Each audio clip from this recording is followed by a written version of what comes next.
Raptors. We're not going to speak about you putting them in the game in the first place, but we're going to speak about you putting Kurt Frisk in the game in the first place because he's already found an opener and Boros is just completely isolated. Jack, this is a complete terror here.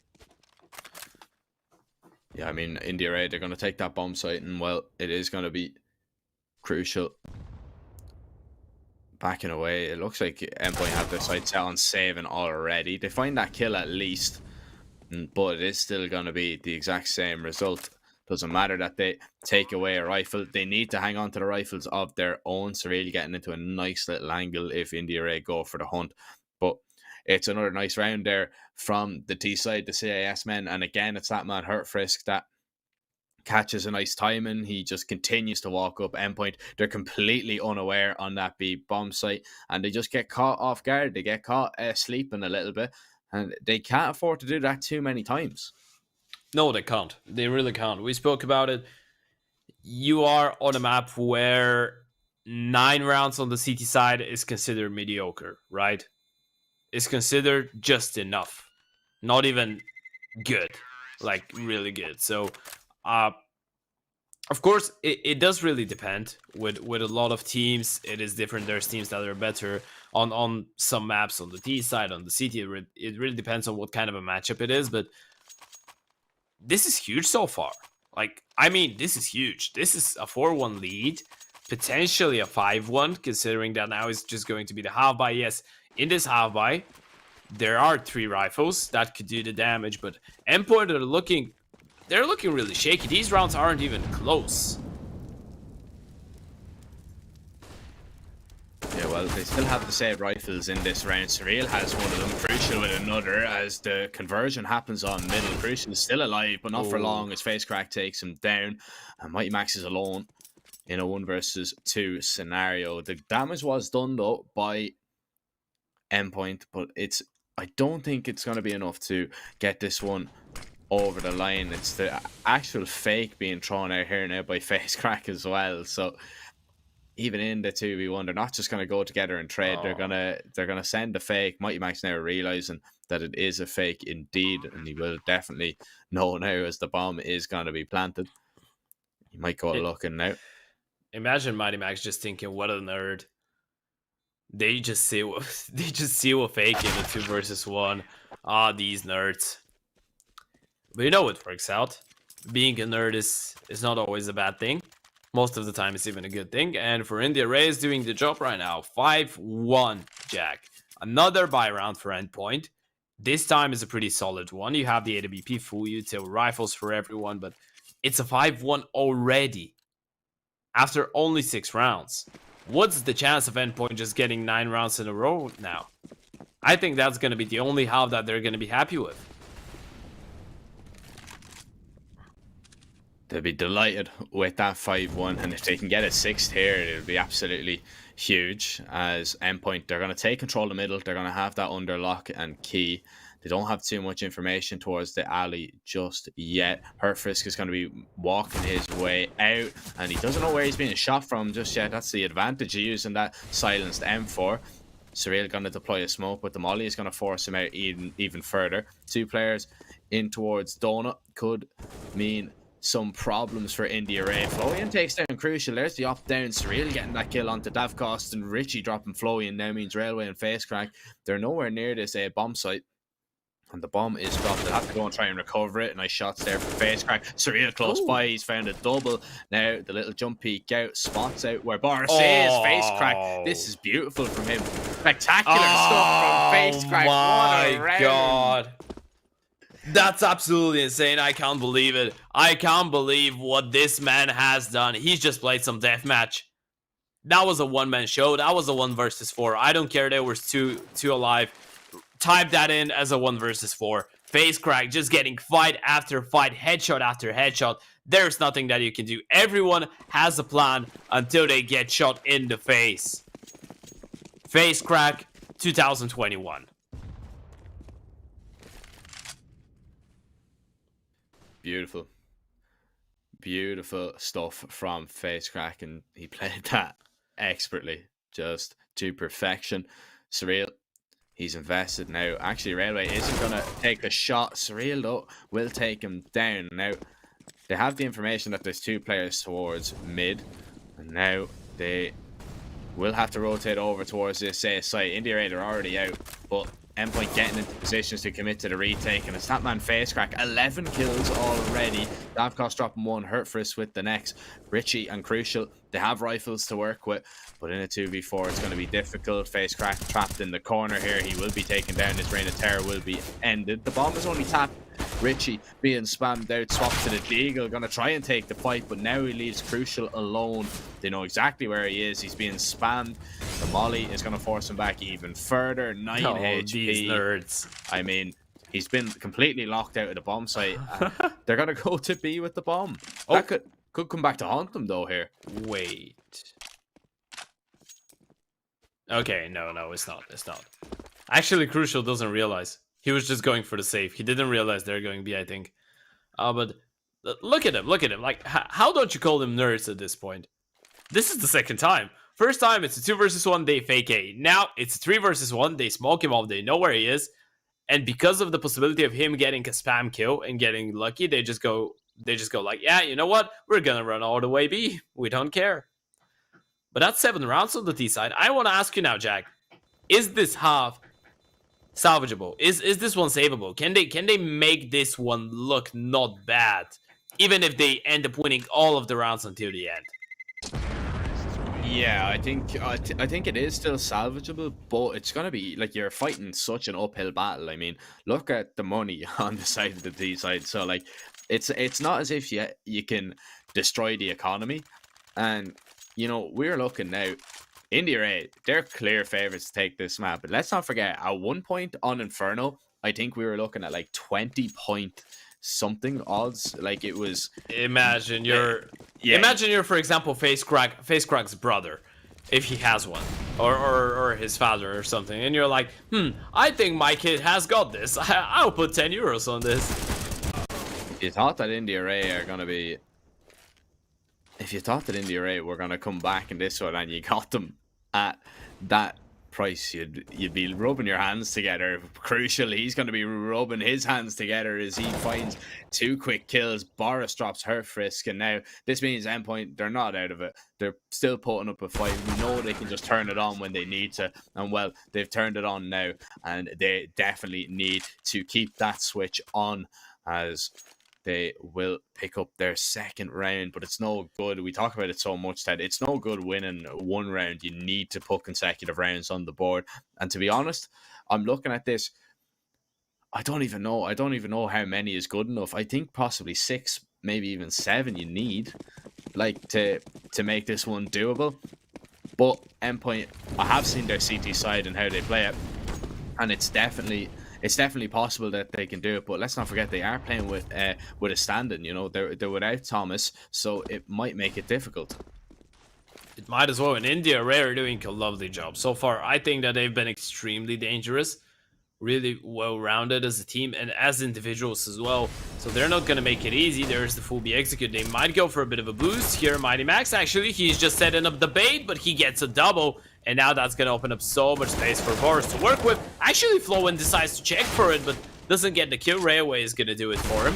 And now the 2 versus 3. Oh, that's a crucial missed shot there by the Opera of Endpoint. And now it's a 2v2. Bomb can't go down just yet. But Endpoint continue putting pressure. They need to be careful with the AWP of Davkos on the other side. Has a Molotov, but they're challenging him. And they've done it again. Bamboozled 1 more time. These guys just love it, right? They just love sending it to the other bomb site. God. I mean, yeah, let's go. We're gonna head over to A. Railway's got himself into a 1 versus 2. Surreal has a little bit of utility to work with. Railway, you're gonna need your AK out.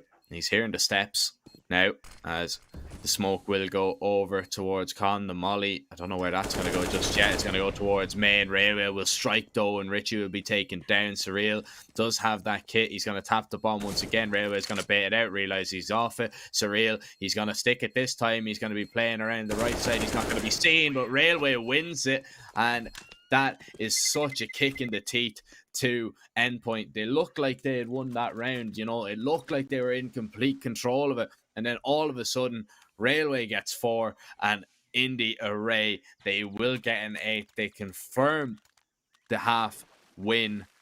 And to be honest, like the way that they're playing, I don't think they're going to stop there. Individually, they're just going with the flow. That's it. The momentum is so powerful. Every single player out of the side of India Ray believes that they can win these clutches. You know, they seem so comfortable. They know exactly what to do. I mean, what more can Mighty Max do there in that previous round? He's just the one that's dying for his teammates. He's usually not the top fragger for his team, but in these 2 rounds, he's been doing some sick damage. Once again, he finds a double, even the third. Look at Mighty Max go, and now he goes down. Surely, this time around, they convert. Last round, he got a double, they didn't. This time, he gets 3. Yeah, Mighty Max, he loves that little cave push, and it works out for him in this round. He gets 3 and gives Endpoint an opportunity, but he got a multi-kill last round and Endpoint weren't able to convert, and it's Railway and Davkos that are alive once again. So it's still not done, but that might just turn it a little bit more in Endpoint's favor. Davkos gonna pick up that AK now, try and go looking for a kill. He needs to find at least 1 here before he can attempt to even go for the site, but Boris is pushing behind him. He's on a ticking timer. Richie's going to peek out, and even though he gets 1, Boris will take him. Thinking about saving the op. Do I go for the op? Do I go for the AK? And well, in the end, Doesn't go for anything. he just saves the M4.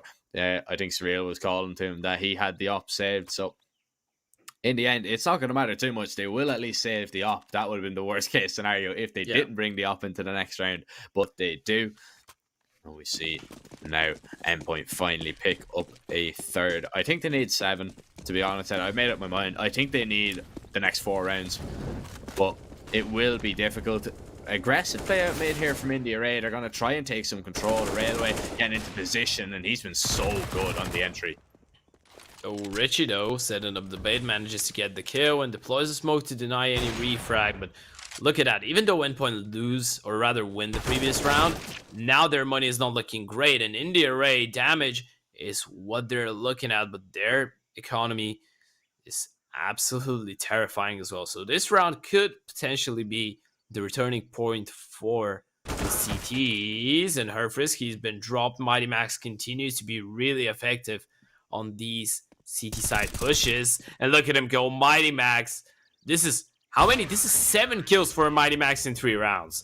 That's absolutely insane. And Endpoint pick up their 4th round. Mighty Max stepping up when his teammates need him, stepping up, being the player that we expect the least from, right? We expect Mighty Max to be supporting his teammates, giving ideas for the rounds, of course, helping them out with dropping guns, giving grenades for them, but we don't expect him to be the top fragger. So far, though, he has been the aggressor. He has been the star for Endpoint on this CT side. The in-game leader really leading by example, trying to drag Endpoint back into this game, and he's doing a very good job of doing so. As we see India Ray getting aggressive towards Chia, they are going to take control of it. That molly is just going to keep them from advancing any further, though. And that smoke is going to make things difficult as well. Boris going to chuck a nade of his own. And, well, it is going to be a triple B setup from Endpoint. They have no information towards middle. But, as we can see, India Ray, they were considering going for it. But they have their sights set on this little B split. As now Boris will be called into action in the next few moments. He's going to have to do it without Mighty Max. He's going to be taken down. The jump peak from Railway is going to be perfect. Crucial is going to be forced back now as India Ray. They think about committing, but they're not overly committing to this idea of the B bomb site. The Deagle of Davkos tries to maybe find 1, but it won't get too much done. The swing from Crucial, they're rather surreal, and Crucial's holding. As India Ray, they faked out B, but once again, they have their sights out on another bomb site. Oh, and look at that. Look at that play from Flowen. He's already in mid-house. Even if they go for the rotation, I think they missed him on the time. Oh, they have no idea. This is perfect. Diopper didn't spot him. Richie is dead. That's the round. Look at that smoke. Crucial can't even participate in the round, even if he wanted to. He'll have to go through the smoke, which He might actually be allowed to do, but this is unwinnable. Once again, India Ray, by the looks of it, unless a miracle happens, they're gonna pick up their 9th round, Jack.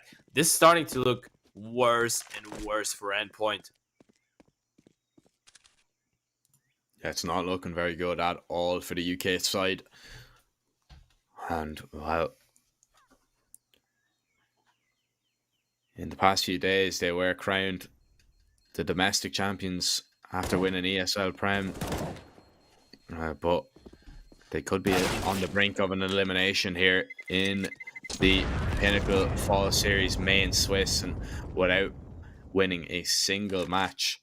And that would be an absolute disappointment for them, really. You know, they'd be expecting, you know, we talked about it, the Endpoint would be one of the teams that you'd be expecting to go in like a trio. They'd be capable of, you know, winning every single game without losing one, maybe losing one or two, but definitely advancing to that playoff stage. And seeing them in this 0-2 bracket and seeing them 9-4 down on a deciding map where they have the better side in the beginning, it's not looking too good.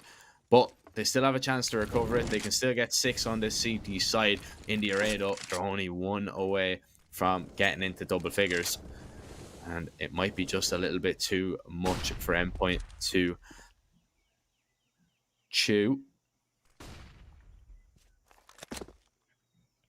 Let's see. Another B play, another investment from the British side, but this time around, it's a must win. You lose this one, you have no money left for the final round, and the AWP is not here. Crucial is far away. He's not going to be able to help out.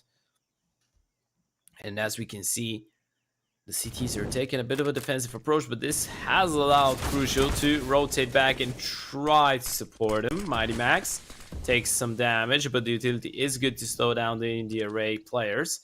As once again, they start rotating back, but this time around, they're just going to be looking at the B split. That's a lovely shot from Crucial. Punishes right away, and now into the 5 versus 4 we go. 35 seconds, India Ray. They are going to commit towards this B idea. They've only got 2 smokes. And, well, Face Crack, he's going to be picking up a flash. He can smoke towards the left side. His right side is going to be smoked here up the square. Flash goes in. 20 seconds, and Crucial is asking for the boost. He's going to be put up on top of Boris' shoulders as he tries to find a kill. Misses the shots and nearly costs his teammate his life. The bomb will be planted, and it's going to be a 5v4 retake. So Endpoint, they have the advantage, but they have to wait out the smokes. And, well, Flowing drops Boris, and he is going to tuck in behind the pillar. Now, Flowing, he's going to peek and take a fight. Crucial takes him down. 3 players left to find here for Endpoint as they make their way onto the side. Hercris with 1. Face Crack takes down the next into a 2 versus 2. The smoke off towards Cave. Now, in the array, they can line up the spam here. They're both going to be spamming down. Crucial's going to be taken down, and Richie has to try and stick it one more time. He's going to be rushed by Face Crack, and it does enough. Davkos with the spam. It's in the array getting a 10th, and it's Endpoint having to go for an awkward force way in the last round. We're possibly looking at an 11-4 half. This has been dominant from India Ray. This is so chaotic. It's so devastating as well. This is not a round that India Ray should be winning by any means, right? You get the bomb down, okay, but then you're just isolated. You have no square control. You have no deep positions. You have no idea what's going on. Like, you're just trapped. You're just trapped in cave and towards Banana and on the bomb side. That's it. You don't even manage to make your way out of there to get Banana. It was just side and cave. That's all that India Ray have, but somehow they make it work. Somehow Flowin finds a kill when he's completely alone on default. Endpoint, they're struggling so much, but India Ray are doing one hell of a job on this T side. 10-4. This is maybe the most dominant T side on Ancient I've ever seen. And that's gonna be 11. It's looking likely. Oh, no. Unless Boris and Surreal can have an amazing round with the Deagles, but I don't think it's gonna happen. I don't think it's gonna come into fruition. Well, Perfect. He's gonna be dancing around. There goes Surreal. Boris gets at least 1. Has an AK. He's a fighting chance, but still with 4 players to find. Railway is gonna fall. The damage being done, and even though he's winning these fights, he's being chipped away at. and it is going to be a little peekaboo from Face Crack. 11-4. What a dominant half, Ted. And yeah, I think you're right. That's one of the most dominant T sides I've seen on this map so far since it was added to the map pool. And well, Endpoint, they are definitely with their backs against the wall. What can you really do in this scenario? You have to hope that you win the pistol. You know, we talk about the second round, how important that is. In this scenario, the pistol is very important. Yeah, you know, they've won 4 out of 5 pistol rounds so far in the series.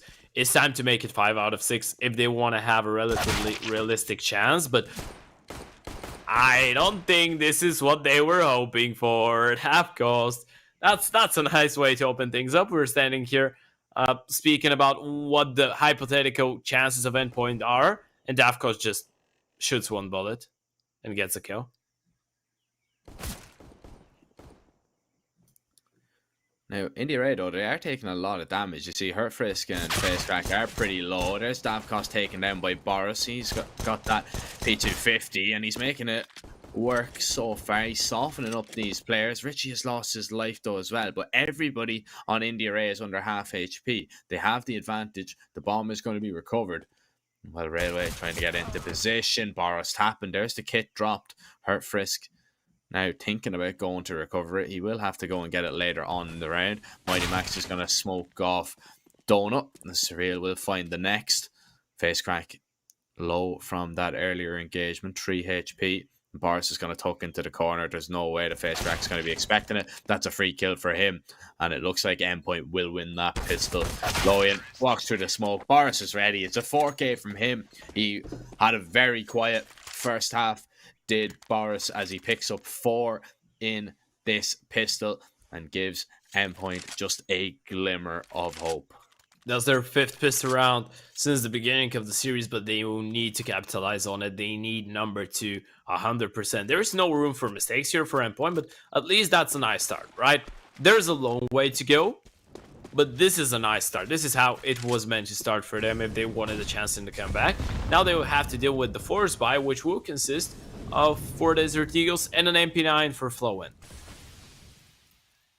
Let's not forget Endpoint, they've stumbled on this round, you know, in the past 2 times that they've faced it on this map, and then the second half of Inferno as well. So that might be a factor in this. Boris, though, he's going to be finding the opening pick onto Face Crack. Davcost has been spotted out. He's going to take a little bit of damage as well. Railway needs to be a little bit careful. Endpoint, they're going to take a little bit of mid-control and they're going to head towards B. What a lovely shot there from Railway, though, as Surreal thinks about going for the fight and he nearly loses it, but he will win it in the end. Smoke off towards the top of the B ramp. Big nade onto Davcost. Her Frisk has dropped Richie, though, and this is still very competitive. Look at the HP of the players on Endpoint. Her Frisk finds that kill, does a lot of damage to Mighty Max as well. It's a 2 versus 2. India Ray are low, but Endpoint are very low as well. Boris is going to sit in that smoke. Davcost making his way onto the site. He's spotted Boris. He has that information at least, so Mighty Max won't be caught by surprise. And Boris is going to just walk behind him and kill him. It's going to be on Railway in this 1v2. And 30 seconds to do it. Railway buff of the players low, and he wasn't spotted. Boris is up close but gets the headshot, and Endpoint win the round. 6 on the board. Another lovely round from Boris. The new man, he picks up another 3k, right? Yeah, it was another 3k. 4 in the pistol, 3 in the second one. He's single-handedly keeping Endpoint into this game so far, but he will have to do a lot more if he wants it to work out. At least in this round, they're going to be able to have a bit of a breather. The confidence booster here. Hopefully we just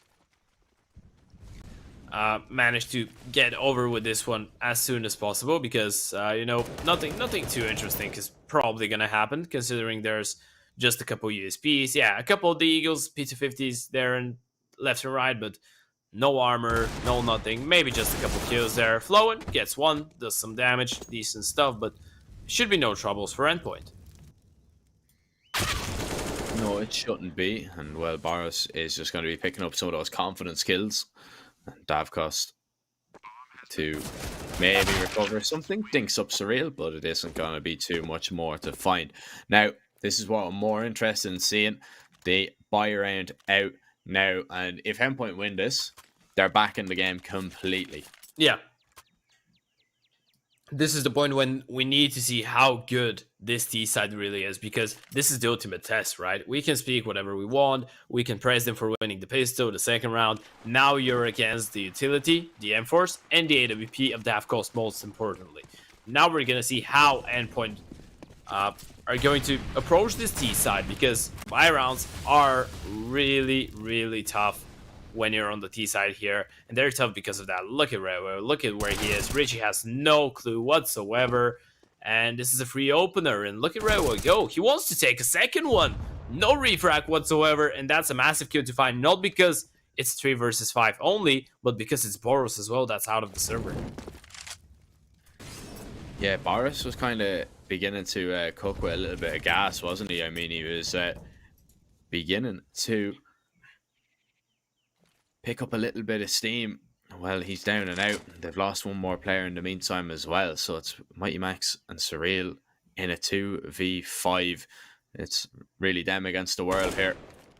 And, well, Molly goes in just to clear out the close angles. Herfris needs to be careful. Doesn't need to take too many of these fights here. He's going to swing in and, well, does a lot of damage to Mighty Max, but kill not going to be landed. Still, Endpoint are pretty much in the same situation that they were a few seconds ago. They've not a lot of control anywhere. They have to get up onto a bomb site. It all depends really if India Ray are going to give it to them or not, and it looks like they are. Flash going to go high, so they might be able to get a bomb plant, as India Ray are going to be lining up the spams here to try and take Max down, but he's going to be alright. He's going to get the plant off at least, but a 4v2 retake should be no problems for India Ray. Yeah, they're taking their time with this one a lot. They have the fuse kit and Daft Coast as well, just to make that one a possibility. No smoke might be an issue, because you have nothing to... Okay, apparently there was a smoke. Surreal though finds one. There's the refrag, and now it's Mighty Max in the 1 versus 3. Has a flash. Deploys it, tries to take them off the bomb, goes for the spam, but he's not going to be able to connect. They're going to stick it, gets the kill, thinks that this is the diffuser, but unfortunately for him, it is not. But look at the damage that Mighty Max actually manages to do. Yeah, I mean, you look at that, and it's a positive yes from a negative outcome for Endpoint. They will have another buy coming up, and they have another chance to now reset the economy of the CT side. The reset will be a little bit harsher, but you feel if this round doesn't go Endpoint's way, you feel that they might only have possibly 1 or 2 more chances. Now, it is going to be interesting to see as Endpoint, they take control of that alley. Well, they go into a little bit of a default, so it might be a little bit of a mid take late here from Endpoint, and then they will usually end towards that B bomb site. Boris is going to take control now of the cave position, and now this mid control will come in, and Endpoint just slowly taking the map control now away. I love the fact that Endpoint are trying to kind of adapt to what India Ray are doing. So they saw that when they allow the CTs to get middle control is going to be really tough. So they go and challenge it. A 1-for-1, that's lovely, especially on the Oper. It's really what you want to do. Flowin, it's a miracle that he gets a kill, but again, it's a 1-for-1. So far, these trades have been looking phenomenal. And if Railway doesn't get another, that's going to be it. But he does get another, and now there is a problem. It's Boris in the 1 versus 2. Bomb has been dropped into tempo, which means that he needs to get inside and retrieve that. And they have already rotated. He's not ready for it. He's going to swing, not knowing that there's a second player. And this is 13 on the board for India Ray. It was a nice idea in theory from Endpoint, but it just didn't work out the way that they would have planned. And now it's rough. It's looking very rough for the Endpoint boys. We see money is an issue. It's a problem. They're not even investing too heavily. You see a few deagles here and there. Mighty Max has to go for the complete save. There's no util. So It is going to be Endpoint just going to try and take a fight. Florian's going to take a fight himself. He wins the first one and the second as well. And he is going to be able to retreat and get to the support of his teammates. Doesn't want to give away the rifle. Wants to keep the money high. Still respecting Endpoint as it is. And now that Costin Railway, they should peek in. They should take down these players. And indeed they will. 14-7. India Ray go 2 rounds away from closing out the series after a spectacular comeback on Inferno. They were 14-9 down and they were able to bring it back and win 16-14.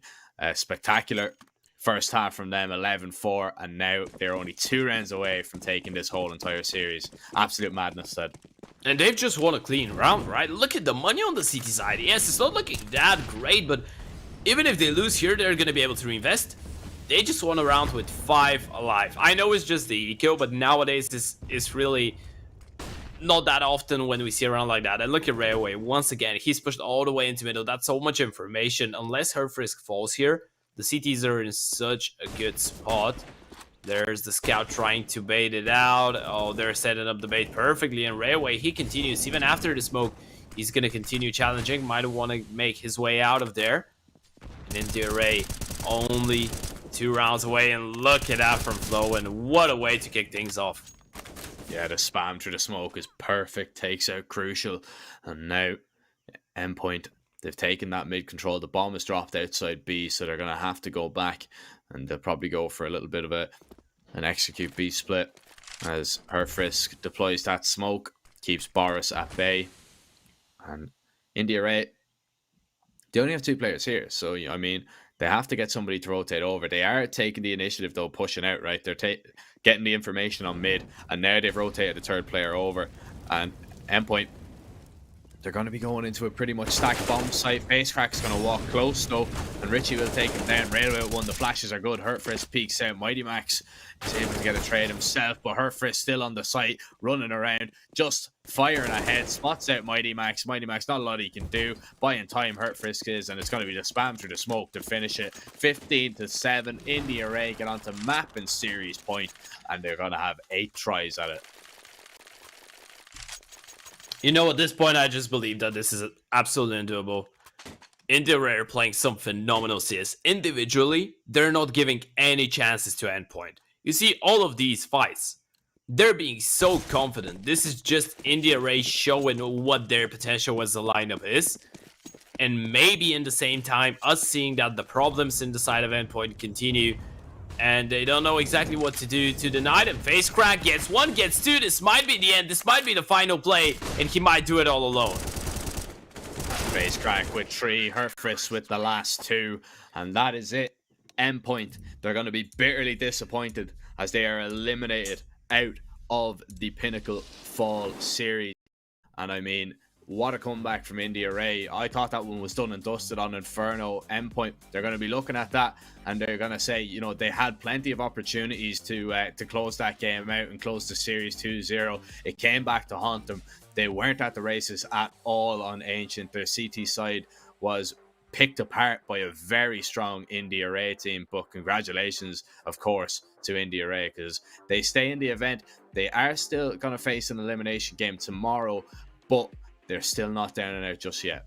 And they deserve it, right? They played really well, and we can't wait to see how they perform. And I can't wait to see what happens with Endpoint now, because results haven't been as good as of lately. We spoke about them losing 6 out of their 9 last best of 3s. Now it's 7 out of 10, which doesn't help out a lot. So some decisions to be made there, but of course some decisions for us to make as well. And our decision will have to be, who do we give our prediction for the next matchup of today? And Jack, we're going to get up to that in just a couple minutes because now we're going to be heading into a short little break and we're going to be right back with the second best of 3 of the day.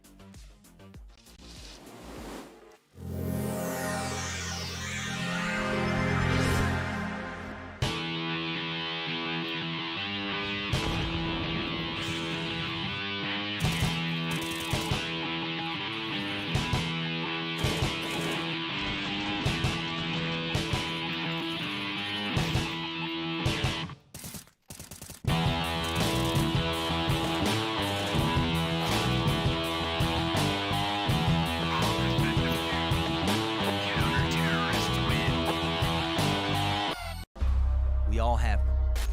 We all hate them. Unnecessary defeats. I'm talking about the defeats where you know you're better.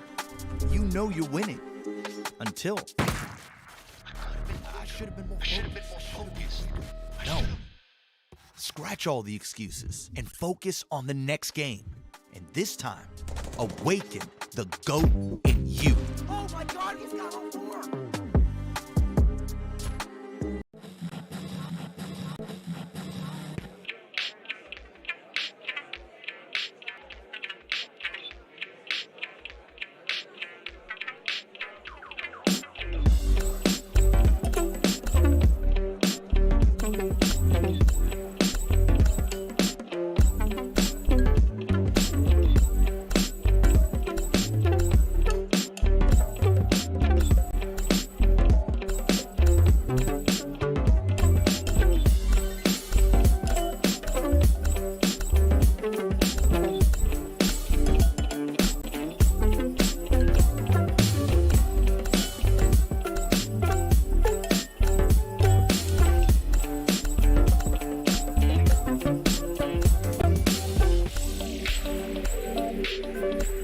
This which is good for me as an upper.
So far so good. Then I'll jinx it.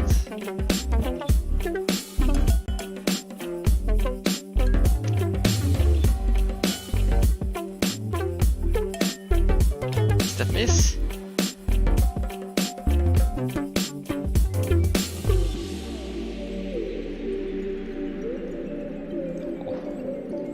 Come on, focus, grus.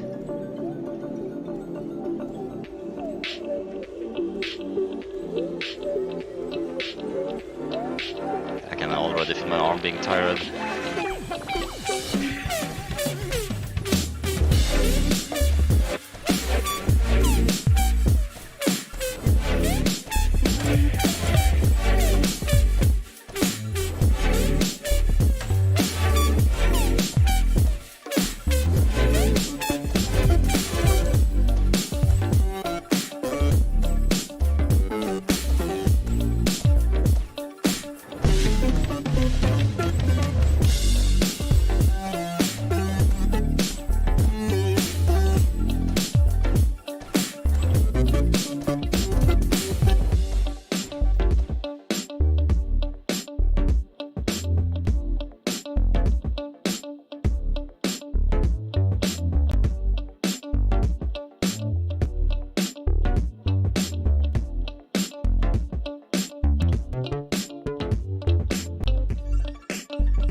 Hello, ladies and gentlemen, and welcome back to the Pinnacle Fall Series, our first best of 3 was a long one, but it did see Endpoint eliminated from the event in the array. They managed to survive and they go into that 1 and 2 bracket. They'll be joining K23 and they could be joining a few more teams now. We'll be looking at that 1 and 1 bracket now, and it is going to be the next best of 3. Galaxy Racer are going to be taking on Saw, and it's a pretty interesting one. Ted, what are your thoughts on it? Well, taking a look at it, what do we have? We have, on the one hand, we have a team in Galaxy Racer that used to be one of the most chaotic teams in our tournaments. One of the teams that were struggling to put on even one win in the main Swiss. Now they've transferred to a team that is doing some decent damage. Of course, we have Pleasant, Josie, Deez, and Grux, and Twist, maybe Disco Dublin not being here is a bit of a wild card for me, but I feel like Grux is doing a pretty decent job. I think that this lineup is looking really well rounded right now. Chelsea, obviously the young gun, the young hard carry of the team, looking absolutely phenomenal. And I would really fancy their chances in a matchup like that. Yeah, I definitely think that they do have the upper hand in this one. They're going to take on a Saw side who they lost out to Lingby Vikings in their first game, and to be quite honest, they beat a very unimpressive side of Eternal Fire 2-0. It was a close enough game versus Eternal Fire. I mean, we watched it, but it was just really Saw's team play that got them over the line compared to a very disjointed Eternal Fire. I don't even want to say a team, to be honest. They were playing as a mix, of course, like with the stand-in of Murbit Colin as well. So it was a little bit of a difficult scenario. This one, looking at the veto, I can already see, Ted, the Mirage and Nuke ban, not really too many surprises. Vertigo and Inferno, they are punishment picks from Saw and Galaxy Racer. I mean, they are just like looking at it saying, you guys are bad on this map, we're gonna pick it, we're gonna play it. This one, in my opinion, it looks like we're going to the decider. It looks like we're going to Dust 2. Well, you kind of look at it, and it's a perfect matchup for a 3-mapper, right? Because both teams have a really good map that is a really bad map for their opposition, right? But I think that it's a bit stronger for Galaxy Racer, to be honest, because I feel like Galaxy Racer on Inferno are gonna take it without a doubt. Yeah. Soul's Inferno isn't ideal by any means, especially against a team like Galaxy Racer that is able to do some decent damage against really better oppositions on it. I believe that Galaxy Racer's Vertigo isn't that awful though. I think that even though the win percentage hasn't been the greatest, if we're looking at officials, we're gonna probably get an idea of them being really shaky on it. I think that they're still playing it a lot. They're putting in a lot of effort on it. I remember back in the days with the first lineup in the beginning of the year of Galaxy Racer, Vertigo was still one of the maps that they were willing to play. They were even peeking into it. So I wouldn't say that it's an unknown territory for them. I think that Galaxy Racer might be able to put up a pretty decent fight. And to be fair, from what we've seen from Saw and Vertigo, yeah, it's a really good map for them. But there are some things that I think might get exploited. So this is gonna round it. I think that you can feel where I'm going with this one already. I think that everyone can feel where I'm going with this one. I believe that this one might be a 2-0 for Galaxy Racer. I'm not sure in it, but I think that is going to be extremely tough, especially when you have such an insane aimer like Chelsea. Yeah, I mean, Chelsea, he took on the 3D aim trainer, and here's some of his statistics. Rather, he finished in the top 2.1% and in the top 0.7% of flicking, and I mean, that's absolutely ridiculous. You know, some of those stats are absolutely insane. Of course, you can take on the 3D aim trainer challenge yourself. You can download it for free on Steam. You can get involved with that. You can complete that flicking assignment. It only takes a few minutes. You can take a screenshot of your results and then post them on whichever social media platform you use, as long as you include the hashtag 3D aim trainer plus your nickname and some love as well. There are some Razer products to be given away, I believe up to €500 worth, so it's quite a hefty amount of Razer products. Definitely do get involved if you haven't already. it's free. You might have a chance at winning some cool prizes. So, I mean, you've got nothing to lose. And you practice your aim on top of that, Ted. Yeah, you know what this and some love thing makes me think of? It makes me think of sugar, spice, and everything nice. Yeah. It's something like that. When you put love into something, it becomes better. You know, when you're playing CSGO with love, you're probably not going to become better. You're going to continue losing, but you're going to feel like you're doing better. You're going to lie to yourself, and that's the best part of it. You thinking that is going better, not it actually going better, of course. But going back to the game, which are the standout players that we're looking at? Obviously, on the side of so I think that there's no doubt about it. It's just this man was absolutely phenomenal in their game yesterday. And on the side of Galaxy Racer, obviously, we have the Emmer, we have Chelsea. So an interesting thing is that usually we're trying to compare opers, right, Jack? This time around, we were comparing star rifles. And that's really interesting because both these teams rely so much on their rifle power. They're going for that old school complexity approach, I'd say, with config. And well, this is always a recipe for an interesting game. It is going to be pretty interesting as we see the D side. Sidoto with a nice little peek onto Chelsea. Chelsea gets one before he's going to be taken down. Bomb's going to be planted.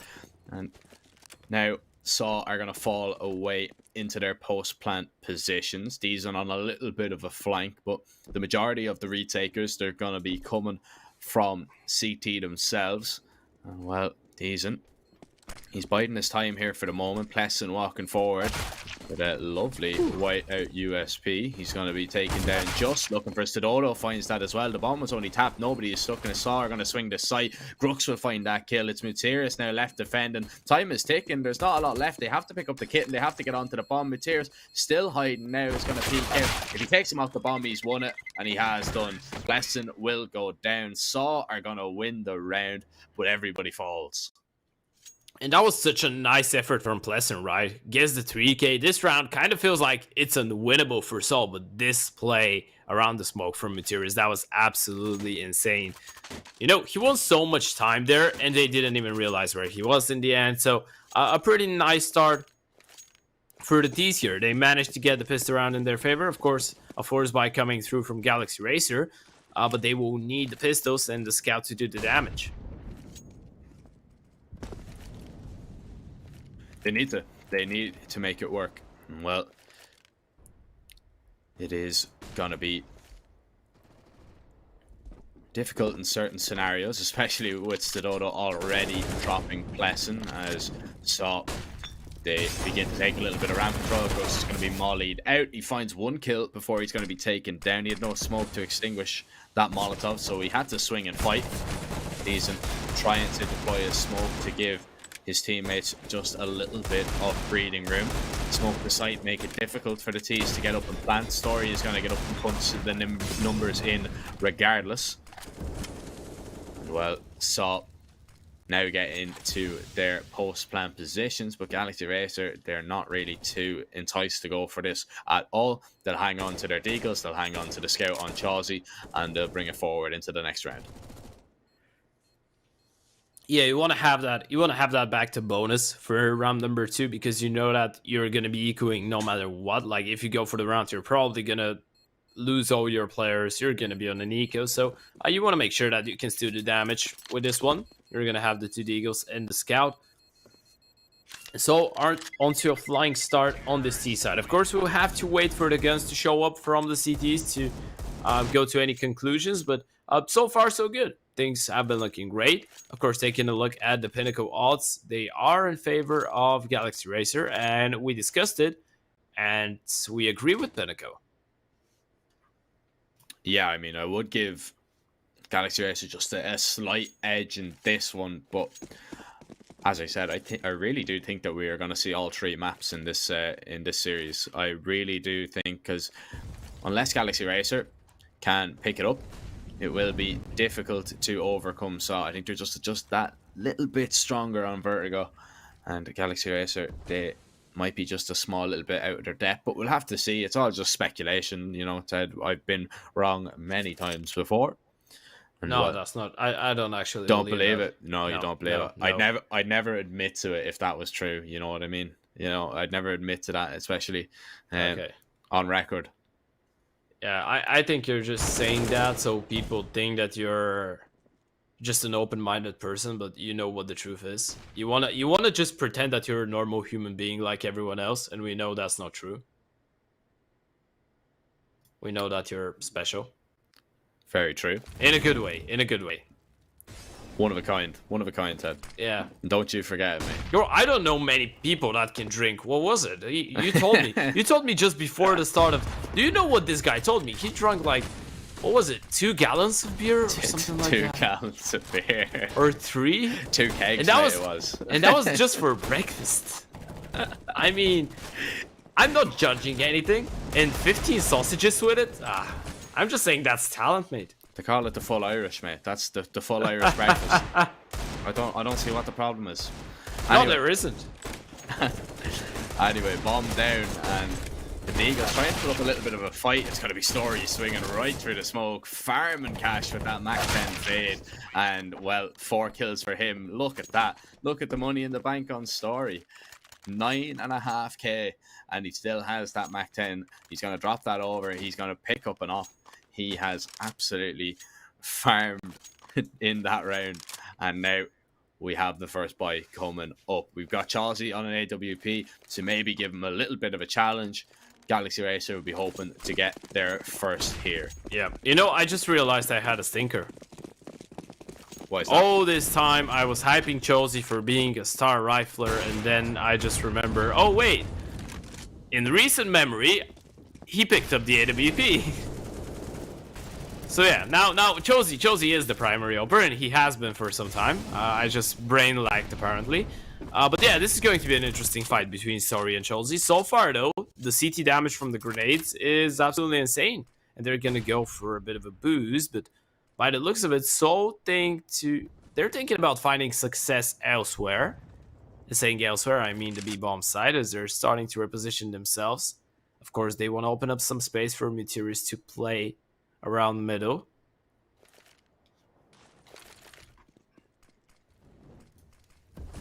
Looks like it is going to be B though that saw her heading to. Twist is going to be called into action relatively shortly.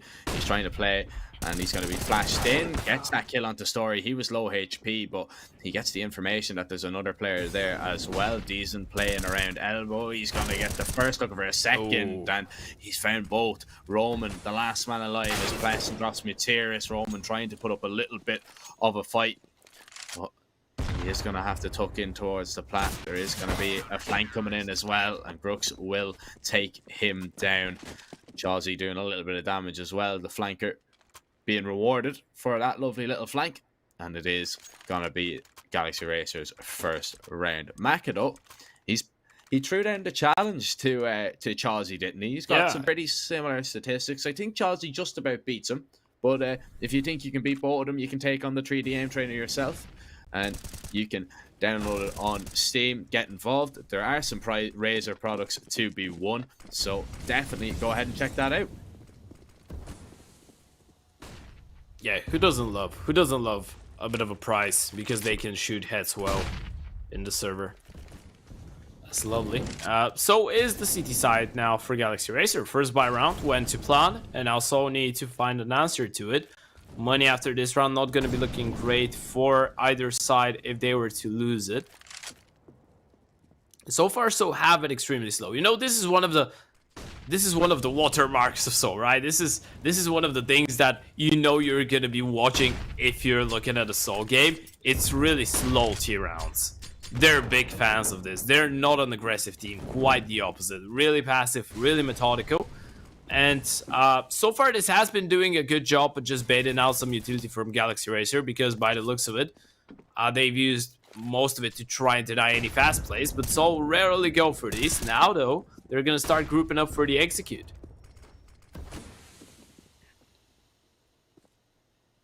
Well, they are going to be grouping up. They are going to execute. It's going to be a little bit of a short pop here. Bless is going to be completely blind. Sidota with that kill. Sidota with the double.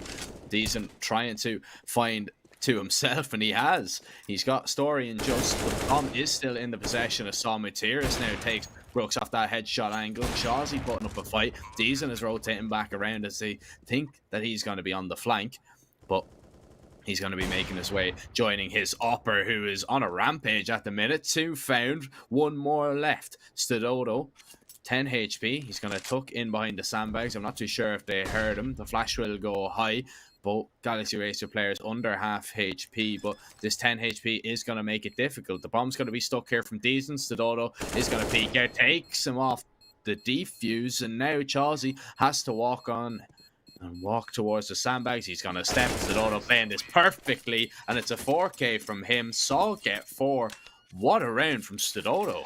What a clutch that was. I mean, it kind of felt like Deezen did enough there, didn't it? He gets the double kill from behind, then repositions himself, Chelsea with the kill on the AWP. Galaxy Racer had the read, they had the stack. Because of that aggression from Deezen, he gave his teammates the call, but in the end, Stododo stepping up, showing us that this man doesn't need any space to work with. He just needs his AK in the hands, and he's going to be as dangerous as ever. 4-1 in favor of Soul, and now we spoke about it. Galaxy Racer have no cash to work with.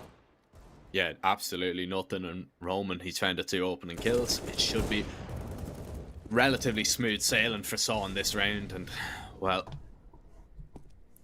unless we can see the USPs and the Deagle and the 5-7 have a massive impact. Now, Chelsea and Twist, they do have armor, so it's not as if, you know, it's completely out of the question. It's only Grux that is going to be limited with absolutely nothing purchased. You know what makes me sad? Which? Grux's picture. You know why? Because of the North, man. I know. Bro. Your favorite team, gone. Yeah, they used to be my favorite team, and now I'm gonna cry. This is so sad. And when I look at the logo, I'm like, what could have been? It used to be. It used to be a good team. Back there, back in the day. I still remember this Stockholm trophy from the Dream Hack Masters. That was a while ago. Or it was Malmö, I think. It wasn't Stockholm. Yeah, it was Malmö. You call yourself a real fan, you don't even know what trophy it is, man. It was 2018 Dream Hack Masters Malmö. Or Stockholm. I'm not sure. It was in Sweden. Let me tell you what. Wait, I'm gonna check. But it was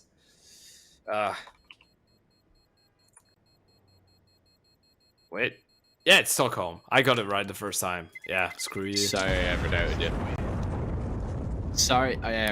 you. Twist, he's going to hang on to this Galil, however, and it is going to be now Galaxy Racer with a little bit of a bite. Galil probably isn't the most ideal weapon, but they do have a double op in the server. I believe Story has an op in front of him as well, so he is going to have his work cut out for him, as he has to challenge not 1 but 2 ops, and we've already seen Chelsea hit some shots, and I wouldn't be expecting nothing less from Deezen either.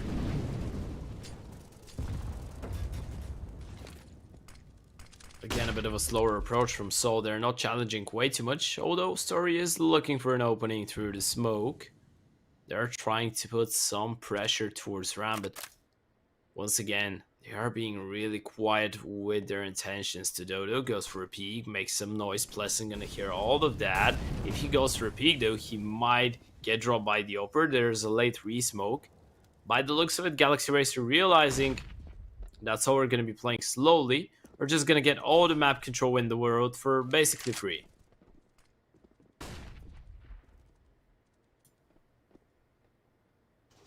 Well, so they're going to be making their way back across the bridge. They're going to make a step while they do it. Twist has lost his life. It's Just that's found the entry, one of the players that you highlighted, the one to look out for maybe for the Saw side. They get that kill, but they're going to actually go back and head towards A.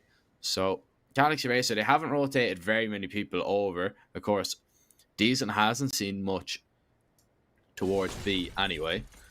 As the retake flash will go in. Grux needs to be cleared out from sandbags. He does have a smoke here. As a nade will go over. Molly comes out. Grux is going to swing, gets one, but it's just with a refrag. Chawsey towards short. Connects onto Mutiris and now goes looking for just a little bit more. Justice found his third in the round, but that's him stopped.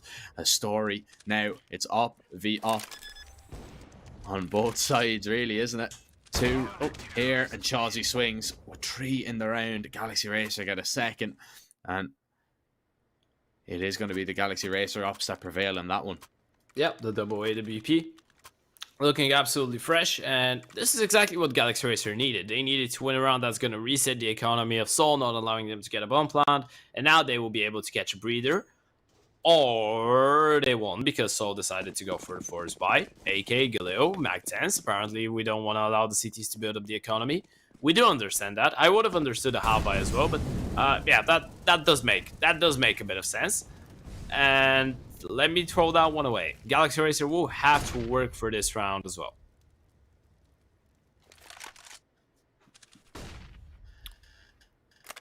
They will, as they set up for what looks like a B play. Well, once they get in to the area underneath the B stairs, that smoke is going to just discourage them a little bit here from Twist, as he spams the wood there.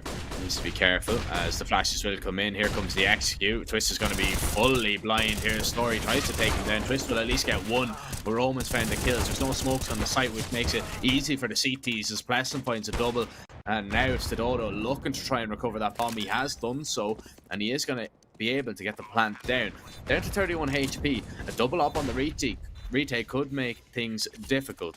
As now he's going to upgrade to that M4. There's only 9 bullets in the chamber though, and he's going to fire a lot of them. Gets the reload at least, as Galaxy Racer, they haven't really continued to push on forward. They're waiting out these smokes, and now they're going to get into good positions.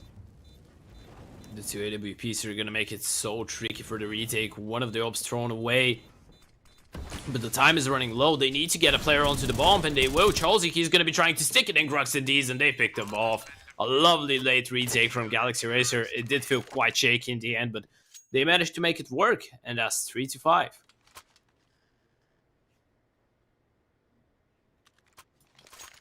Yeah, they just kind of waited out, and I mean, it was they did enough. I mean, Pleasant finding that double. It was always going to be difficult for Saw to get up on the site without those smokes there. The flashes were good, I mean, in the initial fight, right?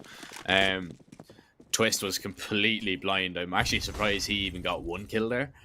But Galaxy Racer, they do prevail in that retake scenario. We see the nade stack now coming in, but it's not going to connect as Saw explode up onto that A side. Chawsey's nade will connect, however. Grux trying to get more than 1, but it's a 1 and done from him, as an M4 is going to be recovered. Saw not on the site just yet, but just is going to be planting the bomb, and he will get it off and will be able to back away.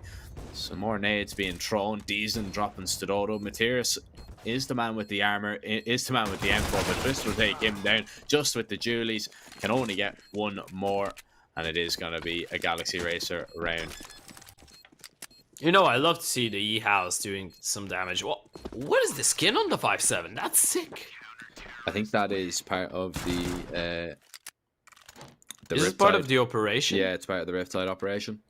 Ooh, that's I don't play this pistol, but it's really lovely. Oh wait, there's a flicking challenge score of a player that's in the server. That's interesting. I think I know this name, and I think that this name is currently 8-4. So yeah, I do believe that he has some pretty decent name, even though he's playing the AWP now. But you know, the flicking challenge, it has a lot to do with the op. So, well, it doesn't really because it's with an AK, but let's just pretend it has.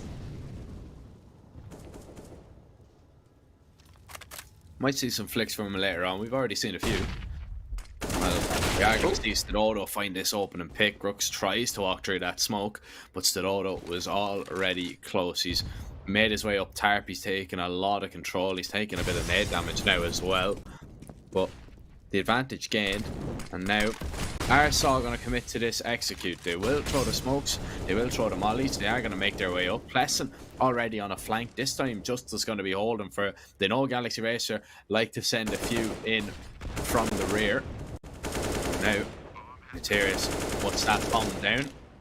And the retake can commence if they want to go for it. But the way that Galaxy Racer are set up here, they have no intentions of going for this. They're just going to be holding for exits maybe, but they're going to be retreating to the B bomb site maybe to get a save off. Yeah, that's one of the rounds that is just not worth it to risk it. That's it. You know that you have the money, right? But saving in this round is going to make it economically really, really good for you. And you're completely out of it. Like, they were completely out of position. Oh, I was so scared there for Twist. Imagine he just falls off. Actually, if we get someone to fall off the map, I'm gonna be really satisfied with it.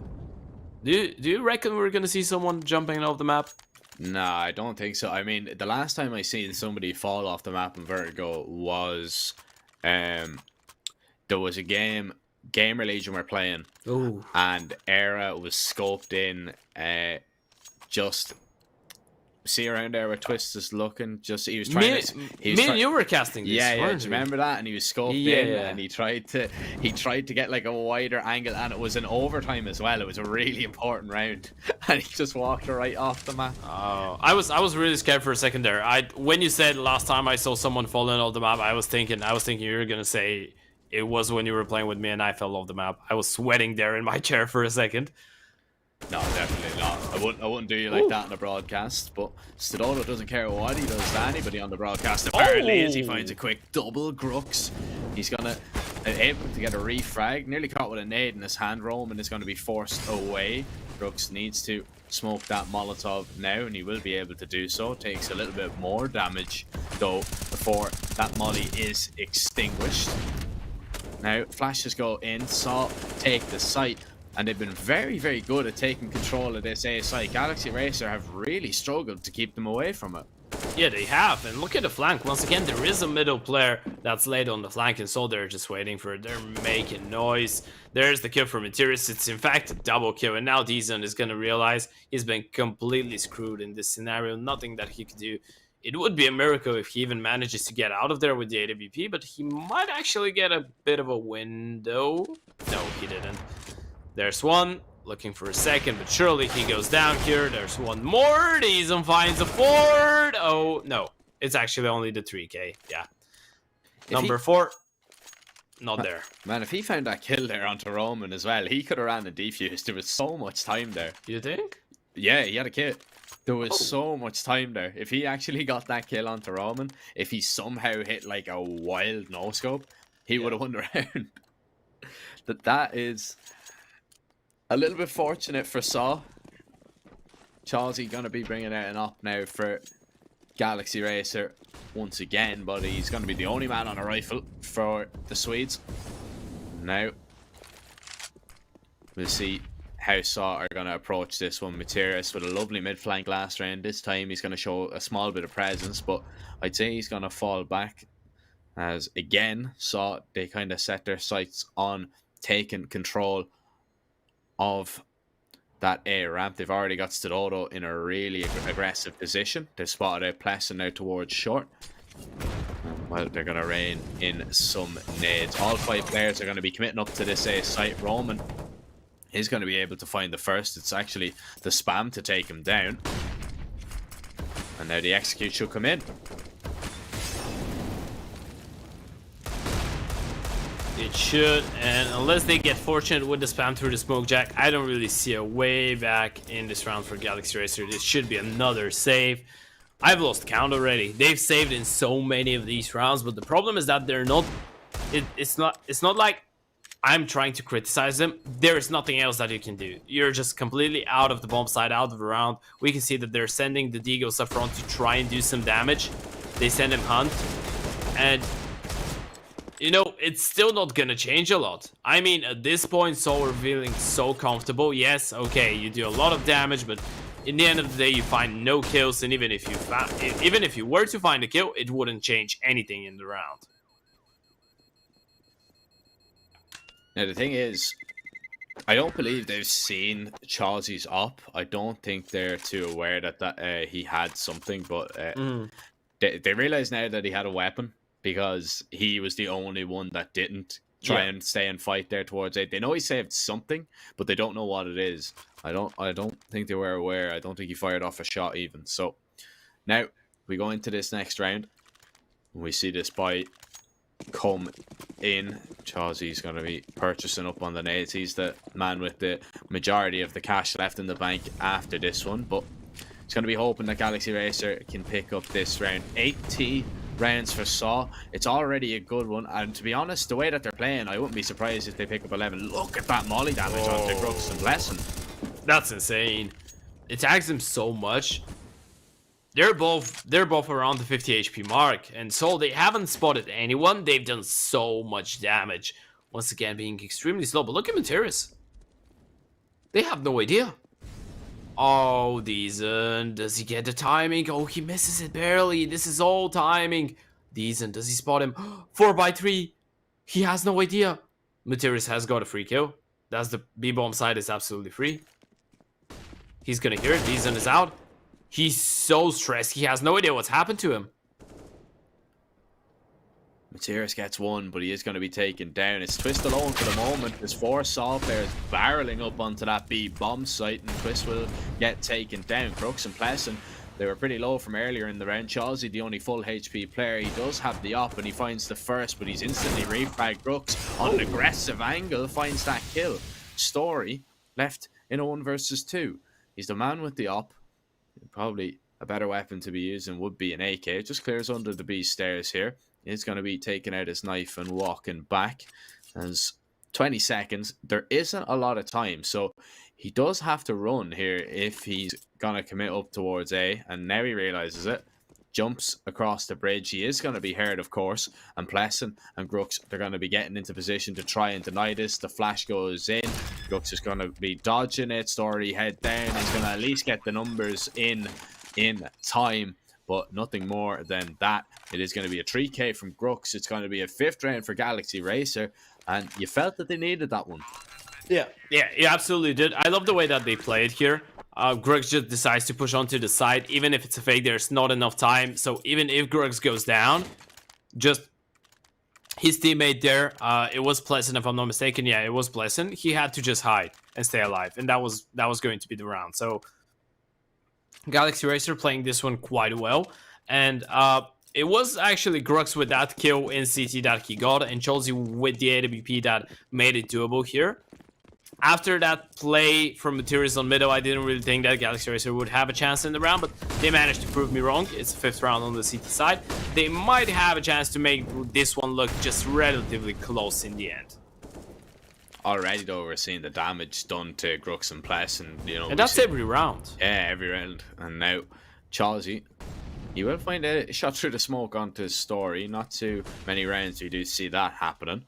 So Story, the upper, taken out, but Stododo is very capable of wielding it, and he's going to be picking it up to try and find maybe an opening for his team.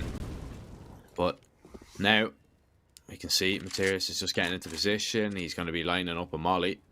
Saw are going to be trying to retake here. The flash is going to be good. They need to clear out Brooks, who has got the first kill. He is going to be traded, and there's Stododo with the off shot onto Chelsea. Twist, he's rotated in. He's going to throw this one way, as there is going to be a little bit of a gap underneath it. But Saw, they're not committing just yet. They do have 2 smokes, so they can execute a little bit later in the round, but they really need to wait out this smoke. They do indeed. Twist on a really aggressive angle, doesn't spot anyone, and he is gonna fall back for the time being behind a wall of smokes. Goes for the spam, now realizes they are already on the bump side, but look at that from Pleasant. He is already on the flank. Materials is not ready for it whatsoever. Twist is just baiting for it, and Pleasant, he might go for a second. The flash is perfect, but just gets the kill, and now it's 2 versus 2 retake. Justin Stododo, they have to hold on, and there's the first from Stododo. Picked up the op, and he's wielding it to perfection. He's got 2 already. How about 3? And how about 9 for Saw? They are gonna put Galaxy Racer's economy in the bin for the last round of the half. We're going to see what they can muster, what they can buy. But this has been a spectacular T-side from the Portuguese boys. Yeah, it has, right? It has been a really good T side. Well, Vertigo is one of the maps where you kind of want to have more rounds on the T side. You're not going to be happy with this being the other way around, like Sol being with only 5 is going to be a really, really big disappointment. So I guess it's quite normal to see that, but they're still doing a pretty decent job. And I mean, 10-5 is completely realistic looking at the buy round of Galaxy Racer.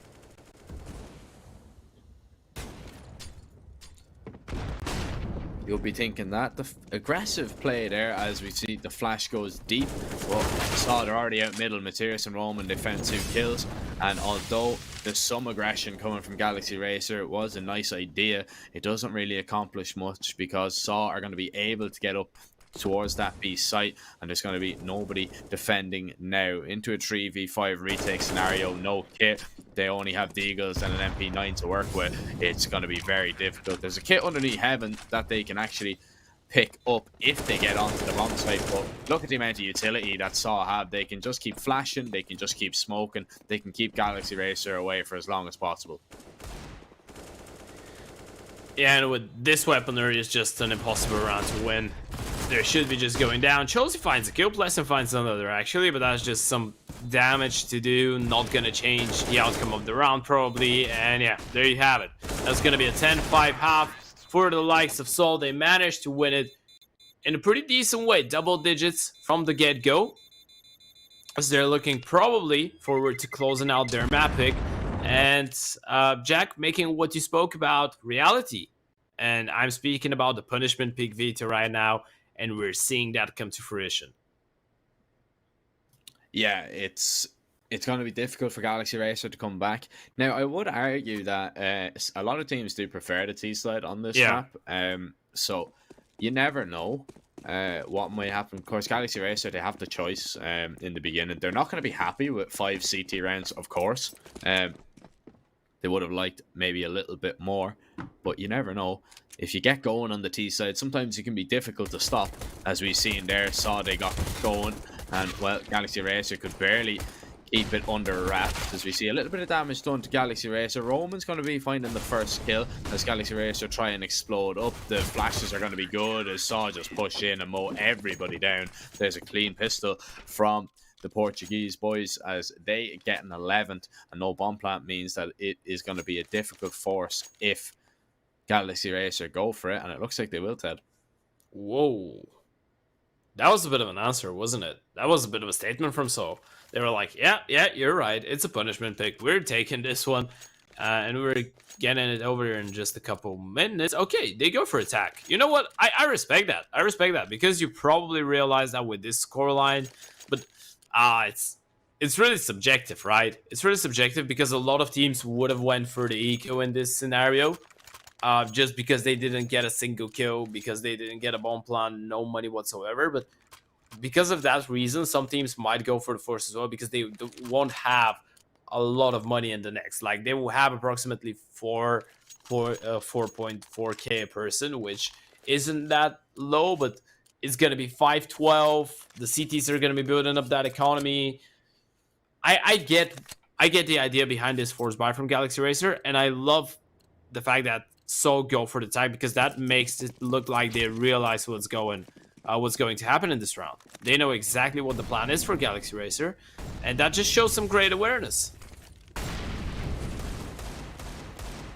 Well, they just want to make sure themselves that they don't give anything away. They know it's or a someone had to go to the toilet. True, but imagine. It's just more of a fact that even if they are, like, if they force, okay, well, we know how to prepare for it. If they only go for Glocks, we should win it anyway. So it's just, it's kind of just a smart idea just to kind of go for it and just say, all right, have all the bases covered kind of thing. Well, for the most part now, so they're going to be hoping that they've all the bases covered. Twisto, he's sparked a little bit of life in the Galaxy Racer side. Brooks is going to be holding. Sidoto gets aggressive, takes a huge amount of damage. He's down to 10 HP. Story not looking too healthy either, but just is going to peek out now and at least make it a little bit more of a fair fight. The trade coming in as Justice going to be now wielding that FAMAS. And well, the bomb is underneath B, and it is going to be heading towards B shortly. Twist is going to be maybe going for a little bit of a lurk out, but they realize this. I mean, they've got 2 players towards this B site. They've got Story playing an elevator. They're expecting a kind of B mid play, but there is going to be the fake happening towards A, maybe to pull a few rotates. Galaxy Racer running out of time. They need to commit up to a site. They do. There's only 15 seconds. They will be trying to go B, but look at that. There's 2 players there. And even if the Dodo falls here, Just is alive towards the back of the side, but he's fallen as well. Now Story, is he going to be ready for Twist? No, he's not. Roman on the refrag, and now he needs to make it work in the 1 versus 2. And Chelsea, oh, that's a way to tell them bye-bye. 6 rounds on the board for Galaxy Racer. They managed to pick up the conversion round, and Jack, this might not be over just yet. No, I mean, saw they call attack there, and they have a little bit of a talk about how important that round is, and how Galaxy Racer are going to do it back to them. I mean, yeah, you can understand. And imagine they lose now to the CZ. Yeah, the curse of the tax. Are we going to see that? Is that what happened? Is that why they lost the round? They called attack. Is there anything greater than the caster's curse? It might be the tack curse. The tack curse, yeah. Because the tack is created by Valve, and we know that Volvo is the ultimate power. True. Maybe new topic to delve into. Tax, good or bad? Good or evil? Good or evil? Yeah. I'm pretty sure that if someone tries, they can prove that tax are really, really bad for a team. They're going to be like, oh yeah, you just started overthinking things. You're getting things into your head that aren't actually there. You don't actually need a tax. You need to go with the flow, and it's going to be good. Yes, you'd probably get some weird ideas. As Fitzgerald, he's going to be able to find the opening pick, and well, he's going to be able to pick up Galil. Pleasant taking a little bit of damage here, and it's not looking good for Galaxy Racer already. They've lost 2 players. The Pistols are putting up a little bit more of a fight than they would have wanted, and now Chelsea, he is going to at least keep that weapon under wraps, but the rest of Galaxy Racer, they're going to be making their way towards B. It's going to be Materis with that flank decent. He's going to be out. The bomb making its way towards A, and I mean, Materis has pushed mid. He's found 2 kills. Now Chelsea and Twist in a 2v4. Surely not. I'm telling you, Volvo is something else. CZ from behind connects, and Chelsea, he's out as well. I told you, that's the Volvo curse. That's it. You go for attack, you lose the round. You can't go for attacks anymore in this game. That's it. Both these teams should know that from that point on, until the end of this map at least, there's no attacks allowed. Unless you just want to lose. Both Look at teams, that. So don't go for attack now. Yeah, they've learned. Man, I cannot believe that they both called tax and both lost the next round afterwards. That is strange. That is, yeah.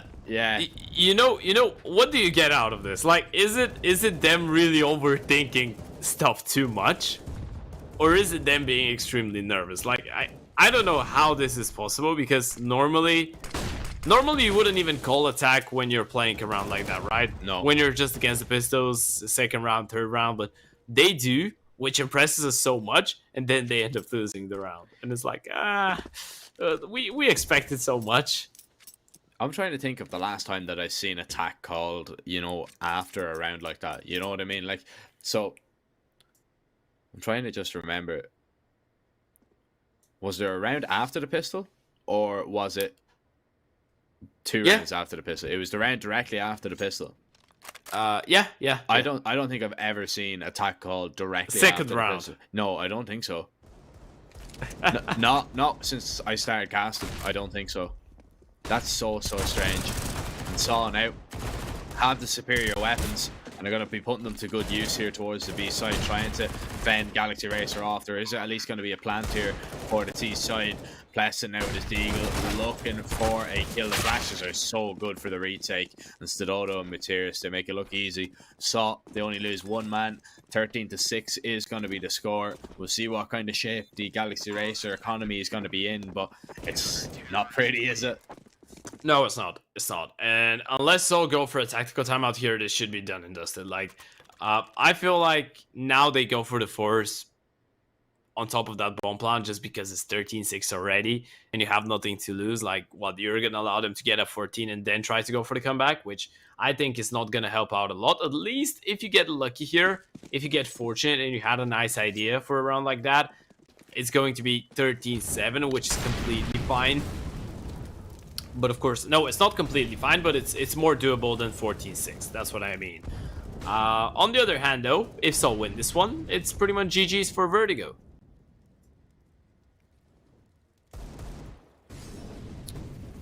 Yeah, it's a difficult scenario that Galaxy Racer kind of find themselves in, but they've only kind of got themselves to blame. They get themselves in a good position by winning the round after the pistol, and then they lose that round in spectacular fashion. I mean, there was fireworks in that pistol round from Saw that got it. That really just broke the money of the Galaxy Racer side. So they can only kind of look at themselves and blame them for the difficult situation that they find themselves in here now, as Roman and Story with the AKs. They reign supreme at the top of the A ramp, and well, Galaxy Racer, they can't even push past the entrance, can they? They can't even push past the bottom part, because Story, he has it on lock. He will be taken down. Roman is still here. He's the next line of defense that they have to get by. But look at this, already pushed down B. I believe it is just on a flank, so it's only a matter of time before Twist falls. He'll go down. There's the bomb drop. Diesel alone, and Roman will swing and take him down. Saw are going to pick up a 14th round, and now they're only 2 rounds away from closing this map out. A dominant Vertigo showing, really, from the Portuguese side, and Galaxy Racer, they have to hope for something better on the second map, to be honest. Yeah, they need to, but I wouldn't be so worried for them on Inferno. I think that we still need to go back to what we said about the punishment peak veto. I think that Inferno might be a bit similar the other way around. Of course, it's going to be a bit tougher because Soul will have the momentum on their side, but we're yet to see. We might get a bit of a surprise, but so far, I think Soul are showing us why they picked into Vertigo. I think they're showing us why they're one of the really, really good tier 2 teams on Vertigo. And, well, this is going to be another victory under their belt so far. So have had some pretty impressive results on Vertigo, to be fair. It's one of their most played maps. There's victories against teams like Double Pony, Blink, AGF, Apex, Galaxy Racer again, Akuma, Double Pony again. So they've been able to make it pretty close against decent teams here. For example, looking at that 16-14 loss to Endpoint in the EM4 qualifier. So I think that it's no surprise that they did so well. We were maybe hoping to see a bit more from Galaxy Racer, but I think that so haven't disappointed. They've impressed. That was pretty much what we expected. Yeah, I think so as well. And well, something that we haven't touched on is this is the exact same veto that we did see the last time Galaxy Racer and Saw played in the Pinnacle Fall Series 1. And last time they played Vertigo, it was 16-6 to Saw. Are we going to see that scoreline again? That's the question. Saw. And Galaxy Racer won the game 2-1. Yeah. They won Inferno, if I'm not mistaken, 16-10, Dusty 16-11. Are we going to say the exact same thing? If we see the exact same scorelines, my mind will be blown. Story, he's able to find the first kill as Galaxy Racer try and make their way up the ramp, and on the back foot already. That molly should take down Plesson as well. 6 HP. He is somehow surviving, just sitting in that smoke. And well, Roman continues to spam, but doesn't connect. Chawsey trying to get a refrag, trying to get that man disadvantage at least back into a little bit more of a favourable fight, but it is Saw coming out on top. Chawsey and Plesson now left in a 2v4, and surely this is it. Surely there's some kind of conspiracy about them losing 16-6 on Vertigo every time to Soul. And Story picks up another look at that Plesson in a 1 versus 4 Jack. This is done and dusted. Map number 1 goes in favor of Soul. And you know, me realizing that the previous game between those two on Vertigo finished in the exact same matter, I'm just scared right now.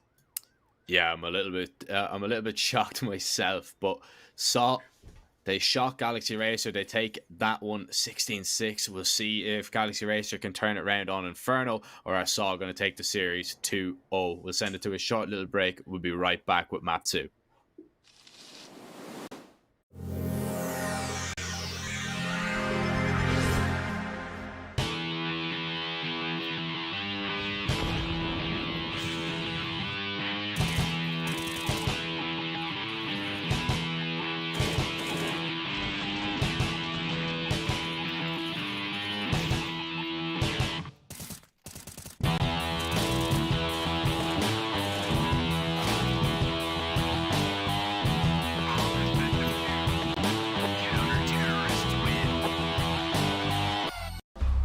We all have them. We all hate them. Unnecessary defeats. I'm talking about the defeats where you know you're better. You know you're winning. Until I should have been more focused. No. Scratch all the excuses and focus on the next game. And this time, awaken the GOAT in you. Oh my God, he's got a four!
Hello, ladies and gentlemen, and welcome back to the Pinnacle Fall series. Saw managed to take their map pick in quite convincing fashion on Vertigo, and now we go over onto Galaxy Racer's pick of Inferno.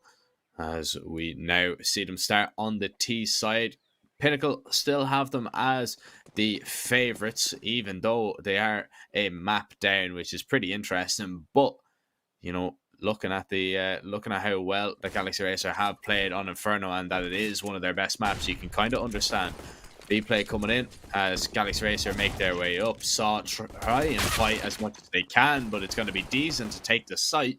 And Saw, well, they have to go for the retake with only 3 players left alive. Things are not looking great for Saw from the get-go. And Galaxy Racer picking up the pistol round is going to mean Saw go for the save. Meteorus, Roman, and Story, all 3 of them not even going to try and get up close to the side. Of course, we do understand that. You want to have the armors in the next one. Is going to help you out to get a bit of a better force, let's say. But Galaxy Racer not losing a single point of health here, Jack. So this is the perfect start. Me and you spoke about it in the break. Pretty much what the Galaxy Racer need now is to just get a couple rounds going good for them in the beginning, just to kill that momentum that Saw had on Vertigo. If you manage to do that, if you manage to kind of shaking yourself out of this slump that you were in on Vertigo, I think that things might look out really, really good. And let's not forget, we were looking at that veto in the beginning. We were thinking to ourselves, this is a punishment pick veto, a 3-mapper, 100%. But of course, let's see if Saw managed to fight back from the get-go. And well, we see the force bite coming in. They're going to have to hope that they can make it work at least. Well, for the most part, it's going to be a slow round from Galaxy Racer. They're going to try and be taking their control towards top banana. And, well, the mollies will be used. Want to be clearing out those close angles, of course. Taking your time against these kind of pistol rounds is always a good idea. But sometimes you can take too long and the pistols can rotate over and get into a more dangerous position. Stododo with the Julies. He's looking for some information. He can, of course, see the shots whizzing by his head, but he hasn't seen anybody to return fire on. He's going to do it anyway through the smoke. Tags up Chawsey a little bit. And I've actually just noticed it's the double Julie setup on B. Yeah, they have 4 pistols between 2 players here. That's insane. That's some Rambo stuff right there. And they still have a smoke. There it is from Just. And with 35 seconds, Galaxy Racer need to make up their mind. This is going to be just the fake. And they're opting to go for this A-bomb side play where still Story and Roman haven't moved the muscle. And Roman is the only one not on a pistol with Meteorus. He has the MP9, so quite a dangerous player. Story, he might get overlooked. There's only 15 seconds. Roman does the damage, doesn't find the kills, and look at Twist clear out Story. Jumping headshot with the Galil. And, well, it was promising for a second, but it was over in just 2. Yeah, over in 2 kills, and now Saw have to hang on to the Julies and the MP9, of course. I don't really think Galaxy Racer are going to be pushing too deep on the hunt. But you never know. We see Twist getting close. And he is going to be walking with that Galil. He might give a Galil away, which will be a big thing for Saw to really save and hang on to. But he's not going to aggress too much into that B site. And well, there are going to be 8 players surviving after that round. You know, I just realized. What? Galaxy Racer haven't found a single kill yet.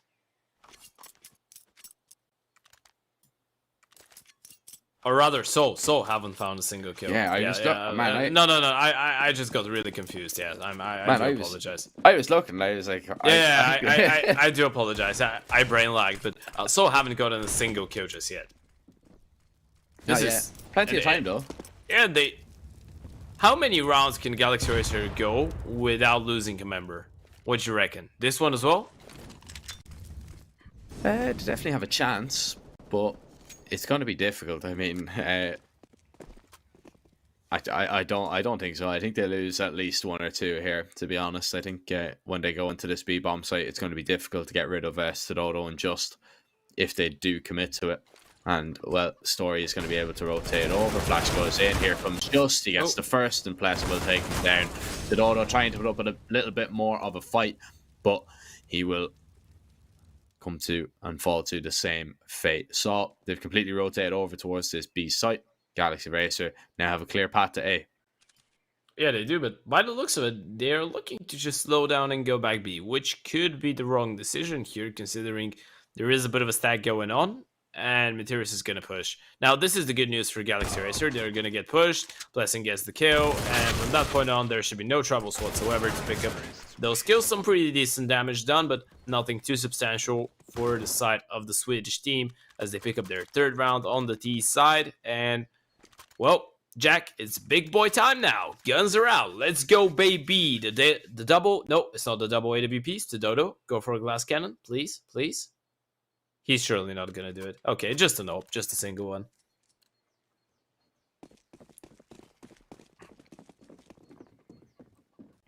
Yeah, just one up for both sides, as it is Galil's and, well, rather AK's and 1 Galil for Galaxy Racer. And it is a little bit of early action happening on towards Banana. They're going to begin to take some control, Just taking some HE damage a little bit more as well. He's down to half HP, but Saw are going to retaliate. They're going to be trying to at least fight for Banana control after damage done to Plessin, but Plessin, the man with the only Galil in the round, has found the first kill, but it is going to be refragged back. Saw's defenses on B are weakened for the moment, but Galaxy Racer, they're still putting pressure towards A. Story, though, with the AWP able to find the first. Runs through the smoke. Story, that's a lovely play from him. Continues for more. Story lands a 3rd. Surely not a 4th. And Story, he's done it all alone. The Oper of So. We know how vital the AWP is on this map, but he's done a madness. Twist now in a 1 versus 4. What could you possibly do? Nothing. Not a lot, right? Story gets a 4K in that round, and a lovely play from him, and he's needed it. You can see there the Maka stats from the 3D aim trainer. He's in the top 0.8% of flicking, and, well, there's some pretty good stats in there, Ted, and you know, he's a pretty strong aimer. If you think you can take him on and beat him, you can compare yourself against the pros. You can download it on Steam, and, well, you can get involved. And if you can beat the pros, there are some Razor prizes to be given away. So make sure to go ahead and check that out. Of course, that is the 3D aim trainer on Steam. Absolutely free to download. Yeah. Get on it. You know, me and you are really good people. I just realized it. Both me and you are sure that we can beat the pros and get all the rewards, but we're just gonna let the others try and compete and have some fun, because we don't want to be ruining the fun, you know? Exactly. We don't want to be party killers. Wouldn't be fair if we get everything, you know what I mean? Yeah, exactly. Leave something for everybody else. But, I mean, to be fair, the Razor products up to €500. It's nothing to turn your nose up at, Ted. We're kind of a little bit jealous that we can't participate, right? Yeah. I'd say that it's pretty decent. People can go over and check it out. It's pretty nice, and ooh, that is pretty nice as well. Story, he's so confident with the OP. You know, I'm loving what I'm seeing right now from Story. I think that what Zone need on a map like that to try and compete with Galaxy Racer is exactly that. They need someone to be having a monstrous game, and so far that has been Story. But let's see how well will his teammates do when he's completely isolated from the round.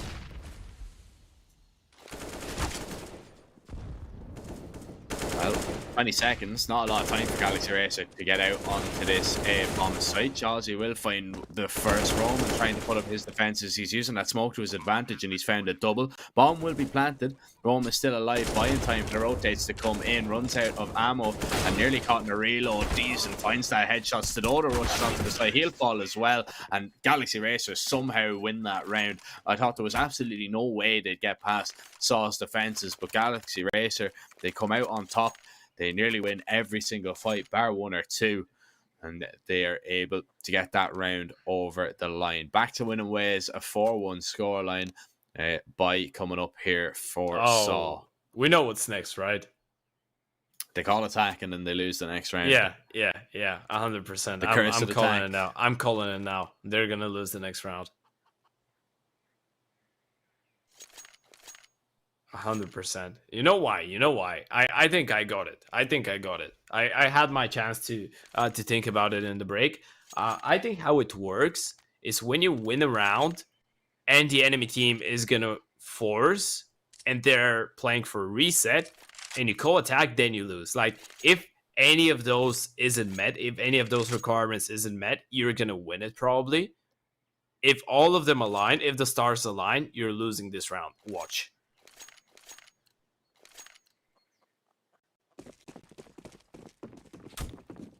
We'll see.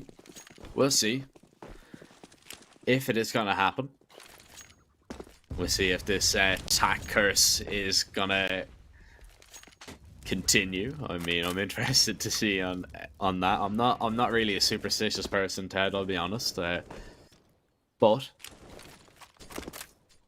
I can't really argue with facts, and the facts are the last 2 times the attacks have been called, the team that have called them have lost the next round. So you know, I don't do ifs, buts, and maybes. I do absolutes. I deal in absolutes. So far, though, the only absolute in this one is going to be Galaxy Racer taking banana control and continuing to fight for top banana, just though gonna give it up basically for free. Just doing some damage with the grenades. And oh, okay, that's a nice opener from Pleasant. Lovely pick. Just is going to be deploying his util just to keep Galaxy Racer at bay. They're not committing off that entry though. They're slowing it down. They're keeping Saw guessing, but Saw are going to guess correctly, it would seem, as they have 3 players towards this B. Bomb site. Pleasant's going to be making his way in, gets dinked up. The bomb is going to be falling back, just finds that kill. Chelsea going to continue to try and sell the fake, and Materis is going to be alone. 30 seconds. Galaxy Racer, they're going to make their way up onto this bomb site, and if Saw lose this man early on, you would think that it will be the save, and yeah, that should seal it. And not only that, it looks like Galaxy Racer have broken the curse, Ted. They've broken the attack curse. They've called one and they've won the round. Impossible. You know, that's impressive. Like it's really devastating when I go up with an entire theory of how things are working. I'm so sure in myself, and then it just falls apart in the moment that I explain it. But it's still a pretty decent round. Twist, though, needs to be careful. You don't want to be giving a free AWP to these hungry CTs, especially with their economy looking so... let's say it's just looking really shaky. So they're not going to be able to get an AWP in the near future. Galaxy Racer continuing with a really, really good form. And Jack... I know it's really early days, but I'm starting to think we're going to see pretty much the same thing that we did on Vertigo, just with another team winning in the end. I think we're going to see a pretty dominant showing from Galaxy Racer as we're looking at right now. They've looked good, to be honest. Those safe rifles are something for Saw to work with, but they have to hope that Justin Roman can have the impact. And well, Just is probably the standout player for Saw, probably one of the most impactful players in the lineup. And they'll have to hope that the star man steps up with a pretty important round. Oh, well, that molly is just going to force the apartments player back. They were going to go and push in off that. Just is taking a lot of damage here, as he is going to have to back away from B. They're going to rotate one more player over. Now, Twist. What is he looking for? I'm confused. Was he looking for the bomb? Maybe looking for some utility? No, he's definitely not looking for the bomb. He knows where that is. Yeah, maybe utility. I think he was looking for maybe smokes or flashes. Yeah, probably. You know, that little update makes it really interesting from time to time, but taking a look at that, Galaxy Racer are going to go for the B execute, sending one player in just to be their drone, their scout, to tell them if B is good for the use or if it's a bit of a stack there. And Pleasant, the scout, has done all of the heavy lifting here, finds the 3k, and Story is actually going to drop Twist, which opens things up for Pleasant to go for a potential ace, but taking a look at that, they're going to rotate the bomb back, and Roman, he's going to hear it. He might get the kill. Oh, no. Timing is not great. Pleasant with a 4k, Grux with one more, and Galaxy Racer with 6. Galaxy Racer, they pick up their 6th round. And, well, if you want to pick up a nice little offer, you can head over to Pinnacle. There's a bet €10, get €10 offer. You can click that banner down below the stream, and when you're a new customer and you're signing up, you can use that code FALL21 to avail of that offer. Make sure if you are doing so, if you are gambling, you're only gambling what you can afford to lose. Make sure that you're of legal gambling age, of course, and Pinnacle's full terms and conditions do apply with that offer. A huge nade there from Story over onto the Galaxy Racer men, Deezen and Grux, half HP or under. As it's a little bit more of a different round here from Galaxy Racer. They've gone a little bit quicker. Big nade once again. Roman with a double. He's dropped the bomb as well. The smokes are going to go down. Galaxy Racer, they can't really push through this, can they? They have to fall back here. They've expended a lot of utility. They still have 2 smokes, however. 1 smoke now left, and they have 5 players still to find. A minute left on the clock, so they at least have time to work with. But that was a really good initial stop by Saw. And once again, is the individual play to help out Saw in the heavy times, in the tough times, as now they're into a 5 versus 3, and the damage has been done to 2 more members. Look at Story go. The AWP finds another. This round is a complete bloodbath. Saw showing us some signs of life here on Inferno, winning a pretty dominant round. Of course, they haven't won it just yet, but with 35 seconds, I wouldn't fancy Chelsea and Grux's chances in this one, especially with Grux's HP. But still, they have the AWP, but no, this is over. It's a save. They're not even going to try and do anything. They're just going to run all the way into T-Spawn, hold on to the AK and the up. That's going to be a second round for So, and most importantly, Jack, a second round where they don't lose a single member. Yeah, really good from Saw. Really good stuff. As it was really, I'm actually just kind of looking at the HEs in that round, to be honest. Ed, like the HEs did so much damage, but it was the double from Roman that really kind of stopped Galaxy Racer in their tracks. Well, Galaxy Racer, they are the favourites. Now, it's a little bit crazy to me. So Pinnacle, they're kind of writing off Saw a little bit. You think they have a chance here? I mean, they're already a map up. Let's not forget, they're a map up here. No, I'm speaking about the map. About Inferno. Oh, I think they have a chance, yeah. Okay. I think they could 2-0 the series, to be honest. Yeah, I think it's a bit harsh to write them off at this point, especially with the double AWP and Stododo doing stuff like that. And of course, for those of you that don't remember, actually Stododo used to be the opener here before the arrival of Story, right? Yep. So it's kind of I would give maybe other teams as examples. Let's say Team Fiend, where Red Star was the opener, Harn arrives, gets the AWP, but then you have a pretty strong secondary opener. This is the case right now with So. We're seeing the double up continuing to a superior. Story finds another. Meteorus with one more. Jack, this doesn't look optimistic for Galaxy Racer. No, it doesn't. Roman finds the last. I actually don't even think did you see that there? Like when Story actually hit that no scope, he legged him with that no scope. That is absolutely ridiculous. Absolutely insane.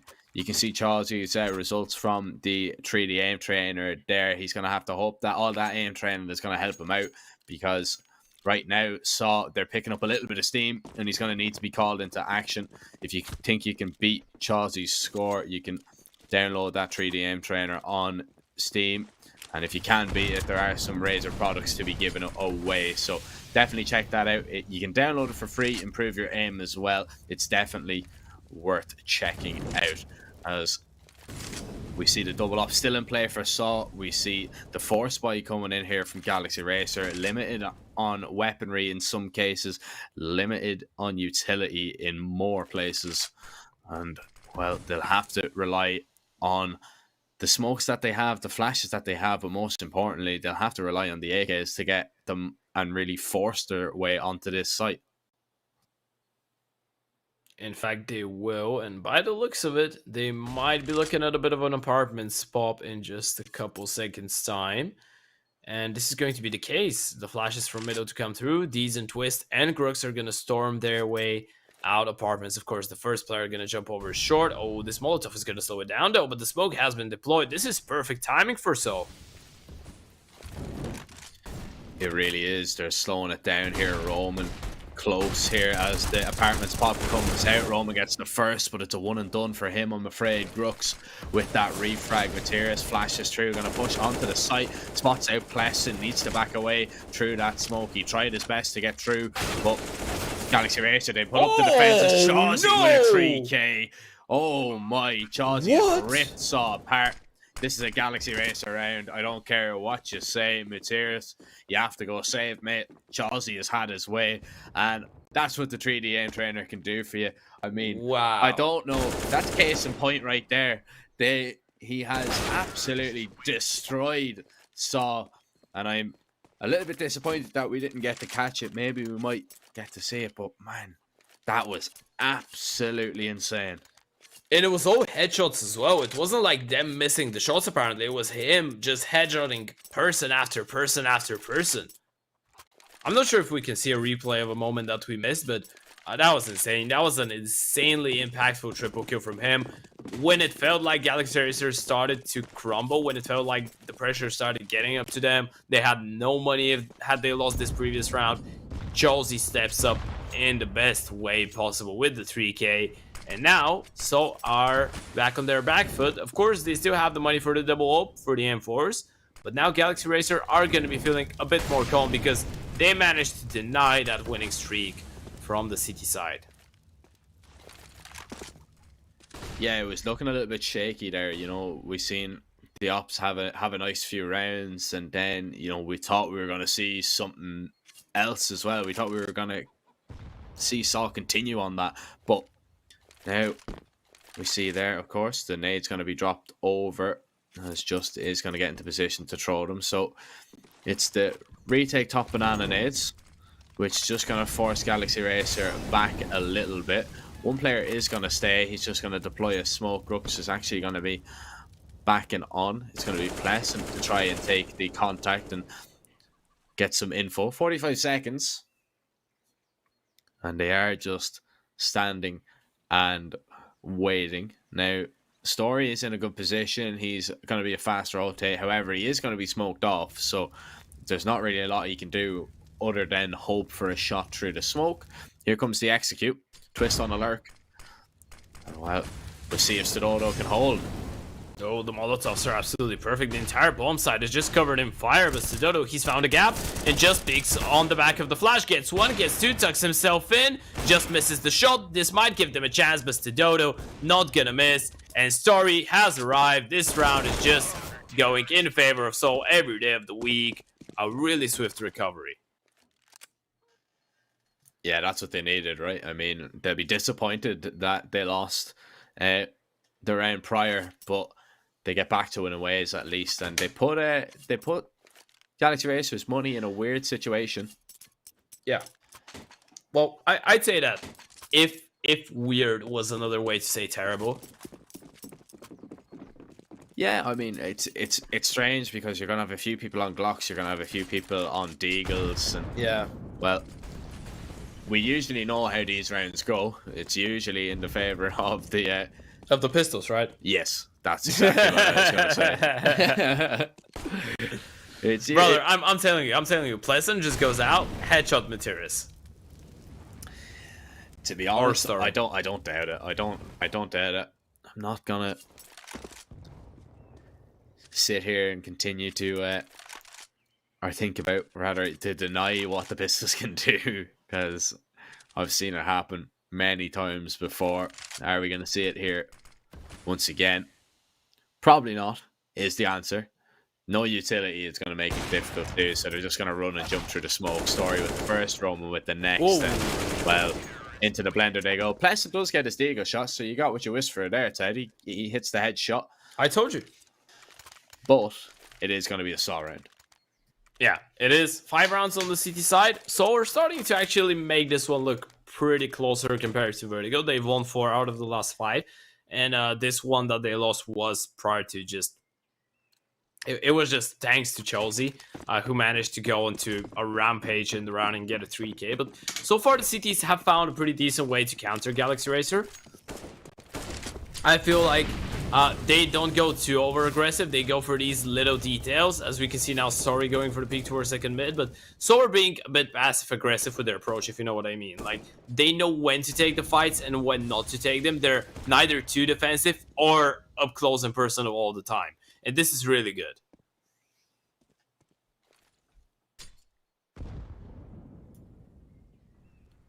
Storado going to be put under pressure here. That's a fantastic Ferrari peek there from Pleasant. Just as alone here towards this B site, and it is just him, but not for long, because the rest of the Galaxy Racer members are going to be flooding that Wait a second. site. The bomb's not there just yet, and this is an issue. I think Meteorus has got it. Does he realize? Oh, now he knows. Surely he's realized it. Oh, and he mollies him off. They can't cross with the bomb, but shows he has found a kill on Story through the smoke, but still the bomb can't really cross towards B. So this becomes a bit of an issue. If he gets spammed through, there's the spam, doesn't quite connect. The bomb manages to cross, and look at Meteorus go. He's gonna push through the smoke in hopes that he drops it, but there's just 3 Ts waiting for him on the other side. A bit of a chaotic one for a second. Yeah, it was a little bit touch and go there, wasn't it? I mean, I was looking at that, I was thinking maybe, just maybe. But I said maybe. yeah, it was going to be Meteorus and Roman to save Saw, but it wasn't. Now, Roman has to try and hang on to the AK. He hears the spam. Oh, did Chelsea spot him? I think he did. Because everybody's now focused on the T apartments.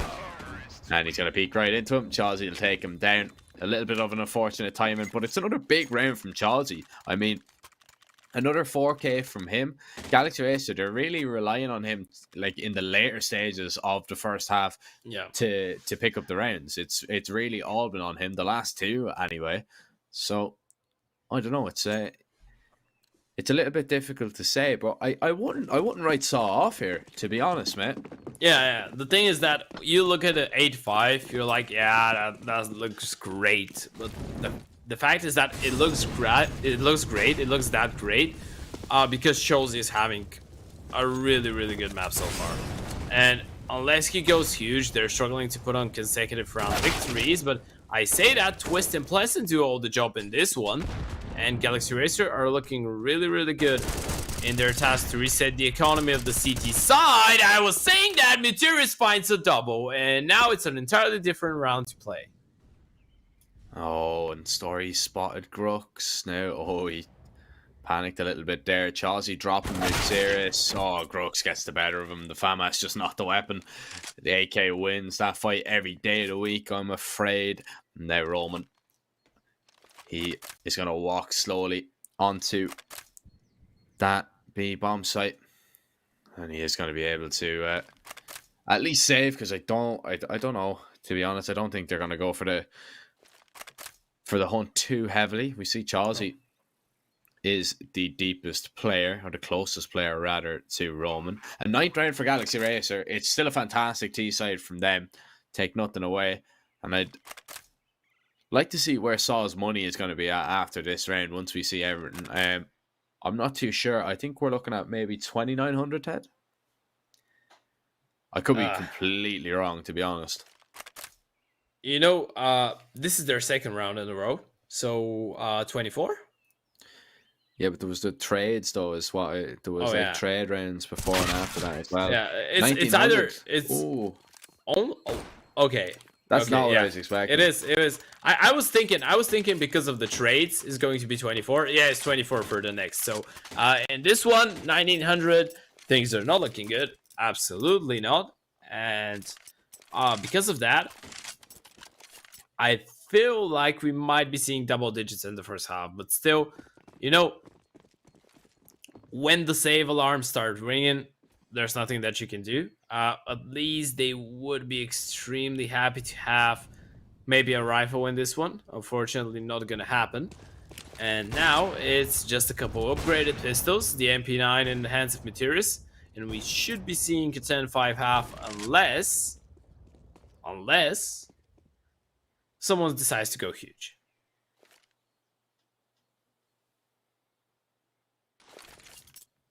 There is that big question, of course. Now, that smoke is going to discourage Galaxy Racer completely. That's pretty interesting, isn't it? I mean, one smoke towards top mid has just sent a whole 3 players towards a different bomb site.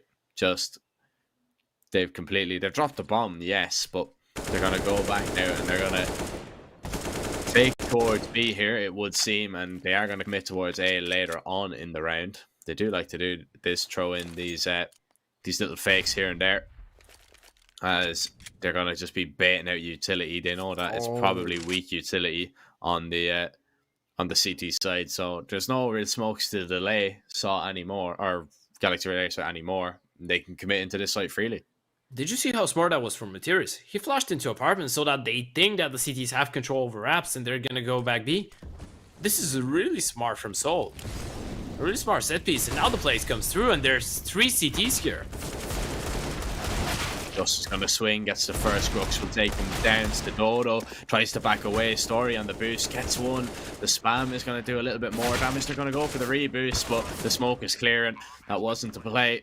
And now, Galaxy Racer, they have complete control of the site. Meteoris is going to jump right into the op of Chazzy. Roman last alive in the 1v3. And he goes for the swing. Chazzy takes him down. It's another 3k, another multi-kill from the Galaxy Racer Opper, as he is going to get them on to 10 rounds. A 10-5 scoreline. We've seen this, but it was the reverse on Vertigo. And we'll see can Galaxy Racer close out their map pick. Well, Vertigo ended up in a 16-6 fashion. Let's see if Galaxy Racer managed to make it as dominant, or, well, to see if so we're going to be able to put on a bit of a fight. I mean, you still said that we think that Galaxy Racer would not be able to close it out in the same way that Vertigo was closed out, but of course, it really depends on this pistol round big time. Well, let's see what's have in store for us. A smoke, 2 flashes. On the other side, we only have the double flash combo from Deezen with the defuse kit, but a 4-man stack towards this A bomb side might prove to be the right call. It might. We'll see now if Saw are going to commit into A, and indeed they will. They're going to peek out first. Deezen tapping takes down just Dodo. Dodo will get a trade back. Chazzy and Plesson now combine. Plesson with 2 leaves Meteoris alone. The bombs drop towards short, and Meteoris is the last man. A 1v4 on the cards for him, but he has to find all these kills and he won't even get a chance. The double swing is too strong. Galaxy Racer, they take both pistols on Inferno. They need to make sure they get over this hurdle of the second round. I wonder now, do you see a force? I really hope we see an eco from the T's. Okay, it's a force. It's pretty much the same scenario as on Vertigo, right? It's like, you go for the eco, you're gonna have the AKs, but it's still you allowing Galaxy Racer to get a bit too comfortable on the CT side and building up their economy, and you want to try and reset that from the get-go. So, this round, pretty much gonna tell us if Galaxy Racer are gonna be able to mimic what we saw on Vertigo. And look at that aggression from the CTs. Look at the utility damage. So they're hoping to run through that smoke, but Twist and Deezen are already on the other side and waiting for them. Well, they fended them off by finding those 2 kills. They slowed Saw down. And well, that is going to be a result in itself, really. We see smoke deployed. Gonna keep Saw at bay for a little while longer. Pleasant spotted, I believe it was Materius on the cross. Yeah, doesn't do any damage to him though. So he has at least a little bit of information. It's a 2-2 split on both bomb sites as Saw begin to weigh up their options. They do have the utility to go for a play towards A or B, so like they can smoke off long, they can smoke off moto. There's one of the smokes going to be used towards short. I saw think about maybe going for a little bit of a long wrap, but Chawsey will deny that, and lovely shot there as he flicks onto Materius' head. And now he hears the steps. He might go out for another peek, spots both players. There's the info. Now needs to retreat into the safety of the A site, but Saw, they're going towards B here. Yeah, but with only 20 seconds on the clock, I mean, this surely is impossible, especially with this Molotov. That's the round done. There it is. They're not going to run through that. And Pleasant goes for the fight. There's one. Not the second, but there's just not enough time. What? Okay, there's still not enough time, I think. Yeah. Nothing that could happen. Grux gets the kill, but that was a slick one tap from the Tech 9, wasn't it? Yeah, it was. It was a lot closer than I expected, but yeah. By the way, is it bad that when you said a long wrap, I thought of a burrito? Oh man, can we not? I'm absolutely starving, mate. Every time, man. I'm sick of coming. Literally every day this week, man. You've brought up food at least. I'm hungry as well, you know. Man, at least once or twice on a broadcast, you've literally brought up food, man. And I'm sat here starving. I love food. Oh. Well. Okay, I'm not gonna speak about food today. I promise. Not anymore. Not anymore. I appreciate that.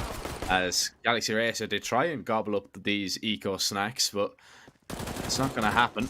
Not yet, anyway. As Pleasant will find the final two, but it was a lot more close than we would have expected. Once again, you'd expect these rounds to be going fairly smooth, but yeah, you know, it's been catching me by surprise today. Not only in this game, I mean, in our first game of the day as well, there was a few rounds in the endpoint game that should have went the opposite way, but it didn't.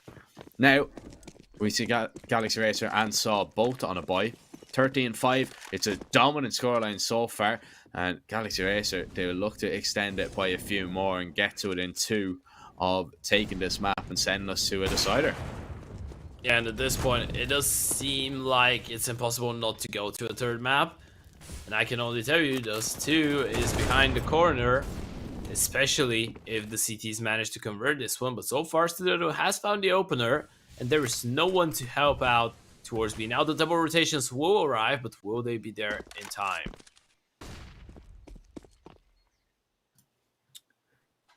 Doesn't seem likely. They're here, but the smokes down are going to make it difficult. And while Deezen putting up a fight on his own, Saw are going to actually commit into this B bomb site. Deezen getting the first kill, Pleasant with the next, and 3 players left to find here for Saw as they try and barrel their way onto the site. They try and fight their way, but Deezen still making a nuisance of himself, still just surviving. He's going to be mollied out, looking for the kill. The flash is going to be actually a team flash to blind him. Pleasant though has found a double, leaving Stododo alone. 33 HP, hasn't had the best of times so far, only 6 kills, and he's going to stay on 6 kills at least for this round, because Galaxy Racer, they're going to get a 14. No bomb plant there is going to mean that if Saw decide to go for this force buy and go for it, I mean, they're not going to have a lot of utility. They're going to have to go for Galils to really get themselves into a site, and there it is, 1 AK, 4 Galils. Saw, this is their last chance. It is, absolutely, and that was such an impressive round from Galaxy Racer. I mean, the amount of time that Deezen stayed alive there towards the back of the side was insane, but the only reason that this was a possibility was because the rotation players were throwing so many grenades towards the way of Saw. The D's were so upset. They were constantly flashed for a solid time period of like 6-7 seconds, which is a lot. There were smokes, there were mollies, the support was absolutely phenomenal. That just comes to show how important rotations are on Inferno's CT side, and that when you have a nice and well-rounded and well-communicated rotation, you can pretty much win the round with grenades. That's exactly what happened, and now so there's no room for mistakes. There is not, and well, that's not really too much of a mistake. More, it is the CT's getting aggressive, but the T's, they managed to find 2 kills back. Now, it's the advantage to Stododo. He's made some steps, and Deason's going to be looking around that smoke to try and maybe get an advantage for his team. He's hearing the players think about making their way in towards B. The spam is going to be good. Gets the first, nearly gets another one, but he at least keeps it into a favourable fight. Now for Galaxy Racer, Materius, you need to be very, very careful you're not spammed. There's a nade down. Justice going to be tagged a little bit more as Galaxy Racer, they're going to be locked out of the site for just a little while longer. They have to wait for these pieces of utility to go away, but once they do, they can commit into the site. They have kits just in a really good position. He's going to drop down, he's going to be heard, but he takes down Deason with him. Now Chelsea and Grux, they take the fight. Grux with the first, Materius just left to find, but there's not enough time and they retreat. Saw are going to win a round. They survive for at least one more, but just, I believe, should fall. And yes, he will. So Materius, the only man surviving, means that it is going to be a difficult scenario once again for Saw's economy. And this means that if they lose this round, the reset is going to be even worse. Yeah, the thing is that the money on the CT side is not great as well, so this gives them a chance. I'd say that right now I'm starting to agree more and more with these odds from Pinnacle, by the way. Looking at how Inferno is going, even if Galaxy Racer end up losing this one, even if their economy ends up getting reset, I don't see a way or a universe, I don't know, a realm where Soul's comeback is a possibility here. I think we're going to a decider, but at least for them it's important to try and potentially end it up in a good momentum. You know what I mean? Like, get a couple rounds in the end. You're probably going to lose it, but make sure that you get like 3-4 rounds just to make sure that when you get into Dust 2, you're feeling better. You're not just going into Dust 2 on the back of an annihilation.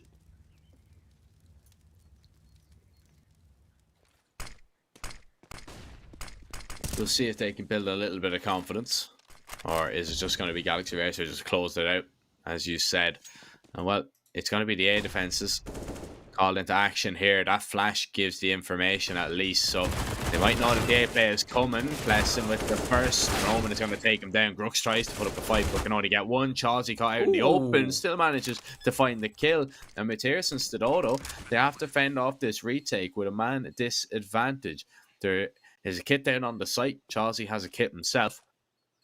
And there are some nice weapons for Galaxy Racer to work with as well.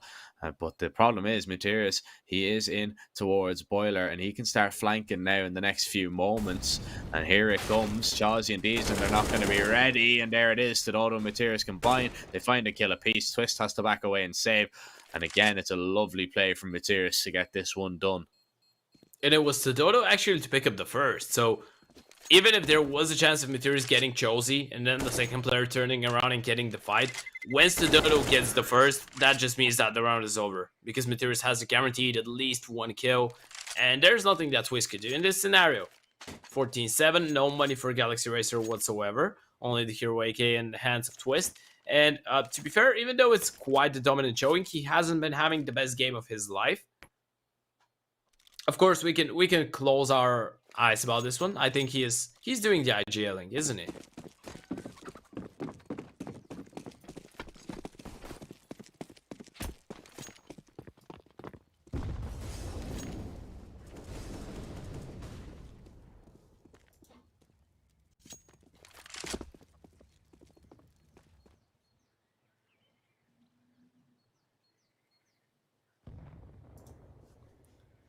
Oh, there you have it, Grux, the God of Thunder, ladies and gents. Prepare yourselves. Okay. You can unprepare, nothing happened, but Twist still is up close with the AK. He might try to find some damage. Goes for a P, gets spotted, but lands the headshot. Only 13 HP to spare, but this AK might actually scare Soul just a little bit. And by the looks of it, Twist is thinking about going for another peek. There's the pistols. Now they're thinking about it, but Twist has found another. The damage is there, but now Galaxy Racer needs to retake this A-bomb side in the 3 versus 3. A lot of damage done, but Justin's story are going to put all of the Galaxy Racer players to sleep. That's going to leave Chelsea in the 1 versus 3, and this would be one for the history books, but unfortunately, I don't think it's possible.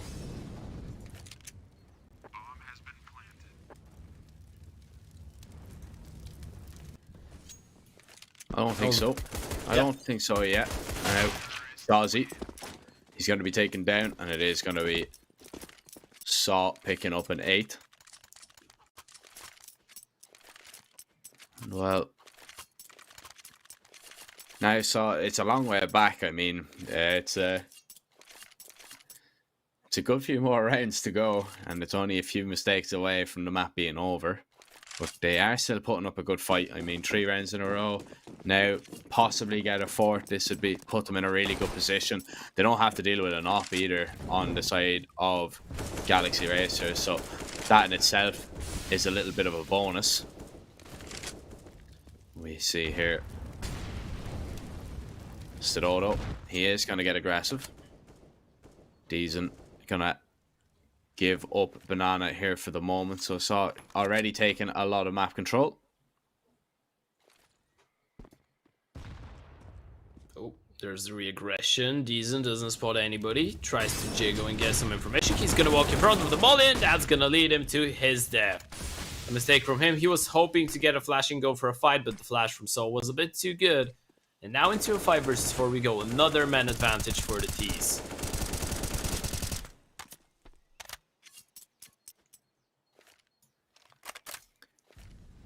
Another man advantage found. And well, so what did it do with it is the question. Right? There's 2 players that are pretty low, and look at this reaction here as Galaxy Racers are going to be rotating players over towards A, but the fight has already happened, which means that Saw are going to make their way back towards B, where they only have Twist to come up against. Stadodo and Just, yes, they're both very low, 30 seconds. They don't have a smoke to cross into the site, which could make things difficult.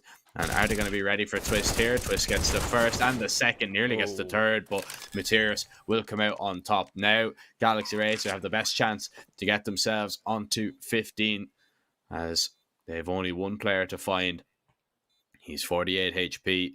He only has a molly to work with, but Mateus is going to be able to get himself into a good position. He is towards Banana.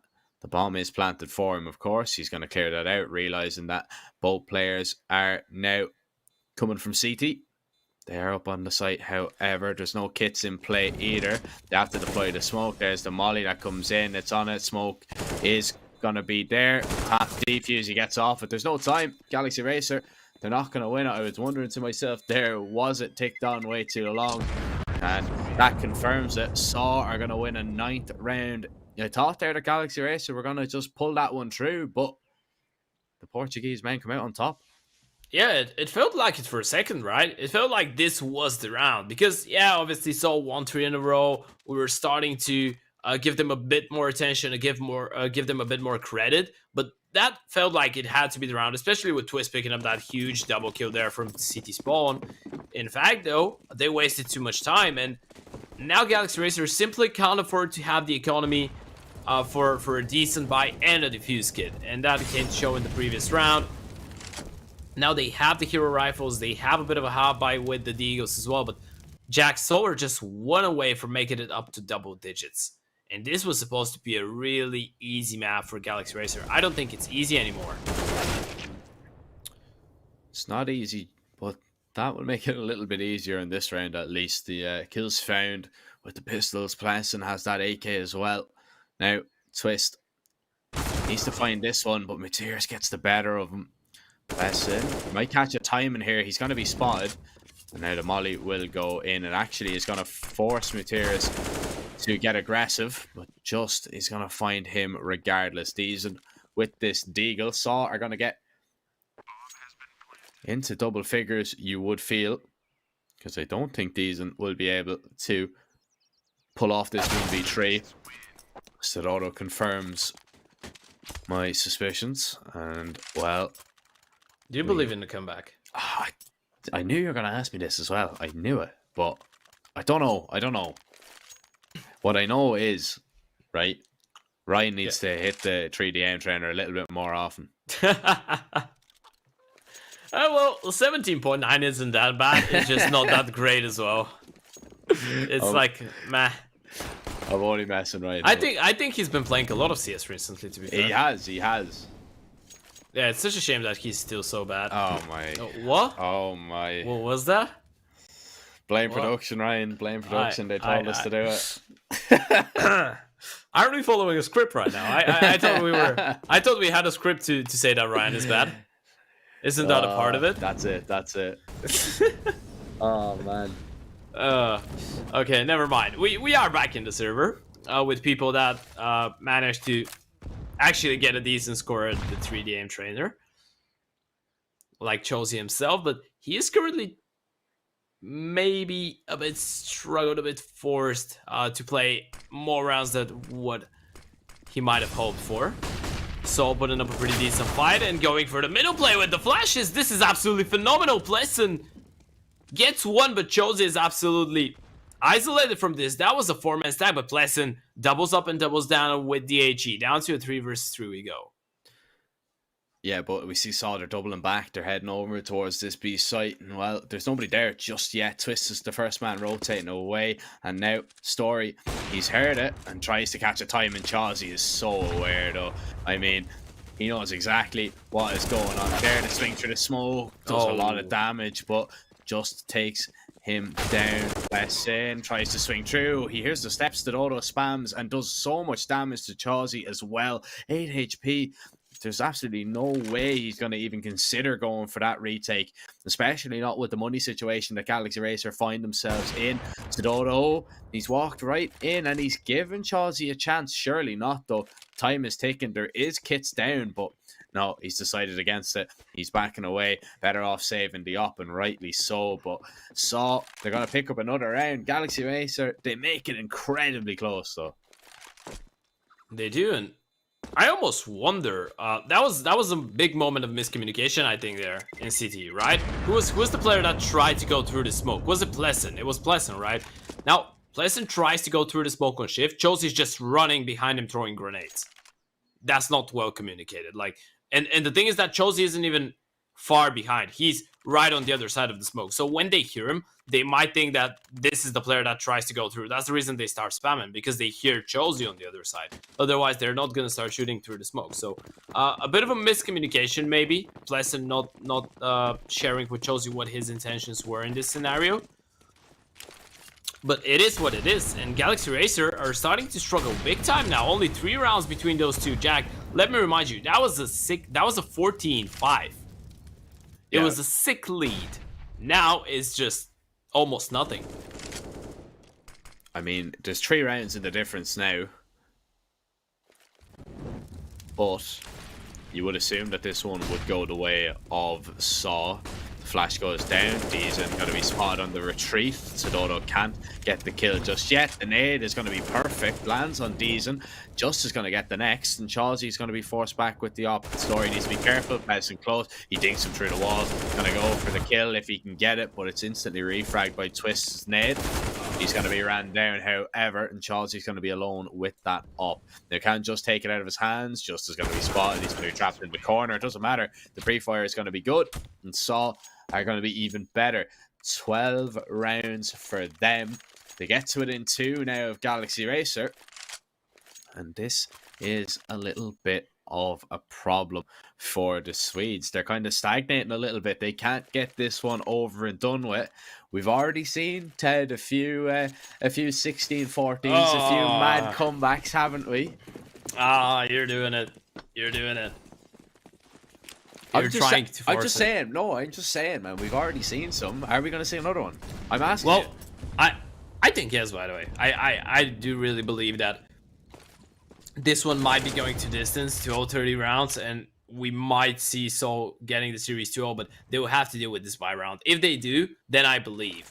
But again, Chosy has an AWP, the rest have M-Force, and the thing is that once again, Seoul, they're being so diversity with their approach, and look at that now. Galaxy Racer, they don't know how to react to this round. They send in Grooks to try and deny the long play, but that means that Chosy is all alone on the bomb side. Roman gets the kill. Chosy falls as well. It's down to a 3 versus 3.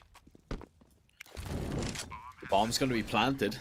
Be a big round for Saw to pick up once again, and the volleys will go down, the smokes will go down. The util is just raining towards long and just keeping the CTs at bay. Means that they can't go for the retake just yet, and time again is a problem. It's the enemy for Galaxy Racer because they have no kits. They're going to be able to smoke up and try and get up onto the site. They need to find the kills though. Stododa gets the first, Stododa gets the second. Twist has to save. Saw win another round. We're looking at 14-13. And, well, Stododa, he could get the fourth. No, he's not. Twist will take him down. He'll at least hang on to that M4.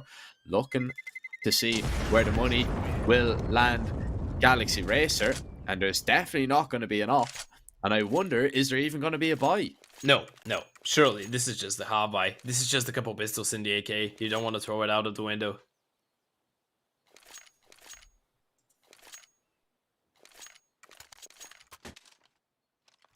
Eight in a row. That's scary. Oh, okay. You go for attack now.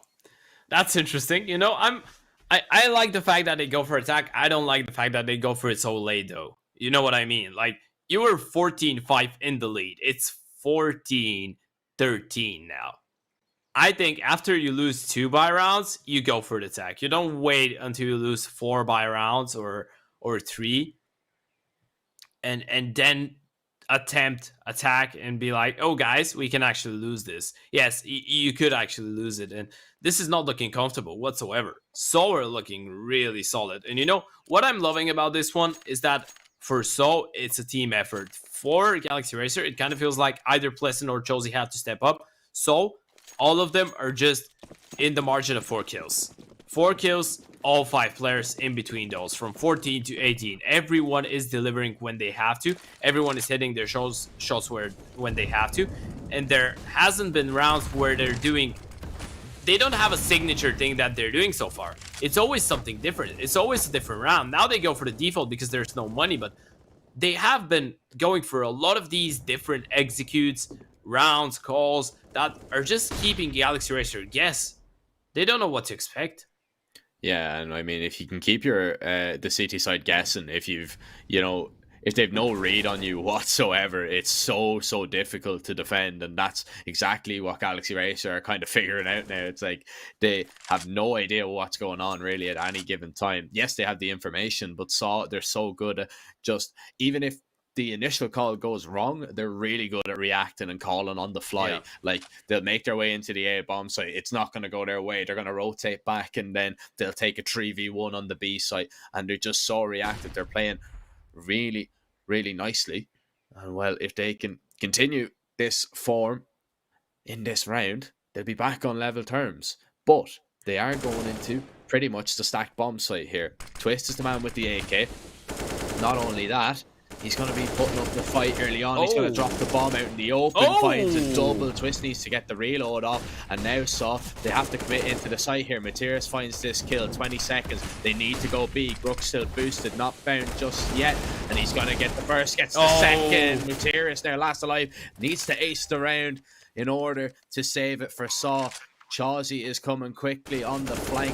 Now he's going to be spotted. Materis going to be tagged down. Knows exactly where both players are coming from. Is the swing going to be good enough? Finds the first. Needs to reload. On for the ace. Chawsey taps the bomb. Baits it out. Now it's going to be tapped one more time. He's going to try and walk down the man on the AK. Chawsey doesn't have a kit, and Materis knows this. Head down. Chawsey's just going to stick it. Materis knows that he's running out of time. He has to go and peek. He's going to swing. Chawsey gets off it. There's going to be enough time, I think, just about. Chawsey's going to win it. But oh my, was that close. And once again, who better to do it? The half buy is going to deny Soul from leveling things up, and who else than Chelsea, the man himself, the hard carry of the team with Pleasant, but the hero here, Jack, to be fair, was Twist. This double kill that he gets, if he falls there with the AK, that's round done. The Deagles aren't going to do that much damage. Well, they could, but it's just very unlikely. Twist with that double kill makes it so possible for the Deagles to reign superior here, and the 1v1 in the end, Chelsea against all odds manages to win it 15-13. Galaxy Racer back to winning ways when it mattered the most. Let's see now if Saw can overcome this. You know, they can still bring this one to overtime. It's not done just yet. It's such a close game. And well, it's going to be a flash pop towards top banana. There's the entry that Saw were looking for. Stododo's found it. He's got the headshot, and now Saw can retreat. They have this advantage. Grux is looking for some information towards middle, and he's going to push down. He's going to be caught in the open, and a 1-for-1, I'm afraid, isn't good enough in that scenario. Now, it leaves Plesson alone. He's been one of the star performers now. He's going to need a big performance here as he tucks underneath the ports. Watch out, Stododo gets a second as well. It might just be enough, but it's a 2 versus 2 retake coming in from Galaxy Racer. The CTs are separated for the time being. Soul taking their time with clearing out the bomb side. There's the resmoke to allow the bomb to go down. One coming in from apartments, the other from long. And Josie, he's trying to keep them occupied and open up some space for Twist to work with. But look at that, just he's thinking about it. Does he spot him? I don't think he did. I don't think he knows. So Just is going to keep his head down. Twist is thinking about making his way out of the apartments. The timing does not work in his favour. Chelsea has to save, surely. There's no chance of a retake happening now. Saw have won the round. 15-14. We're going to go to distance. Are we going to go to overtime? Oh, I think we could. Look at the money on the side of Galaxy Racer and them picking up that previous round. That's not great. I mean, Chelsea can drop over an M4. Plesson can buy himself one. Twist as well. Actually, this buy isn't going to be terrible. Actually, this buy is going to be quite good for Galaxy Racer. The thing is that this previous round was a half buy. They're yet to find a way to win a buy. They've been struggling with the buy rounds. And they go for attack. This is the most important round so far for them. And look at the economy on the side of Saw. It's just not present as well. Materius and Story, they don't have any money whatsoever. Just can drop over an AK. But one of them is going to be playing on the Galil or the Mac-10.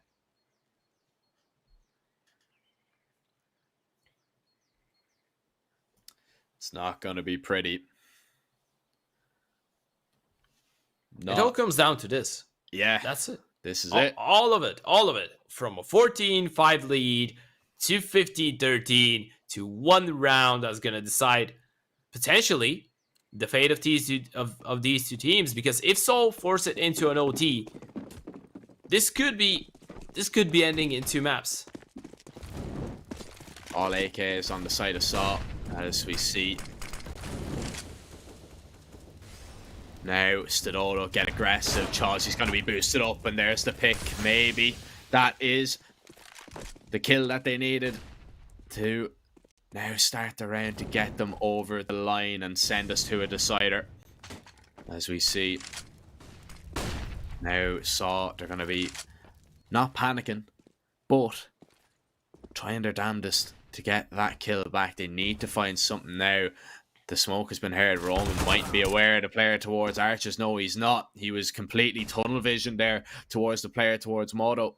And now, Materis, he's going to walk across Twist. Is going to be spotting a place and waiting for a flash maybe to peek out. There it goes. But he's not going to find anything. The bomb could go down here, and that would be a disaster. Materis still putting up a fight. 50 seconds. So they have a little bit of time to work with. Story is hoping Deezen walks into his crosshair. Might just be gifted a kill. No. Cannot confirm it. 40 seconds. Where did it go? I wonder. Right now, what they know for a fact is that there is someone towards long. They spotted the players on side. They don't know if there's 3 on A or if it's a 2-2 setup. But with time passing, Twist needs to get closer to this B-bomb side. Oh, and that's going to give them the timing. They get it perfect. So, oh, this is so good. And they've cleared out middle. Galaxy Racer think they're safe. They think they should be worried only about apartments, but it's not like that. It's long as well. Materis gets the refrag, and now Grux, he's pushed all the way from apps. If he denies the bomb from going down, this might be a disaster. Not able to do so, but now it's a 1 versus 3, and Materis has picked up the first. finds the first kill, deploys a smoke, needs to ace the round, and well, he's buying time for himself, isolating the fights. He drops Chauzy, 35 HP. Twist only needs a bullet or two to take him down. Mateus, he's gonna tuck, he's gonna head down. Twist has absolutely no idea where he is. He's looking around frantically trying to find him. There's no kit, so time is of the essence. Twist, he's gonna run, he's gonna jump, he's making so much sound. The bomb isn't planted for Mateus, it's only gonna be tapped. Twist is gonna be taken down. The ace from Mateus sends us to overtime. Saw, they are not done with Inferno just yet. And with 3 HP to spare as well, Mateus, for a second there, it felt like he would miss the shot. Really, that's not an easy shot to hit. For a second there, it felt like the flick would have been there, but Galaxy Racer, they can't close it out. So, what a hell of a comeback from being 5 to 14 down. From making it all the way to 13-14, just to lose against the Hero Rifle and the Eco, and then winning the last two to force overtime. What a legendary comeback story from Seoul, and it's not gonna end just now. They can play for the victory here. They can play for the victory, but what was kind of the problem for Galaxy Racer a lot of the time was that they didn't have a lot to work with. Now they've got double ups, they've got a lot of utility, and they've already found an opening pick. Story is the first man taken down out of the round. So they have a lot of players towards Banana as we see the smoke go over towards mid-site. And now this is something that we haven't really seen too much from Saw. They smoke towards mid-site. We see another smoke now go over towards Coffins. They're going to commit into this B-site. Grux with a lovely double, a triple. And they don't smoke CT and they get punished. Roman, the last man alive in a 1v5. With 50 seconds left, really, what can he do in this scenario other than go down? Damage isn't even good enough. Oh baby, Roman 1 versus 5. Gets it? Okay, yeah, he gets a bullet into the chest. The BP, a bit too powerful, and Galaxy Racer finally pick up their 16th. I bet that they were hoping they were waiting for that round to come for so long. You know, this is the devastating part. You can't win a buy round for what, like 10 rounds in a row? You can't win a buy, and then it goes into OT and you win the first buy, and you're like, yeah, I needed that. I needed that just a couple minutes ago.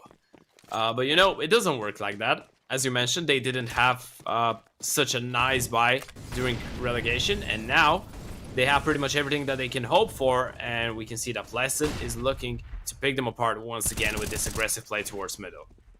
And he has done so. He's found the opening pick. Roman will fall, and this is a lot better from Galaxy Racer. Grux with the next, just taking a lot of damage. The nade confirms the kill, and Story needed to find that to at least give a small chance to Saw, but it's still only a very small chance.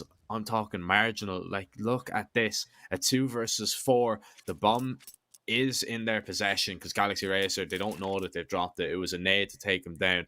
Stadodo already in an aggressive position up towards B. The bomb's going to be recovered, and Story is going to be making his way up. He's going to smoke towards Coffins. And Stadodo, he has to flash off CT. There was only one smoke to use. They're banking on nobody being there. Deezen hiding towards backside, gets that kill. It's Story alone. He's taking so much damage. The flash is good from Twist, and it's Galaxy Racer with a 17th round. This is looking a bit more like it from Galaxy Racer. I think they've woken up. The thing is that if So get 1 round here, I will still believe just a little bit. If Galaxy Racer get it 3-0, there's no chance. And imagine how devastating this is for Seoul. You came all the way up here. You managed to win so many rounds just to get annihilated in OT. But of course, they still have one more chance to get around in the first half of OT and potentially go for the comeback in the second. They will need something spectacular though. So far, the aggression early round from Galaxy Racer has been really dangerous. This time around, no such thing happening. So finally, Seoul will be able to catch a breather. They'll be able to catch a breather a little bit. I don't think we will. It's been really all go here in this Inferno game. And now Saw will be hoping that it won't all go Galaxy Racer's way.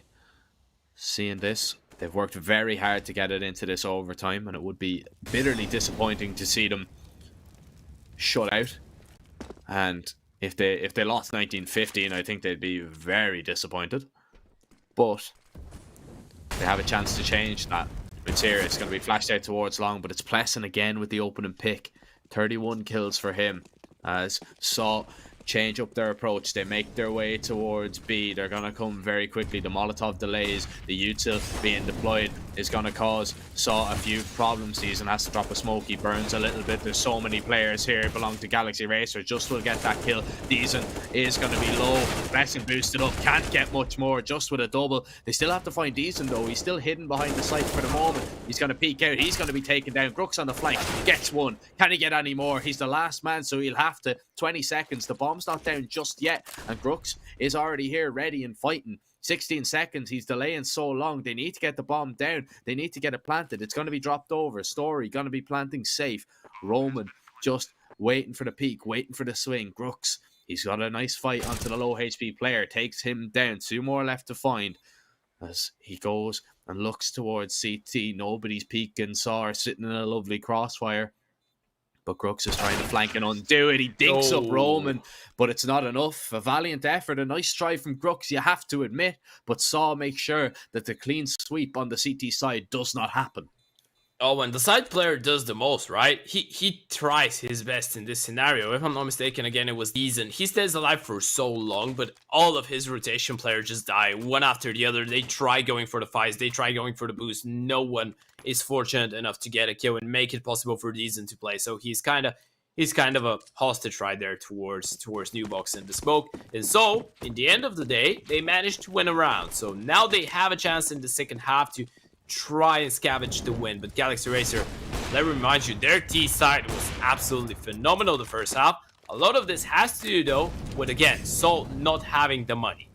And this time around, there is the double AWP and the full util. Yeah, it was really the story of both sides. The economic situation for both CT sides were it was kind of what hampered them a little bit. And well, overtime I think is a fair result on this map.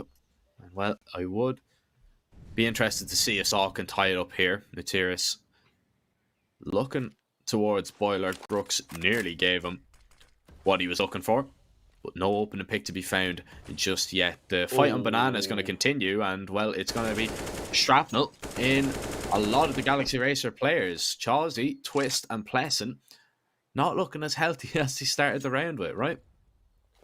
Look at that damage. They haven't seen anyone. They're down to 40, 45, and 60 HP without seeing a single person. And you know what that means. Now all of these 3 are just down in 1 bullet to the head from the M4, and Story is going to take down Twist. So now a man advantage. With the second AWP being here's to Dodo. He has a Molotov to delay as well. There's only 30 seconds. They need to swing. They need to go for the peaks. And because of that Molotov, they can't refrax. The Dodo gets a kill. And now in a 3 versus 5, how do you win a round like that? You have to hope that you hit your shots, and well, they make their way into the site. Just as boosted up, Stododa's going to be taken down, just falling. Finds 2. Deason now alone. Bomb's going to be picked up. There's 10 seconds, but he's not even going to get to put it down. Story makes sure of it. 17-17, and speaking about stories, what a story this would be if Saw could come back, if they could take the lead, and if they could win on Inferno. It was a 14-5 scoreline. Now they are level for the first time in a long time, and they have a chance to get onto map and series point. I believe this is the first time on the map that they're leveled up. Galaxy Racer picked up the pistol, right? They did, yes. Yeah, that is the first time that they're leveled up on this map. And it's in overtime, 17-17. So, what a hell of a story that has been so far. And still, they have a lot more to prove. They have a lot more to show. Damage has been looking extremely good this time around, though not so much utility damage in the beginning. Simply because Galaxy Racer are taking a bit of a more defensive approach. They will be trying their luck elsewhere. Looking for success over at the A-bomb side, but guess who's there? Story. He has been really good on this AWP so far. That's why he's gonna get smoked off. He deploys a molly, however, and now that smoke onto the molly is going to confirm that there's a few players there at least. Story needs to be careful. He's going to need to be ready because they look to pop through this smoke, and Materis is going to be flashed in, needs to find the kill, gets one. It's going to be instantly refragged, but he gets the information. Decent, drops Story. It's Roman alone here towards A, getting aggressive towards short, but Chawsey has his teammates back as he hits that shot. Stadodo tagged down to 20 HP as he runs and jumps through the smoke. Chawsey knows that there could be a player coming close, but he is going to back away to a more passive position, a more passive angle, as now Just and Stadodo, they look to try and retake. The jiggle is good from Grux, and he jiggles both, gets both pieces of information. So there's no real point saving. They can go for it here, but it is going to be very difficult to find every single player. The crossfires are set up, the positions are perfect, and Stadodo says, do you know what? It's worth just leaving. There's no point me even attempting it. They're going to have a bye anyway. It's 18-17. It's map point for Galaxy Racer. And so now they have to send it to a double OT if they want to stand a chance. If you're Stadodo now, what are you calling? What are you doing in this final round? It all comes down to this again. This is the second map point for Galaxy Racer. In the first one, Sol managed to absolutely run over them, but they need to do it again. Again, the double AWP, the full utility, the M-Force, everything looking almost as good as this offer from Pinnacle, of course, with called Fall 21. But we're going to get up to that later on again, because this game is not giving us a second.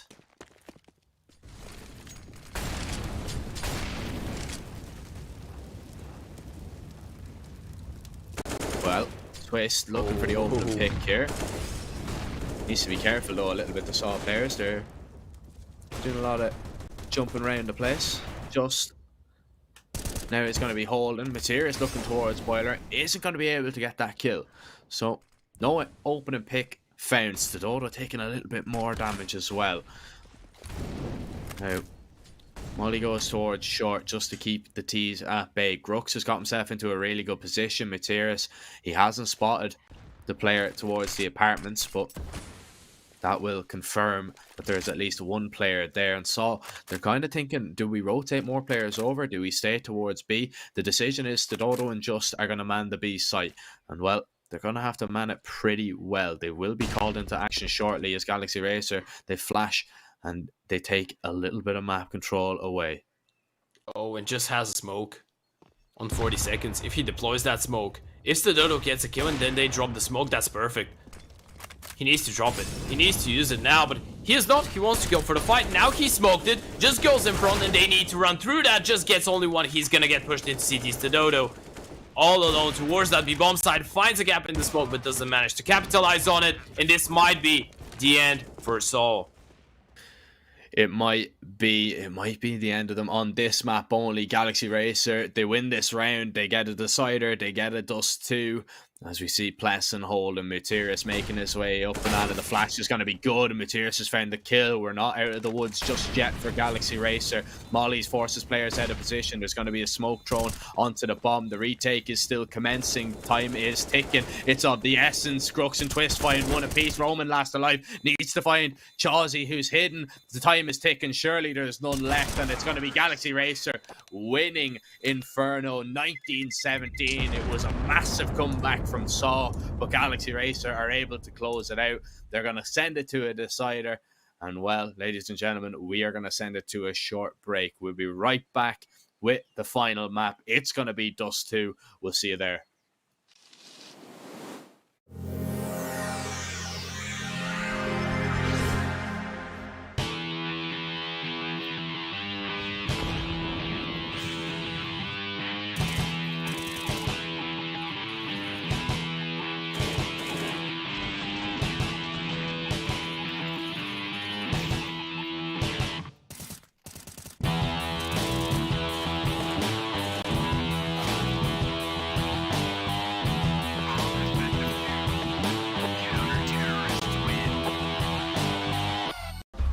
We all have them. We all hate them. Unnecessary defeats. I'm talking about the defeats where you know you're better. You know you're winning. Until should have been more focused. No. Scratch all the excuses and focus on the next game. And this time, awaken the GOAT in you. Oh my God, he's got all four!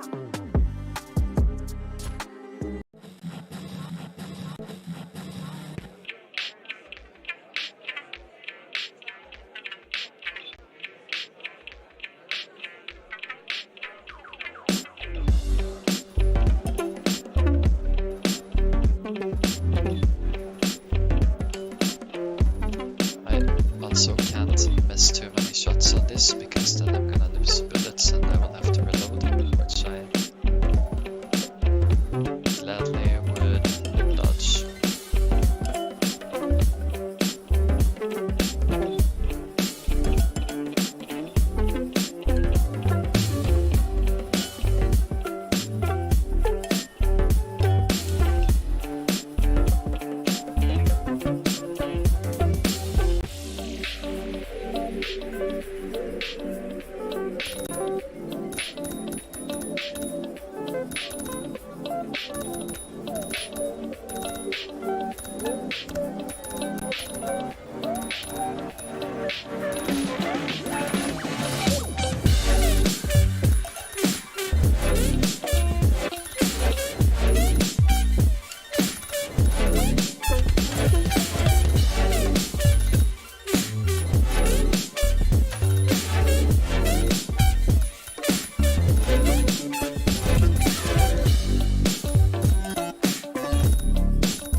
tracking beforehand really warms up for this one. This isn't as hard as the tracking one, you know, you're limited ammunition.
Hello, ladies and gentlemen, and welcome back to the Pinnacle Fall Series. Galaxy Racer and Saw. It's going to take a decider to split them, and well, it is going to be Saw with the choice of sides after winning the knife round. It was an absolute dominant showing from Saw on the first map. It was a 16-6 on Vertigo. Then they had a massive comeback from 14-5 down to send it to OT in our second map of Inferno. They ended up losing it, however, to Galaxy Racer, and now we ended up here. Of course, I'm your caster Surfer. Joining me is my friend and co-caster, Ted. Ted, are you surprised that we are here after the massive comeback shown by Saw? Well, I wouldn't be surprised if you had told me that it would go to a third map maybe an hour and a half ago or 2 hours ago. I was surprised that Saul didn't manage to close it out, yeah. Once I saw how this comeback was going, I was like, yeah, 100% that's a 2-0. But Galaxy Racer somehow managed to salvage it in the end, and here we are. Dust 2, let's go, baby. It's time for action. The loser of this one this time is not forcing anything. They're just winning the game, so or rather losing the game. So it's pretty much do or die. Pretend that this is a best of one, that nothing happened beforehand, and well, let's see who wins. We're going to see now as Saw, they're starting well in this pistol, haven't they? They mow everybody down, and they're able to pick up the round. They don't even let Galaxy Racer get near the bomb site, and it is going to be the perfect start. Now, you feel that the pistol is relatively important for Saw because they'll be a little bit disappointed, you know, after losing that map in that fashion. They need a little bit of confidence, right? But I mean, the momentum was with Galaxy Racer for the majority, or rather with Saw for the majority of that second half, right? I wonder, are they going to be able to now bring that over into Dust 2? Well, considering you start on the CT side, I think that you have no reason not to.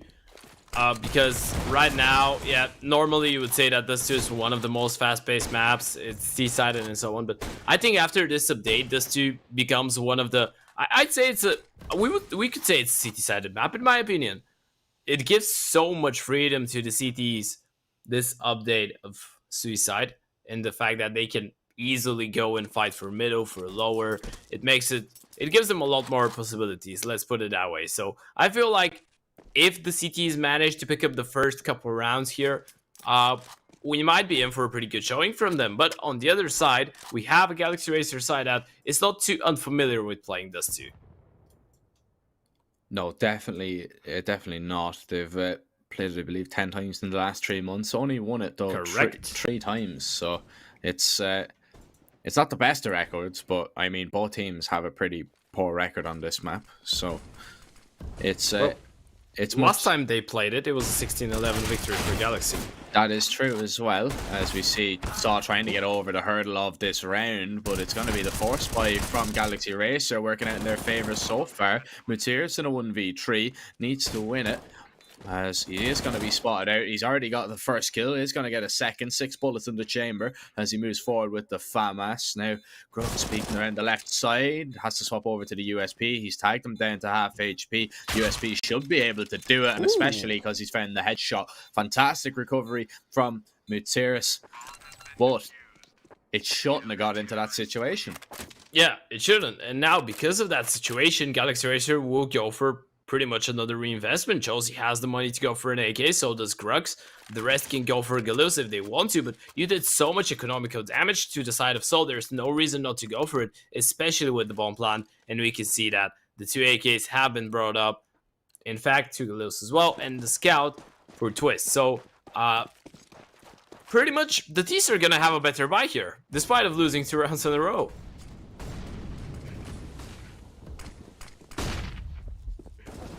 Oh. Well, 2 buys in a row. We'll see if Galaxy Racer can finally make this one work. They found 1 kill, but it is going to be traded back. So now we will see a few upgrades maybe on weapons, as Story with that up is going to put it to good use. Twist is going to be taken down and out of the round, and Galaxy Racer They're going to think about making their way out towards long. Saw already have short control. They see nothing towards middle on story, and it is just going to be Stododo jump spotting from the back of the B bomb site. So the only place they can realistically be is in tunnels or waiting T-spawn or long. So there's a few possibilities, but Saw now will be aware that long is definitely one of the probabilities, as we see that smoke go over towards mid to B, but it is going to be Roman trying to make his way up to put up a fight on the site. Brooks drops story. Mutiris and Roman now combine. Last man to find is found by Mutiris. And finally, these force buys will come to an end, because it is only going to be pistols brought out from Galaxy Racer. You would assume 3-0 for Saw. Yeah, you would. And, you know, I love the little detail there from the T side, that deep smoke for the split. This is the way that they obscure the vision into CT, and that just comes to show that they wanted to take the fights with CT, right? And in the moment that they managed to drop Story, who was the oper, I was kind of feeling the pressure for a second, but of course, a pretty swift recovery from Saul. Still, a nice attempt, but now this nice attempt isn't going to give them anything to work with in this round, despite of a few upgraded pistols, no armor, and this one away from Stododo is one of the most nerdy plays I've seen on Dust 2, but it gives them a kill. It works. Yeah, this is one of those that you join YouTube, you know, there's these YouTube videos where they go like, I'm sharing with you 50 pro tricks that you've never seen. Yeah, and then video. You just go into the video, and it's like 20 or 30 one-way smokes that you're never gonna use, that you've never seen, but that sometimes it's really situational, could work out. That was out of a video like that. No, of course I'm joking. Of course I'm joking. This is a normal one. This is a good one. It is a good one, and well, it is going to be Stododo picking up this next kill in the round. One flash going to be used to try and get Galaxy Racer up onto the site. Nice headshot from Deezen. Stododo making a bit of money with that MP9. Roman watching the cross. Plessin with a lovely dig shot himself. Bomb's going to be planted here, which is probably the best case scenario out of this for Galaxy Racer, as the rest of the T's do fall. But the defuse can come in. It's a 4K from Stododo. He makes a little bit of cash from that round. Galaxy Racer, do you think they were a little bit fortunate to get the bomb plant there? Yeah, they're gonna be really happy with it as well. I mean, especially after a couple kills, getting the bomb plant in around like that with minimal to nothing invested, I'd say it's a pretty big success for me. And well, it's gonna help them out big time. Chelsea with the AWP, the rest of the gang with AKs, full utility for everyone. So it's big boy time. Let's see who is gonna be able to get that first gun round. If Galaxy Racer do it, they're back into it. But so it's really important for them to answer back. Yeah, really important, but it started well for the Portuguese side as Mutiris drops Twist, and Galaxy Racer, they're going to continue to barrel out long. They still need to find these two players. Roman drops the op as support is arriving. There's going to be 4 players for Saw now against the 2 of Galaxy Racer. Diesel just behind this smoke finds the headshot onto Mutiris. Blessing drops just, but Roman is able to get a trade. Diesel still not out of the woods just yet. He's going to jump through the smoke. Stododo is going to miss him, and we move into a 2 versus 2. They've heard it though, they know, and look at the Dodo. He's on the hunt, and as the bomb. That was the problem. Decent. He realized that this was a possibility, but now Pleasant is in a 1 versus 2. Now, because of this HE, they should know approximately where he was. Stododo gonna clear out middle any moment now, so they should realize he might have went all the way into despawn. You know, the problem is he needs to take his time. If he's going full W, he's gonna get hurt, and if he gets the bomb, potentially, he won't have enough time left on the clock to have a lot of options. So he will kind of have to go for the run. And we can see Stododo realizing the time is running low. He's going to let him get the bomb, and he's just locking him in. He knows that there's not enough time for B. Pleasant needs to commit to A as Stododo. He's got the cross. He's going to spot him out. Now they know exactly what's going on. And Pleasant, there's going to be 2 players waiting on that A bomb side. Yeah, just watching the cross, not even shooting, so Pleasant has no idea. And that is going to be the headshot from Story. As Saw continue writing the story, and it's a flawless Dust 2 so far. Galaxy Racer going to go ahead and call a time out. Let's play I Spy. Can I start? Go. I Spy with my little Y. Germany, Brazil. You think so? Oh, Stadodo. I was wondering. I was like, what? I thought it was like you're expecting a 7-1 scoreline. No. I Spy doesn't work like that. I'm saying what I see. Yeah, you got it right. Yeah, it was just every single time I see 7-1 somewhere, I think of this game. It was a legendary game. Of course. You can't forget it. Yeah, for whatever reason, no one in South America loves it, but I don't know why. Oh, beautiful from Story. Twist.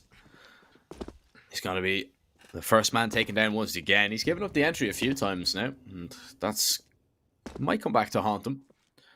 Because now they have to go with a man disadvantage. There's an A going deep. Deezen taking a little bit of damage. The jump spot is really good here from Materius. He gets that information, doesn't give up a free kill. He can deploy a smoke just to keep Galaxy Racer further back. But what they need to be careful of is mid is pretty much open. That smoke goes in, and Stadodo, he hasn't got the kill. So now Materius spamming. He's able to drop Crooks, just needs to get this one. He's able to do so, backs away. 2 players left to fight. Head down, Pleasant taking even more damage. Chawsey alone has swapped over to the AK, is going to be putting it to good use, but 3 more players to find. They're all in CT. Taps the first. A nice shot, to be fair, but it is going to be Saw continuing on their path, and it's a 6-0 scoreline, Ted. And did you see that reaction? Even if the mid to be player dies, even if Roman is totally isolated on the B-bomb side, it's just everyone doing so much to help him out, right? It's just everyone trying to go for the spam. Materials gets the kill through the smoke. They're so proactive in their approach to try and deny the T's from crossing. And even if they manage to cross, there's such a big spacing between them that makes it really, it doesn't make it easy. It gives better chances to the B player. That's some really good reactions there from Soul. Some pretty decent team play. They're showing that they're thinking about their teammates, trying to save their lives. And not only that, they don't allow Galaxy Racer to get a bomb plant, which means that we're back to our favorite rounds. The upgraded pistols with the armor. Materials is going to be ran down here. Get those nades out of your hand, as he will chuck it away. Luckily getting into the safety of CT. Could have given away an M4 there, but a lot of information for the Saw side. They seen where Galaxy Racer have planned their attack.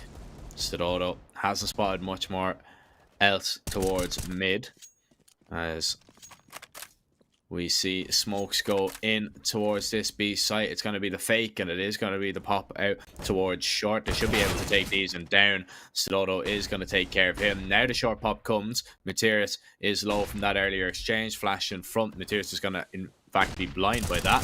Roman, he's going to be peeking out now. Finds the first, gets a second, swaps over to the USB. He's going to have to do it with the pistol. Happen needs to connect, does the damage, but no kill landed.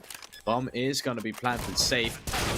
Chris picks up the M4, but as soon as he picks it up, it's taken right out of his hands. And it is going to be another Saw round. 7-0. Yeah, but that's some pretty decent damage from the T's, right? Considering it's just the hard buy, you get 3 kills, you get the bomb down. You're kind of managing to keep the economy of Soul low. And this is a perfect thing to go for if you want to go for a potential comeback. But now they will have to convert on the buy.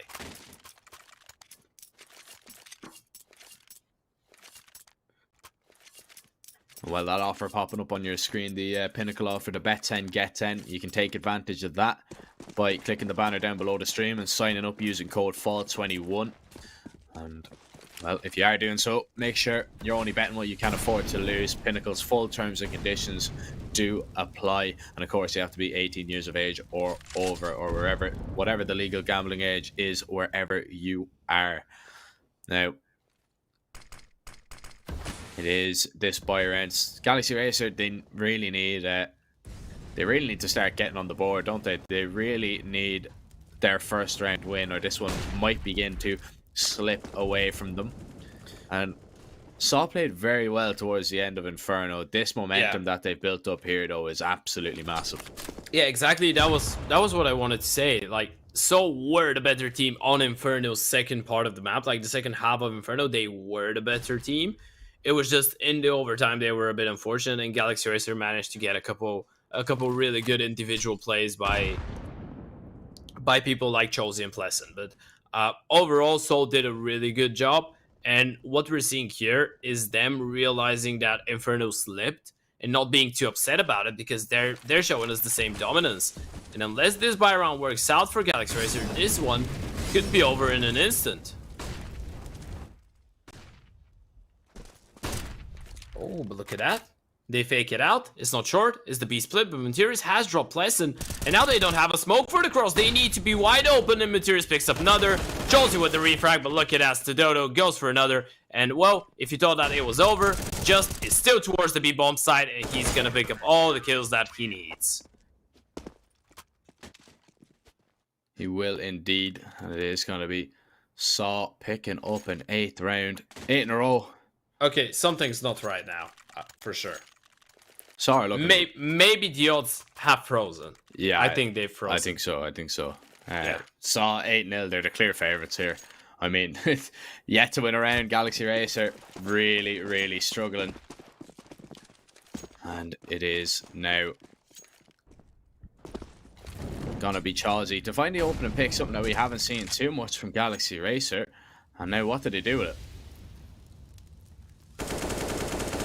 Well, at this point, what do you do with it? You just slow down. You just slow down, fall back, reconsider your options, and think. What is it going to happen when you get a kill on A? Probably a fast rotation towards CT, just to make sure that the A-bomb side has some backup.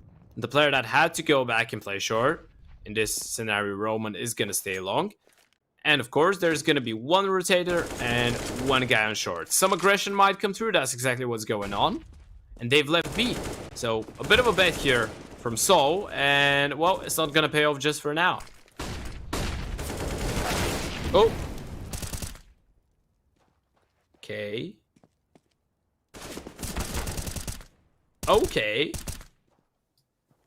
Some good damage being done here. Saw not ready to give up that unbeaten round score just yet. They don't want to give away the round. There's Chelsea, 3 HP. He's going to be scoping on the cross. Just, good opportunity to take him down as Chelsea is going to whiff that shot. He whiffs another one and just takes him down. It's 2 versus 2 now. And Saw, they can commit to the retake, can't they? They can make their way forward. They don't have any util to do so, but there's no util on the T side to keep them out. What is going to be difficult to clear is going to be the crossfire. We see that Twist is just crouched behind the back sight. He's going to be looking towards the tunnel. Well, the peak is good. Just headshots Twist. He's now looks the other way. And it is going to be Roman winning the round. He's going to be able to get the defuse off. 9-0, Ted. Wow. That was just. It was just. That's all I'm gonna say. What a peak. What a way to clear it out. What a way to break the crossfire. And of course, in the end, it was just a 50-50. It's either there are 2 from tunnels or there's 1 from middle. Both are possible, so you kind of need to bet in. In this scenario, they didn't get fortunate, but 9-0. This was supposed to be a T-side round. That was the round. Chelsea gave them the entry. They managed to find another. That was a 5 versus 3 for Galaxy Racer. If you don't convert rounds like that, eventually you're going to lose. And eventually, the distance is going to become way too huge. And I'm afraid that it already is way too huge. 9-0.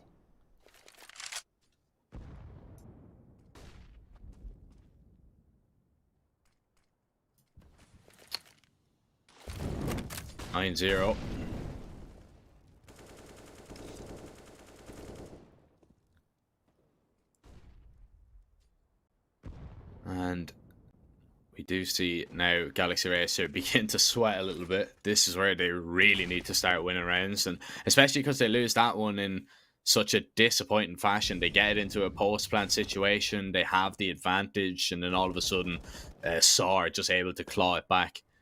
That's just going to be bitterly disappointing for the Swedes. Now we are going to see a little bit of a a B split out here once again from from Galaxy Racer, excuse me.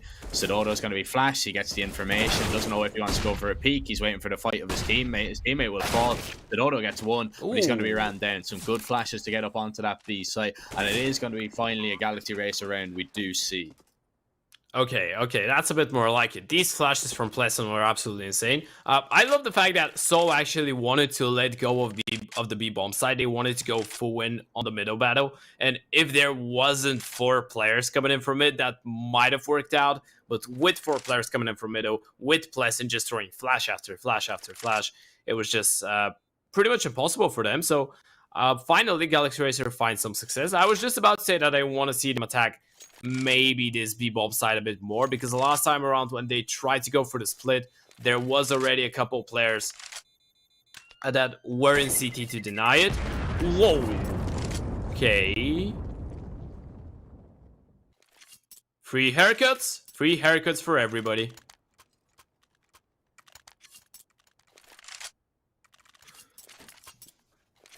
It's a well needed and a much needed round for Galaxy Racer, though, right? I mean, that's what I was thinking you were gonna say a much needed haircut.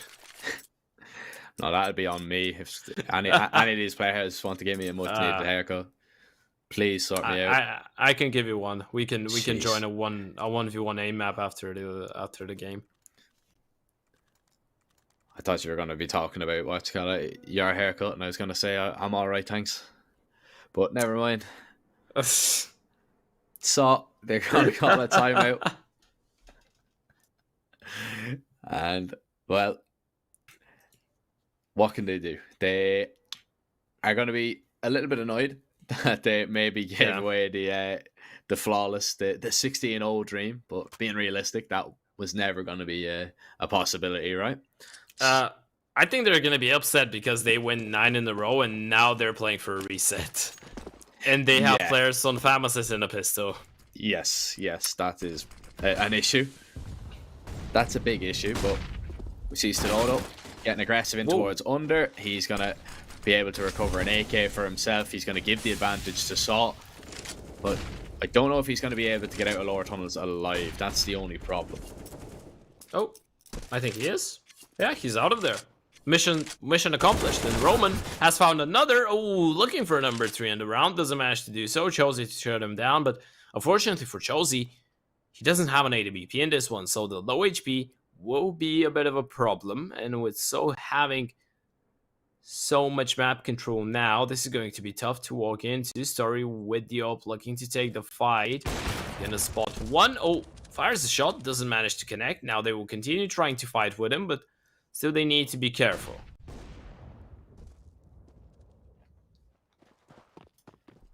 Story, he has dropped Twist, and it means that Chelsea and Decent have to go quickly and get up onto this site. They have the util to cross, but Chelsea's low HP. Decent's going to be tagged now, and it is really Sidodo that they need to be careful about. The flash comes in, there he is, he peeks out, Chelsea goes down. Materis walks through the smoke. Decent will find that kill. Bombs dropped in a weird position, but as we can both see, and as everybody can see, there's no chance he's getting the plant here unless he puts up a fight. He gets 2, but just will take him down just in the nick of time. They nearly lined up for him as well. That one was very, very close, but it is gonna be a 10-1 scoreline. Double figures already. This is looking disastrous here for Galaxy Racer, but look at the money on the side of Saw. Yeah. Again, the problem is they're winning all of these rounds. Every single time they lose a lot of players. It's been a long time since we've seen Seoul actually get a convincing round victory. And this is a bit of an issue because essentially what we said was they lose one round, they're reset. It doesn't really matter when they lose it, how they lose it, it's reset. And at least this time around, they don't have a pistol. It's an MP9, so that's a bit of an upgrade, but no M4s as well. Just 2 Pharmacists, 2 MP9s, and the AWP in the hands of Story. And on the other side, if you're a Galaxy Racer, you have 3 AKs and open a glue, which is completely fine. Your utility is looking better as well. And by the looks of it, Galaxy Racer now looking to try the default once again, but I really hope that we see another B split, or at least the short play. Yeah, I wonder what they're going to decide on. Like, there's not very many things that have been working, right? I mean, how they've got up onto the site only a handful of times, when even if they are up on the site, the post-plant scenario has been pretty weak. So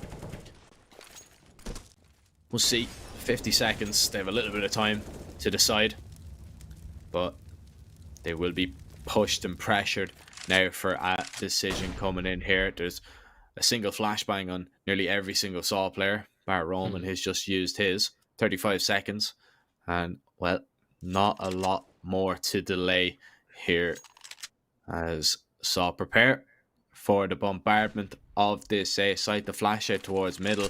Are Saw going to react to this, or are they going to stay in their positions? I think you don't move. There's only 15 seconds, you just don't move. Look at that, Roman and Story, they just need to hold. Story finds one. Story looking for a second, but Stododo is there to do it for him. This is a complete disaster. There's not enough time. Roman finds a kill. Surely this round is done and dusted. Materis gonna go for the fight, takes one, challenges for the second, and even though they get the bomb plant, they need round wins, and they find only one kill as well. Yeah, again, Galaxy Race are just waiting a little bit too long, in my opinion, to be honest. They're just...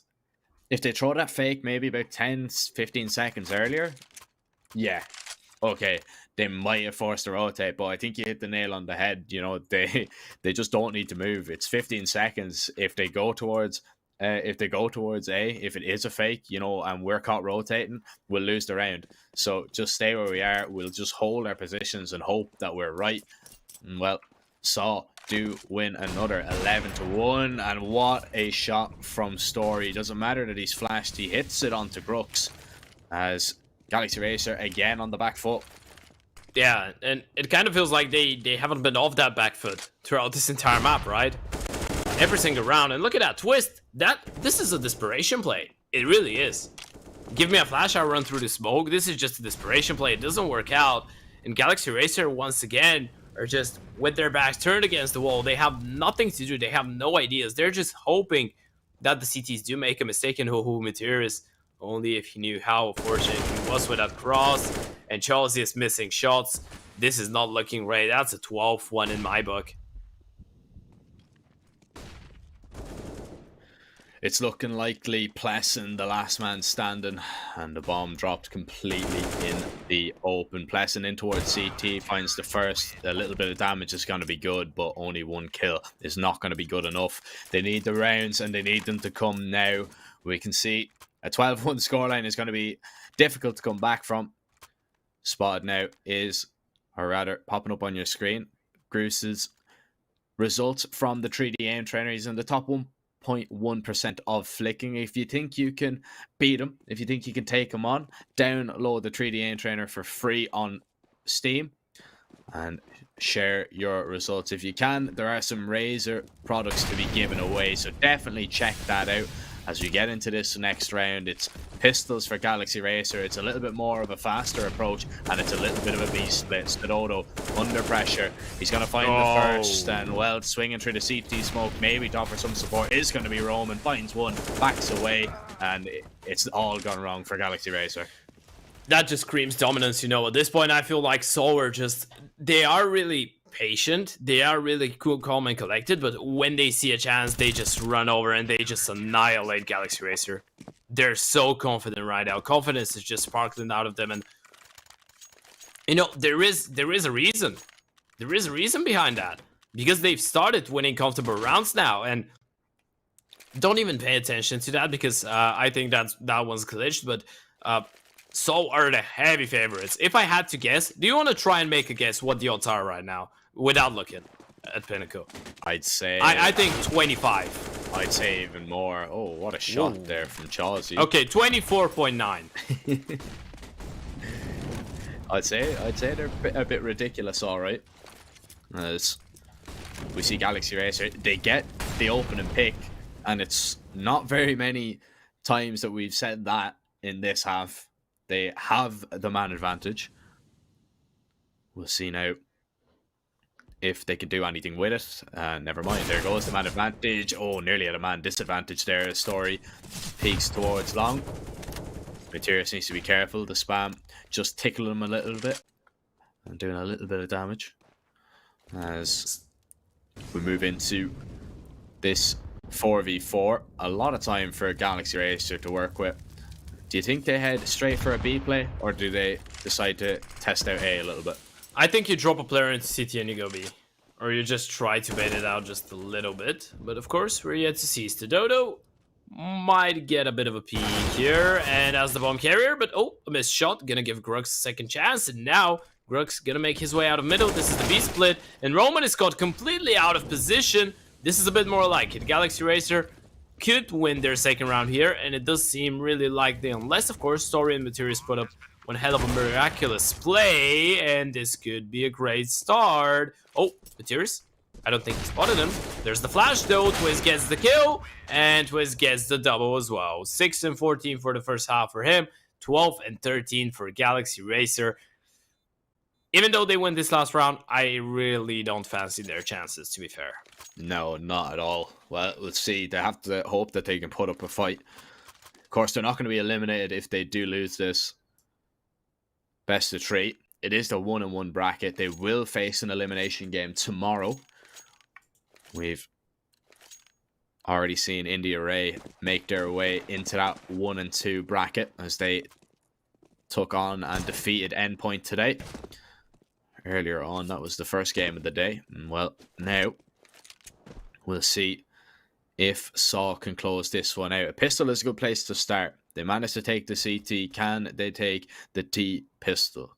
And well, Story, he's been tagged down very, very low. 1 HP. Still alive though.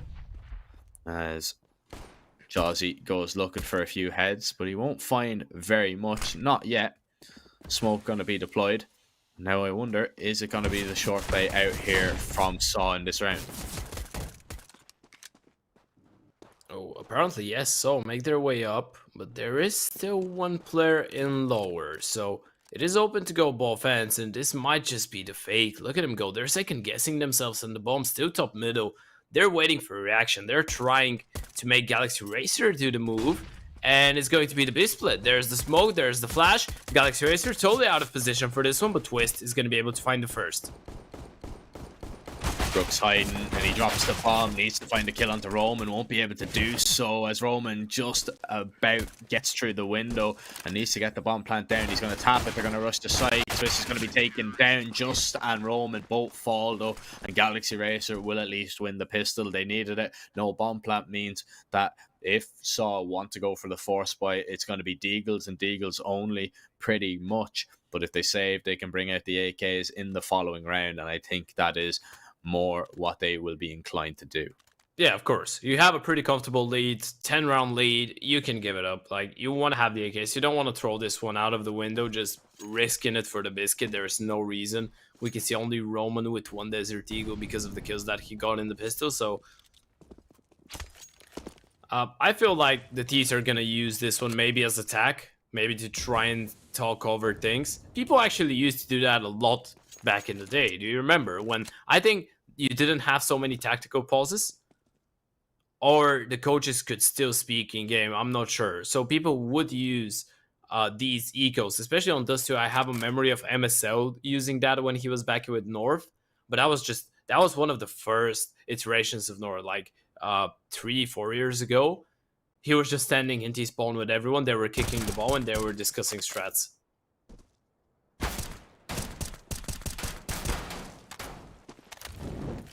The good old times. The good old times take me back.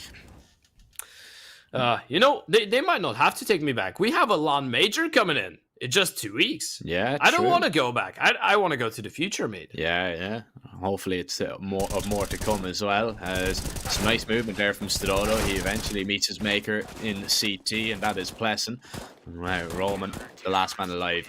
So, pretty straightforward standard round there from Galaxy Racer.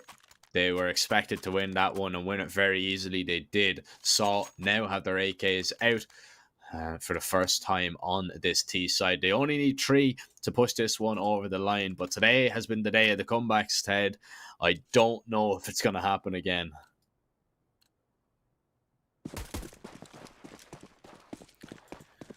Well, I mean, I can't say anything at this point. I want to say that I don't believe, In the same moment, though, I didn't believe about the Inferno one as well, and it did happen. Oh, no, this time Aromateurs finds an entry, and yeah, it's impossible. Oh, wait, Cholsey with a 3k. How is that possible?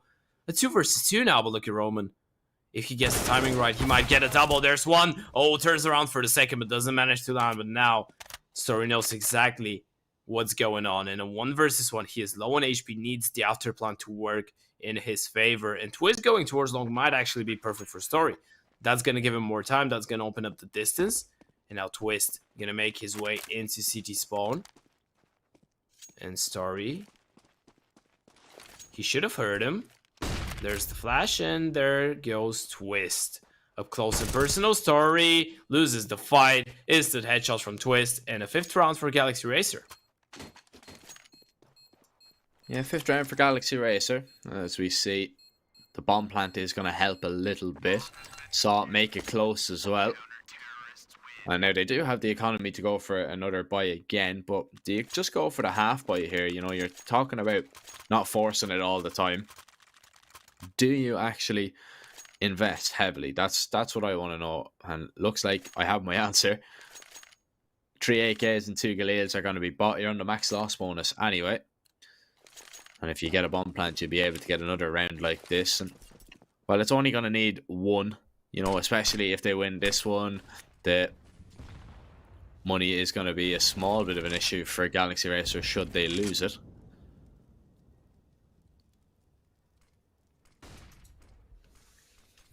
Well, it would, but it's a bit of a slower round.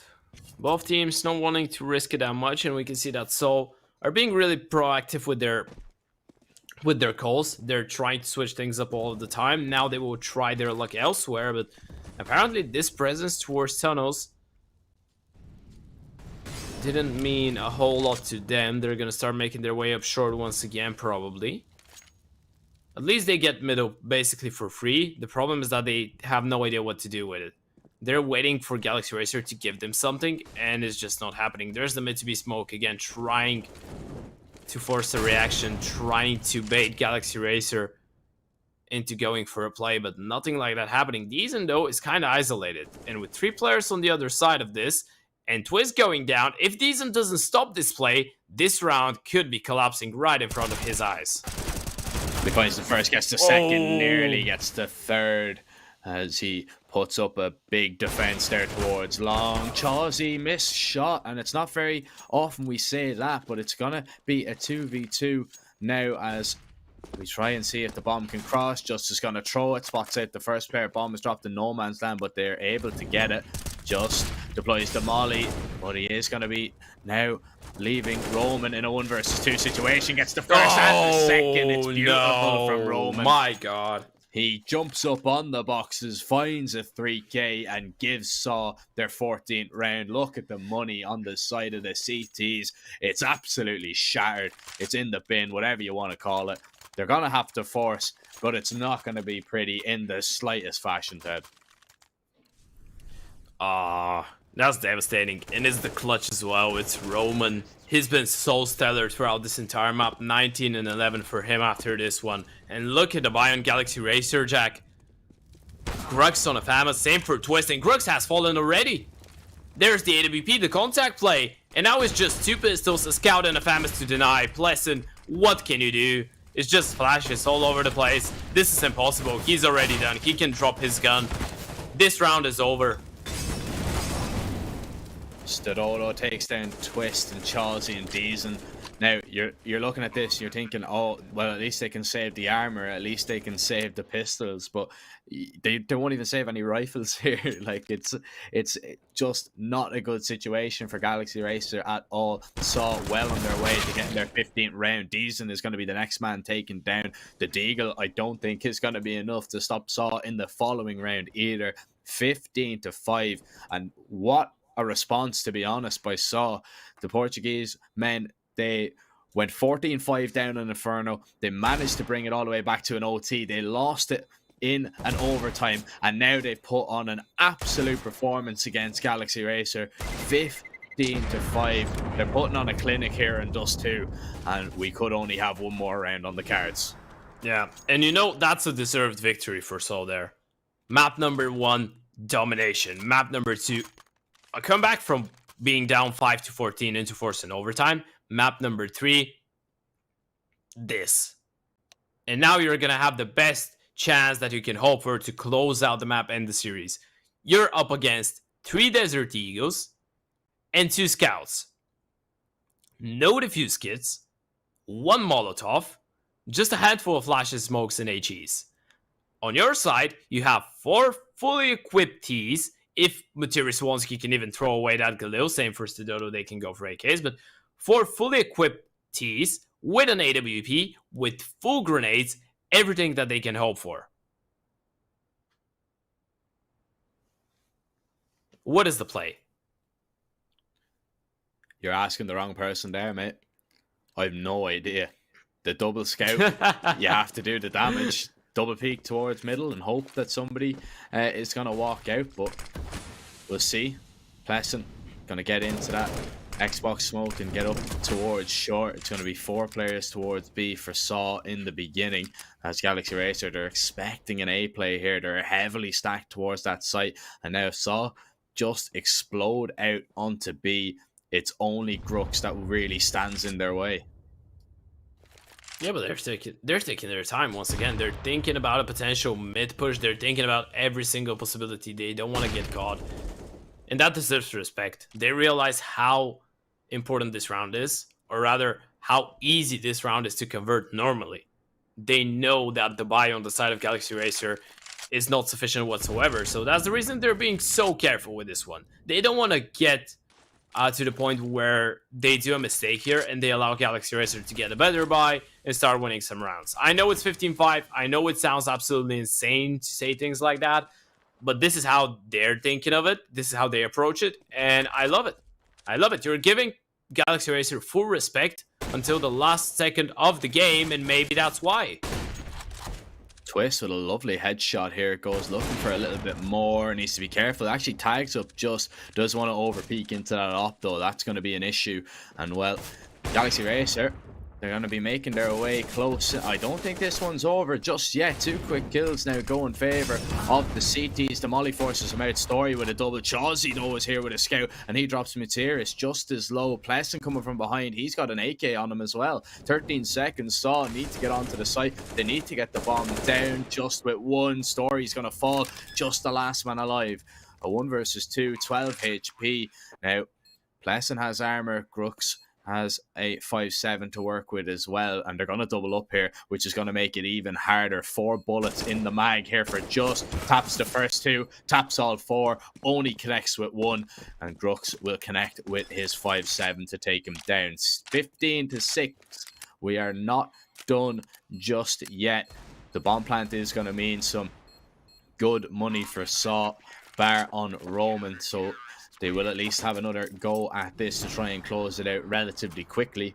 And are we going to see the same scoreline we saw on Vertigo? Is it going to be the 16-6 then? Well, I guess. I think that last round was pretty much a perfect example on overthinking a round. Like, I think that they knew that they had to win it, so they put too much pressure on themselves, knowing that it's just the pistols and the scout, and they got a bit nervous at a point. But now the pressure should be off. It's still 15-6. You have the guns, and you're going for a bit of a faster route. What was working for you previously. We can see Just leading the charge. He's already going to make his way down. Hit. Oh, tries to go for a fight. Doesn't manage to connect, and he's going to get out of there as quickly as possible. Chauzy's going to be boosted up here, looking to find that pick. And well, the Operas, they trade blows, but nobody is going to land a finishing one. 17 HP and 56. So both players tagged, but Story coming off a little bit better in that regard, as Saw, they're going to be making their way up long. There is going to be already a flank coming in here from Twist. He's already pushed deep as Saw. They make their way up onto the site. Roman, the first man taken down. It's Pleasant through the smoke to find it. And now Saw, they're just taking damage, but they're just taking their time as well. They need to get this bomb up, and they need to find the kills. The Molly burns Materis, and this has all gone wrong for Saw. Stododo finally finds a kill on that flank, but he needs more than that. He needs a second, and he might get it, and he does. Stododo, he's given them a chance, but still they need the AWP to take care of the player towards Gandalf. They know exactly what's going on, and they're gonna try and make their way down CT towards B. He's going for the play, and he gets the kill. Now he has an open path towards that B bomb side. He can just go and take the plant. And look at that, that's gonna force him out of position, but Story not ready for the peek. And now it's a 1 versus 2, just with one.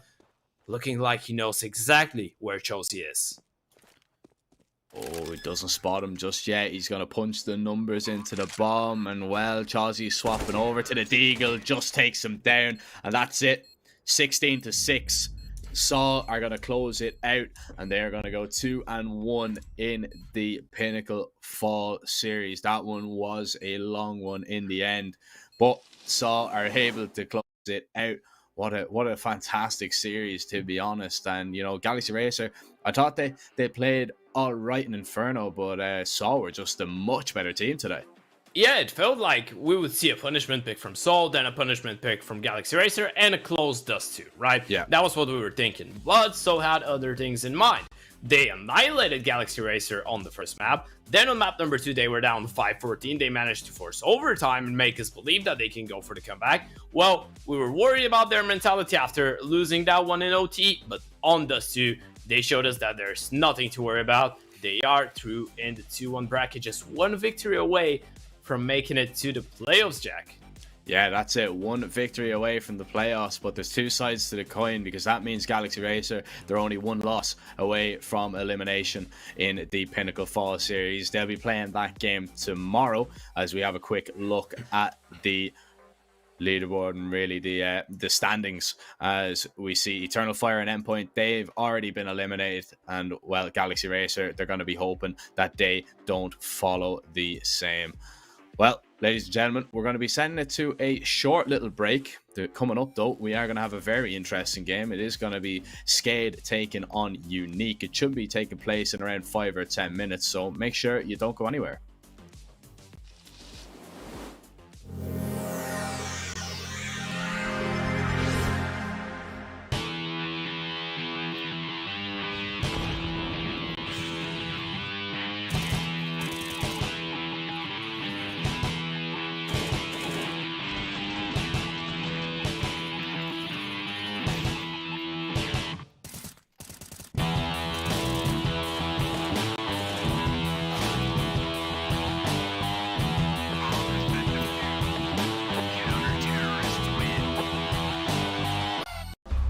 We all have them. We all hate them. Unnecessary defeats. I'm talking about the defeats where you know you're better. You know you're winning. Until I should have been more focused. No. Scratch all the excuses and focus on the next game. And this time, awaken the GOAT in you. Oh my God, he's got all 4.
something like that in the workshop on CS.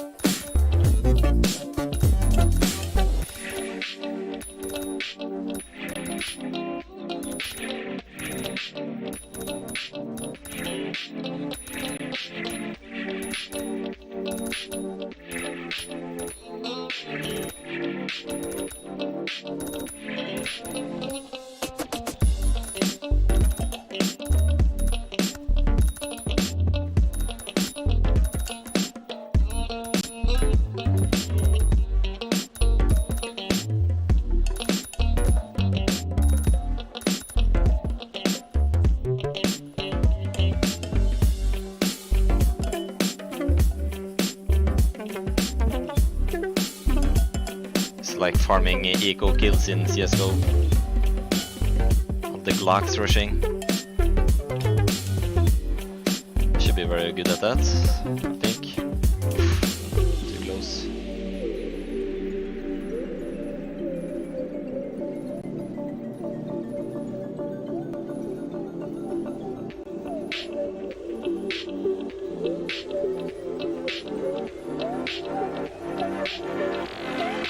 Prioritize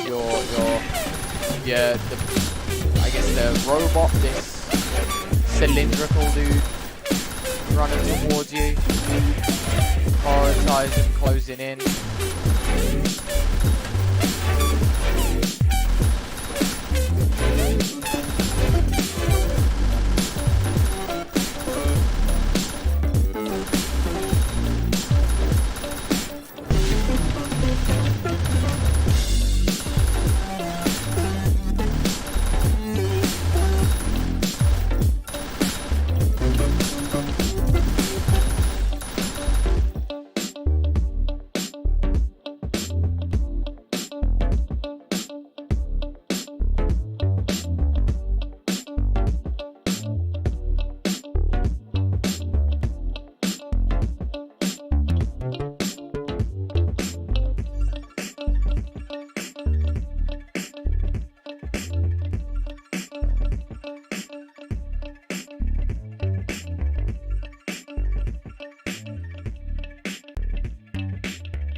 Hello, everybody, and welcome back to the Pinnacle Fall Series 2. My name is Anthran, and joined beside me is somebody who you've seen a lot of today. His name is Zephyr, and he is probably very tired. And heading into his last best of 3, I want to know what your thoughts are heading into it. Not a lot, to be honest. My brain, I'm surprised it's even functioning at this stage, but no. I'm really interested to see this one. Skade taking on Unique. I think it's going to be a difficult one for Unique. Skade should be able to win it, but I've said, a lot about the games before this. I thought Endpoint were going to win their game. They ended up losing, so I don't know. Anything could happen. Look, I'd like to agree that anything could happen, but I don't want to discredit him because you've probably had some of those matchups today where it's clearly one-sided and one team should be taking it home. And I don't think I'd be surprised to say Skade should be the ones taking this one's home, but instead of being Skade, we're going to talk about Team Unique really quick. We've got who is it? It's X100 Ping Gods, right? That's who these used to be, if I'm not mistaken. Yeah. I love that roster too. Like, just watching them is so interesting. You've got Duke, Vizra, Shoro, Winner, Smiley, and Iceman. A couple of these players, just really interesting to watch. Every time I see them in this server, like, they're just fun players to keep your eyes on, especially Duke Vizra. Like, every time I see this roster, he's usually the person that, like, I instantly lean towards because I always see him making those big plays. Yeah, they're a very tough team. Not only they're a very tough team to play against as well. But they're up against Skade. I mean, these guys have been so good. They've been so dominant in the tier 2 scene in the last recent memory. Pretty much the last year since Ships came in, the addition to Caliber to the lineup has been absolutely insane as well. They've gone from strength to strength since he's come in, especially with the performance they had at IEM Fall, getting some really good results there. But we're going to jump into the veto. Vertigo and Nuke going to be banned straight away. That's no surprises at all. Dust 2, a CIS team picking that. Are you surprised? Definitely not. I'm kind of liking the map pool as well. You know, I don't really see too much Mirage nowadays, especially when it comes to like the actual official format. You know, you look at the pug scene, obviously, like you see as Mirage, but when it comes to officials, usually that's one of the first bans. So I'm actually kind of excited to see a little bit of a puggy map pool. Starting it off with Dust 2. I don't think I've covered many officials on the new Dust 2, and I really think if anybody's going to show us the difference of CT sides just in general on Dust 2 and how it's more shifted, not necessarily in their favor, but it's a way more closely contested battle on that map. I think Skate is one of those teams that can easily do that. They really like taking control and abusing other teams' weak spots, so I think Skate is a definite demon to watch out for Dust 2. Then going into their pick, Mirage, one of their best. We saw them take some pretty good names down on that map in the past, put up good fights at IEM Fall. So I don't think I'm crazy by saying this should be a 2-0 in Skate's favor.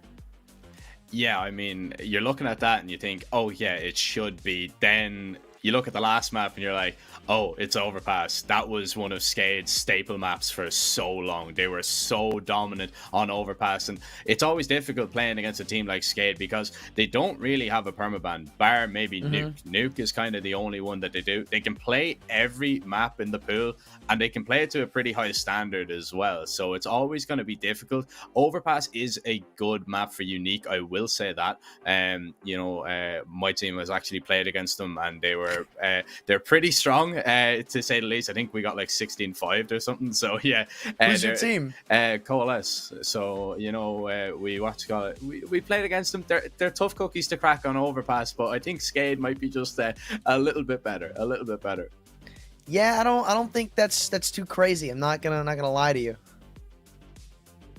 But now that we talk about it, right? If I'm not mistaken, we've got a little bit of a partner shown right now of 3D Aim Trainer. Interesting service to use, right? And you know what's one thing that I like about this application?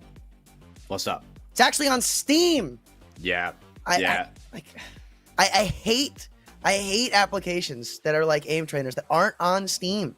And alongside that, it's free. So it's insane. Screen is pretty banging. It just makes it that much easier that it's just at your fingertips. It's the same place that, you launch CS from as well. It's pretty close by. And as well, if you can take on a few of the pros as well, if you think you can beat them, there's some really cool Razer products to be given away as well.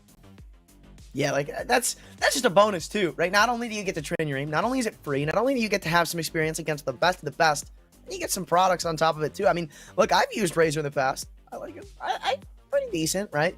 I don't use it now, but I liked Razer for the most part when I used it, so that's just pretty cool. But I'm fairly interested to see how this matchup's gonna go, because I think this is, as we say, we were shaping it up to be a matchup of like, okay, this is pretty much a Skate 2-0, but that leaves all this more room for Unique to make us look stupid, for Unique to show what they've got. Yeah, I mean, this is a great chance to show us really what they're made of, and they're really going to need to be honest, because coming in against a team that is in the top 30, that has really just dominated, it's going to make things very, very difficult. You're not going to be expecting an easy game here, but it's been an easy pistol so far. Team Unique finding 3 kills instantly. They don't take an awful lot of damage either. It's Denny and Ships left in a 2v5. This is a pretty big uphill battle to climb. Yeah, maybe a little too overzealous there from the Skade boys, but not necessarily out of it just yet. As Ships brings one back, though. Still a very long way on the road to redemption, and Smiley, it looks like he wants to close this one out, as is sitting on these wood boxes outside of the B ramp, rather A ramp, and he'll just take another head with him. It's all up to Ships. The only person who's found any success for Skade thus far to try and find anything more. That's a second on to Smiley. He's certainly not smiling about that one, and even with it, you could just see how safe Team Unique are playing this one. Not necessarily someone you want to deal with and give these 1v1s. They're just going to take it to A. Shadow, though, if Iceman walks through these B doors, then you could be looking at a 1v2, and all of a sudden that looks a lot more doable. Yeah, but once he hears, the bomb plant going down, or maybe actually Iceman is going to walk in, doesn't matter that he sees the shadow at all. Iceman's just too quick. And Team Unique, they're going to take the pistol. They lose a few players in the process, but hey, that's all right. They'll be able to get a pretty decent bite. And well, we're going to see the force back from Skade. Not really too much of a surprise, but what is kind of catching my eye is that Mag 7 on ships. Yeah, maybe those extra kills he peppered on the USP is going to help him by that. So I'm not too sure if it's going to have that much of an impact this round, considering I believe it's going to the wrong side of the map. But hey, maybe it has some use in the retake. Eagle, first to try and strike, duplicate, instantly taken down, and Kaluber has to reimburse back to the bomb site. Not really much to say about that one, and Team Unique find long control. They are going to slow it down, however, so don't want to rush into things. Respecting Skade on these pistols, because let's be real, this is still a big threat to them. How many Deagle rounds have we seen go in favor of the Deagles, even though you might think it's going the way of the rifles? So taking their time, slowly just going to be expending their utility, clearing out these angles, making sure the car is clear, but actually they might be thinking about making their way back, just clearing the flank for the moment, and still playing this one very, very slow. Full rotation coming in from Skade. They're going to have 3 players here, 1 player just holding mid. That's going to be ships with that Mag 7, but it is going to be a long play coming in from Unique. Oh, I thought for a second Greenwalker was looking for a flash to come through this smoke, but no, Team Unique still just playing so slow, and that could be the bane of them, right? They let this Mag 7 get too close, it gets a kill or two, makes it a little uncomfortable, then all of a sudden you look at a round where Skade could try to contest for Rainwaker, goes in for the swing. That could have really been scary there. He finds a 1 Deagle to it. Round gets sent to shambles, but it should be a pretty easy path for Team Unique up to the bomb site. 1v1s round the board to be given, and Iceman keeps picking them off one by one by one. The Galil goes burr, and it's all up to ships. The lonely Mag 7 jumping up, Kukli style, maybe finds a kill, but it should be all she wrote. Team Unique, they don't even trip. They find themselves a quick second. Yeah, they keep everybody alive as well. So, building up that money, building up that economy, whereas the same can't be said for Skade. We'll see probably a pistol or 2 purchased, but not an awful lot. And it's a pretty good round for Unique to pick up. I like that they're not rushing into things. They're taking it slow, taking their time. But I'm more interested not in this round at all. It's USPs, it's whatever. They should be able to take these down without any real issues. As I say that, the swing comes in. Sorrow holds his nerve for the moment. Support is arriving. It got a little bit hairy there for a moment or 2, but it is going to be Unique taking control, and Winter should be able to find this kill. Ships with a Zeus. Would have liked to see maybe a Zeus kill, but I'll have to wait. I am surprised that round is won as cleanly as it is for Team Unique. I mean, with them just running up middle, finding the opening dink, not having anybody fall, they even catch another player with a knife out, pushed up top mid. So I thought that really could have turned sour for Team Unique, but no, again, it's just another one of those rounds where they keep 5 players alive, and you're going to start to see the effects on the economy. Still just keeping these Galils. No real reason to upgrade Skate, though. They've got to end this streak quickly. Yeah, they really do. And well, Dennis Law's got his op out.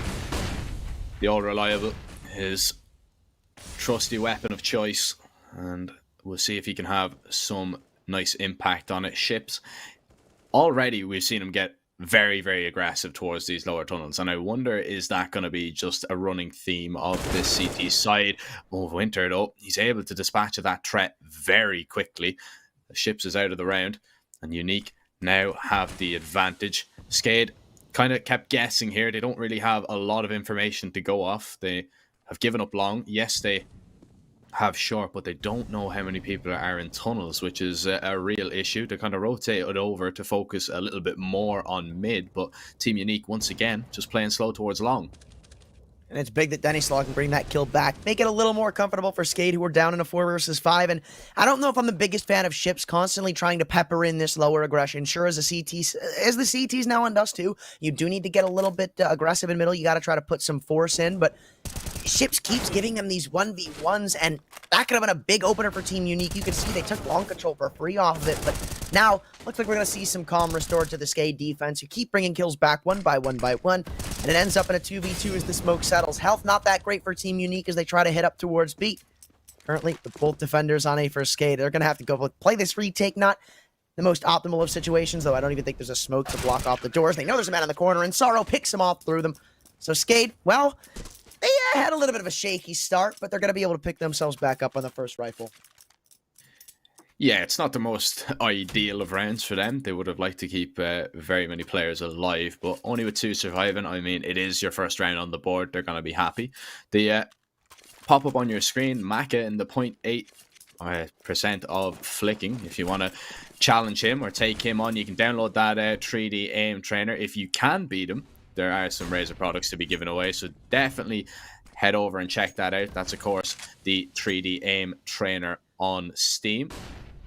Well, as we get into this one, again, Team Unique heavy taking long control. Skade are really yet to play for it, which is kind of interesting. Maybe they might switch it up a little bit as we get to the later stages of the half, or maybe in the next few rounds. But this one is a little bit more of a default from Unique. You know, they're a little bit more spread out. They're not fully committing to that idea of long just yet, but some mid-round aggression is what you love to see from Skade.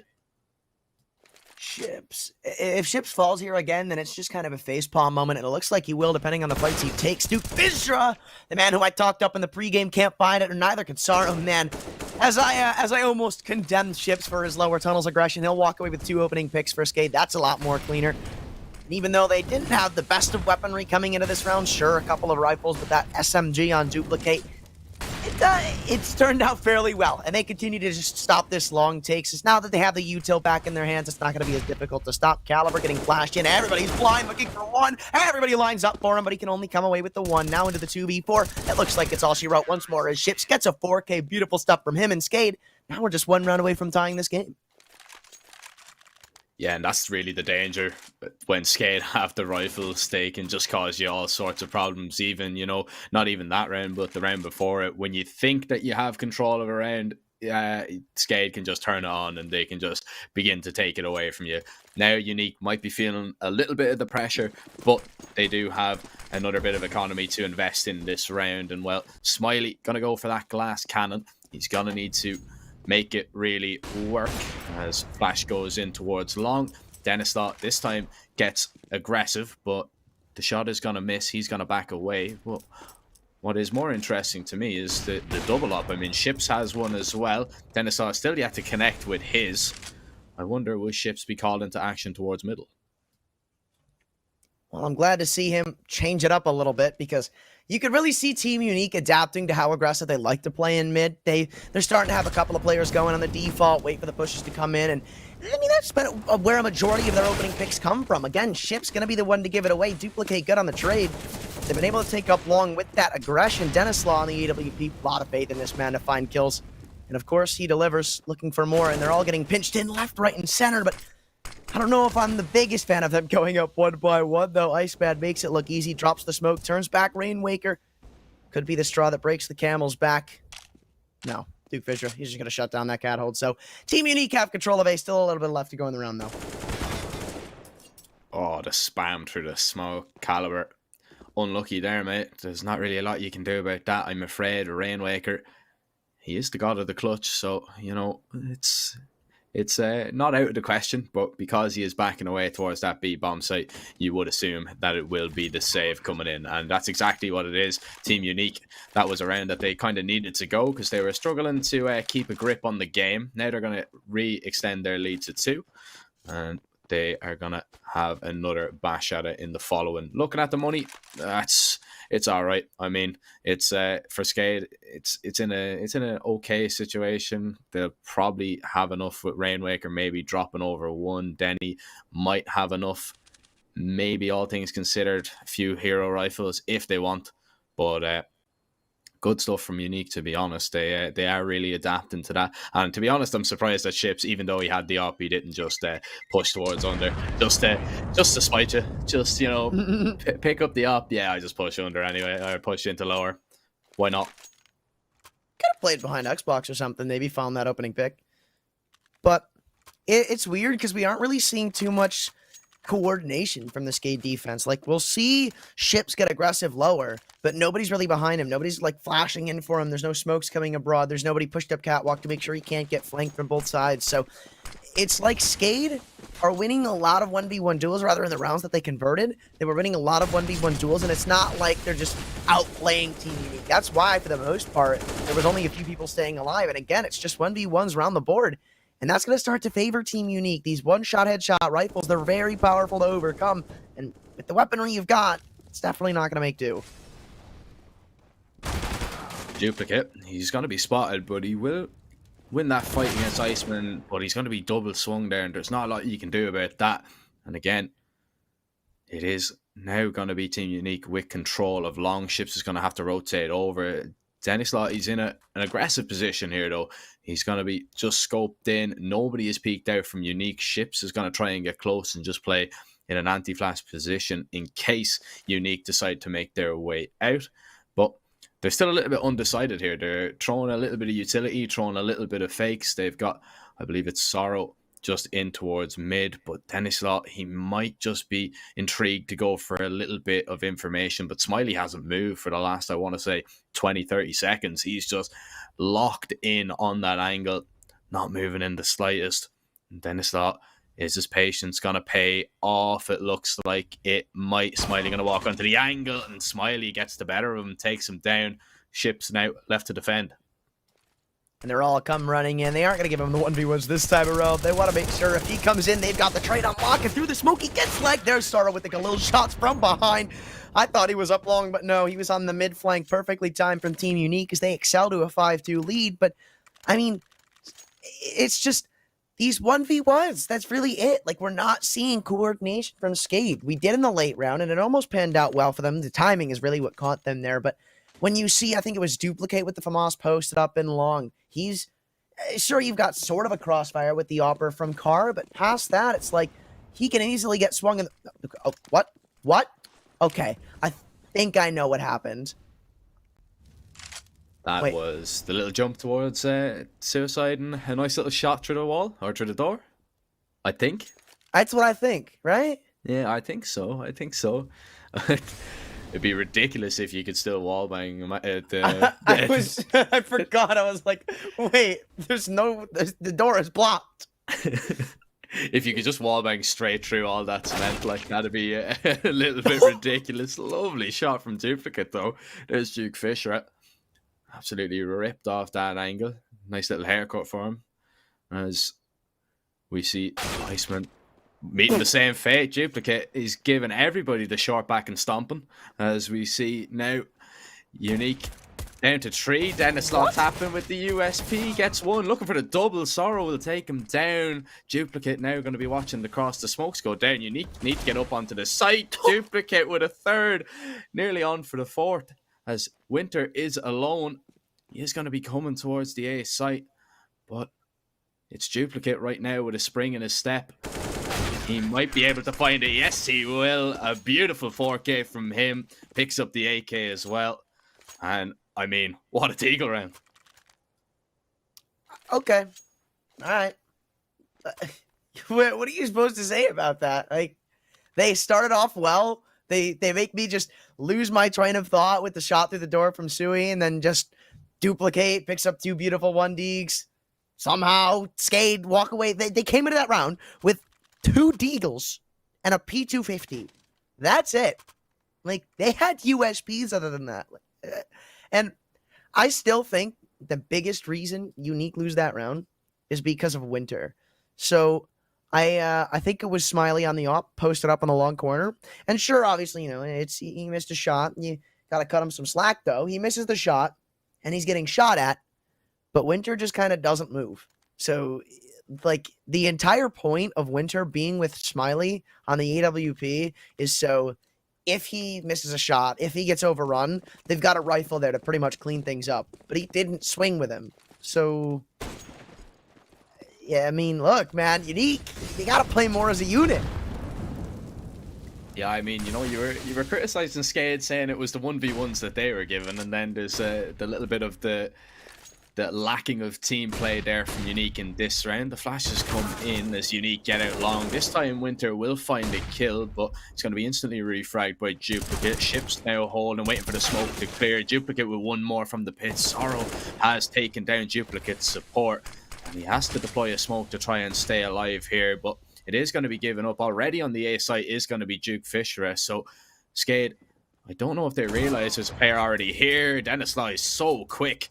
Finds that kill. The bomb is making its way back from long. It's going all the way towards B, but actually it's going to stop off for a little bit of a pit stop towards Suicide. And well, Sorrow, he's going to be feeling a little bit sad about that one. Now it's all up to Smiley in the 1v3. He has a smoke to try to help him out, but he's already got to deal with Denislaw's op on the rotation. And sure, you know, maybe there's not too much for Denislaw to defend, but that's the problem. He's got the op. It's the one-shot weapon. And Smiley, again, he just gets shut down running out to B. And Team Unique, it seems like they're stuck at a brick wall right now. Skade starting to come out on top.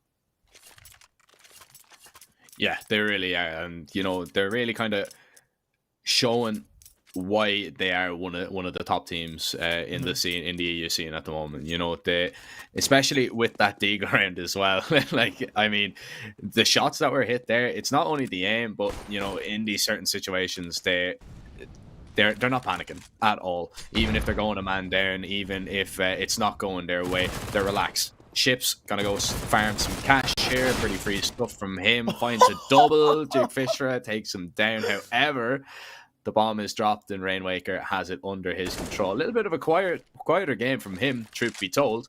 But if the Rainwaker does wake up, Unique could be in a whole lot of trouble. I just thought it was so funny when I just heard Ships run up under. He gets a dink, and then he just gets 3 Glock dinks back. All I heard for a solid like second or two was just dinks. I thought it was so funny. The non-stop ringing in your ear. It's Yep. like, oh. The only thing that can stop you when you're against Glocks. I think a second's worth of dinks. The worst enemy. The worst enemy. Well, aggression here. Out long, Smiley goes for the opening pick. He's not going to get any joy from that one, though. As Skade, they've kind of adapted now, right? They know that Unique like to go for this long take, and now they send 3 players over there. They take control of it. And, well, Unique are going to have to change up their plan and head elsewhere. Yeah, it's not too unique with their gameplay right now. It's actually kind of one-dimensional. Usually it's like, try to work over towards A. Okay, if we don't, then we try to fight middle. Okay, that doesn't work, then we try to end B. They haven't really gone for many B takes from the get-go, and unfortunately, when it looks like they were setting up for it, I mean, Ships just shuts them down with those lower pushes, so it's been very difficult for Unique to get started past the opening couple of rounds. Skade have really started to find their groove here, especially with another opener coming in from Denislaw's op. Oh, okay, I thought Duke Fisher was coming through a smoke, and it looks like he is. Flashbang to assist them. It's going to be a mid to B crunch. Just as I spoke of it, it looks like they do want to test the waters at B, though they still have to run through 2 more players.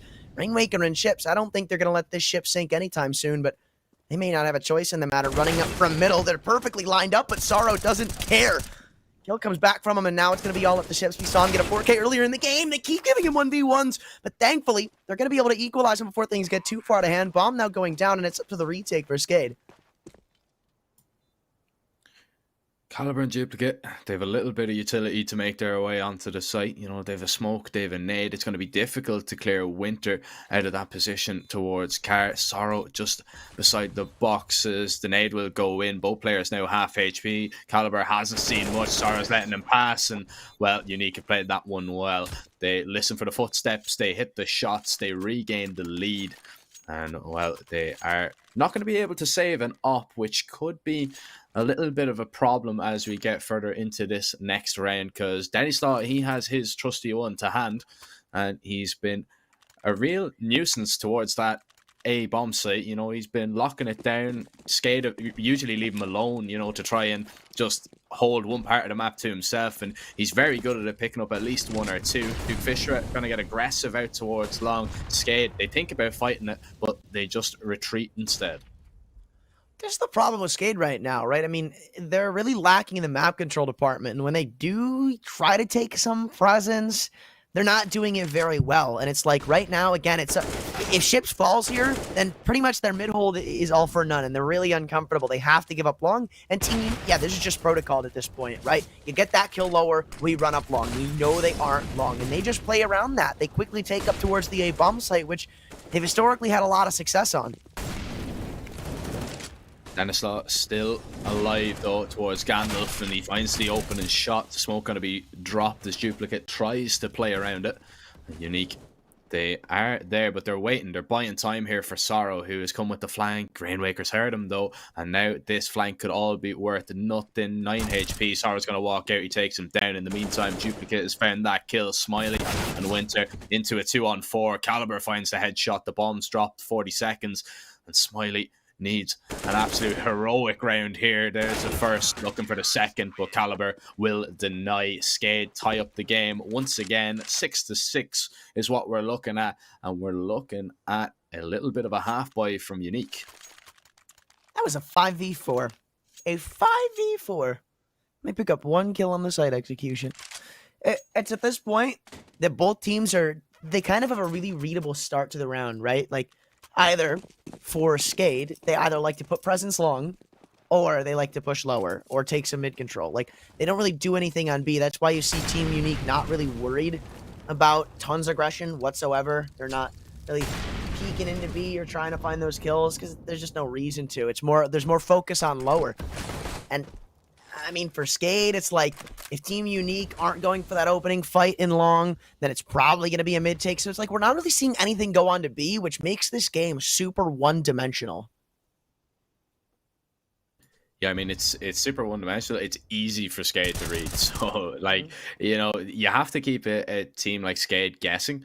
And, well, the one that they need to punish really is Ships, because he likes to go for that little mid aggression like every single round. He likes to push into the lower tunnels, and they have punished him time and time again. But as you said, you know, they get into that 5v4 situation and then nothing comes of it. You know, it's just not good enough. They need to be converting it. Now, in this round, I mean, it's pretty straightforward. The Glocks are all that remain. It's nothing really to work with. Winter has a deagle, but I mean, Rainwaker should be able to find this kill. He's extremely low HP. There's the first, and there's the second. Skade, they are gonna now take the lead coming into the second last round of the half. Buy up here. Smiley has an op, and Unique, what would you like to see from them, really? Well, I just think it's ironic that Team Unique are pretty much the exact opposite of being Unique right now. Yeah, I agree. Like, right now, Skade are sitting really comfortable, because I don't know if they're necessarily the most CT-sided of teams on Dust 2. I mean, then again, it's hard to base it off of the past, right? Because Dust 2 is completely different now with this one change. I would be changing my pants if I swung into lower to see something like that. He just takes a quick peek, pretty much gives all the info over to Skade, and you could see the Hounds come sprinting in, a man through middle. That's Stanislaw. I'm not entirely sure if Ships actually spotted the bomb. I'm pretty sure the bomb actually tucked back behind one of the pillars before they were able to come out, but now Rainwaker catches them coming out.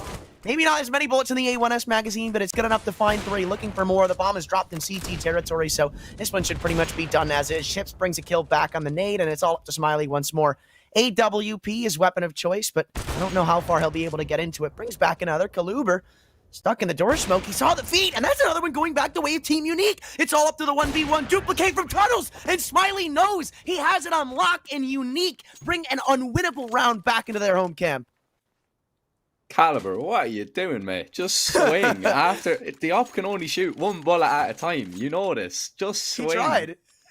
I mean, he tried, and then he just stood there. Like, oh man, that's such a misplay. Oh my. And then it was perfect for Smiley. You can see him do the double take as well. He's like, wait, what? he's really just stood there in the smoke. That's definitely a moment where somebody in the comms is just like, you saw him! Literally, and he's like, oh wait, what? Oh yeah, he's there. Easy kill for me. But Smiley, I mean, take nothing away from him there. That was such a fantastic recovery. The shots there, the realization that there was a player towards tunnels behind him for the last, absolutely beautiful. Tie it up 7-7. Now we get into this round, and it looks like it is going to be a little bit of a different play from them. They're going to be swinging out towards mid. Duke Fisher taking that fight onto Dennisaw. Caliber dropping in towards CT. This Unique are going to be making their way towards short. Ships, however, he has found Winter. He's found a double as well. And Unique now are forced. They have to commit. Caliber finding one before he's taken down. Duplicate the last line of defense before the rotates arrive. Unique need to get up onto the site. And this is a very closely contested round. Sure, the health super just is super in the favor of the CT side, but again, Smiley on the off is just a different team, and don't do it again. Back-to-back clutches. No way, no how. Unimaginable, but he spots the second man on Catwalk, and he gives him all the time needed. The reaction not there for Rainwaker, and Team Unique off of back-to-back 1vx's take the half. And I mean, not only that, I mean, they take down Rainwaker as well, the Clutch King, one of the highest 1vx, you know, clutch players on HLTV in the last year, and he's able to take him down in the end. Super stuff, really, from Smiley. And I was saying, you know, I was actually just thinking to myself, you know, he's had a pretty slow start to that game. He was struggling to get into it, and then all of a sudden he just has 2 massive rounds, huge impact on nearly every single kill.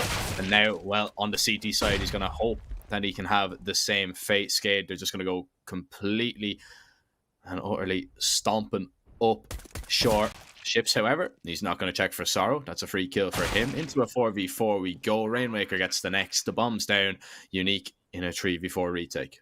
It's not very optimal for Unique as they keep giving 1v1s up, and you know, even though you mitigate the damage with the Glocks, you pick a trade back up almost instantly for every kill. After they find the opener, it's too late for that. Kaluber, that's huge 3K on the pistol. I don't think it was that necessary though, but Skade, good start for them on this T side. Maybe able to pick up this game, because so far it hasn't historically been the Skade that we've seen in the past. Like, it's been very weird. They aren't playing as a unit, it seems. That I felt like that was the most coordination I've seen from them this whole game. Yeah, it's a little bit different, and I can't really put my finger on it, you know, like why they are playing like this. Smiley drops Denislaw. Lovely shot. Duplicate, however, will make it a fair fight as Iceman tries to do his best Ships impression, but he will meet the same fate that Ships did the majority of the time in that lower tunnels. As 4 players left to find for both sides. The scout still in play as well. Duke Fisher, he's going to get aggressive, and he's going to look for some information for his team to work off. There's 3 more players towards mid as well, and they might be considering a push once again. He might be trying to get his hands on that rifle, but Caliber is still holding it.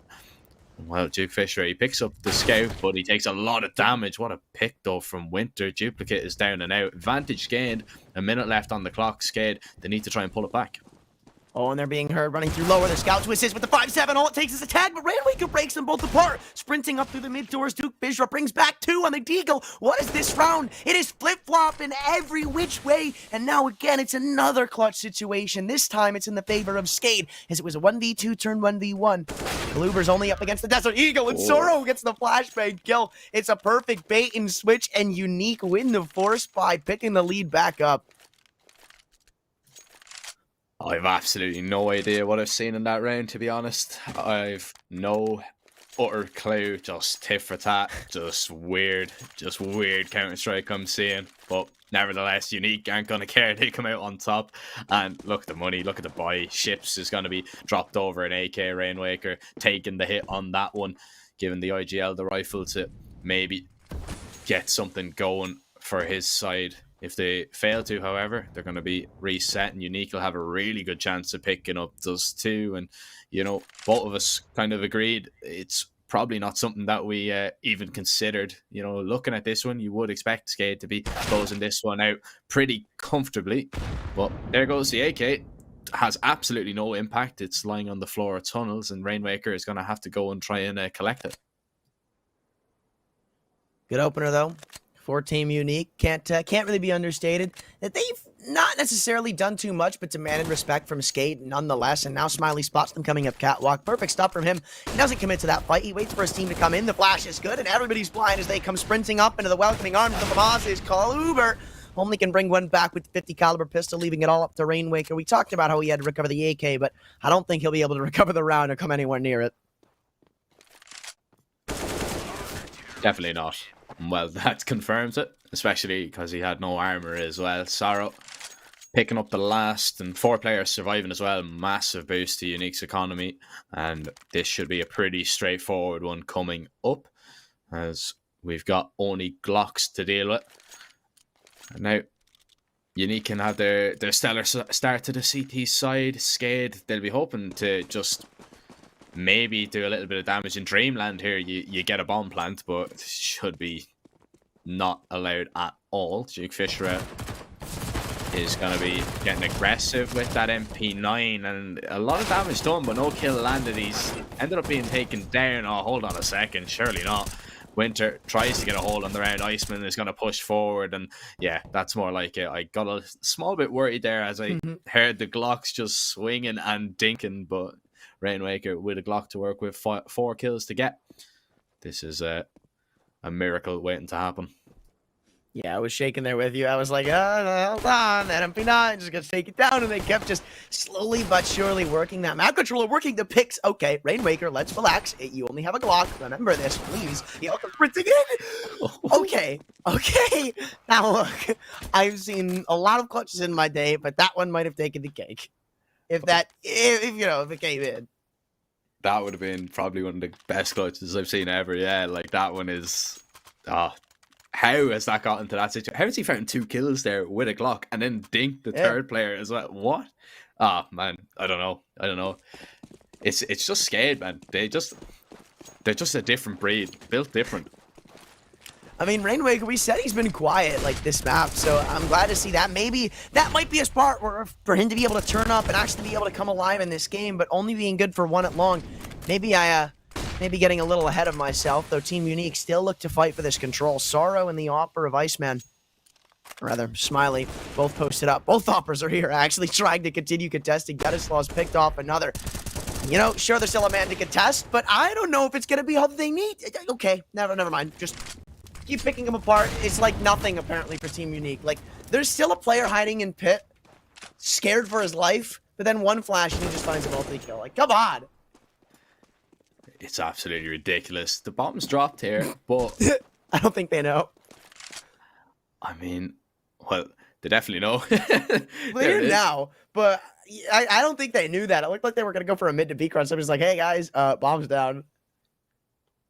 Yeah, I think that one was maybe a little bit of a Skade getting ahead of themselves, maybe already. Oh yeah, we just want to be. Yeah. Oh no, where's the bomb? Right, they found it. Well, they found a kill as well. Sorrow's going to be taken down. Iceman, he's worried about 2 different angles. He finds the first. He hears ships as well into a 1v1, and Iceman, ice in the veins, as he is as cool as you like, takes down both. And that 1v2 goes in his favor, goes in his team's favor. 4 in a row for Unique, and they're now 4 away from taking their map pick.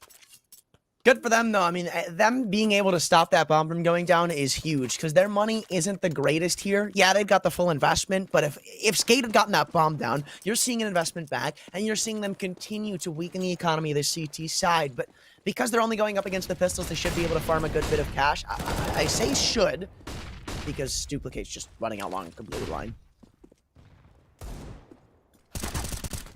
I mean, they should keep the money high. And, well, yeah, it looks like they will. 2 interesting plays. They're not, maybe not much the second kill, but the first kill, definitely. Out in the open, completely no support. Now, what I would say is don't write them off just yet, because Ships, with that Deagle, he has hit some pretty ridiculous shots so far. But never mind. There's one. Nice dig. No. 1 HP. The 1 HP 1v4. No way. No way. Right? Don't offer up those heads, kids. Okay, never mind. All it takes is 1 bullet. Iceman again, of course, the one to end it. I don't know why, but something about, like, seeing a player on 1 HP and an almost unwinnable clutch, like something like that, I always get worried for some reason. You know? Like, it should be done. It is done. But I feel like that's exactly how legendary moments are made. Yeah, I mean, I just get giddy. I just like I get excited. I'm just like, yeah, this is it. This is the moment that we've all been waiting for. The moment of dreams. It's gonna happen, and then all of a sudden it doesn't happen. You're like, oh, okay, next Oh round. well. NT. GG, go next. Yeah.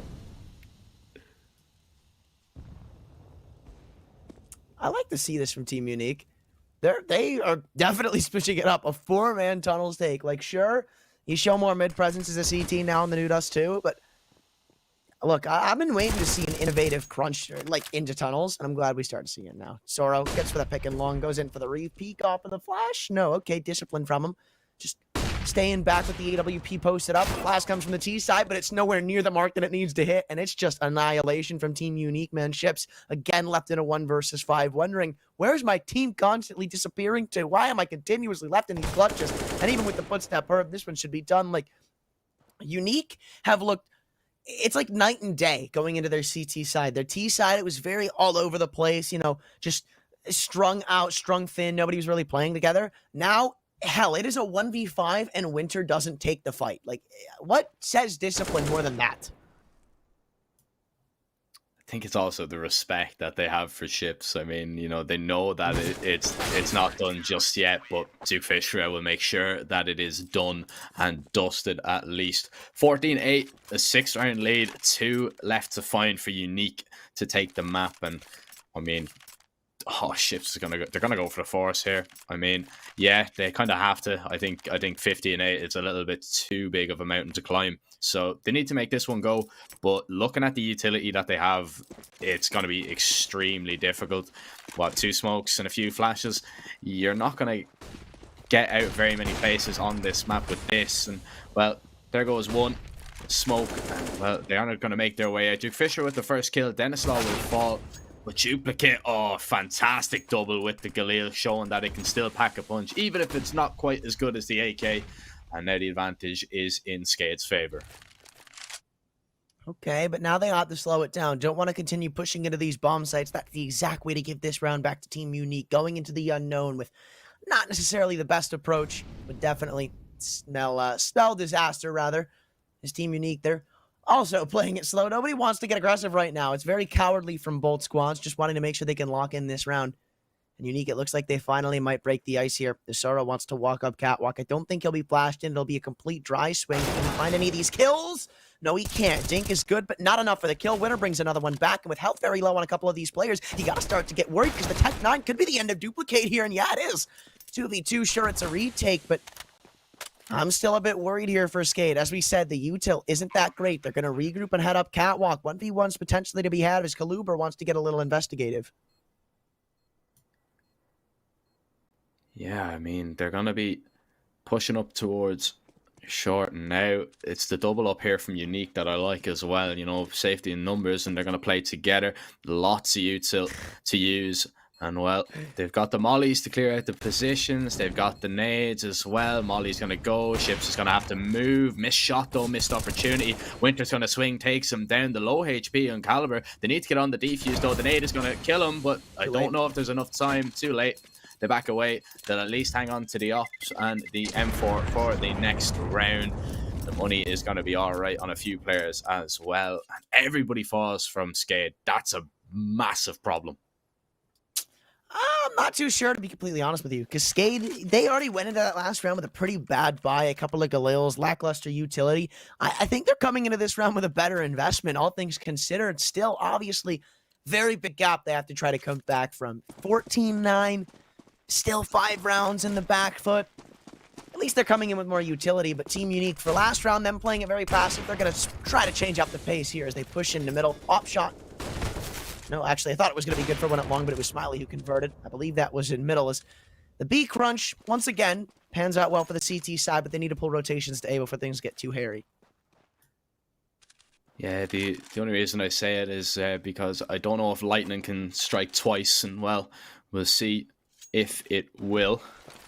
limited utility now, as you said, as they're making their way forward. Nice shot from Smiley. Iceman now chimes in with one as well. The double off working wonders as Duplicate and Denislaw are alone. They need to stop Unique from getting onto that point. Iceman tagged down, but he will fire through the smoke and he will prevail. And Denislaw in this 1v5 situation, he has the bomb on his back, but he's going to have to get the entirety of the Skade team there as well if he's going to want to win this round. He gets the first, and now he looks for a few more, slows it down maybe, but it's only a matter of time. Duke Fisher on a fast flank here, doing damage to Iceman, but there it is. Duke Fisher with the last. 15-9 as Unique now only need one to seal it, the win on Dust. And looking at the money now once again, big problems.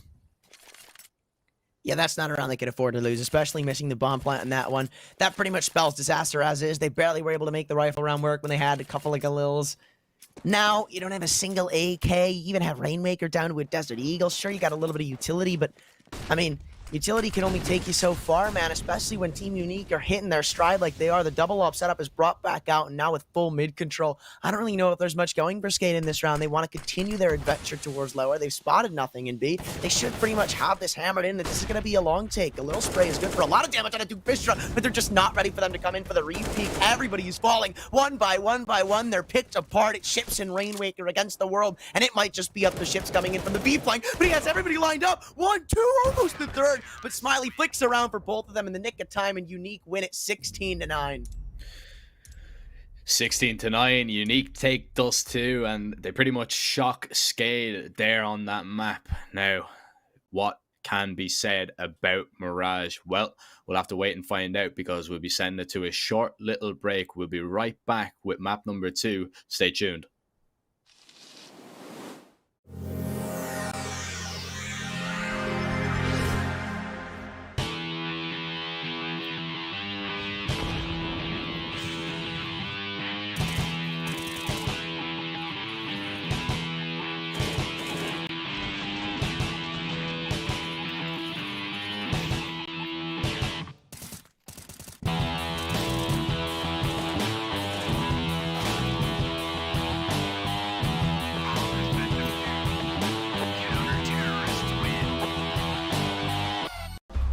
We all have them. We all hate them. Unnecessary defeats. I'm talking about the defeats where you know you're better. You know you're winning. Until I should have been more focused. No. Scratch all the excuses and focus on the next game. And this time, awaken the GOAT in you. Oh my God, he's got all four!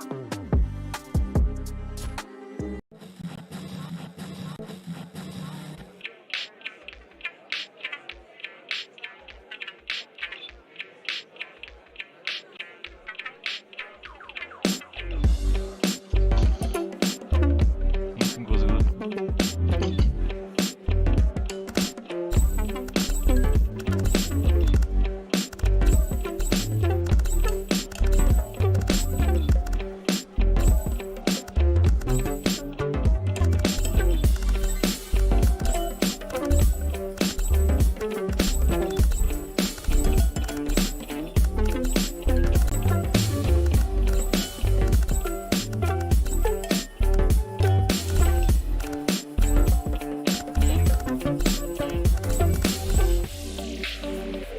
I like this one.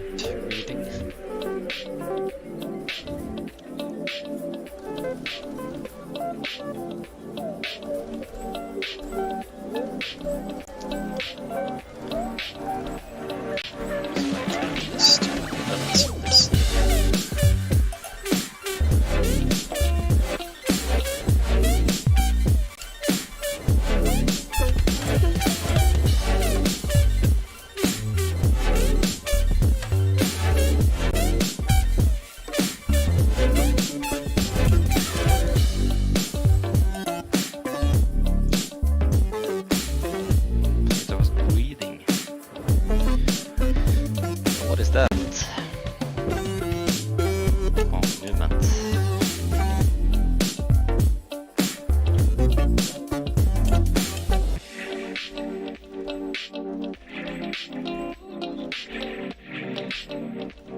That one was okay.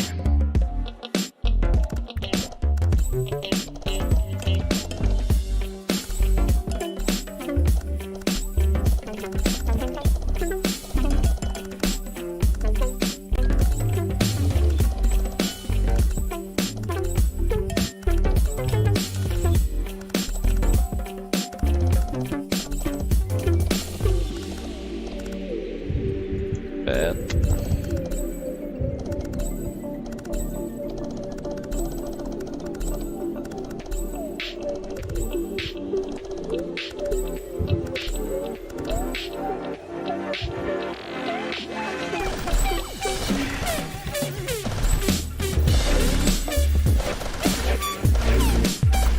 Quite like this one. Probably going to take me a second.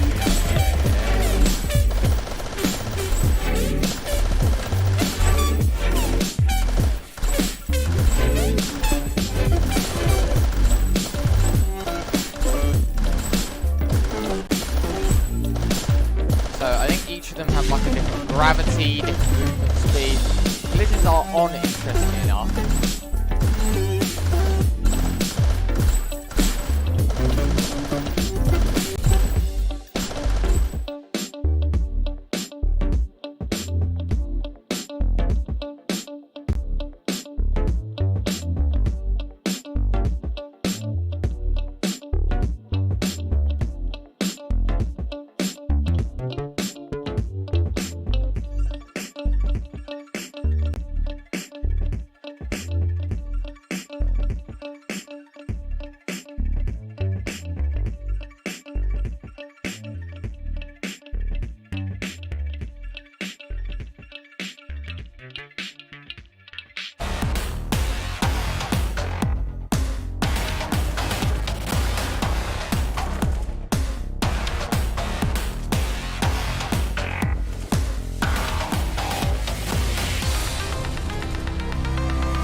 Mirage.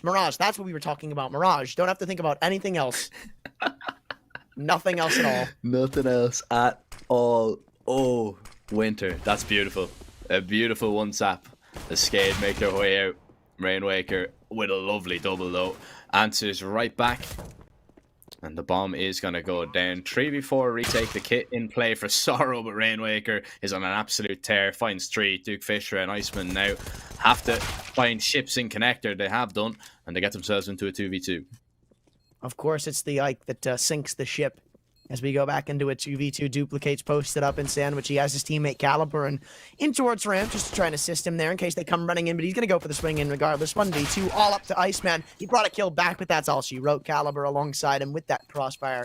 Establishes a first for Skade, and, you know, I think it's interesting that Rainwaker picks up a 3k there. You know why? What's up? Because when I think of rain, I think of the spider rain they have in Australia. Oh, yeah. Yeah. That was always like a I don't know, like every time I seen that I was like, that's just not a thing, but apparently it is a thing. It is. Yeah. That's crazy. Like, well, that's one reason not to go to Australia. The second being the huntsman spider. oh, fastest in the world. Man, absolutely not. Not a chance, man. You know, for somebody that says that they're terrified of spiders, I'm agreeing with you now. I see what you mean. You know a little bit too much about spiders, so yeah.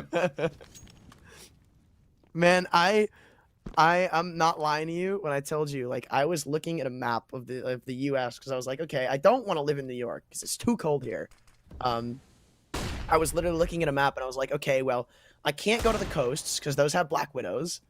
I can't go like towards the center of the country because those have wolf spiders. So I've decided on Tennessee.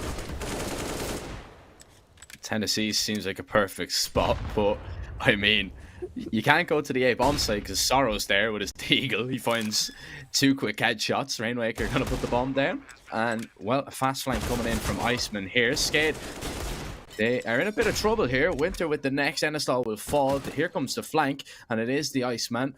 Coldest man in the server as he takes down Rainwaker. Doesn't even need to be looking at him. And well, Caliber on 34 HP. Winter gonna get up above the site. The defuse is gonna be stuck here. Iceman does have a kit. Caliber doesn't realize it, and it was a valiant effort, but it will be a team unique round. Big for them to pick up as well, though it's good this Skade are able to get that bomb down. Should allow them to get a pretty decent and comfortable rebuy coming back in. And it's interesting to see because coming into the series, the Pinnacle betting odds were like 1-3 or 1-4 in the favor of Skade. Now, unique, they're starting to lick their lips and rub their hands together at the prospect of them right now. I mean, like, for the most part, they've been pretty razor sharp, and you could add to it with Sorrow's Deagle on this round. It is clinical, precise, with the 1 Deags coming in pretty damn hot, and even looking for more.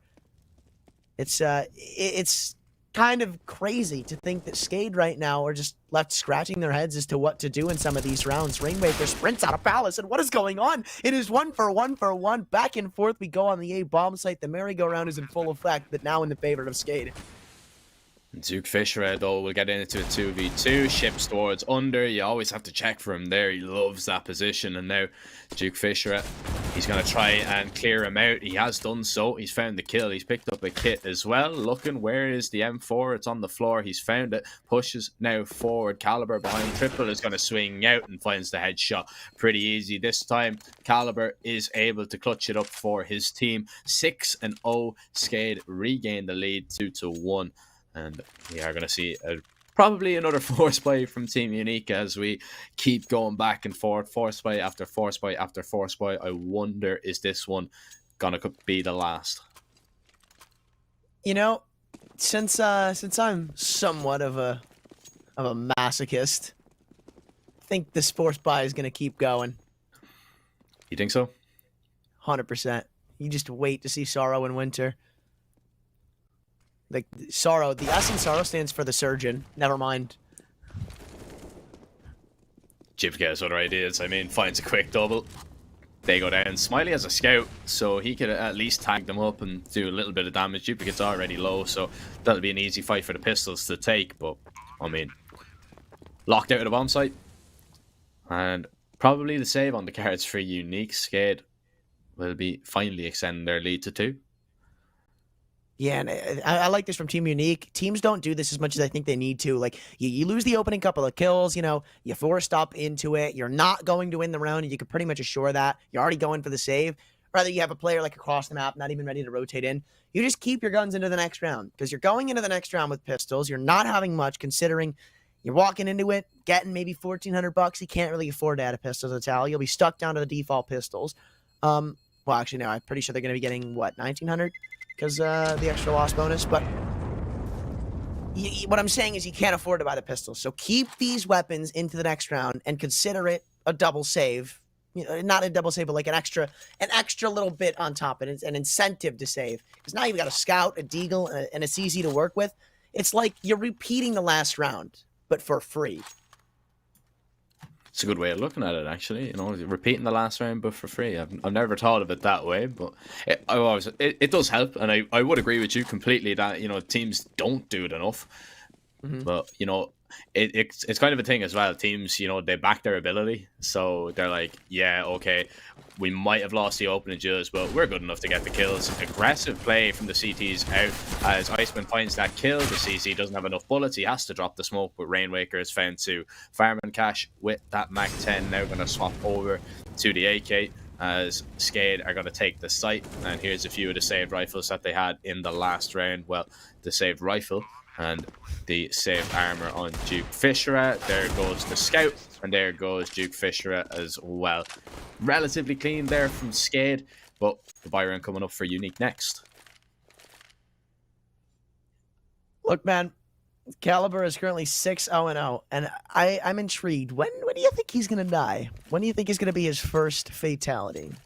Now that's... You want to put a prediction on it? Yeah, let's see, where's the spawn for? That's the thing. Is he one of the first? No, I think he's... Actually, he's in the back. He's in the back, yeah. So he's going to go towards... I think this round. I'm going to say this round. I'm calling round 8. We'll see, I suppose. We'll see. Well, Dennis Lott, it's a good thing the bet wasn't on him for you, because you would have lost. He's down and out. Well, we'll see if Team Unique can keep hold of this advantage. Another smoke towards top con as Skade, they take a little bit of mid control, but they decide to give it up. As Unique, they don't really have a lot of utility here, so if they want to go for an aggression towards middle, they have to go off the flashes that they have, but I don't think they're going to be too interested in going for that. Skade, they fall away into what looks like will be a little bit of an A execute. It might be a little bit of a contact there. Flash into ramp as ships will begin to clear it out. It's an interesting flash, not one I've seen too many times. I think it was fairly useless. Like, well, I just want to toy with that thought for a second. What if he is there? Like, what if he is there and that flash like is in the right spot? You're already number 1. He's hearing the audio cue of it bouncing off the wall and looking away. Or number 2, he's just turning away. Like, it's I don't know. I don't think that flash is that useful. Let's see how useful the A-side take is. There's only a couple of players to defend. Duplicate first up on the chopping block. Ships from the grave will take care of Winter, though he's also fallen to put things into a 2v4. Rainwaker and Kaluber, you know, I called it under the 8th round is when he would fall, is when he'd finally see his first casualty, and he'll have to pull out something big if that's going to be the case here, and that's exactly what it is. 2 kills in CT. We're back into an even landscape. And sure, there's not that much util to go around, but this is going to be so tough for Team Unique to get back into. The crossfire could be too well established, and as the timer ticks on, they continue to set up. One man spotted on the bench, but he can't find the kill. It's all up to Kaluber.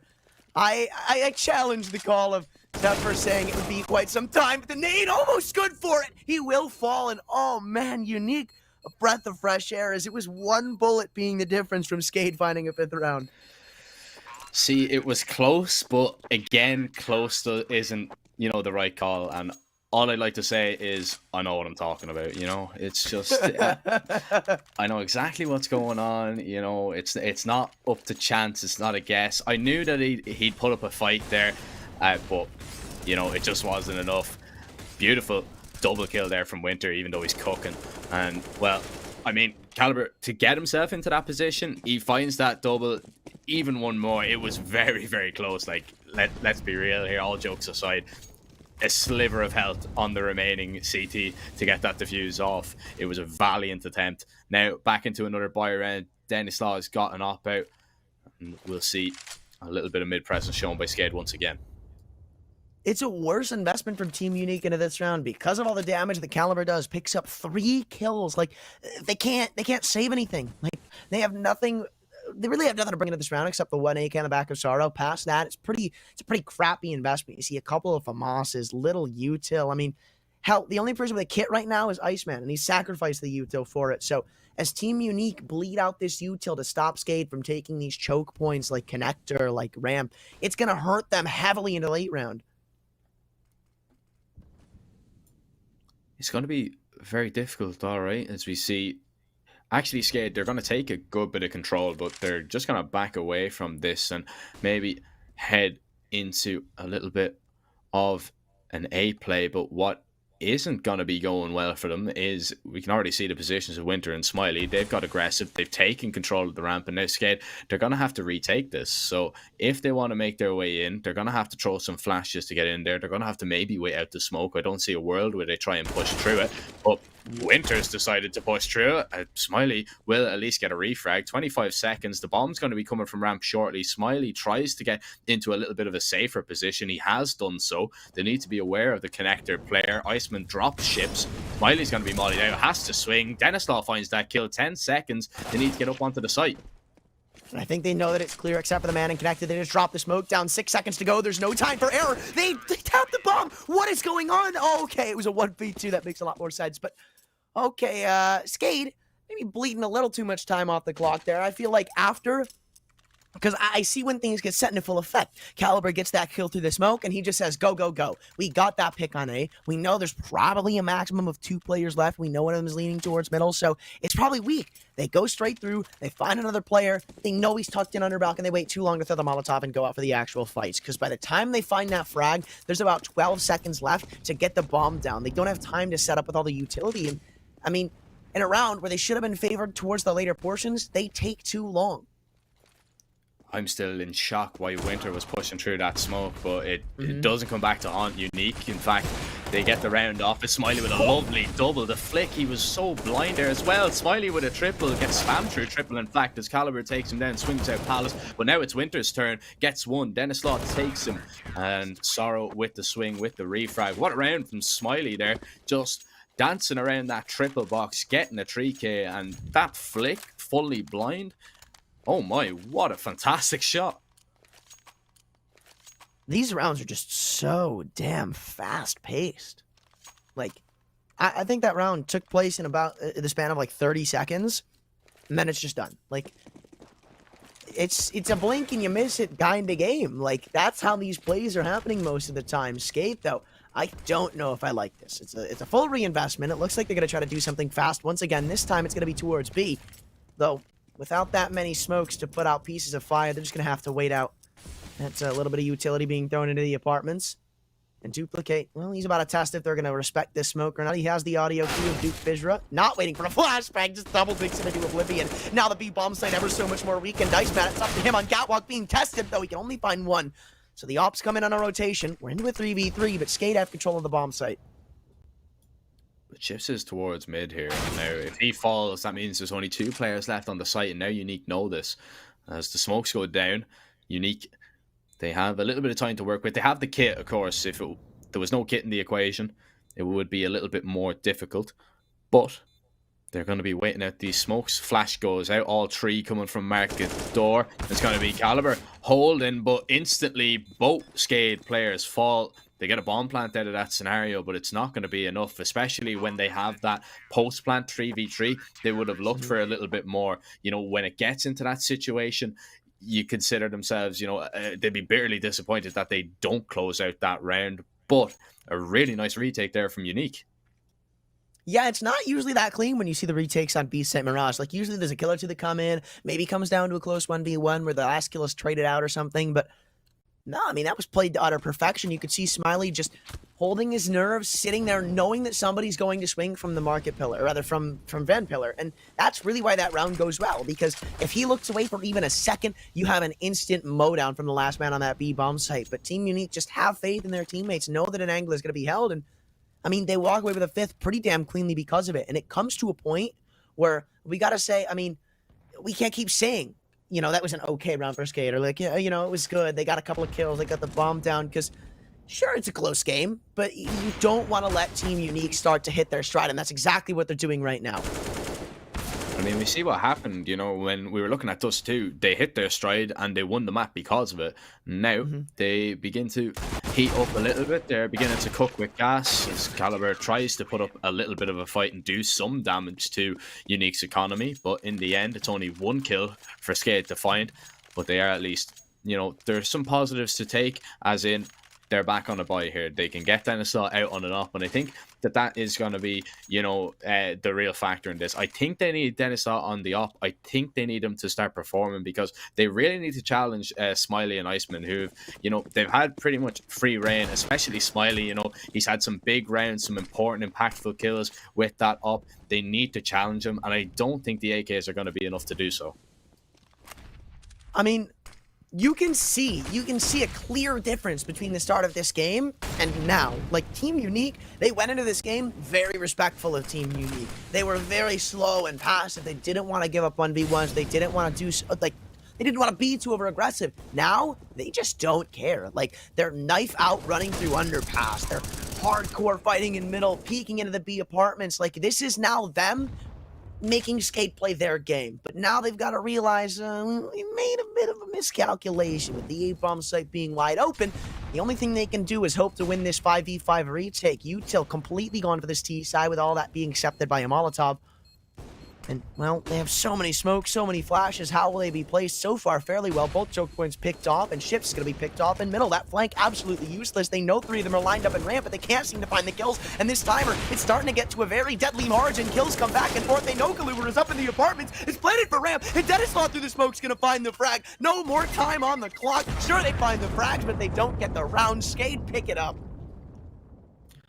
That one was very, very messy there from Unique. Yes, they have all that utility, but they were too focused on getting all the utility down that they forgot that they had to start the retake. They had to find the kills. It's no good putting the smokes and the mollies down if you're not going to find anything from it. And it came a little bit too late, especially, you know, when they get that kill onto Ships. You're thinking, oh, surely this is going to be a round win for Unique, because that's the kind of wild card, that's the kind of thorn in Unique's side, and they've already taken that out. They've patched it up, and, well, you thought maybe, just maybe, that was going to be it. Missed shot there from Smiley. He needs to be careful, because Ships, trust me, is going to show him absolutely no respect at that Mach 10. In fact, he sees that smoke and he backs away. The walkout palace, the contact out palace just does not work out this time from Skate at all. One too many times, and this time Team Unique, they're perfectly set up for it. They drop the bomb. Rainwaker and Ships now in a 2v5.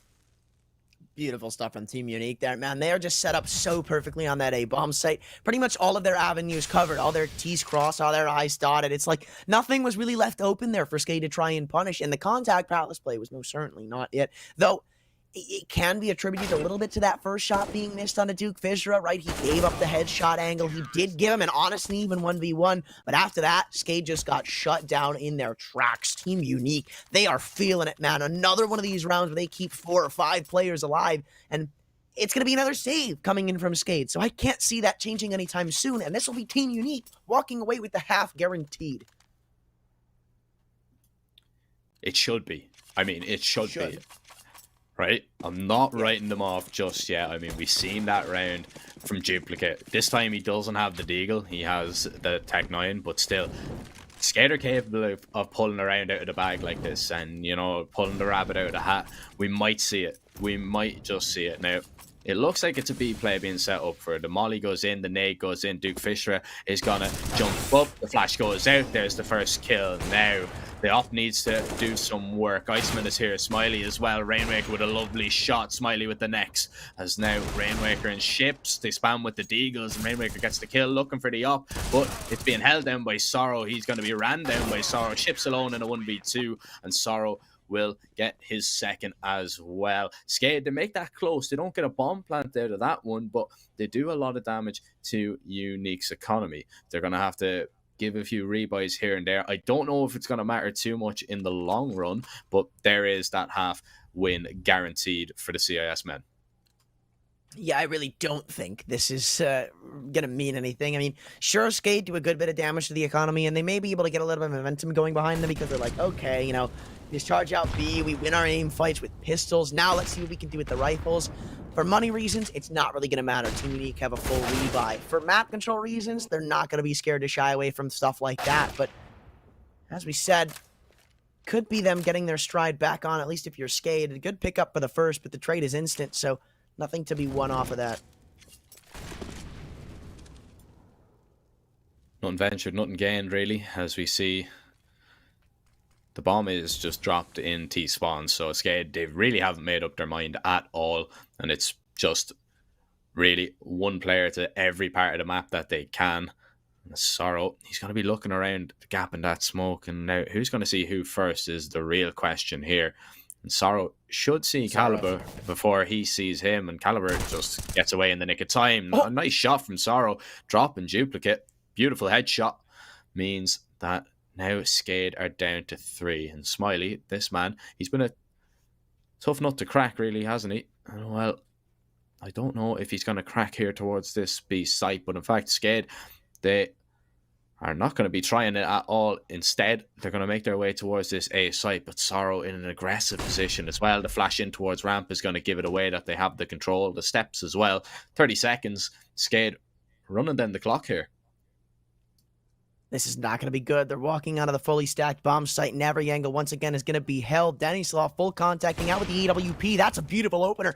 And now we're again dead even in the rights and the ending parts of this round, though. Duke Fisher's A1S, it's the equalizer, the great one, that being picking up 2.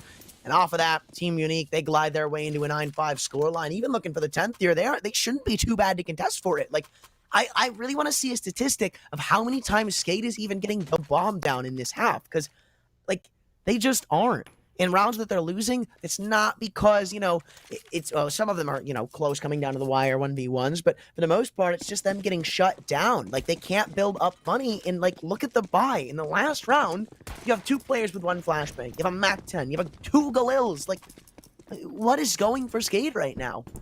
Not a lot, I mean, and well, duplicate, that is fast boost. Oh, never mind, it was Sorrow, okay. Yeah, I was like, that is the most ridiculous dig shot that I've ever seen. Never mind, as we see Ships get a lovely double here towards A. He's opened up that A bomb site, but here we see Iceman Cook and has to give it up as the bomb needs to be recovered. Sorrow, he's on full HP. He's thinking about pushing. And Rainwaker, he's thinking about nothing but getting away towards that A site. They know Ships is found too. They know that he has that site. Well, now, how are they going to react to this? Because this is such an aggressive angle for Ships. He's had a really quiet game so far. He's got 2 in this round. Could get a 3rd if Sorrow walks right into him, but gets off the angle instead. Now goes to cover other angles of the site. Bomb down 2v2. Unique with the HP advantage. Man, like, it's 1 bullet apiece, and this one's just done. And if things weren't bad enough, he finds the shot through the wall, so it's not even going to be enough to find the first conversion. Iceman taking his time, coming in from the long flank of Palace, so they know one's in CT, and as soon as they take care of Rainwaker on the bomb site, their entire gambit's going to be uprooted. As the bomb continues to tick away, the timer shouldn't matter that much. Iceman makes noise dropping down, though, and that gives Rainwaker the audio cue he needs. He knows where both of the last players are, he being Sorrow, but there's just not enough room to work with, man. Skade, they win a round they had no business getting into. This should have been Team Unique thick and through. Sure, Sorrow finds the kills, but Skade walk away with a 6th. Yeah, and I mean, Ships getting that double entry onto that A site, yes, it's absolutely huge. And in a half that he was really neutralized. A lot of Skade A lot of Skade's, kind of round wins, if you look at their Mirages in the past, really comes from ships having impact from his lurking under. That's usually where he is, especially when Skade love to go on the A side. He's usually a late lurk, usually likes to come from under, likes to kill the connector players, strike late in the round, random timings. But because Unique have been so good at keeping Skade off the site, he hasn't had the chance to do that. And that's why he's had such a weak half. Now, 9-6 Skade move over onto the CT side.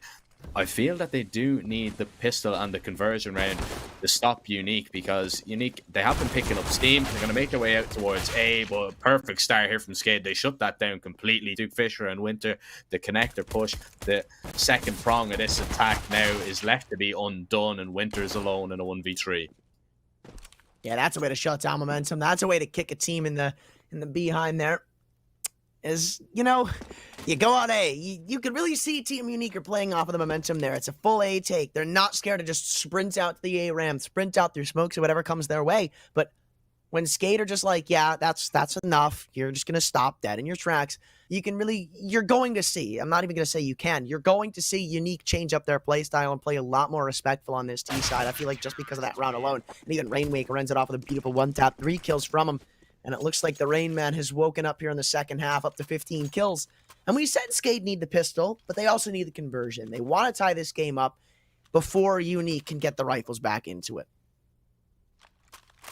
Yeah, the conversion round is so important, but what's going to help them, of course, is that it is only Glocks on the other side. So Unique, maybe just not risking it, And I mean, I respect that. They're not going to go for that force by not going to really fully invest. Wait until you have the AKs. You don't need to really force it at this stage. And well, they're all going to be grouped up in T-spawn, maybe having just a little chat, maybe waiting for somebody to push in and get aggressive.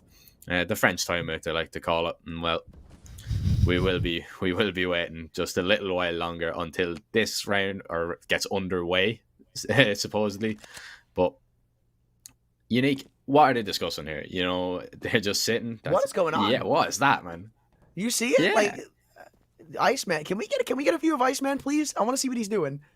What is going on with that man? Oh. I'm so confused. There we go. What is he on? Is there just like a clipping error there? I didn't even know that this was a thing. Like, I'm so confused. And here's my question. Like, he's in the falling animation, right? Is he accurate in that? Like, I know, obviously, usually when you're falling, you're not accurate. But I wonder, like, because it looks like maybe there's I don't want to say a pixel walk, but just like a screwed up texture or something that he's standing on. And if that's the case, he can literally get a perfect headshot angle. And that's just a beautiful off angle to spawn.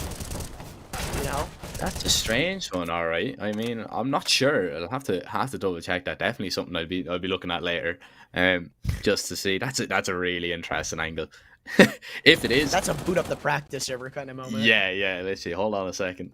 Only I'm otherwise engaged. That the practice server would definitely be booted up just to check it out. But it's a pretty straightforward round for Skade. Nevertheless, at least it was something interesting to talk about. A rather uninteresting round. Hey, look, that's the strat right there, When you take those timeouts where you're just sitting in spawn, not actually wasting an exclamation point tack, it's like give the audience something cool to see, Just do some really stupid, useless boosts. Like, you ever see that there's one in CT spawn? Like, it's like on a close wall, like on the left wall. It's really difficult to do and kind of useless, but you can kind of just like get into the air. Legit. It's so weird. Yeah, I'm just thinking about the one, the little pixel one in T-spawn that you can jump onto. Like, it's like a really high angle. But yeah, do something interesting. Yeah, if any other teams are listening, definitely do that. So it gives us something to talk about. But here's something to talk about: double entry towards A, as the A site will fall for the moment. There's still 2 defenders here. They're not going to be smoked out either. Ships is going to try and take the fight, does a little bit of damage, but takes a lot instead.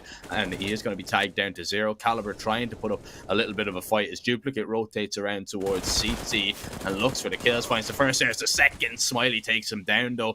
Caliber in a 1v2 as the bomb is going to be planted, smoked out for the time being. Duke Fisher out, locked into jungle. and it is going to be Team Unique locking in double figures on Mirage. And you know, even though they put up a really good fight, had a couple of dominant rounds to get to the point where we're at now, it's unfortunate to see it end out that way, I feel, because now Unique, they're going to be like, okay, well, the Rifles didn't pose much of a threat. They should be able to get back in their own kind of mentality, their own mood. And that could really carry them across. Obviously, a long way to go. And it's not like that, you know, this game is over. But I don't think the outcome is that great right now for Skade.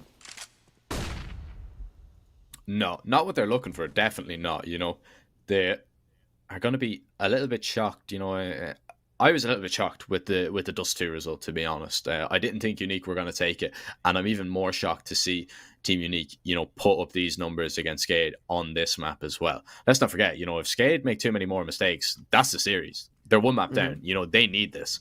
And, well, in a round like this, where you only have Deagles, you have to hope that your Rifles do the work. But it's going to be the Deagles tested here towards B. The pop out, the Mac 10s are coming. Ships needs to be found. Duplicate is going to find the first with that Deag. He's running out of bullets, though, and he needs the support to the right. Tapping away. He is going to be able to reload. Iceman needs to try and push him down. Oh, Caliber. That is a big error. He's taking down his teammate. Ships gets dinked up. Dennislaw drops Winter. It's Smiley alone. And luckily, that team kill doesn't come back to haunt them. Skade get on to 9. And, you know, it's just a little love tap. It's a pat on the back from Caliber, who has been absolutely killing it this game. And it's like Skate win that round in a really good way. Like, they pick up they don't pick up, they stay alive with 3 players. In a round where they walk in with 2 Desert Eagles, you're essentially walking out with all the rifles you invested. So, I mean, look, they tripped there for a second. It didn't look too hot after Team Unique got double digits first, but now they're taking a save due to the lack of money. That's, wow. I just thought about my statement. They're taking a save due to the lack of money. Wow, who could have thought? Oh, thank you for that beautiful insight. I meant to say, like, the lack of bomb plans, because I didn't get a bomb plan in that round. Yeah, I mean, you technically, right? You're not wrong. I mean, I'm not wrong. No, you're not wrong. But yeah, it is the save. Very limited invested here for Unique. Winter with a Deagle. The Glocks, now they have caused problems in the past. You need to hope for, you know, that double triple dink to come into fruition for Team Unique here, as the bomb is, or rather has been spotted towards B. The swing out mid comes in. Ships finds a double himself. Dennislaw with the last. And now, what do you do here if you're Unique? Duke Fisher and Iceman, do you just sit and wait, or do you just walk out and take the fights? Duplicate is on an aggressive angle anyway. Well, he tags down the first. They actually managed to get across. Caliber, though, won't let them cross past that open window. 10-10, we're level. Skade back in the game. So, update. You are not accurate in that angle, but after doing a test, I've realized that you are almost at the apex of your jump. So therefore, if you have like a scout post up in the angle that Iceman was in, you'll probably be able to hit the guy that's pushing you fairly accurately. So if you just have somebody on a scout play there on a little bit of an eco end, you can cover all bases. Oh, Smiley with all bases covered there, as Dennislaw, he's going to be taken down. The aggressive mid play from Skate doesn't work out. Rainwaker, he's hearing the steps above him, but Winter going to drop down the ladder and gift an AK over. Put in the bow tie, wrap it up, and ship it over to him. He'll definitely be smiling after that recovery, and he's just going to back away to CT. Is that what I'm seeing? Yeah, why not? You've demanded some respect for them. You've showed them that they have to slow down heading up towards this A bomb site, so slow down yourself. I mean, if they come into the bomb site, it'll be late into the half. You'll have time for rotations, so can't really blame him for the angle that he's taking. They really want to try to... I'd say they would try to focus on middle here. I feel like you should, because right now, if you're Skade, like, you're not in a good situation. Like, 4v4 right now is going to heavily favor this T side because of that lack of information. You don't have map control. And, I mean, you've read the stack wrong. Ships picks up 1, though, so we'll pull a rotation back in. But there's still a long way to fight out through.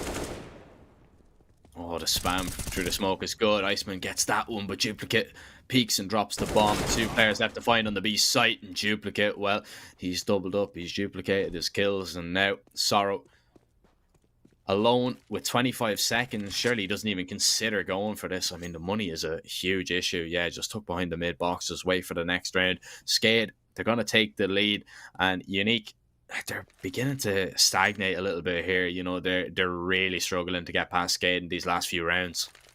Mm-hmm. And it looks like we're finally starting to see Skade feel a little more comfortable on this map. No surprise to see it on their map pick of Mirage. I feel like we still should have seen it on Dust 2, though. It's was a little alarming, but, you know, funny enough, we didn't even really talk about Overpass. We didn't have too much time, so we didn't really get into Overpass and, like, what that means for a series like this. Like, we briefly said over it. We're like, well, I mean, if it gets to that point, I mean, it's historically been a great map for Skip. I think it's just nuts. How has he hit that shot, man? I can only dream about hitting that shot, and he's just like, yeah, grand, that's easy. Too easy, in fact. Too easy, yeah. Like, it looks like he hits those shots in his sleep. Like, it's like, Yawn. yeah, literally. Give me a challenge. Like, what? Give me a challenge. Only 2 people pushing middle, and one of them's out of my scope radar. Yawn. Too easy. Yawn. Yeah. Like, give him a challenge next time. Oh my god, Unique, come on. But I'd rather You think they have the opening kill? Come on, Skade. Sorry, go ahead. Well, we'll see if Skade are going to be challenged here in this round. Dennis Slaw, he's going to be making his way out, but it's Rainmaker with the double. Ships now finding that headshot. Duke Fisher trades one back with the Tech 9. Sorrow now making his way out. Palace with the AK. Now, he won't be dropping down the ladder this time. He's learned from his mistakes. He's found the headshot, but he's lost a teammate now in the process. 1v2, and the flashes aren't going to be good. Duplicate rotating around towards CT. 12 HP, down to 8, down to 0. Duplicate with the last. Skade with a 12th. And at least Unique have a little bit of a better economy to work with in this next round. But Skade extended their lead to 4 in a row. Unique only picking up 1 since the half time mark. I mean, they need to start picking up. They need to start hitting some form now, or it could be too little too late, and we could be seeing Overpass. And if you're Unique, Overpass would pretty much be the death of this series for you, right? You pulled the upset of a lifetime on Dust 2. You absolutely railed them. 16-9. It was your game the entire time. Now, it's not looking that way, right? You got to pull this one back. You can't let Skade keep going. But both of these teams, okay, I said this on a different broadcast, but I think a big difference between Tier 1 and Tier 2 is just the amount of, like, blowouts you see. Because I think what Tier 1 teams do really well is shut down each other's momentum. Like, if you look at a team like, let's just say Skade, right now, they have only lost 1 round on their CT side. And it's going to stay at 1 round. Newsflash. It's like you could see so many games where teams are just winning like 9, 10, 11 rounds, and you see it all the time.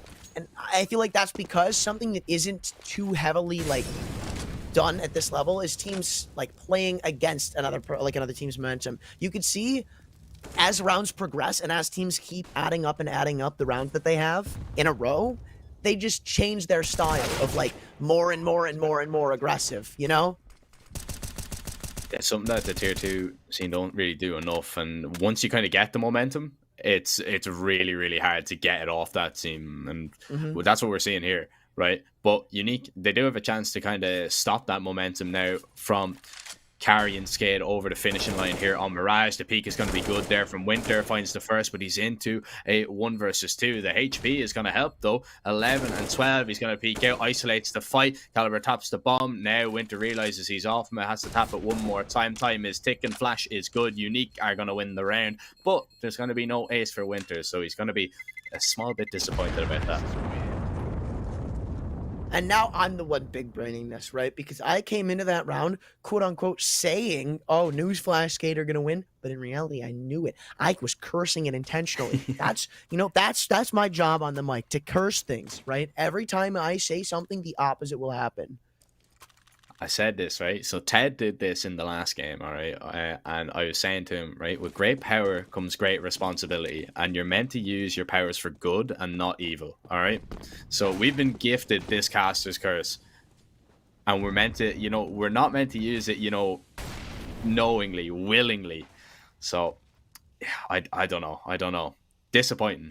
Disappointing. You know, you can tell the type. You can tell what kind of person a commentator is by the way they say it, right? You say caster's curse, I say broadcaster's blessing. Okay? That's a we good are one. not the same. That's a good one. I've never heard that one. Yeah, that's good. That's good. Too easy. Again. It's just all it is. Now I keep my mouth closed. It's like the Midas touch, but you know, I'm not gonna touch anything. I put oven mitts on. It's like, did you ever see that ad? It's like where everything he touches turns to Skittles. Skittles. Yeah, Yep. yeah. That's all I've thought about there with that. Yeah. Now I want Skittles. Well, It's like of any candy, why would you pick that? Skittles are unreal. What? Yeah, man, Skittles are banging, man. Yeah, well, it looks like so far it's just Skade tasting the rainbow in this round. Because up connector unique going, there's not much stopping them. No, not at all. But they're going to rotate around accordingly. I mean, they're going to have players here to, you know, man the defense. And, well, Rainwaker and Caliber, they're going to be put up against it. There goes Caliber. Rainwaker left the fine Duplicate trying to take down this bomb, and he's dropped it. That throws around up in the air. They have to try and take down Rainwaker. They have done. And, well, they haven't just yet. Now they eventually do. Time is ticking. 7 seconds. Is there enough time? He has to go. Plant the bomb. No, he's won it. There was a Molotov in the connector. That was so smart. Whoever was on Catwalk, I think it was actually Duplicate. He didn't...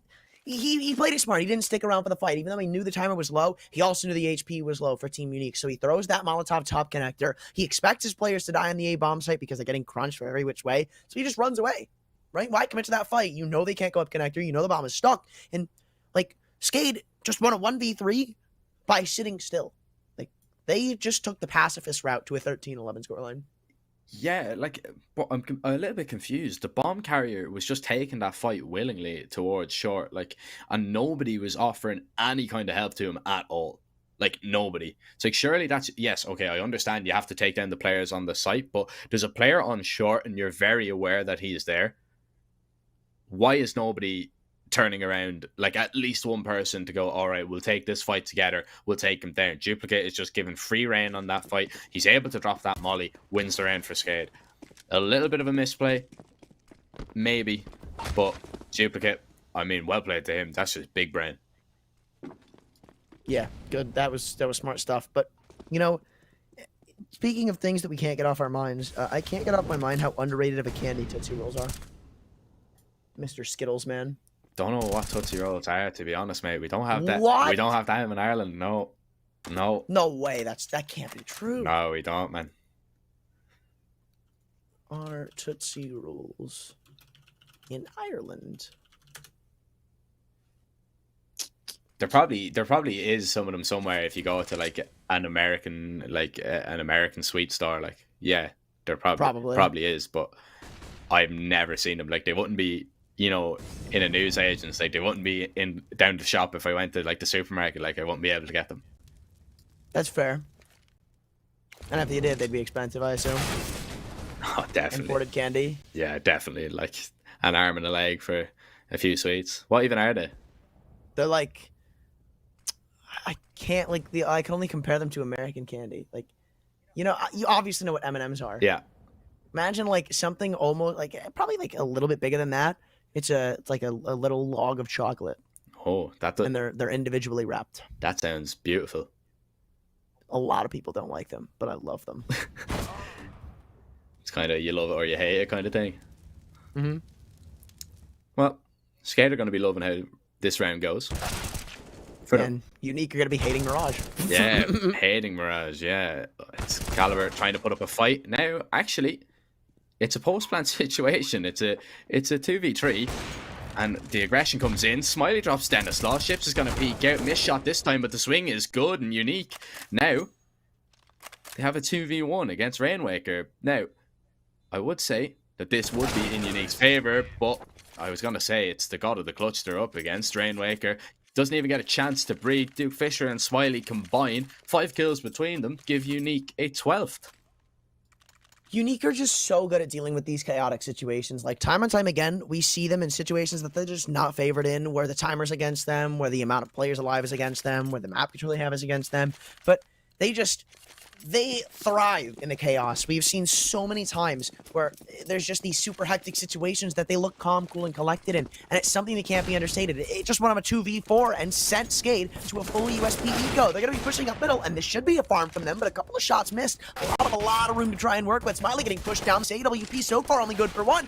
Glock comes pulled out. They're trying to knife him. They have everybody sprinting in, but Smiley's Glock is good to find two more. Unique have tied the game up, and now we're on the 27th round. We're not necessarily going the distance, but I'd say we're pretty damn close to it. Oh, I can already see the overtime. I can already see it happening, man. I don't know. I think it's gonna get there, to be honest. The buy round coming in. This one needs to go for Skade, right? I mean, it really does. The money's going to be absolutely shot if they lose this round. Unique are 14-13. They're 2 rounds away then from taking the whole entire series and shocking a lot of people. And already Fisher out mid. He's found ships. The trade is going to be good there for Sorrow as the man advantage still intact. Duplicate now alone here towards B for the moment. He's going to be taken down. Unique take the site. And Denison and Rainmaker, big fat save from them. It has to be. I mean, look, I love the attempt, but okay, there's I can't remember the exact saying. But I was talking to my friend the other day about, I wasn't talking about anything, but he was talking to me about how some people don't think that doing the same thing twice in a row is a good idea. But on the other hand, it's like randomness, because nobody's going to expect you to do the same thing twice in a row. It's about being random. So that's something you explain. It's like, it's pretty much about being random, about, making the other team guess what you're doing. So I'm like, okay, well, yeah, then there is reason to just do the same thing multiple times in a row. If it works. If it doesn't, and you get shut down, I don't know why he would repeat it, to be completely honest with you. And that's what they did. Like, they pushed middle, and it didn't work. They did it again, and it didn't work. Isn't it the definition of insanity that you repeat the same process over and over again, expecting different results?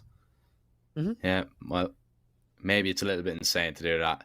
The offer popping up on your screen, the Pinnacle offer, the bet 10 get 10 is still ongoing. All you need to do is click the banner down below the screen, sign up using code FALL21. When you bet €10, you get €10 back. You have to be 18 years of age or over. You have to make sure that, of course, you are only gambling what you can afford to lose. Is in this round, then a slot they can't afford to, so they go aggressive with that M4. He's found it, and, well, he's given the advantage now to his team. Unique with a chance to get onto map and serious point, but they're going to have to do it with a man down. Only bonus is there's 3 Deagles on the other side. Yeah, I think another bonus, though, is the fact that there's only one piece of util across the entire defense.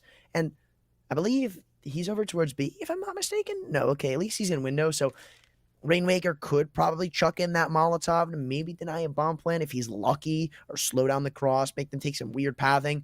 But, I mean, for the most part, the A-bomb site's very weak. There's only one man to defend. There's no util to come in, so it's not like they can flash off any of these T players. And as soon as they make presence, right, it's going to be a game of going on this flank. Winter, he trades out the frag of Rainmaker going under, but I'm still so confused. Yeah, no, this is what I was saying. Like, as soon as they activate on A, Iceman just walks out towards B, and that's not something you can let happen for Skade, because so far, their B takes, their holds, and their retakes haven't been very good. Unique are usually great on this bomb site. Smiley gets out onto the site without anybody intercepting him, but there is going to be 3 players coming now from the apartments. Now, do they realize this? So there's some information. There's Iceman. It's actually Smiley with the first. Iceman's going to be taken down. That's the offer now alone. Missed shot this time. He gets dinked up, and now he's under pressure. And Dennis Law takes him down. Big round for Skade to win. Unique, although they get the plant, they'll be a little bit disappointed with that post-plant situation. But I mean, who in their right mind is going to be expecting all 3 players to be retaken from the B apartments?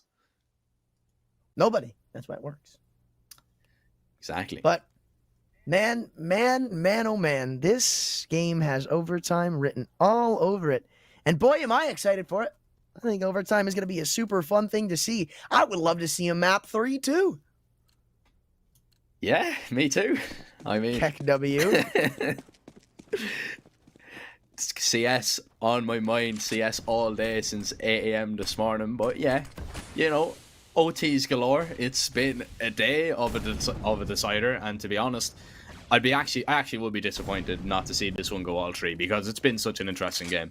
Like, I think Unique have played well. They'll be disappointed if they don't close out this map, but if Skade manage to take it to a third and final map, I think they will win it.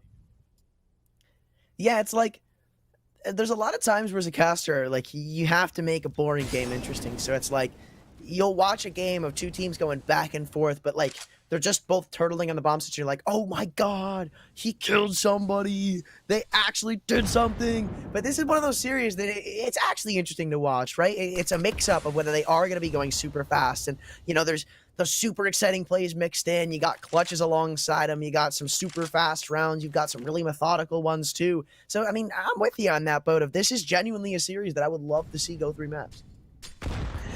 It's like a chess match of sorts, you know, but except it's a lot more exciting than chess will ever be. But, you know, it is really who's going to make the mistake.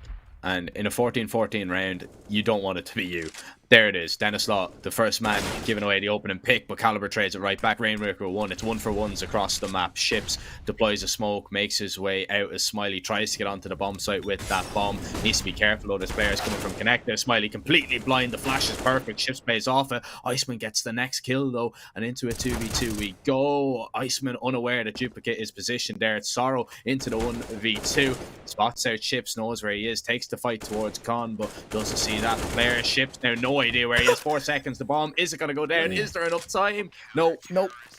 Skade, they are going to win the round. That's so bitterly disappointing for Unique, and what a way that would be to lose it. But with the low money of the CT side and a couple of these players, could be something to keep your eye on. I'm really just trying to push this to overtime. I want to see an overtime here. Again, masochist. Like, yeah, I mean, like, I think it is. To be honest, I think it is going to go to an OT. Now, if it does go to an OT, do you think Unique are going to win it? That's the thing. But, Ships has other ideas. There's a quick where kill. Did that kill come in? Absolutely no idea. Ships is going to flash out. Underpass. And he's going to make his way out. Yeah, the aggression towards under. He is going to be making his way back. He retreats. And now it's going to be Unique on the back foot one more time. We've seen them in a lot of these situations, though, so I would be an absolute fool to count them out of it this early into it. Especially with Ships having absolutely no util left to his name. The CT side keeps peppering these pieces of utility in, and it's just not going to help them out in a lot of these situations. Right now, Duplicate and Rainmaker, interesting to see that they both have smokes primed. And Ships, he'll walk away with another kill in window. Gets away with absolute murder in this round. Trade comes in, but damage dealt. Pretty meaningful as is. It looks like they want to go for an A-Crunch team, Unique that being. Winter, he's the only man at A-Ramp. He'll be assisted by the Con flank, rather the Con rotations, but there's a lot of CTs already coming in as well. 3 of them in CT, in fact. 45 seconds left on the clock. It's slow yet chaotic right now. 45 seconds, like, the bomb isn't down. They don't have map control to work with. They still have to get some of these fights, and Danny Slosh should be able to pick this one off for absolutely free. This one might just be going to map 3. No overtime necessary, apparently, in a 2v4. They have to just sprint onto the bomb site. They have to make something work, and they're just going to tell Winter, go ahead and plan. I'll try to post up on your CT, but that's not going to happen in a million years. He's being looked at from every single angle, and sure, he brings a kill back, but this one's just too late. I feel 20 seconds to go. They're not even going to give him any kills. The numbers go in. They'll give him the bomb plant. They'll give the post plant scenario. They're expecting him maybe to tap it. He's done a little bit of damage now to Dennis Slaw as he backs away into a little bit more of a passive angle. They're thinking about just jump spot and looking for him. The swing from Connector is going to be good. Duplicate takes him down, and you are dead right. No overtime is going to be needed. 16-14, Skade, take it. And you have to feel Unique are going to be kicking themselves that they didn't close that map out. Ladies and gentlemen, I believe we'll be sending it to a short little break. We'll be right back with this game's decider. It's going to be Overpass. Stay tuned to see who comes out on top.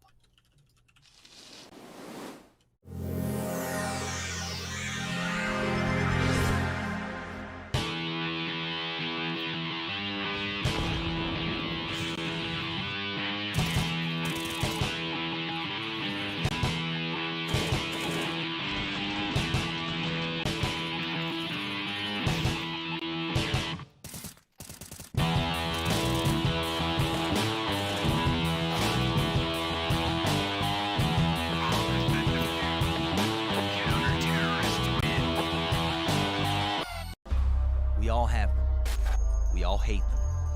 Unnecessary defeats. I'm talking about the defeats where you know you're better. You know you're winning. Until I should have been more focused. No. Scratch all the excuses and focus on the next game. And this time, awaken the GOAT in you. Oh my God, he's got a four!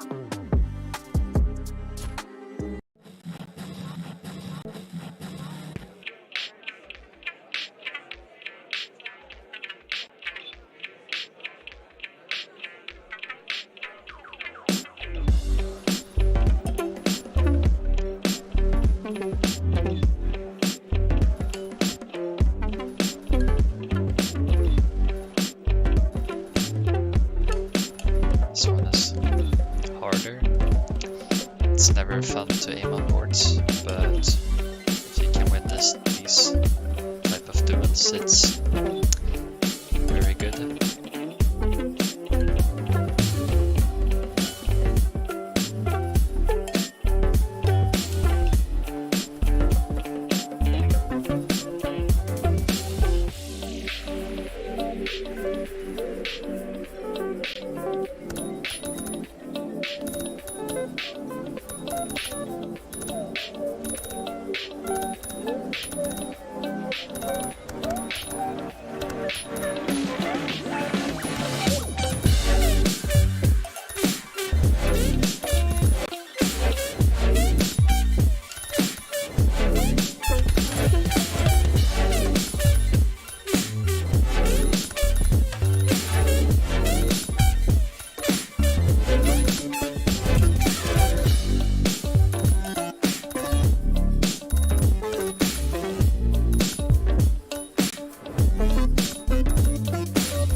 I like that they bring every aspect of the like aim voice scenario in this program.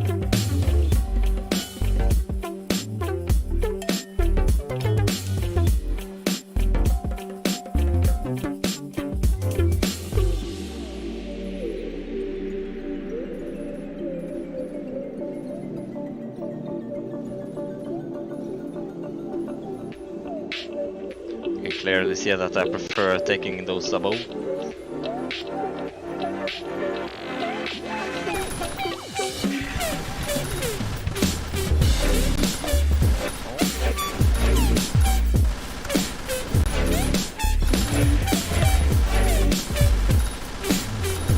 Gotta be careful for the ammo.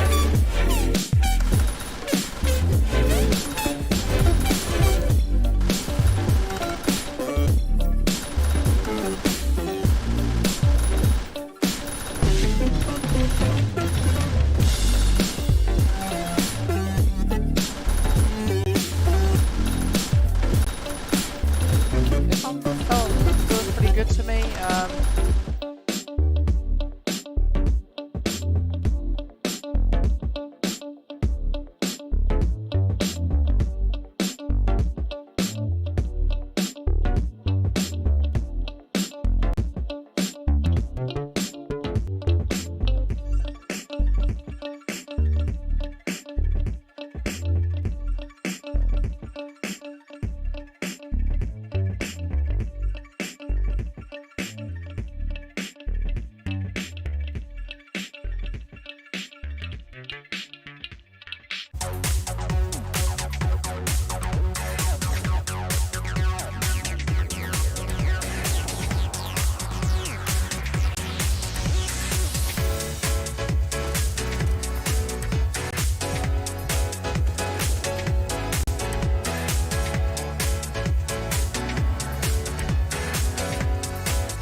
Okay, knife round on the board. And here we are in the unknown. I call it the unknown because nobody expected this. Nobody thought we were going to be here. Not even us. I don't think anybody at home did.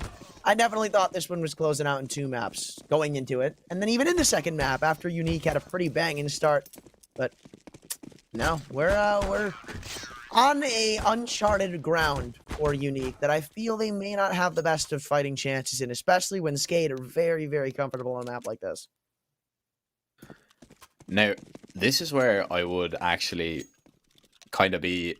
I kind of disagree with that because Okay. Skade, yes, they're good on this map, but this is one of Unique's better maps. Overpass is a strong map for these guys, and now it's just interesting to see like what kind of Skade that we're gonna see, because we've seen a pretty disappointing Skade, a pretty solo individual orientated Skade on Dust 2. That's why they lost it. They weren't playing very well. Then once Unique got over onto the CT side, they were a cohesive unit, everybody singing from the same hymn sheet and everybody working together. A well-oiled machine. Now, is that going to happen for Skade here? Are they going to be that well-oiled machine, or are they going to go for the individual fights? And if they go for the individual fights against Unique, I think, honestly, they come out on the bottom. But I have been wrong before. I still think this would be a better chance for Skade. Because, Unique probably have the better, win rate on it. And it's not like they haven't played any super good teams. It's just we talk about how Skate are just getting back from Cologne, or not Cologne. I'm sorry. Wow, I'm out of it apparently. They're just getting back from IM Fall. And they played some pretty decent teams there. They took it the distance with NIP. So it's coming into this, I definitely feel like it's the upper hand for Skate. Though I do like that we're on opposite sides of the coin here. I always like that. Both people picking different sides, keeping it interesting. Yeah, I mean, it makes it a little bit more interesting, just a little bit intriguing. What was interesting about that pistol, though, is Team Unique don't lose a single player. Iceman with a 4K, and they make that look relatively easy. Skade get the bomb plant, however, so they will be able to facilitate a little force fight with Galils if they want. And usually, sides do tend to go for that kind of a round. And really, it was some beautiful shots here from Iceman. He didn't really give Skade a chance. Picking up those kills now, seeing... Actually, we're only going to see... Yeah, okay, we are going to see the full buy. A little bit late to get everything bought up. The buy-buy-ins being hammered into the keyboard as they get underway. Okay, I want to see how Team Unique play this map, though. Are we going to see the Team Unique of the series where, they've been super aggressive, they've been making Skade play their game, they haven't really been respecting them? Or are we going to see, that kind of slower play? So far, we've seen them get pretty aggressive. An instant shutdown on the pistol is followed up by some pretty decent fountain aggression, and they find 2 kills off of it. Even though, it's just the first couple of rounds, I want to see how that's going to tie into the rest of it. Because on Mirage, for the most part, we kind of saw a little bit of both, where it wasn't always passive or aggressive, but usually Unique chose to do those super aggressive plays on the CT side, likewise with Dust 2. So I wonder if that's going to be kept up on Overpass. Yeah, I do wonder, if it's going to be that case. But as we see here, it's going to be ships alone in this 1v4. Not going to plan accordingly for Skade so far. And Unique, they might... Knife him. Yeah, definitely knife him here. Surely. Ah, yeah, Ships loves it. Loves a little knife. Here we go. And, well, Sorrow. What do you even do in that situation? You're just oh, how is he behind me? How has that happened? So you guys were holding long, man. That's literally, that's that call right there. Thought you guys were holding long. Wait, Ships, you, my friend, you have to die here. Ships. Oh, no. If I'm Ships, I'm literally throwing my Molotov on myself. It is so not worth to save this gun into the next round. It's actually absurd. Yeah, the loss bonus would be a little bit better than this gun, I suppose. But, I mean...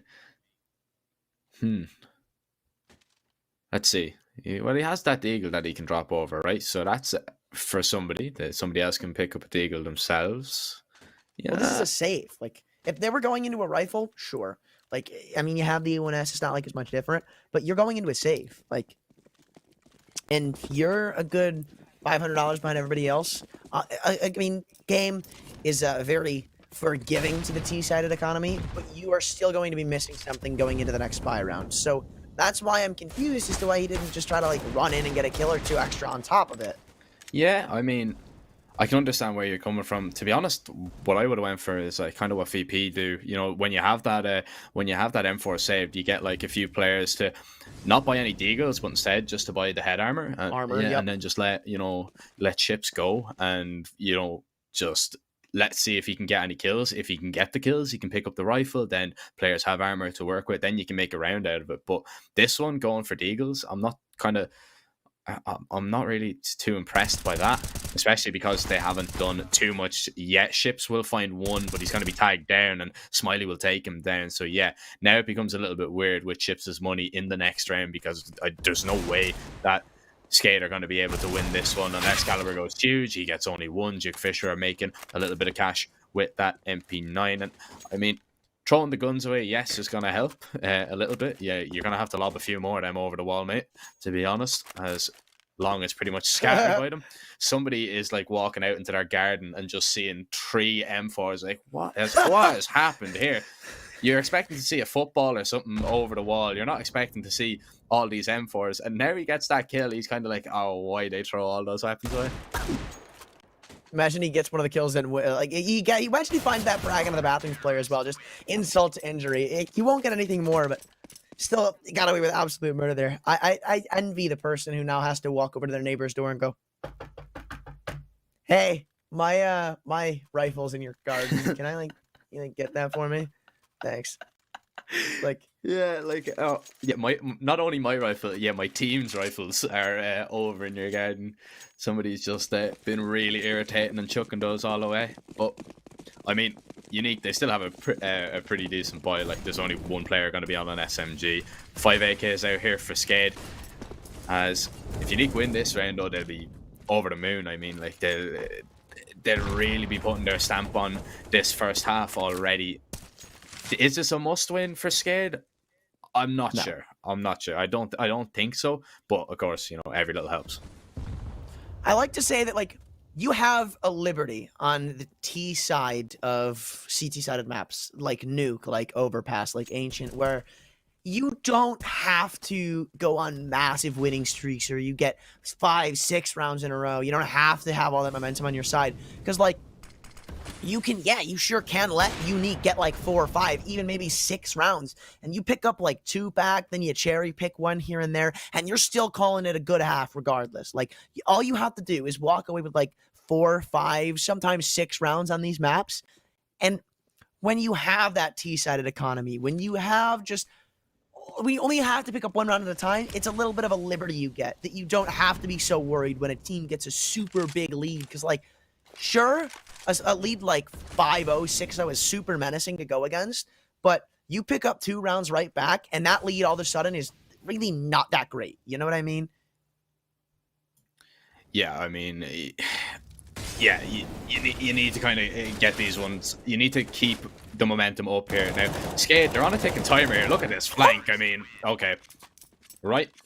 That is absolutely ridiculous. Skade, they were just trapped behind that smoke. They couldn't go anywhere, and Unique just put them into the blender.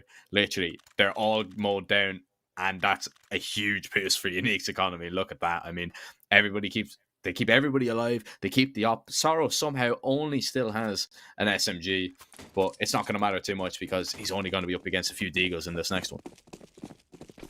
Yeah, this should be a 5th locked on the board. No doubt about it, I feel, unless Skate hits some absolute nut shots with these Desert Eagles, which we have seen a little bit in the series sprinkled in. We saw a couple from Duplicate. We've seen it from Ships, from a couple of the players. So maybe not completely out of the picture, but as, you know what? Never mind. Nah, just beautiful opener from Cal. We even found damage onto this bathroom player. He won't be able to get away, or the flashbang. It's so perfect from Team Unique, and that op is able to breathe another bit of life back into this round, potentially. Assisted by Winner on the A bomb site, and that opening kill looks like it's not going to be going very far. was about to say, I was like, Smiley, you lunatic, man, relax. He's just jumping around the site, giving so many opportunities to Skade to take him down, and somehow he's still alive. Winter is going to push. He's not going to clear his angles, but it doesn't matter. Good reaction takes him down. Duplicate picks up an AK, and Iceman will take it right out of his hands. And 5-0. Now, I would begin to feel, I would be of the opinion that this is a round that Skade need to win. This is, the time that they need to start putting them on the board, because if not, it will slowly but surely begin to get away from you. Denislaw, he hasn't picked up a kill. In fact, like, looking at the kills point of view, Ships and Caliber, they only have 2. Duplicate and Rainwaker, they only have 1. Denislaw yet to get on the board. Look, I don't know. I'm still under the impression of, like, you could let, like, 7 rounds slip to the other team's hands on this map and still come out with, like, a pretty decent-looking half. And I've seen it too many times to say, like, Skade necessarily, like, need to win this round. I think they still got a little bit of breathing room left, depending on... Caliber, turn around. Man, dude. Uh-oh. Trade is in, but, like... Do you know how much ground Skade get off of that? Denislaw's gotten on the board with 1 for the dog, but no. How does that happen? How does that happen? Oh, and not only the most important player they take down as well, like, they take down your IGL, they drop the bomb carrier, and your IGL is the first player to fall. He is definitely just like, why haven't you cleared that position? Like, I don't understand. Duplicate walks out onto the B site, Sorrow will take him down. Rainwaker knows exactly where that player is, and he's going to be in the clutch situation once again, going to try and get the bomb plant down. He's going to be able to do so, but he needs to get into a better position now to deal with this retake. It's going to be difficult to hold on to this site in this position, as he's no idea where they're coming from. Knows one, of course, is there. He's going to be spotted out, and Smiley quick with a kill. 3 for him in that round, 6 for Unique. And yes, the bomb plant is good. Max loss bonus is, of course, in effect, but they're running out of time. I wouldn't be of that opinion. You could let 7 rounds slip on this map. I think the way that Unique are playing, Skade need to get this one. Well, this is going to be a save, so I don't know if that's going to happen. But I'm with you on the next one. If they don't get that next rifle round, it's, kind of, that's the mentality that's going to be going on here. Or at least the theme that'll be drenched across the server. And, like, it's not even like Skade have been playing a good economic game either. Like, they've been taking so many saves. They haven't been doing damage to the economy. And now they're just going to go for a B rush? Man, how many times do I got to say this doesn't work for you to understand that it doesn't work? They run out B, they walk into the AK of Sorrow, he finds 2, but the 1 kill they get back is a consolation prize. There's the bomb dropped. Iceman into double figures as he gets his 10th kill of the CT side, and Ships and Denislaw to do some kind of damage. Winter is going to be spotted, and Winter has actually killed Denislaw through Ships. Ships tries to get something done, but it is now 7-0. It's been a flawless start to Unique's CT side. We're seeing now the money in a fantastic position, and well, if you have a little bit of money to spare, and you're interested in these kind of games, you're having a little bet, and you haven't signed up to Pinnacle already, you can click the banner down below the stream. You can get involved. The bet €10, get €10 is a fantastic offer that they have going on at the minute. You have to be of legal gambling age. You have to make sure you're only betting what you can afford to lose. And Pinnacle's full terms and conditions do apply. Round number 8. This is the one that needs to go, Antran. And, well, it's 5 AKs for Skade as they have their sights set on B. And, Team Unique, it seems like they're somewhat ready for this. They've even got the stack, the boost up going on towards short, which they haven't really committed to just yet in this game, but the timing is most certainly not going to favor them. They fall off at the absolute worst of it. So they now need to walk up into water. They have the op, I believe, in Connector to try to help them out if they want to go quick in water and push up B. But even smoking off Connector, man, that rotation's going to be $1 short and a day late, though. Sorrow and Pit, he's not a day late. He's not any time late with that A1S. Picks up the opening kill, though. Caliber's trade puts it into an honest 4v4 that doesn't look like Unique are going to be favored in. The bomb's gone down. Caliber's found a second. Now Team Unique are playing a retake, and sure, they've got a lot of utility, but going with the AWP on one of your players just kind of, I feel like eliminates one of them being on the retake. We'll say you got 2.5 players on it, because that op isn't usually the best weapon for it.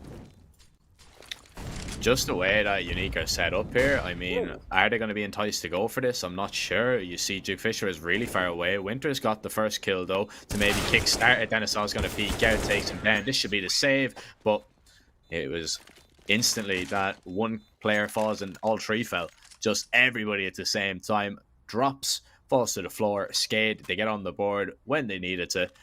That was the round that you said they needed to kickstart and get a move on. Now, it's no good if they win that round, though, and they don't put 2 in a row. You know, they don't get consecutive rounds. They need that. They need to, you know, make sure that this one goes. But the money's fantastic on Unique. They built up a really good economy. They have everything and more to work with in this round. And Skade, they're going back for a B play once again. Hey, man. It worked last time. Let's see if it can work again. This time, it looks like Unique are all the more wiser to this possibility. 4 of them are at this B-bomb site. Oh, my lord. Flashes are coming galore out through Monster, but they blinded up absolutely nobody on the defense. Smiley easily picks up the first. Good flash for the second, but now Soro's just trying to dance around the pillar. He has a player in short, and the kills just keep lining the feed for the CT side. Iceman. We said he has ice in his veins, and it hasn't changed since Dust 2. It's still yet to melt as it's all up to the Opera and Denny's Law. But that Molotov coming out at the anonymity that he once had is now completely gone. But they're going to feed him a couple of these kills. Nah. Back turn, Winner finds it. With Unique, you said that Skade had to pick up a couple of rounds in a row.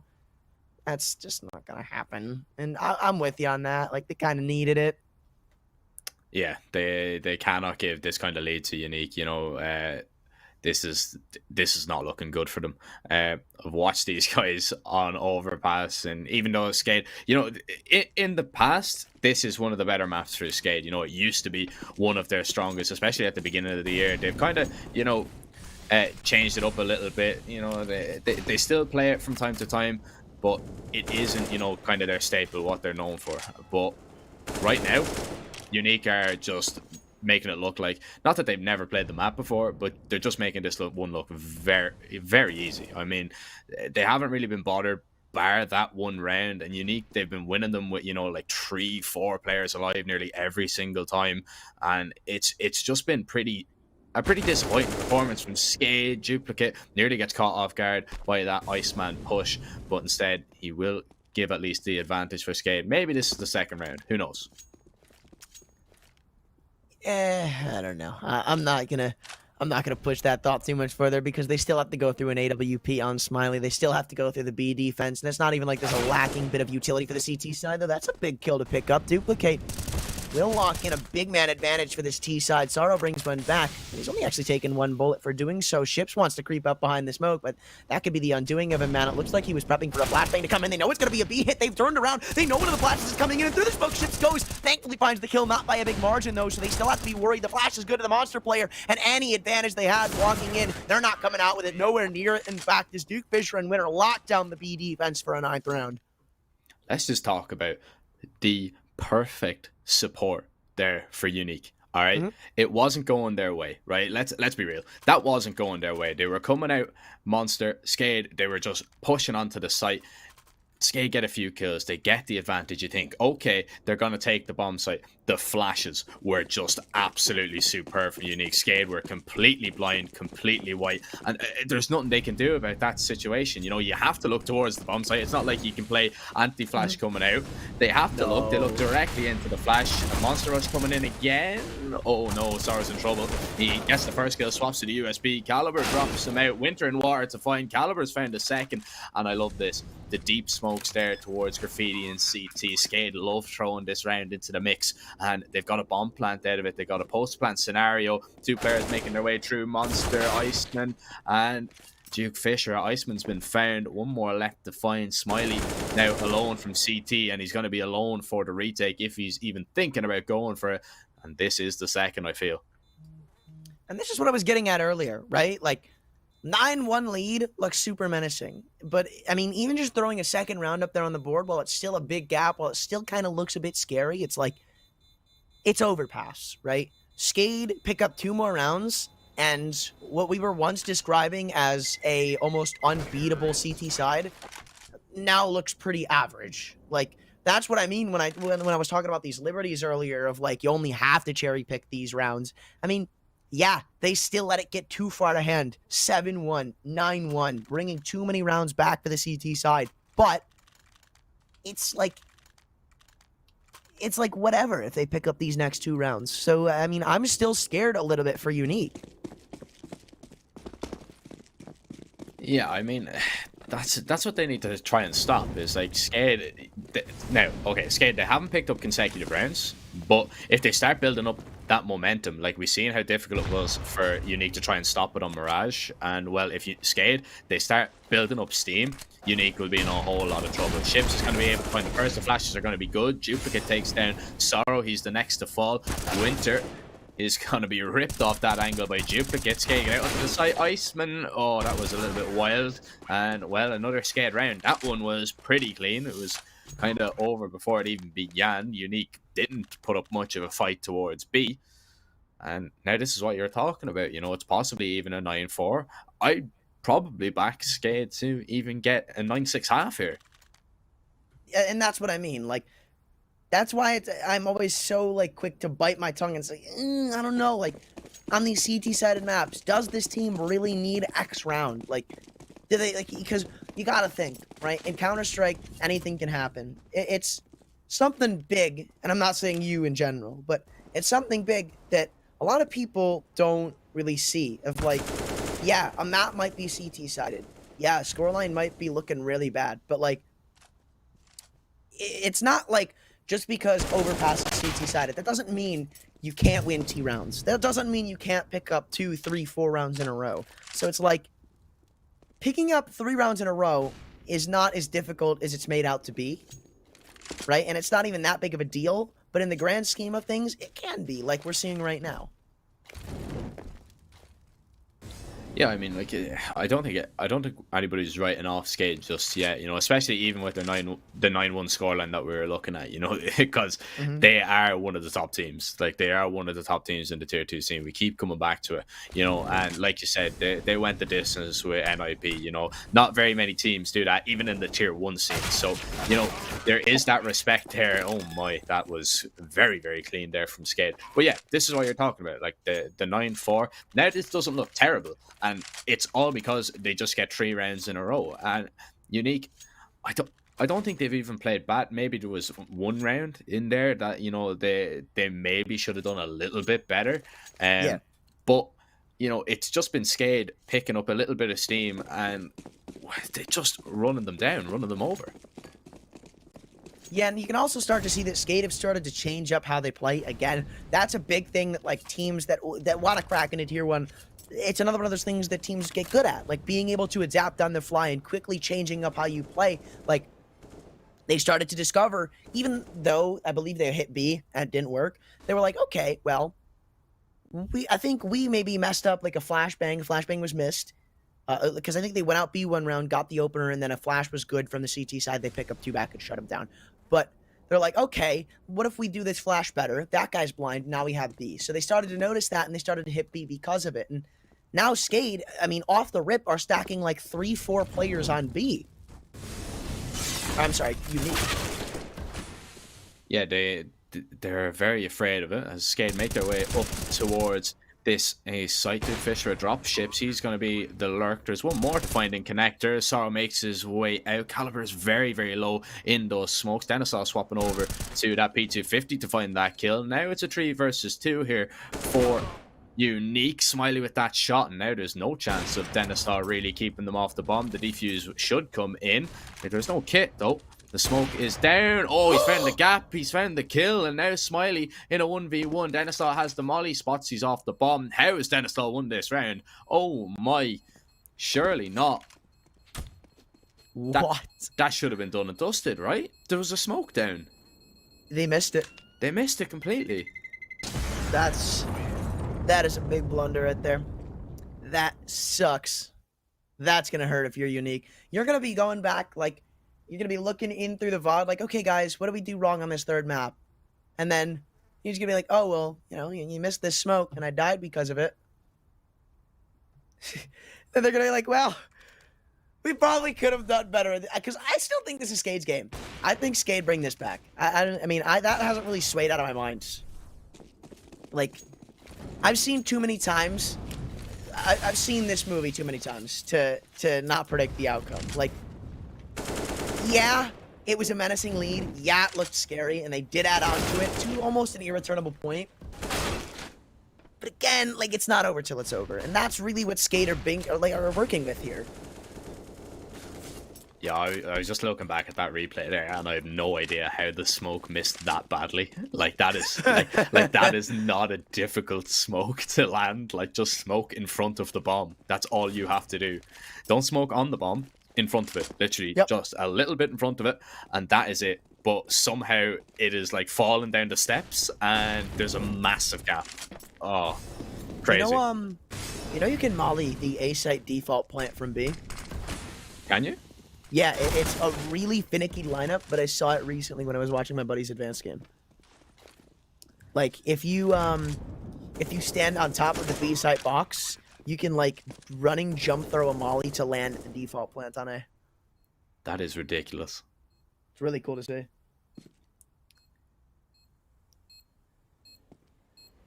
Is it really, you know, good? Is it good? It's good in theory, but, like, when would it be really used, you know, in an awful lot? I saw it work once. I saw it work once. There was a B lurker. It was like a 2v3 post plan or something. By the way, you know, 9-6 for Skade. Nice stuff. Very nice. Oh, wait. It's not even playing with a Bathrooms player. No kit, though. It doesn't matter. Go out in a bang, in a blaze of glory. But it was like a 2v3 post plant. And it was the B lurker and a player sitting in bathrooms. And, you know, CTs were coming up on the retake. And this guy just throws a molly, buys time, then flanks from CT and wins the round. So it wasn't in that game that I saw the molly originally. Actually, the first time I saw the molly, he missed it. But when I saw it again, it was pretty cool to see it, like, actually used. So. Yeah, I mean, and if it works as well, it's kind of, you know, I was having a chat with Ted about this as well. You know, like, there's so many different things. You know, you ever see those, like, 50 top tips on YouTube, and it's just like they're showing you these mad one ways that are just absolutely useless. Like, you know, they're super situational, and it's like you might be in that situation maybe 1 in a million times. Like, but they're pretty cool, the gimmicky kind of stuff. Here we are going to see just Unique send it up here towards a Dennistal under pressure. Needs to find the kills. Supporter flashes are going to be good. Dude Fisher will find the first. The Glocks rattling off shots. The USP's battling back though as well. Bomb is going to try and get down. Winter putting down cover and fire. Gets 2, but it is going to be now Smiley left alone. Bomb is not going to be planted. He's found that kill. Ship's left to find, and he's on the flank. Go Smiley. You need to be careful, mate. He knows exactly where he is. The flash will go high. He's going to peek off it. Ship's completely blind. Knows that there's a kit down, and well, he's going to be planting away from him. 1v1. I'm very interested to see him plant towards A. I think that was a big misplay, and Ships just got so much time to actually be able to come in on that retake and isolate that kill. So I'm 100% confident if Smiley goes B there with the bomb, they win that round. He has way more time to set himself up in a post plant, Skade, because you could already see, regardless of if he was planning it or not, Ships wasn't running up, he was walking. So that would have just extended the gap between the two players, but since he planted A, he was kind of pinned in. But, you know, it's funny that you mentioned those top tips, because it's like, you're right. Like, there will be those tip videos that it's like, did you know that on Nuke, if you are behind Red Bin and you are in a 1v5 and have a decoy grenade and are getting sprinted at with 5 knives, you can just type disconnect in console. Like, that's the type of stuff you'll see on on those tips, and it's like, come on, man. Yeah, like, it's just, some of them are so strange, but then again, there are some, like, really nice ones that, like, you just might not have seen before. So there's some very smart people in this game. Like, there are some very, very smart, innovative people that have come up with these things, but then there's other times that you're looking at it and you're just like when would I need to use this? Like, in what situation am I gonna use this? Like, it's not gonna be helpful whatsoever. But there are some people that'll go out and just learn, like, every single smoke they see in those videos, and they'll be like, just in case it happens, I'll know what to do. I think it's a cool idea, like, now especially, to look back at, like, super old quote-unquote tips and tricks videos, because at the time there's, like, usually a lifespan of a tip, you know, of a meta, where it's like it's evolving in the meta, and the people who, like, discover it and start using it start doing super good because of it. Then everybody adapts and everybody starts using it and it works. But then everybody starts countering it and it stops working. And then people forget about it. So it's like I say that because I remember on Overpass, you know, there's that plant like behind the truck here where you can plant the bomb in the rock, and it's like, okay, well, for a solid like half a year, everybody was planting the bomb in the rock here or shooting the cone over to block it on B. Then people just stopped doing it because it was stupid. Then like everybody's doing it again because people forgot about, you know what I mean? Yeah, it's like they were so focused on it at the time that it was like, so it worked in the beginning, then they've gone to counter it, but people stopped doing it and started doing different stuff, so they've stopped being able to counter it and people like forget about it completely. I understand where you're coming from. There's a few things like that, not any that I can think of off the top of my head, but yeah, it would be interesting to go back and like have a look at those kind of tips and tricks and just see, you know, what have people actually forgotten about? Like, is there very many things? I don't know. Would be interesting to see maybe like some really old thing that old style thing that you haven't seen in a while brought up in one of these games. Also, hot take: the Olaf boost would not have worked nowadays. Like, I mean, you would have gotten him a couple of rounds, but I think just Counter-Strike as a whole has, like, grown since then. So if that would have happened now, like, at this upcoming major, I think it would have only gotten him, like, 2-3 rounds before the opposition caught on and, like, started to understand where it came from. I think there's just such a... Because you don't have players that are just, like, known for their aim anymore. Like, everybody is so well-rounded at the top level that I don't think it would have gotten further than, like, 4 rounds. I actually would agree with you. You know, I would agree. I think like a good example is like, you know, like the 4-man boost. It's like, yeah, okay, that'll get you 1 round here on Overpass. Maybe it'll get you 1 kill, but once it's like spotted, you'll see like nobody make their way out of heaven. Everybody will go out through lower, or even you'll have an op hold for it. Like sometimes nobody's even done it, and you'll have the op hold for it because you know the team likes to go for that gimmicky play from time to time. Like. It's pretty interesting. I think we've adapted a lot since then, since that Olaf boost. Yeah, I would agree with that. Well, as we had our discussions of the Counter-Strike past, we forgot the Counter-Strike present of Skade. Now having tied this game up from out of nowhere. This was 9-1. And you know, right now, Unique, they need to add an extra 1 onto the end of that, because right now they need some help from 9-1-1. Skade are currently murdering them in the past couple rounds. Yeah, I mean it's been pretty one-sided. You know, yet to pick up a T round as well, but Unique now could get it going, and what a round it would be to get it going with these Tech 9s, with the P250 on Smiley. It would be interesting to see if they can get up onto the site. Ships is going to have it on lock with Caliber there to help out. 1 player towards Monster. That's a wild spray. Duplicate goes down. Duke Fisher's going to be completely blind. What is going on? But Ships will restore a little bit of order into that round. Skade get a tent, and they will open up the lead for the first time in the game. And that is a prospect that some people may not have been expecting a couple of rounds prior, especially a 9-10 scoreline. Like, you look at 9-1, you're like, okay, well, you know, Unique may throw a couple of rounds back into the pool for Skade to pick up in that first half, but, you know, it should have... If you blinked and, you know, you went to make a cup of tea, then came back, like, you wouldn't have expected to see this. Tech W. But, I mean, I don't even think Skate are going to stop anytime soon, to be completely honest with you. Like, this is another full rifle round we're seeing, sure, from Unique. And maybe they have a chance to bring it back, but Skate just look like they are hitting everything right now, man. They know what's up. They're playing so perfectly. And even with all this momentum behind them, they're not making those stupidly over-aggressive plays. They're playing smart. They're playing as a unit. They're just countering Unique. Yeah, that's the, you know, real danger when you're playing Skate. Once they start hitting this stride, it's very difficult to get them out of it. You know, we've seen it on Mirage, we're seeing it now here again on Overpass. Caliber with that first kill. Winter is going to be locked out towards Monster as we see Unique make their way down Con. Duplicate is holding, same with Caliber. Duplicate finds that kill. Iceman good with the spam at least. Duplicate left to find. Winter has found him. Winter has come, and Duplicate might be needing a jacket after that one. And now into a 3 versus 3. 45 seconds. Smiley, the man with the bomb, needs to be careful that he doesn't over peak into that op. but it looks like they have their sights set on B, and Ships is the only man defending for the moment.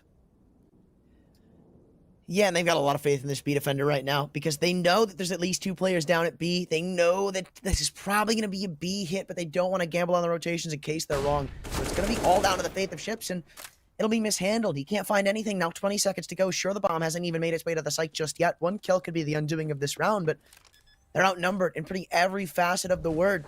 And now they've got to go for this retake, though. 1 player has crept uncomfortably close. I was going to fall on the EWP, and they know somebody's on bridge, but Denny Slaw just can't find the frag in time, and honestly, that's just going to be the save call from Skade. Sure, they've won a lot of rounds with pretty decent numbers alive. They have money to rebuy into the next regardless, but why throw it at them? Why give them that gun back? Just bring it to the next. Make your money just a little bit more easy to work with, though unique.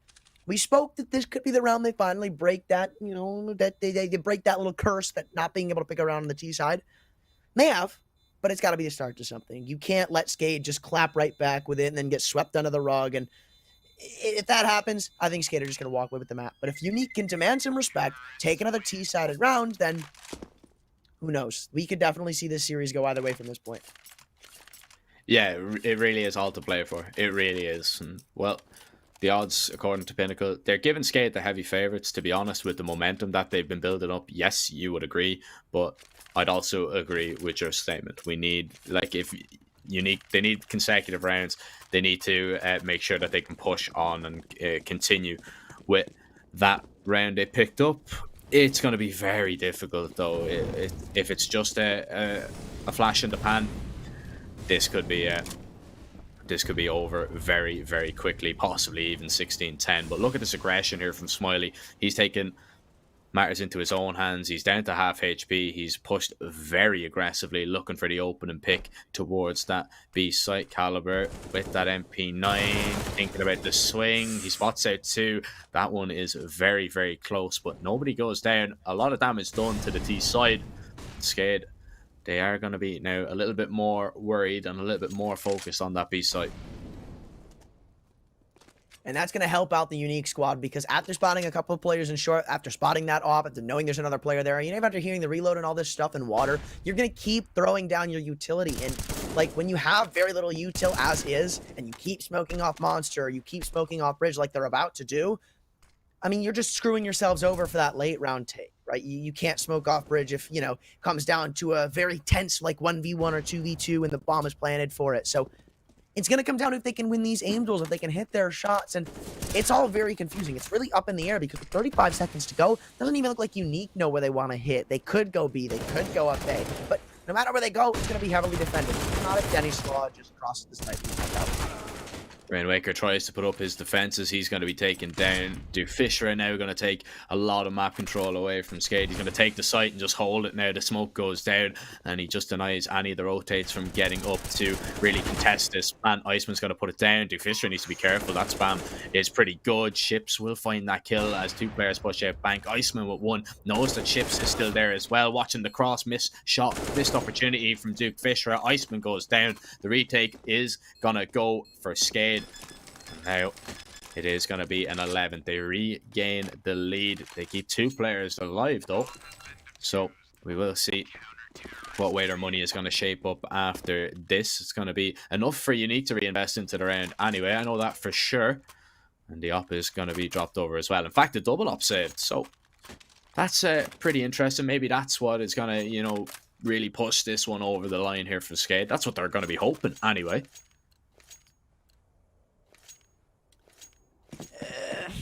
I don't know. I'm tense. I'm super tense, man. I want to make a hot take of Skade's gonna take it from here, but every single time I've made a statement, what was the word I used? Yeah, my caster's curse screwed it over. Your broadcaster's blessing, wasn't it? Thank you. Couldn't remember the other B word. Other than bots. Keck W. Oh god.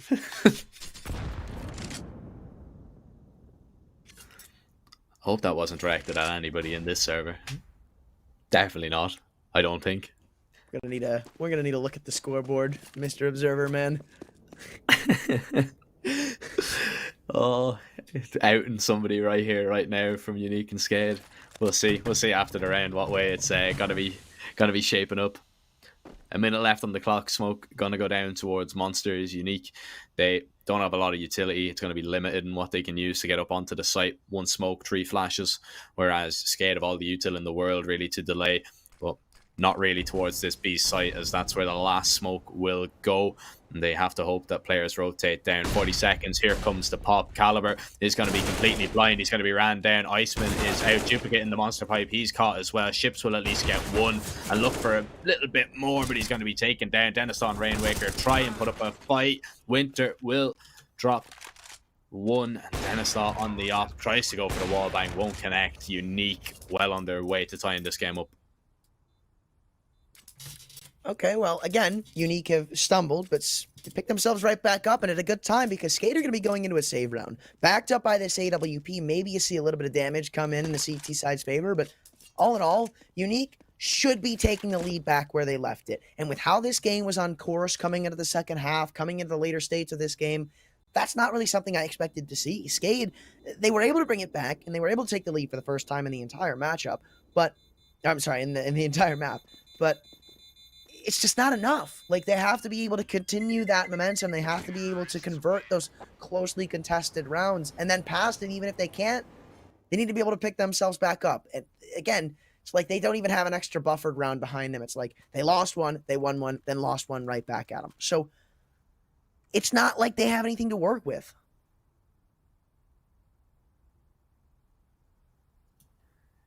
Yeah, you have to kind of hope that Dennis has around here, right? I mean, this is... Oh, look at this. They're going to go for the investment as well behind the op. This is interesting. This is very, very interesting. Now, in this scenario, your opper needs to be very mobile. So, like, if you're the man with the rifle, Dennis has to...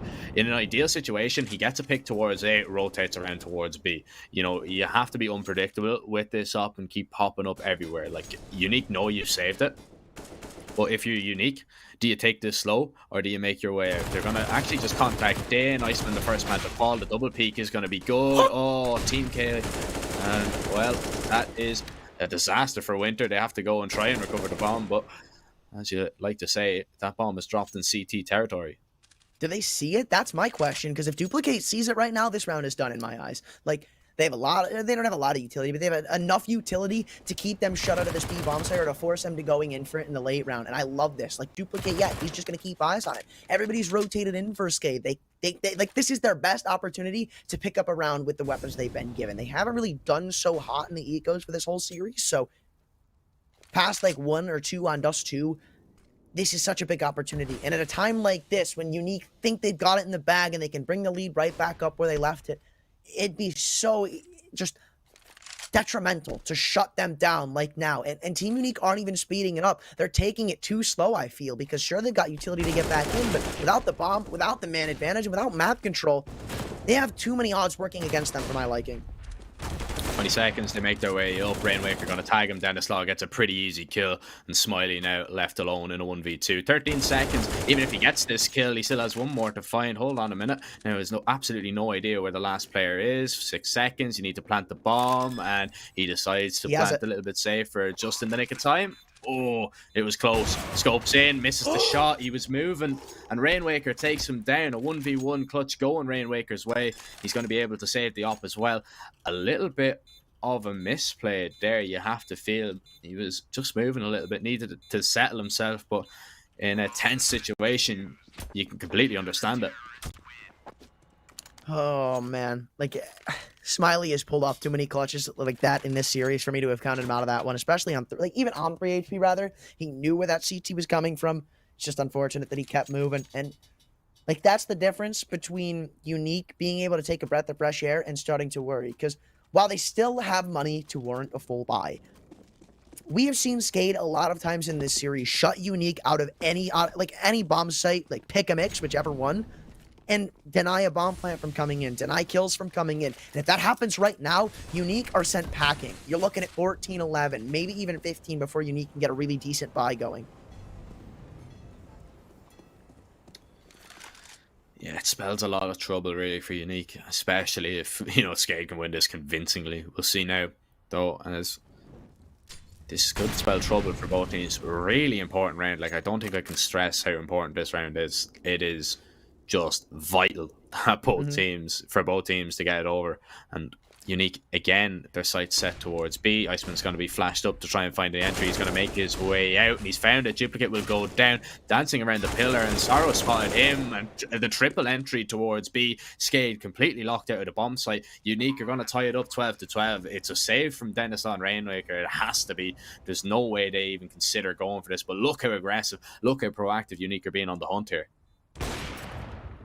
Yeah, they really want to take this up out of his hands. They don't want to let him have anything to work with in that next round, especially when Dennis Law, like, he's been quiet this series, but if he turns up, that could be the undoing of a couple of these rounds. We saw Skade pick up an eco with less than what they're going to be going into the next round with, so it can't be out of Unique's minds that the next round will not be contested for. Because there is a very good chance that they put up a fight, that they shut them down. Like, let's say Unique try to do something fast and explosive towards B. Well, Skade so far on the defensive leaned towards stacking that site, so it wouldn't be a great fight. Oh, Rainmaker going down. At least it's not the op. That's all I'm going to say. At least it's not the op, right? So they have that to work with. They have won a round like this before. Do they go for the same? Do they go for the force here? I mean, they have a few players on a double eco. Yeah, I mean, yeah, that's probably the right call in my opinion. And they need to get this one over the line though. So if they do lose this, right, 13-12, it's a full eco for the next one. There's no doubt in my mind. Like, that's what's happening. 14-12, Unique, they're only 2 rounds away.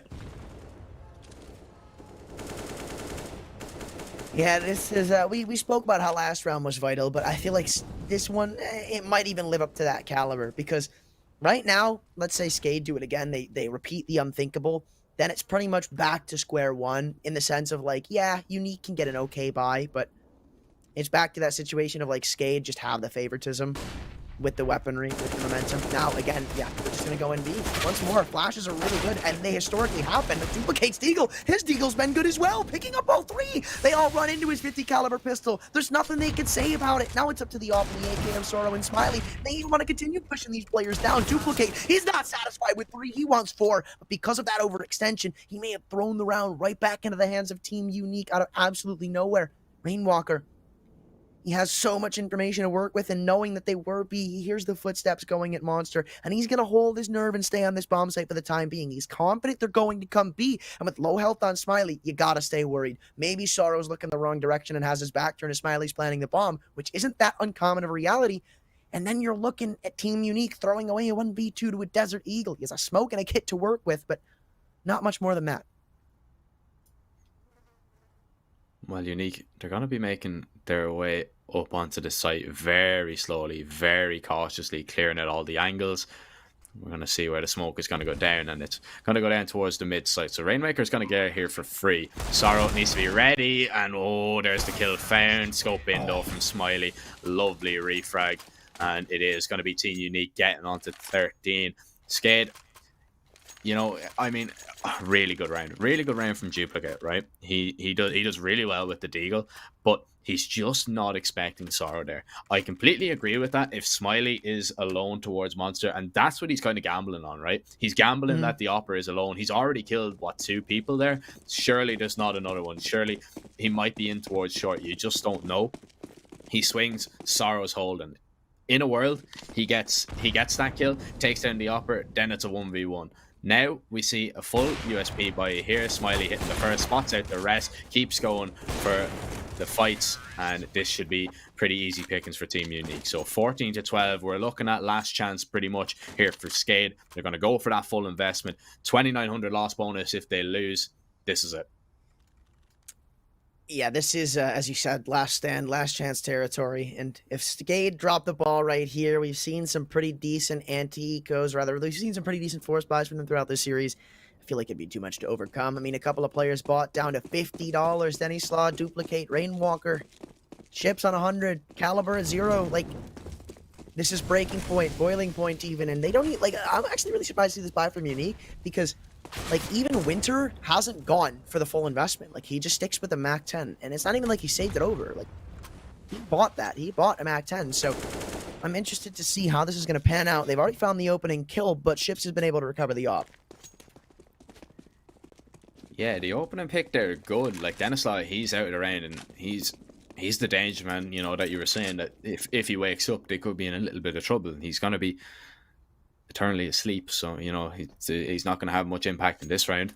And well, Ship's on that up. We know he can do a job. You know he likes to pick it up from time to time, but he's a big job on here. To be honest, there's a big mountain, a big obstacle to overcome. Now, Unique, they slow it down. All right, they get that pick, they make their way back. I like this. Look at the positioning from Skade here. They've gambled. They've stacked 3 towards this A bomb site. If they go B and they take down Duplicate, okay, it's probably the save from Skade. Yeah. They've guessed correctly here. Well, it's going to come down to if they can convert the shots or not. So far, the answer is sort of. Rainmaker picks up one, traded out. Now it's going to be falling out of Ships' shoulders, but with that op balling, so their chances of winning this round looks like it's going to be 15-12, unless we could see a big multi-fill from Kaluber, who's, you know, he had a peak there on Mirage, and it looks like he may hit another peak here in this round, picking up a big 2K.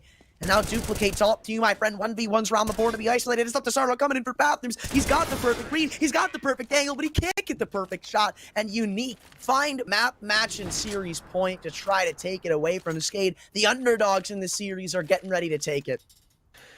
And that's like worst case scenario for Skade, right? I mean, they've made the gamble play. Yes, okay.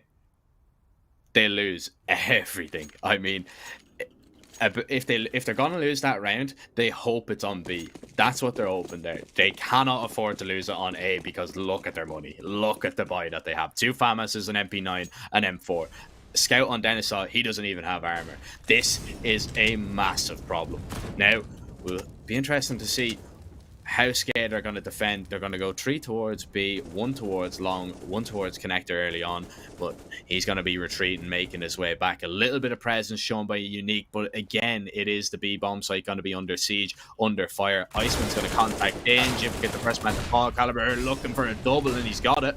Drops a smoke, now just waiting, looking to clear short. If he goes for a spam, he might connect on a few players. There it is, Sorrow's down and out, but Smiley gets at least a refrag. A 2v3 now, and oh, there's the information for Duke Fisher. He might just walk on that. Oh no, this is the one way that you can get back into the round, and if Duke Fisher does something like that, then it's almost looking to favor them at this point. Kaluber, he does everything and then some with the FAMAS. It looks like it's undoable now for Skade. And like, if you're Denislaw, you've been quiet the whole series, you've been quiet this map, you haven't been able to wake up. How do you do it now when all odds are against you? No armor, no kit, no utility. You at least pick up a FAMAS, but you're still gonna get aim punched. And time just doesn't favor me. Think somebody's lingering around in the smoke. This one's already done. This is it. And, well, it's over. You know, he taps the bomb. Big Fisher's going to peek out. Even if he gets that kill, he has to tap it one more time. There's no time. Unique, they are going to win it. They take the series. They shock Skade. And Skade, they're going to be on the brink of an elimination game. That was a 1-1 match. Unique now only 1 win away, of course, from qualifying for that playoff stage. But that's a massive result for Unique. And, I mean, in a series that we just saw, they had absolutely no chance. Coming into that, we were like, yeah, 2-0, Skade. This should not be anywhere near the realms of Unique's fingertips. But then they come out banging on Dust 2, 16-9. They put a fight to him on Mirage. I believe they took it the distance of 16-14, maybe choked away a couple of pretty winnable rounds. Then, on Overpass, I literally came into that defending game. I'm like, yeah, like, I just don't see a world where Unique pick up that map. But then, again, like, 9-1 lead. Sure, a couple of rounds thrown away, and it could have been a way cleaner win for Team Unique, but coming away with it nonetheless, that is a huge result.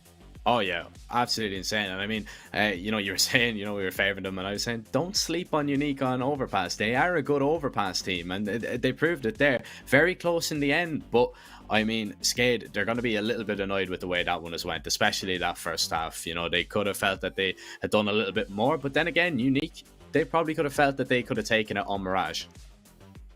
Yeah, and I'm surprised to see that they didn't. Like, because what? They were up by a significant margin, if I'm not mistaken, at one point, right? I can't remember that well. I have a terrible memory, but still, I remember saying, like, that game should have been Unique's. They had a very decent CT side, I feel. I mean, and their T side wasn't anything to throw over. I mean, again, it's like 16-14. it doesn't come down to if one of your side was pretty lackluster. It's more of like you made a little bit of an individual mistake here or there, a small one that cost you big time. And I mean, again, it's just good to see them actually able to walk away with this series. But now, like, I want to turn my head from looking at Unique. What went wrong with Skate there? Yeah, I mean, definitely on Dust 2, you know, we talked about it. It's just they weren't really playing together. It was a lot of individual fights that let them down. And I think it was just Unique. We're just hitting their shots. They were just winning those individual battles. It wasn't the kind of cohesion that Skade kind of needed. Then, okay, they get away with one kind of on Mirage. It was a close enough game. I think Unique played well as well. But, you know, the Skade are able to close it out. Looking at Overpass, to be honest, I don't know. I think it's something went wrong on that T side in the very beginning. Maybe the approach was wrong. They couldn't kind of figure out the defense, and it cost them the game. Yeah, I think they really got to go back and look at what happened there on Dust 2. That was really the biggest straw that broke the ice for me. I mean, sure, Overpass was still a bit of a lackluster showing for them for the most part. Maybe if they could have, because we saw them get a little bit in their stride at the end of that T side where they ended it off 9-6 after being down 9-1, picked up rounds past that. You got to think, like, what if that isn't 9-1? What if a couple more rounds went their way? Like, what if they actually stopped it at 7-1? That half might look 8-7. Like, I don't know. I just think they really screwed up on Dust 2 of anything else. Because 16-9, an app like that, when we always said is very comfortable for them, I'm not sure, man. But anyhow, I'm going to let you go to sleep, Zerfer. He's been awake for a very long time. For those of you who don't know, he needs some well-deserved rest. And we'll be taking a little bit of a break, some well-deserved rest. Heading into our next series, I believe we're going to be watching Fun plus Phoenix. So stick around. We still got a pretty banging series coming up.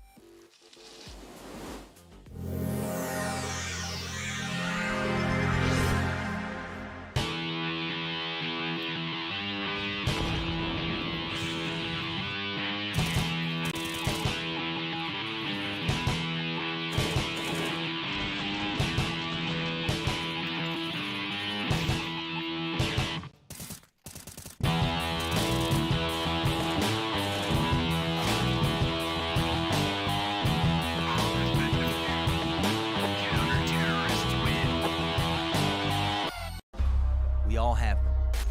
We all hate them. Unnecessary defeats. I'm talking about the defeats where you know you're better. You know you're winning. Until I should have been more focused. No. Scratch all the excuses and focus on the next game. And this time, awaken the GOAT in you. Oh my God, he's got all four!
And welcome back to the next series we've got for you. Zerfer's gone to sleep. He tapped out. We've got Ted taking his spot. His partner in crime, assisted by me. It's Fun plus Phoenix taking on Linkby Vikings that I may or may not have only discovered about 20 seconds ago. Ted, how are you feeling about this? I have no idea what... I can't describe to the people what kind of a phenomenal human being you are.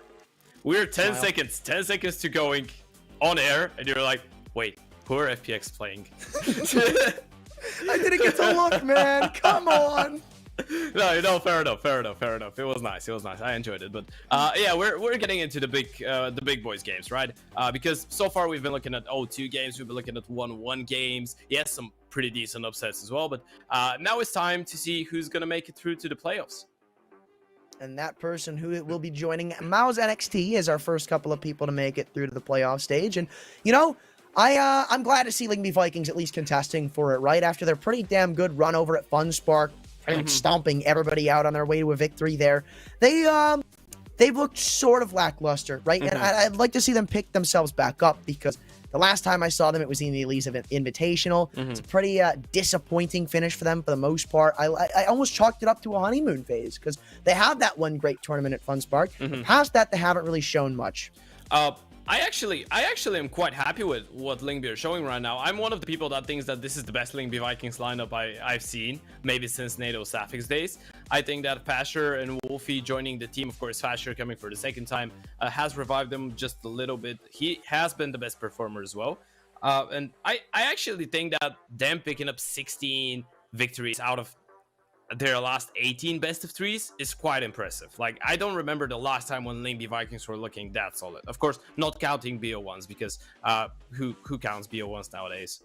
True, he's got a point, chat. But look, it's iffy, right? Because again, like the last time I saw Lingby Vikings, it left a very sour taste in my mouth, right? And I saw a big issue where it looks like they get stuck in a loop, right? I think the last time I saw them was versus Habu in the Elise Invitational, as I said.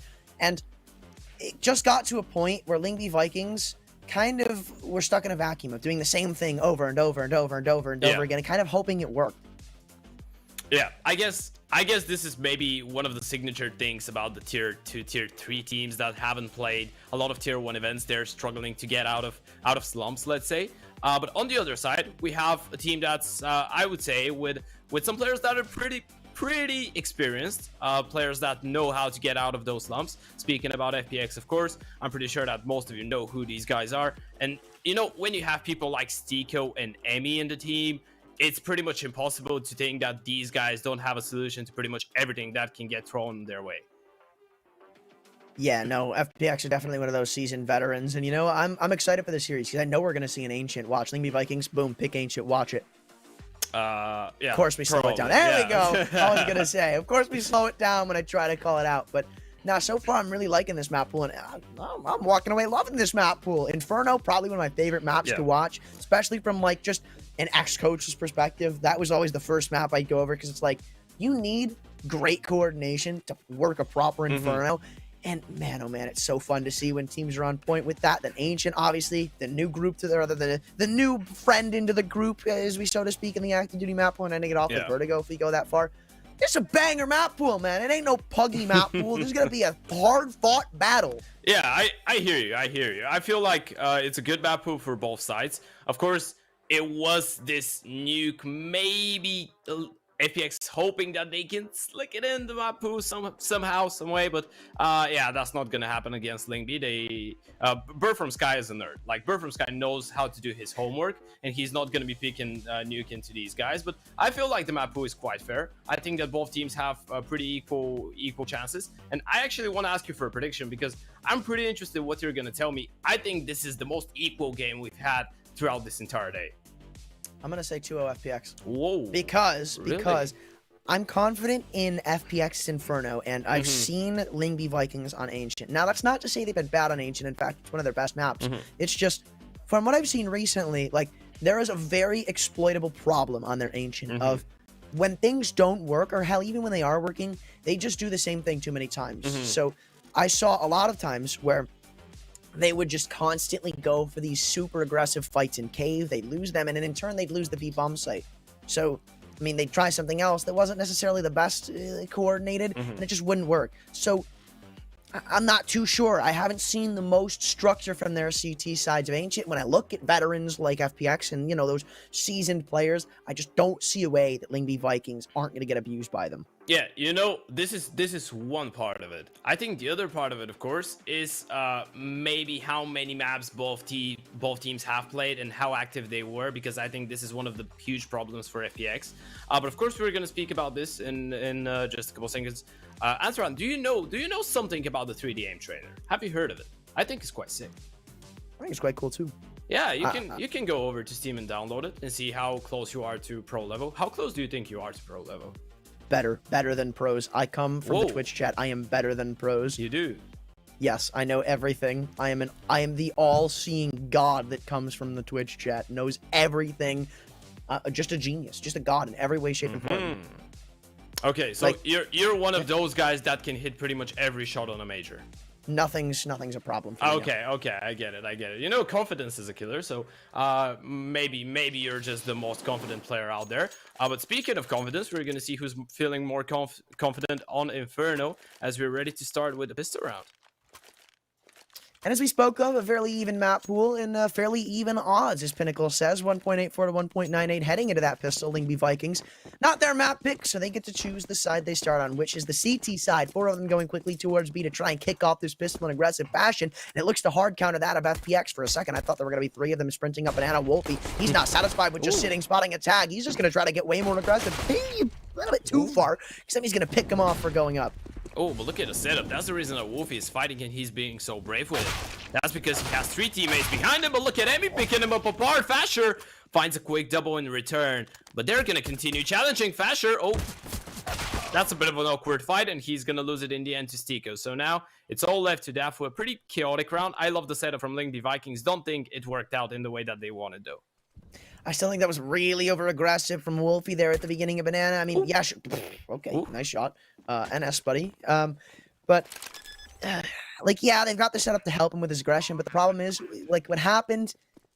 He wasn't able to get away in time after being spotted out. Like, he wasn't able to clear out all those nooks and crannies, and because of it, FPX just get a very comfortable couple of openers because of that split little bit of defense at car, and that's just spacing kind of killing them, right? I mean, if Wolfie maybe has 1 second more, this round is entirely different, but because it goes that way, Banana just well dominated by Fun plus Phoenix, and this pistol looks to go their way as well. Yeah, I get you. It kind of feels like they're 4 on the same bomb side, but they give them 4 separate 1v1s or 1vx's because they were peeking all alone, just one after the other, and it doesn't really make a difference. Well, it would make a difference if they get, for example, 2 kills and they pull their knives out, but that's never gonna happen. So yeah, I get you. FPX pick up the pistol, pretty stellar stuff from them. They essentially just had to stay bottom Banana and wait for the CTs to pick into them and get the kills. And I also think it was a big misplay from, I'm not sure who it was. It was, who was there alongside Dafu in the 2 versus 3? It was, Fasher. Yeah, Fasher. Yeah, I don't like him peeking in Banana either, because sure, he brings a kill back, but the problem is, you could even see, like, Fun plus Phoenix were getting ready to go on that ace-headed rotation, but then he falls in Banana, they just sprints up because they're like, okay, that's gotta be the last guy there. And maybe you still see the outcome of FPX being up 1-0, even if he doesn't do that, but it makes it a lot closer. Yeah. Yeah, it does, but now it's time for the first buy and the peek towards the middle. Flash not great enough. Amy finds another. Fragging IGLs. Fragging IGLs. Yeah. You know, you love to see it, especially when it's a guy like him, like old school player. Pog champ. Fragging IGLs. Well, since, I mean, it's not that hard for me because I can do everything. But... Yeah, I'm not even asking you, mate. You're, what was it? A coach, an IGL, an oper, a lurker, a support, a star player, a caster, a baiter, a baiter, and maybe a future US president. So, I mean, he's on track for something. Yeah. See y'all in 2030, I think. No, not 30. Oh, so far though, this round has been looking quite good for Lingby. Like, maybe the only problem is that they have no smokes left, and ultimately, if they had 1 more left, that would have been the perfect force buy. But still, they have the stack, and the rifle is here. I mean, Fasher, if he gets a couple kills, this one might actually turn out to be quite interesting. Bird from Sky not gonna have the most fun with that CZ long range. I just wonder how this is going to pan out, right? The nades, it looks to be absolutely perfect. They nade him? Fasher even gets hit by it. That was supposed to go to New Box, but since he was boosted up, he just ate it like it was dinner, man. And Bird from Sky does everything he can with the CZ75, but peeking out can only find one. Leaves it all up to the lonely likes of Dafu and Manx. Sure, they got a couple of upgraded pistols, but it's not going to go very far in the grand scheme of things. Going up against the AKs, man, they're not fights that favor you, but Zen, okay, a little bit of a shaky spray there. Mount Lingby Vikings, a weapon to potentially be retrieved. Stiko swings out and denies it. Team Ace as FPX succeed to a second round. Yeah, for some odd reason, I started thinking of Kirby. I don't know why. I don't blame you. Yeah, I missed that guy, by the way. It was quite sad that he decided to stop playing CS competitively, but FPX are playing CS pretty competitive, and they managed to reset the economy of Lingby. So, flying start here on Inferno. And you know, I actually was thinking about it. I'm like, yeah, okay, we know FPX is Inferno. Lingby maybe because this is one of their most played maps. They've played it a lot. Like they've played it 19 times for the past 3 months, and Lingby are one of the teams that have played the most maps since the beginning of the year. You know, they're a part of that, let's say, group of the cool kids. It's, I believe, Skate and Sinners with them as well, that they're playing 10 best of 3s a day. Entropic? Hello? Yeah, Entropic as well.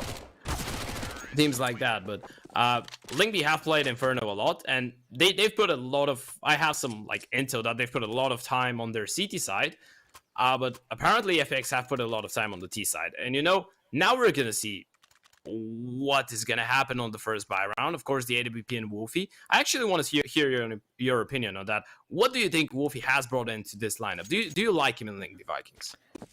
He is an interesting cookie because I have seen him like single-handedly carry the team back from like unwinnable straights, but I've also seen him hold the team back a lot. Like, he's one of those oppers that, and I honestly think now that we talk about it, it's like that strays off to a side topic of oppers of like excellence and consistency, which I don't think Wolfie really has. Like, he either hits the highest highs or some of the lowest lows, where it's like you can look back at a game, and I don't really like just, you know, attributing one player or one mistake or one problem to a lost round. You can look back at some games and be like, well, this game would have been a lot easier if like this shot was hit or if this shot was hit. And sometimes like that just happens where Wolfie just can't hit the broadside of a barn. But there's also times where Simple can't rival this guy. So it's weird. It does happen sometimes. You know, I know exactly what you're speaking about. How I like to describe this is like, it's not only for oppers. I like to I like to use it for players as well. I think a perfect example, and let's say somewhat of a close level to it, was Imor, for example, from Eternal Fire when he was playing against Sango. He's one of those types of players that goes for plays that are either going to win you the round and you're going to think that he's the GOAT, or he's going to dig your grave with this kind of a play. Yeah, exactly. Like, I feel like Wolfie has brought that X factor to the side of Lingby Vikings that they didn't have such an unorthodox player before, but this sometimes might cost them now. Do you think Maka's one of those players? Maka? I think he's got some excellence and consistency according to these stats from the 3D Aim Trainer boys. Look, man, if you think you could beat the pros, be our guest. Step right up, challenge it, see if you can get the better statistics than that man. Yeah, you know, I think you can get the better statistics, but that's out of the question. Yeah. Yeah. No, what? It's not difficult. Nah. I truly believe it. You know, I truly believe it. Yeah. Yeah, you're. I was just. How so old good. are you? How old are you? Oh, I'm 18. 18-year-old talent. There's a Steam group for it. Easy. There was there used to be a thing called the Young Nutters Club, and it was like an ESCA group where I think it was like 17 and like younger A minuses could get invited to it, like A minus or better. And you know, this was back when A minus actually meant something. Yeah. I did it once. I didn't get in the group because I don't think I ever had a connection to get into the group, but I did it. I was very proud of that. Nice. Good job. I think FPX are gonna be proud with you as well if you tell them. Yeah. I'll get that. I'll get that extra ticket. Like, you know how they have to like invite their staff to the major, right? You know I'm gonna be on that list. Like, I'll be getting a DM any day now. Wait, they're not going to the major. Oops. Whoa. I forgot. Did you really? Yes. Oh my! I was thinking when you said that, I'm like, yeah, he's just being him for some ordinary LAN, and then you go, yeah, when they go to the major, I'm gonna get invited. I'm like, what? Well, never mind. Not getting that invite from FPX. Round number 5. 15 seconds, and the pistols could actually make it a bit troublesome there, but a couple kills go in the way of FPX. That felt a bit chaotic for a second, but in the end of the day, it's so good when it ends with a round victory, and this is going to be a 5-0 lead for FPX. The flying start. Now we're going to see a second buy round for Lingby Vikings. Now, in the first one, we didn't actually see anything that interesting. It was pretty much the B side falling once again, and Lingby being denied of going for a save. But I wonder now, do you try to fight fire with fire on Banana, or you kind of try to hold on to it just as good as just don't allow them to get onto the bomb side, use your util, and hope that you can go for some aggression on the other side of the map, get some map control, potentially get a couple kills, and then play a potential retake? Because Banana has been one of the hot areas. We know that typically this is a pretty standard thing for FPX. They love having their Banana control. So what do Lingby do now? So if I'm Lingby here, I think you literally play with the Opera spawn. So something that I don't see Operas do enough is, number one, play off of their spawn. And number two, I don't like see them being as flashy as I think they should. An op on a map like Inferno is, in my eyes, probably stronger than almost any in the pool, in the sense that you can single-handedly win rounds with that weapon. Like, you need to be going for opening picks, opening plays, because, look, let's say as an opper, you peek into Banana, you get killed, you're in a 4v5. Op can be retrieved, not the end of the world. Sure, it's not the greatest for your defense because you're down a man, but it's not like the op is irretrievable. Yeah. But on the flip side of things, like, you don't go for those plays. You let the other team have all of this map control and all of this, like, momentum and respect, then it can just get carried away. And on a map like Inferno, you need to have information because the rotations just take too long. Yeah, rotations are vital on this map, and as we can see here, Lingby have taken Banana control, which means that they know exactly what's going on. They rotate a 4-player over towards A, and if FPX continue taking their time, they might walk into a stacked bomb side. They are extremely close. Manx is gonna eat that HE. Later. Oh, there's a second one as well. Dafu now needs to step up. There's one, needs a second. Tucks in behind the side, tries to stay alive for as long as possible, waiting for a burst from Sky, and there's the kills going in favor of Lingby Vikings. And there you get it. The information play towards Banana allows them to rotate back everyone towards A, basically, and they get the round with losing only one player. That's just the importance of your opera. Like, instantly, here's what happens. Let me break down what happens in that round. So they start 3B, which they should, because so far in every single round, FPX have leaned some form of heavy B aggression. And they go up for the late boost. They find the opening pick. After they find that pick, they get investigated. They want to know what's going on. Now, smoke clears. They push down as a unit. They first have 2 people going down. In case, something goes wrong, they find the trade. They get the hell out of there, and they come up with a man still.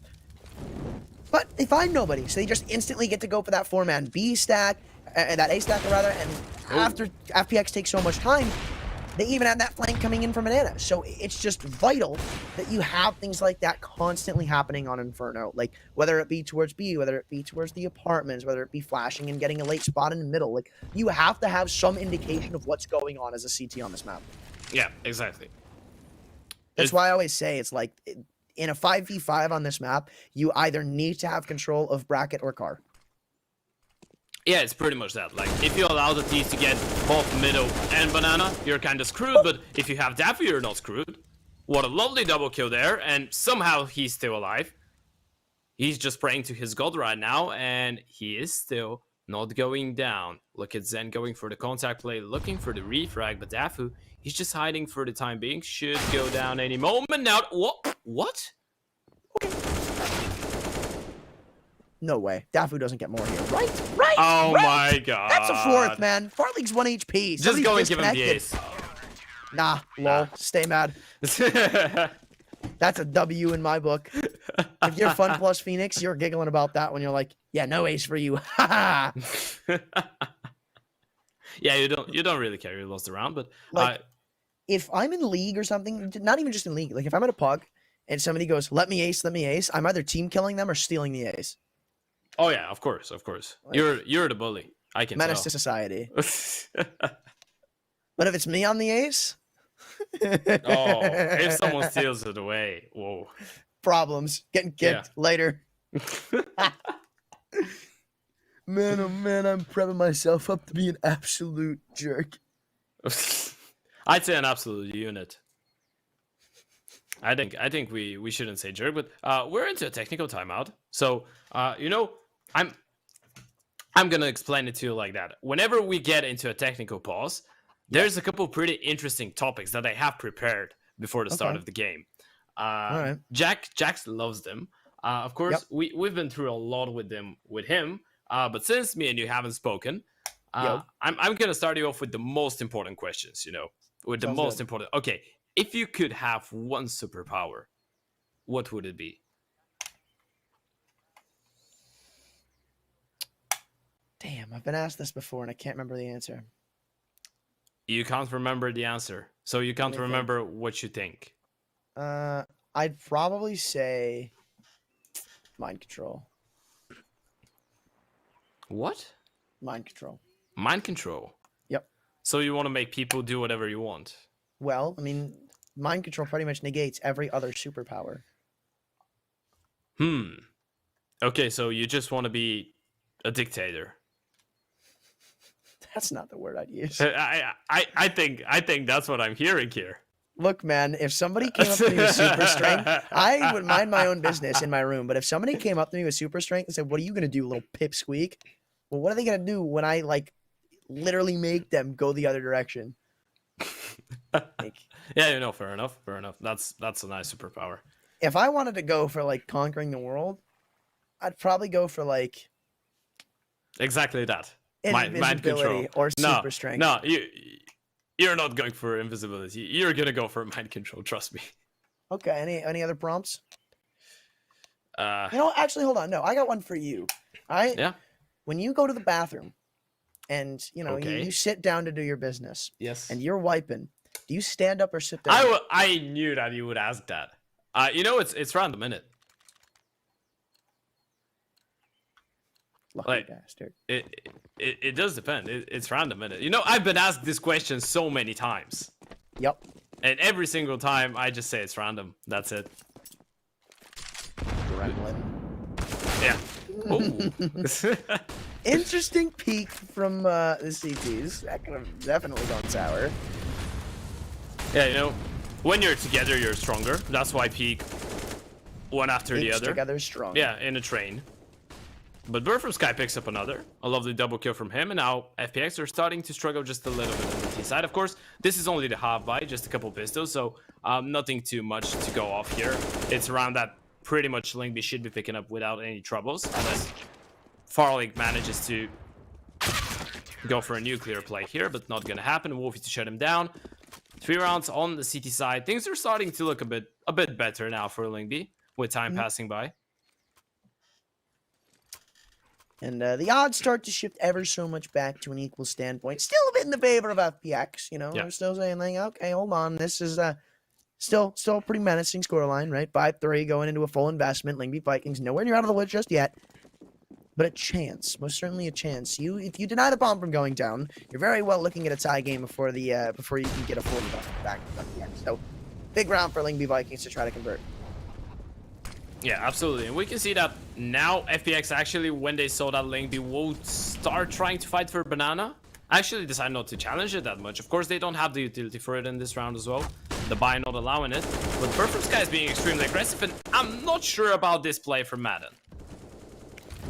Yeah, definitely kind of question marking that one. But FPX, with that kill not going their way, it looks like they want to see if they can work something up bracket. And Lingby Vikings, I guess I can understand them giving it up because they do have full control of Banana, but still, maybe not the most optimal play to just walk back because, why not?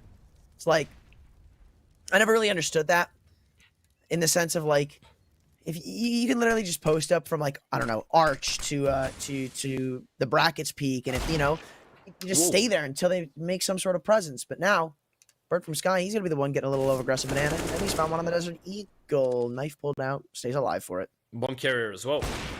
I don't know what the plan is, but Wolfie drops Farlick, and Emmy is still alone. He needs to wait for Sticko, or rather for... Yeah, it's Sticko. It is Sticko.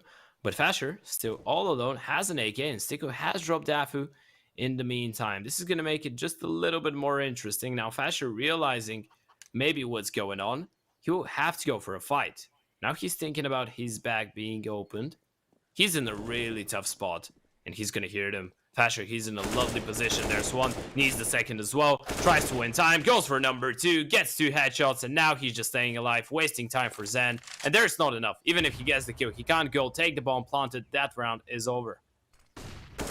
They want to kill him after time 2. You can just see all the FPX members encompassing on this position, but the timer won't allow it. Still, big round to convert. You're forcing them to take another save. As I said, no bomb plant going down, but you're still making them go for this full investment, and it's not going to look that great. You have 3K pretty much max per player. You have a couple of them going on Desert Eagles. Nobody's going to have a rifle coming into this if they want utility. Maybe you Galil, but this is huge for Lingby Vikings because now they've essentially forced them to take that eco next round. And if they take it here, it's going to be such a disconnected buy. I don't like this from FPX. I really don't.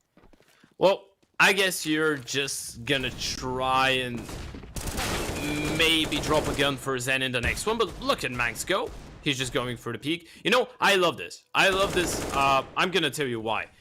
Essentially, when you expect them to be on a half buy, maybe with a hero rifle, because you know that the money is not looking great, like it's a bit of a risky decision to go for a full investment in this one. Let's say you know it's going to be pistols. Let's say they read the fact. You go for the second mid peak because you know the pistols are going to find it a bit tougher to deny that play. Even if they force, they won't have the money for a Molotov, so you probably will just have the chance to go for a fair fight from second mid with the flash. This is one of the rounds that I love calling confidence boosters. So even though it's pistols, you just go out second middle, you destroy them as Manx just did, and that's how you're building up your confidence, by getting those kills. And that can transfer into buy rounds. I'm at FPX buying. I wanted FPX to buy in this one. Well, not lost yet. Do you believe? Definitely not. I mean, still a little bit of room they could try to maneuver with. Sure, there's potentially a couple of players to be dealt with on this bomb site, but if they take care of Lumpy, then bomb plant can very well be a possibility. And they're trying to run down Manx and Pit, so hold on here a second. Sure, the bomb is trapped in Pit, but Stico's gonna swing on find this kill. It is an eco round. Lingby, how do you lose this? They had 3 on A. They get no kills back. The bomb's going down. Basher's coming through a smoke. Not the play, my friend. Assisted by a flashbang. It's utter chaos. Chickens falling. People turning. What is happening? Basher, he is so close to this offer, making noise. The op shot converted the no-scope. And FPX in a 2v4. Bring it back to a 1 round. You can call me Testradamus, by the way. I told you this one isn't over. And you know, this is really awkward. This is absolutely awkward because I'm not sure how they get the first kill. I don't remember, but when you leave the pit player so isolated and then you have your long player just pushing towards brackets for whatever reason, I don't love that. Like, you go for the information play, but he wasn't quick enough. Then they lose the side player. You essentially just give them 1v1s all of the time. And I don't love the fact that once they're down in the 2 versus 2, the short player decides to go for the swing and the fight. I think at this point you just give it up. You just accept it. Okay, we've lost the side. We're gonna play the 2 versus 2 retake. I'm not gonna leave my teammate in a 1 versus 2 against the what was a pistol round by. It's funny because setting up a mini pit and site crossfire, or just a pit crossfire in general, is probably the easiest crossfire to set up in the game. So, interesting to see them throw that one away in a 2 versus 4, but it doesn't look like they're happy with the outcome, looking to fight back for this round instead. Staffu and Wolfie have both been able to attribute a kill to the CT's hands. Still looking for a couple of more. I mean, we saw FPX win a round a little more unlikely than this one in the previous, so I'd be a fool to count them out right now. However, still with not much success to be found, they're so desperately looking to work any kill back in their favor. Anything they'll take. But so disciplined right now from Lingby. Fartley forces Dafu out for a peek via the Molotov, or maybe not. He's held his smoke to perfection. And even going for the swing is Manx, maybe a little over-aggressive, but he just doesn't care. Completely blind to find the kill, trade it out. But another 2v4, not again. Not again, no. And it won't happen. Wolfie shuts him down. And now it's all up to Stico in the 1 versus 3. Has approximately 3 HP to spare per player. Let's see if it works out. Oh, no way. Uh-oh. This is so awkward. They have no idea, you know. How does this happen? How do you let this happen? Again? Oh my god. And he even fails the smoke. The smoke. Okay, no, that was intentional. That was intentional. You think so? Okay. Yeah, no way. He planted for it, and then he's trying to play around it. That was intentional. Okay. He's gotten himself a bit of a one-way. Not gonna work out in this scenario because all 3 are coming in from the same direction, and this is impossible, right? This is impossible. Is it? Yeah. The spacing was good. This time around, the spacing was good. They weren't just running in a straight line one after the other. So, Lingby pick up a round that should have been a bit easier. I mean, FPX shouldn't have gotten the bomb plant at least. But of course, a round win is a round win. So they're going to make it 5. Only 1 away from leveling things up now. Yeah, but you don't win this round convincingly enough to win me over. Like, you're still in that situation where one converted buy round is going to absolutely break you. And sure, it's only a 1 round gap, but like, you've let FPX work their way into your heads of like, yeah, we're never really out of these rounds. And like Stiko even does really well in that one to make it look like it's doable. I think there were potentially avenues he could have done to play that a bit better, but making the best of the worst case situation has just so far been the storyline of FPX. But like, if you win this round against Lingby Vikings, no matter how like convincing it is, whether it is or isn't that being, like, you're looking at like 8-9 rounds before Lingby Vikings can even answer back. Yeah, that's the problem on the City side. Like, you're not really happy with only winning rounds. It really depends on how you win them, and these AGs looked a bit more promising. Fasher finds the kill, Fasher goes for another, but they've fallen, and I wonder, do you even go for this if you're Lingby? I mean, you just press tab, 100%. You look at the money, you see where Manx is, and with this deep smoke, nah, you just 100%. Go for the safe. No, they go for this. You think so? The A players have done so well to have all of this util in the late round because 2 smokes, 2 molotovs, 2 nades, 2 flashes. Right now, they can instantly get rid of that banana flank. They can molly out the backside positions, which are going to be the hardest to clear, and then they can even have that opper flash them in for this peek and coffin. So this retake gets infinitely easier with that in mind, but they still have to use utility right, and that's what I'm saying. They come in, the flashbang is perfect, but Zen is even better. Like, how? The flash is good, the opening kill is good, the util is good, but it's just not enough to take care of FPX. And even Stiko, he wants blood, man. He does not want to let this op get away, but he doesn't have a choice at this point. Lingby Vikings drop the ball in a hardcore fashion. FPX up to 7. Ooh. And that's the reason that this is such a risk for me, by the way. Even if you get the kill, you've wasted so much time that you need to go really fast. Like, you can't be quiet about it. You can't take your time. You just essentially need to throw all the utility that you have, and you need to run onto the bomb side, because in the moment that the bomb goes down, you still have a player in the apartment. So it is a bit of a risk, especially when you're having to reinvest into this one.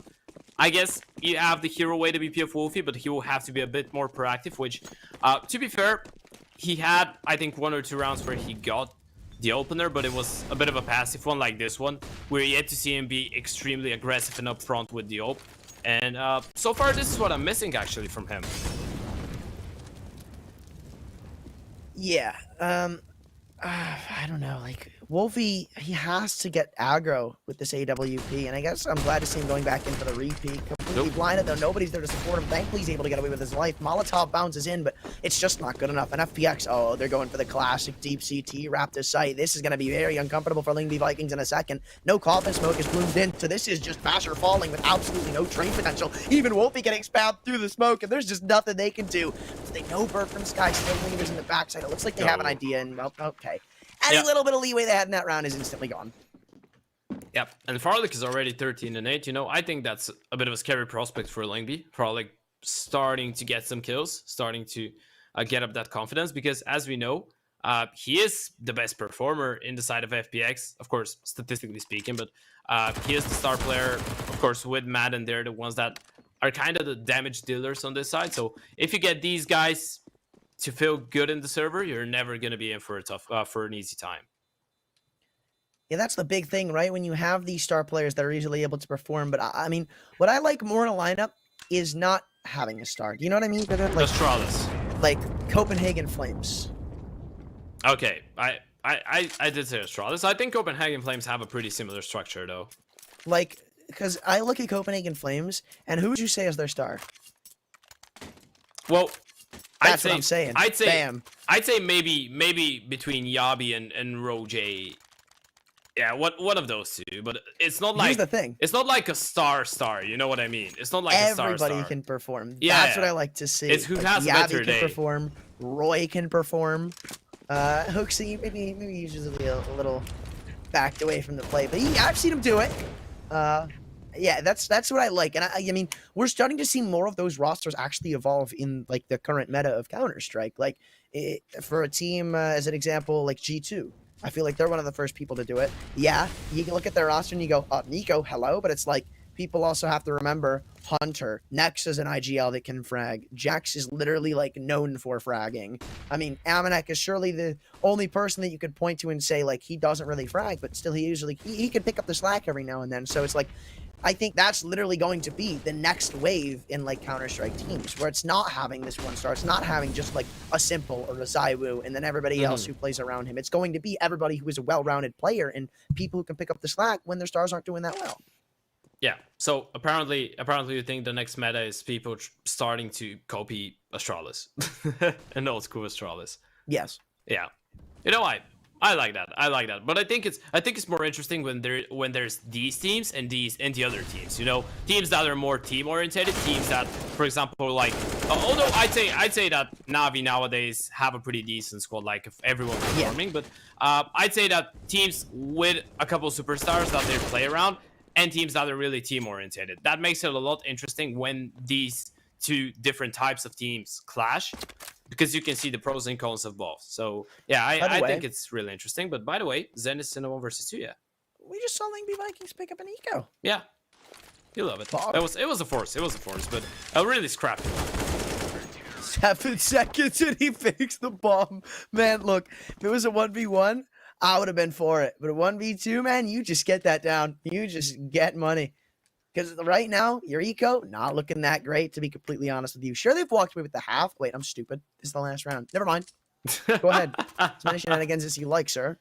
Missing the op, though, that's something big that we have to keep in the back of our minds for Lingby Vikings. They probably, well, at least if you're FPX, you probably know that Lingby Vikings don't have the op in this round. So maybe you play around that. You try to do something faster, because usually that's where the op is played and then giving the most trouble. Yeah, and if nothing else, you can be a bit more brave with taking the peaks and the fights, because you know there's gonna be no op, so you get a fair fight against the rifle. And we can see Emmy, he's being really upfront with peeking middle, but oh, Bird from Sky, standing up to his name. Falling from the sky, taking the kill. Emmy with one more, Zen as well, 2 for 2. And the smoke will do just for now for Mags, but he's all alone and isolated. Bird from Sky has fallen down, Mags. He needs to step up, and it's just not gonna happen. Yeah, you know, they could have really come out of this half with something very special. I mean, you know, it was once, what, 5-0, something very dominant for FPX. Yeah. But then Lingby Vikings, they're given a chance. They're given a glimmer of hope after winning that forced buy round, and they can't take it the distance. 6-9, the scoreline for FPX might be a little insurmountable if they pick up the pistol. Yeah, it might. Of course, guys, make sure to head over to tab.gg/welcome, use our code FULL21, and you can take advantage of the bet 10 get 10 offer. So you bet €10, you get €10 back for free, which is quite nice. Who doesn't love free money? Well, I guess that FPX love free money, and that's the reason that they will try to win this pistol round, because I feel like nowadays the second round is just the important one. The pistol is like, I toss a coin, I tell you who's gonna win, but for FPX in this scenario, you get a pistol, you get the first buy round, you're in for a pretty good and calm Inferno. But if it happens the other way around, we might be in for a long ride. Very true. Oh, Manx with a nice Emerald Glock. The devalued Emerald skin. Wonder how many cases he opened to find that. Definitely bought it. You think so? No way he opened that. Why Especially not? like Why if not? you're a salary Counter-Strike player. It's 100 stars. Like, Well, what's that? 40 euros? 50 USD, so probably. Okay, yeah, 40 euros. I get. By the way, it's worth it. I get. This round has just been literally an annihilation for FPX. Yeah. So, you know, they didn't pick up the pistol. We're not going to be in for a very long one, I feel. This is probably going to start to go the way of FPX here shortly. They get the bomb plant, though, so it's not going to be such a bad one. Although I think this is one of those scenarios where you get the bomb down and you don't really buy in the second one, because you didn't do any damage. Well, I mean, it depends, right? Because if you want to like let them build up the economy. I don't know. I see where you're getting at. Like, you know, you save up because, yeah, you didn't do much damage. It's not like you've weakened it. But, like, B is kind of historically the harder the sites to hold. So if you just do something super fast that way with the SMGs, then probably I can warrant this. And I think that's actually what they're going to do based on the way they're leaning. That's just, I'm pretty sure. Yep. No, what? Nope. They're actually sending Fasher on a mission, but He's done well. They send him all alone. He's picked up a double. Bird from Sky has died in a Molotov, but it doesn't really matter. Well, that's a way to do it. And look at that. It has dragged every single FPX player towards that B bomb side, and the bomb is just going elsewhere. Okay. This is chaotic. Yeah. You essentially did the B rush with one player, and you just threw flashes that didn't really do that much, I think. Like, they did for the first player, not for the second, but fair enough. Like, fair play to Fasher. I really like what Lingby Vikings here do though, because like when you get those initial 2 kills on B, okay, so here's what went down. So FPX went into banana with all their util, and with how aggressive Fasher was, they probably just assumed it was a fast B play. Everybody was blind. It's not like they got a good vision. So Yeah.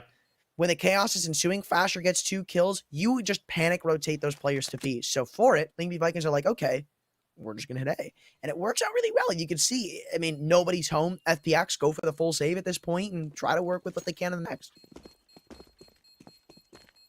Yeah, pretty decent stuff. And this is because Fasher spotted the third player, I think, in CT as well. And he was like, oh yeah, okay. We're not gonna go here. We're not gonna go here. Because they had to run through a smoke, if I'm not mistaken, and that's never a good idea. And, well, FPX now, at least they save 3 rifles. I mean, they can do some pretty decent damage with this. And the Force Buy is not gonna be looking that bad in this round. Not gonna be looking great as well, but a couple rifles, a couple upgraded pistols maybe. There's a replay. Look at that. And I think neither of them was actually flashed. Like, they Then were... it is interesting that they pull those panic rotates. That's what I just assumed, because it's like, if you're pulling 3 men on rotation like that, you're assuming it's a fast B play. Yeah. That's a big kill to lose.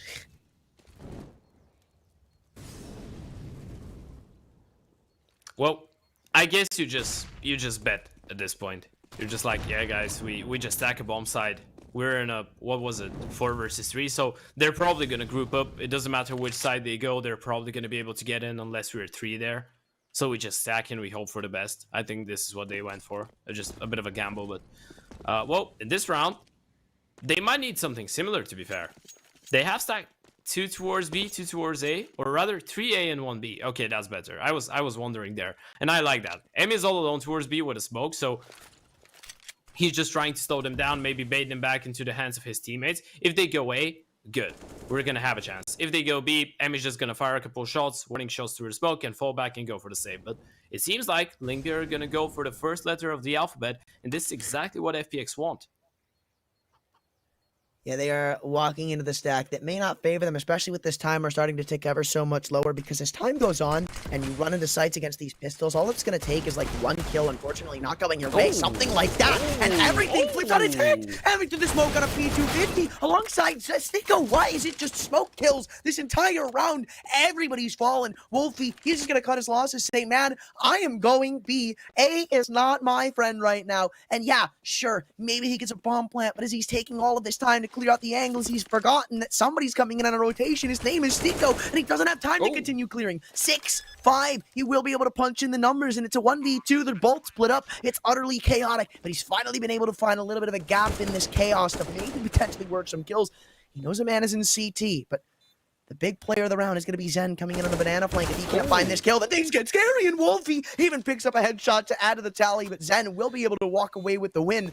And man, oh man, that couldn't have gotten closer, but as the smoke settles, FPX get themselves an 11. That was a sick round, right? A sick attempt from Wolfie. There was so much happening in that round. First of all, with Sammy just deploying that smoke towards Banana, maybe trying to bait out that there's someone else there. He just fully rotates. They go for the A stack. They hope for the best. Then Emi starts spamming through the smoke just to make them wonder what's going on. They're not ready for 3 more players. The utility was absolutely perfect from the CT side. The crossfires didn't break. I'm actually really surprised that Wolfie manages to get the bump and just go be there. That's some perfect awareness from him, and he actually does more damage in this round than what he should have been allowed to. I love the way that he utilizes as well the smoke in the final battle against the 2 players of FPX, but unfortunately for him, doesn't manage to convert. There was a bit of an over aggressive peak maybe from Sneeko that gave him a chance, but in the end of the day, the CTs pick up another, and their economy is not going to be looking too bad after losing so many players, so it doesn't really matter. But it does matter for Lingby that they get this bomb plant. Yeah, I'm not surprised to see that force buy come back out too. I mean, 4 kills come in, you get the bomb plant, you literally can't script a closer round. So to maybe just keep trying to pound the rock and see if you can find some success, it'll very much so benefit you any of these rounds that you convert in the next couple. So can't really blame them, but I want to see what FPX do in response. They're not really giving into that 3-man B play just yet. They still are comfortable with their default B stacks. I'm more interested to see how the A defense pans out because so far it's been iffy. For the most part, it was mediocre. It was what Ling B Vikings were starting to exploit when they got into a groove on this T side. But in the last round, it looked like it was pretty locked down. I just think FPX are very rotation heavy, and so far it's been the only reason they've lost some rounds. Oh, okay, Farlick finds one. Wolfie on the refrag, but Farlick has done a lot of damage. And look at Zen. He has so much utility to slow them down, and the AK as well. And right now, look at that. Look at what FPX are doing. They're sending both players, once again, what you spoke about, these heavy over rotations. So now you have no idea what's going on. They might be going back B, but you're so afraid of the possibility of them getting into CT or splitting A that you rotate everybody. And now there is a risk of you being a bit out of position. Now, the good part of this is that Lingby are taking their time. And that means that FPX can easily just go back B and nothing has went wrong. But once again, what you said, they're over-rotating a lot. It kind of feels like they're giving Lingby a lot of respect, or like they're panicking a bit. But in this scenario, no panic there, as I thought that Zen would get the double. Only one, though, and get shut down.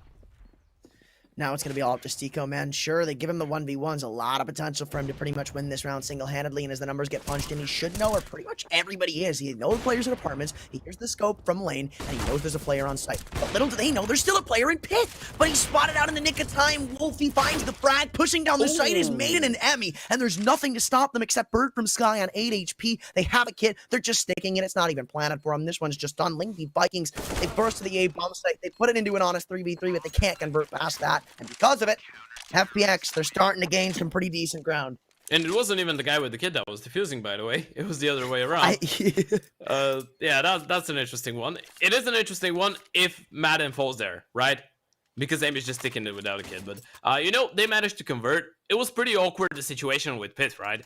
Because you kind of see what they're doing. The apartments player was originally looking at Pitt, but then the library rotation starts shooting at him. He forgets about it. Wolfie forgets about it as well. But then I'm not sure who it was in Pit. He started. Oh yeah, he started panicking. Stico started panicking. He thought that they knew, but they didn't. And because of his panic, because of his movement, they actually spotted him and fragged him out. So quite unfortunate. But in the end of the day, Lingby Vikings' bank is not looking great, and it's not looking great in this round as well. Speaking about the numbers, because they're already, I was about to say, in a 4 versus 5, make that a 4v4. I don't know if I like that extension from Maiden as well. I mean, maybe if he calls in for that rotation, not even just a rotation, but you can see Emmy backed up to the bomb site. He didn't stick around for seconds after finding that opening frag, and maybe it's a little bit of a miscommunication, but I don't know if it's going to lead to the undoing of it or not. We do still have Farley over here on the AWP. He picks up one, and you're honestly just going to see Lingby Vikings go charging back towards A, but that's exactly what they're going to do regardless. They throw in the smoke. They're playing with these rotations with FPX. They know what's going on, it seems. But as I say that, Caster's Curse, Broadcaster's Blessing. Looks like they're going to go B. I'd say Caster's Curse. It sounds better. It's like a cup half empty, cup half full kind of situation. Yeah. You know, when you say Caster's Curse, it kind of feels like, you know how every single time in a movie or something, if someone has evil powers, they're better. When he becomes good, they nerf him instantly. So Caster's Curse sounds like something that could be better and good in the same time, so you can't tell the difference. I think it gets the power from the bad name. Maybe. Who knows? What I do know is the bomb has been dropped. It's utter chaos on the B bomb site, and it's still sitting on the site. Nobody's actually been able to punch in the numbers just yet. Zen almost falls, and in comes Stico on a banana flank, and he didn't even have a gun. Don't know what was up with that one, but it looks like they're just going to concede this one to a save. Lingby Vikings, they've demanded a little bit of respect in the economy of FPX. They can't go for the force buy into the next round, or at least maybe they can if they save these weapons. I'm not sure. Farley, he'll be getting $1,900, I believe, 19 or 1,400. And he could try to throw like an MP9 in the waters with that. Stico saves a weapon, and he can drop it alongside Zen. And you could see a very bad but doable force buy, or they could just save one and pretty much shut down Lingby Vikings at 9. Who knows? Who knows what the option's going to be? I think it's decided by these kills right here. Okay, it's been decided. And I think he decided, goes back they're for the saving. op later. Oh, He never goes mind, I back thought for it the was- op? Can he get it? No. Yes. Ooh, Okay. success. I thought Stico was dead. That's why I said he's not. That's actually a really good round for FPX when you round it up Yeah. in the end. Like, look at the money on the side of Lingby. Broken. Yeah, like they lost the round and they just have maximum loss bonus. Pretty much the same. That's why they're calling this timeout, because like they weren't sure. I think honestly, if those kills don't come in, they don't go for the force by now. Yeah. I think more into it. But when those kills come in, when they save the op, when they save the M4, when they have 2 players alive, and they have that potential for a really crappy force investment, but a possible one, they think, okay, well, we're both screwed money wise, but we have the op. And Yeah. we're playing CT Inferno. So that's ultimately what I think is going to sway them over into the investment here.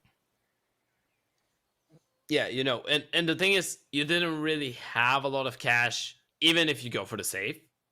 Yeah. So your next buy round is just not going to be great. Like, you're not going to have the AWP probably, unless you save it for 2 rounds straight. So I like that decision for FPX as well. And, well, let's hope that we see some aggression come through. Madden, he's holding a bit of an aggressive off angle. And he's going to go for a peek. The flash is good, but Manx... Yeah, the flash was good only for one person that was just far behind. So it doesn't work out quite well. And now Emi will be put under a lot of pressure. Flash is good, but Farley is better. Picking up 2 through the smoke to put things back to a 3v3, and I even thought for a second they were going to boost on flower pots, but the molly to deny it. Really smart stuff there from FPX. I'm actually surprised to see that, but at least for them, everybody has a weapon to work with in this remaining 3v3 retake. That might not be the case here soon, as Bertram's guys eliminated one, picking him apart, and that's just going to be it. FPX, they're like, yeah, whatever. We did damage. Save it again. Run it back in the next and see if you can find a little more success. Definition of insanity there, my friend Ted. But maybe Vikings nonetheless. They've gotten themselves 9. It's a 3-round gap, but more than doable. Yeah, it is. It is. At this point, you're taking the chance, but now it's going to be 9-12, potentially when you don't go for the force buy once again in the next. It's going to be 10-12, which is not that tough. And you can actually win the next round. I think you still have a chance to do some decent damage with the open the F4. Especially when Farley could drop maybe a bit of a P250 or a Digo if he wants to. Can somebody explain to me why, like, everybody just likes Dota? Because I don't get it. Dota. Yes. How did you think of it? I looked at Steam Okay. and saw the international. Well, I'm gonna put it that way. I like Dota when there's a Bulgarian playing. So, Nico Baby is playing in the Alliance, I think his team was called. That's when I like Dota. Despite of that, I've never played it. I find it a really, like, I think it's a bit too hard for me. I don't know, man. Like, I just see everybody raving about Dota, but I just never saw into the hype. Well, I'm maybe the most non-gamer gamer you ever know. Because I love games, but I don't get so passionate about a lot of games nowadays. Like, I get passionate for like maybe 1 or 2 weeks about a game, and then it's like CS is the only one that has caught up my attention for a longer period of time. And maybe FIFA every now and then. I don't know. I like, in theory, I feel like CS is probably one of the best spectator esports, literally just because it's got the perfect formula. Easy to understand, hard to master. Let's see if he can master this 5-7 in the apartments. No. Stico instantly shut down, though they're still running into the A-bomb site stack. We saw this once before, and it really didn't pan out well for them. Zen's been able to trade 1 kill back. 45 seconds to go. They want to run up. Molotov burns out the proper corner. Zen, man, he's getting a little uncomfortable. Heating up on this bomb site, but they haven't cleared from Adams. People 50, still finding kills. Back and forth we go, but as the dust settles again, chaos ensues for a Lingby Vikings round. Yeah, but look at the damage that FPX managed to do here. And when you look at the money, they're going for the reinvestment in this round, and they continue doing so much damage to Lingby. If this was the opposite way around, if this was Lingby right now on the CT side, they would have money for nothing. Like, they would be screwed. The only reason that they still have some cash left is they're on the T side. But look at that again. Tap and Manx, $400, $200. So things are not looking that great for Lingby as well, I would say, in the money department. The thing for FPX, though, is that they're lacking utility just a little bit on some players. MP9 for Madden, so this is quite a crucial round. I guess if you're FPX, this is your only chance of maybe holding on to your lead, because you lose this round, you're probably going to be buying when everything's leveled up. And you don't want that, right? Yeah, you want to be able to exceed with the lead that you have right now. I mean, as we saw earlier, it was what, 12-7 before Lingby Vikings actually started to find something. And I think if they tie it up at this point, Lingby Vikings, they can play a very good momentum-based game. I think that might just be the end of this map. If they can actually tie this game up, sure, you could still see if OnePlus Phoenix pick up a couple of rounds past that. I just think this round means more than just, a full investment, right? This I think actually carries the game with it.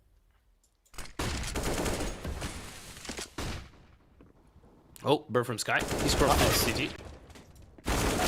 I'm not sure if they know that Bird from Sky is there, and well, they don't. Yeah, Max finds another, and now this is a bit of an awkward round for FPX because Farlick is all alone with the Ope, and he's under a position where it's really easy to refrag him. There's one, there's two. Okay, let me take that one back. Farlick looking for a third, and he's found all three. This round is over. Bird from Sky, what more can you do? You just run into the CT smoke, you get a kill, and now you're hoping that you find something more, but guess what, my friend? There is no one to be found on this B-bomb side. Everyone is on the other side of the map where your bomb is. It was a game of freeze tag. Farley was frozen in place. No teammate behind him to unfreeze him. He just had to stand his ground, and he does it to perfection, finding all four of them. And Bird from Sky just taps out, calls it a save. Lingby Vikings, the money's already shot. See if you can go for the investment in the next. Because look, Wolfie Fasher, they've got an AK locked down the board. Bird from Sky drops one over, misses a bit of util. That's fine. Lingby Vikings can honestly walk into this round with 4 AKs, maybe somebody on like a weakened SMG or a Deagle. Util won't be the greatest, but nobody is comfortable yet. Nobody. Like either one of these teams is still just sitting ready to wait, ready to have their economy broken. Yeah, this is... But look at that, look at that. That's a huge round for FPX. I mean, this should have been a Lingby round every day of the week. But once again, maybe they just underestimated the fact that there could be a player here. And it is really good movement. It is really 6 shots from Farlick. The truth is, if their spacing is on point, he's not getting more than one here. For sure. Like, you're with an AWP, maybe you're getting a second. Maybe a second. 3, no chance. And this play here, this little wall play here, is not only going to win them in the round, it's going to give them the chance to go for the double open Madden as well. Who we know what this little cheeky bastard can do. And on the other side, we have a pretty scrappy buy from Lingby. Like, look at Bird from Sky. He's got only a Deagle. He's dropped the gun over. And there's 2 Galils, 2 AKs, and potentially 1 player less if Farlick finds a kill here. Oh, I do not like the idea of somebody peeking in from mid right now, but thankfully, timing will not favor the FPX squad. That could have been very deadly for Lingby Vikings to start off with. As we said, going for the investment, it's not the most questionable of options. In fact, they kind of favor it more than their chances of taking a save, right? If you give up a 14th after that, right, you just go with the pistols, buying the next, then, I mean, it might just be closed out at that point, right? It's not a game of getting yourself a better buy. Yeah. It's right now a game of denying money for the other team because both of them have terrible monies, like terrible economic standings right now. So that's why we keep seeing these shoddy force investment, these questionable buys, because it's not about getting yourself a better buy. It's about making sure the other team can't. Yeah, the thing is that both teams are so in such a bad spot with their money that they just prioritize screwing up their opponents. That's it. And right now, we're seeing that FPX are doing just a little bit better, at least in the round department. But Lingby could actually go for the B split. Not exactly sure on how this one would work out, considering there's 3 FPX players here and there's only 25 seconds. Oh, look at that. That's heartbreaking. They need to run through that. No other options. That's not a gonna lot of favor them. utility. Oh my god.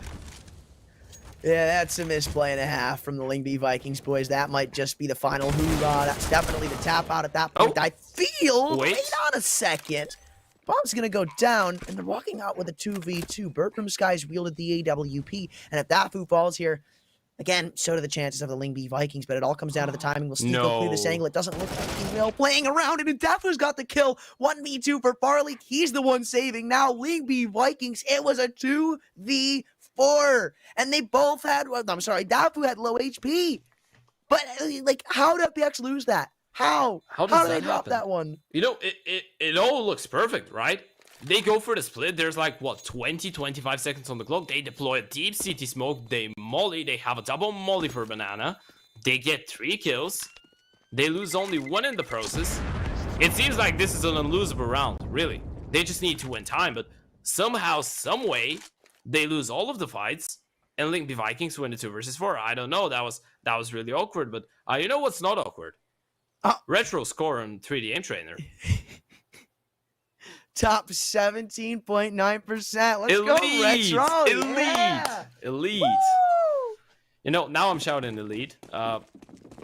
Earlier today, I might have made some fun of him when we were casting with Jack. I just might have.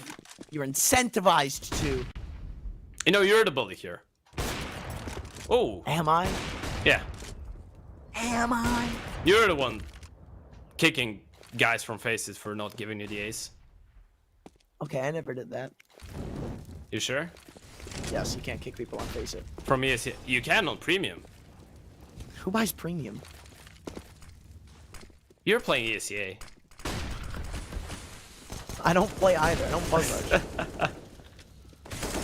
Okay. Oh. Oh, right. There goes that off. Yeah. Rip. Rip. I guess just running through the smoke with an AK and hoping that the Oper looks at the gap of the smoke and not the left side of it works. I don't know, man. Like, at some point, FPX need to start stacking 3 towards B. Like, Link B Vikings have had just such a B favoritism. And I mean, they kind of did that round, but I'm pretty sure that third man was a CT rotation. Yeah. Though, like, I don't like it. Like, these ops haven't been doing anything. And sure, you see the occasional big play from them, but like, the ops aren't winning rounds off the start, which is like an Inferno classic. And they're not. Like, we haven't seen one of these teams fight for ult. We haven't seen one of these teams peek into ult. We haven't seen one of these teams fight deep middle. We haven't really seen anybody peek car. I actually don't think we've seen anybody peek car. So it's very frustrating to see. Yeah. Like, these ops just aren't being impactful because of that. It's kind of like they're too afraid. It kind of gives me that vibe that the Opers are afraid here. And you know, Wolfie goes for the op on the T side as well. Like, if you're afraid to go into engagements with the op, you don't go for that. Which tells us that he is somewhat confident, maybe. But for whatever reason, we haven't seen some aggression from the op. We haven't seen these flashy plays. And you know, I think that a big part of it has to do with maybe neither Wolfie or Farlick being that typical aggressive oper that we were speaking about. I'd say that Wolfie has a bit more aggression than Farlick, but still, we haven't seen anything too spectacular from both of them. I mean, I wouldn't even call it aggressive opting. Just like, I guess you could say it's an aggressive peak, but like, we just don't see offers going for spawn-based peaks. We don't see them going for picks, and it's really what's screwing them over. Again, like, Link V Vikings have an early B lean, and just nothing is really done about it. In fact, they don't put 3B, they put 1B. So, like, I don't know what FPX are hoping to achieve there. Like, they haven't been able to hold on to B in all of these rounds, and instead of stacking an extra man there early, they put another man on A, and then they don't do anything with him. Like, if you're putting 4 on a bomb site, you need to be proactive. You need to do something, because like, you just saw the effects of what happens. With 4 people on A, FPX did a stall, like an astonishing passive play. Like, they put 3 lane and then 1 man arch with 4 on A. What is the point in that? Like, what do you hope to achieve? And then, like, their B guy is playing on the site. Like, what? Well, I guess, do you know what I would guess the plan was? I guess the plan is, FPX have been trying to throw some utility top banana when they have someone there, have been trying to do some damage, and then they fall back on the side, right? So I guess maybe Emmy being so defensive, they're trying to fake out that they want Link B to attack B. Like, they're trying to drag them in. You know what I mean? So that's the reason that they go for the A stack, because they're like, oh yeah, we're not going to put any pressure on banana. They're going to think that we've stacked B and that we want them to play there, and they're going to go back A. I'm guessing. The thing is that it is really awkward when you're kind of doing that kind of a play knowing that Lingby are, as you mentioned, when you were commenting on their ancient playstyle, I think they're a pretty simple team. Like they're a team that from the get-go knows what they want to do, and they're repeating what works, right? When something works, they don't switch it up. So they're not gonna try and play it smart. They know it works. Right now, they try to go B. They see a lot of grenades. Finally, FPX decides to tag B. But this time around, Lingby are going A. So far, I mean, they've not done too much to counter this, but hey, maybe Farley picked. Never mind. Hey. And I say, hey, what a wonderful kind of day to save your guns. Yeah. It's bad at doing, man. You know, I rate that because I couldn't freestyle it. I was thinking in my mind, how can I continue that with a rhyme? No, that's just literally Arthur. That wasn't freestyle. Okay. That was just like the TV show Arthur. The saving guns part. I'm not sure I know it, by the way. It was a kids TV show. I don't know if it aired outside of the US. No, I'm not sure. No, I did. Like, you know, when I was a kid, I used to watch things that are like in Bulgarian, let's say that. I didn't know English. So even if there was American US shows airing in Bulgaria, I wouldn't watch them. I would watch, I don't know, Naruto or Ben 10 with Bulgarian audio. Ben 10? Yeah? Was I loved Ben 10. The original Ben 10 was cool. Yeah, there were a couple past that, but like, no. These are really like the first and I guess the second one when he's like 16, 17 years old. That was dope as well.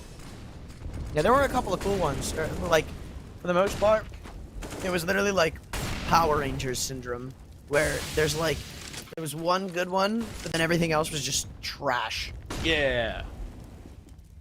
You know, it is like that with a lot of remakes, right? Yep. Oh. Okay. Oh, okay. That's actually the first time. That's the first time this happens. Yep. I'm glad to see FPX finally start to change something up and put some banana aggression in the cards, because it's mounted them with a huge 5 versus 3 where Lingby Vikings just kind of look lost as to what to do at this point. Like, they're scratching their heads. The bomb's down in T-spawn. They have a player lurking up A. They have 2 of them trying to work car. Like, they don't have a goal right now, and that was all because the openers come in the favor of FPX.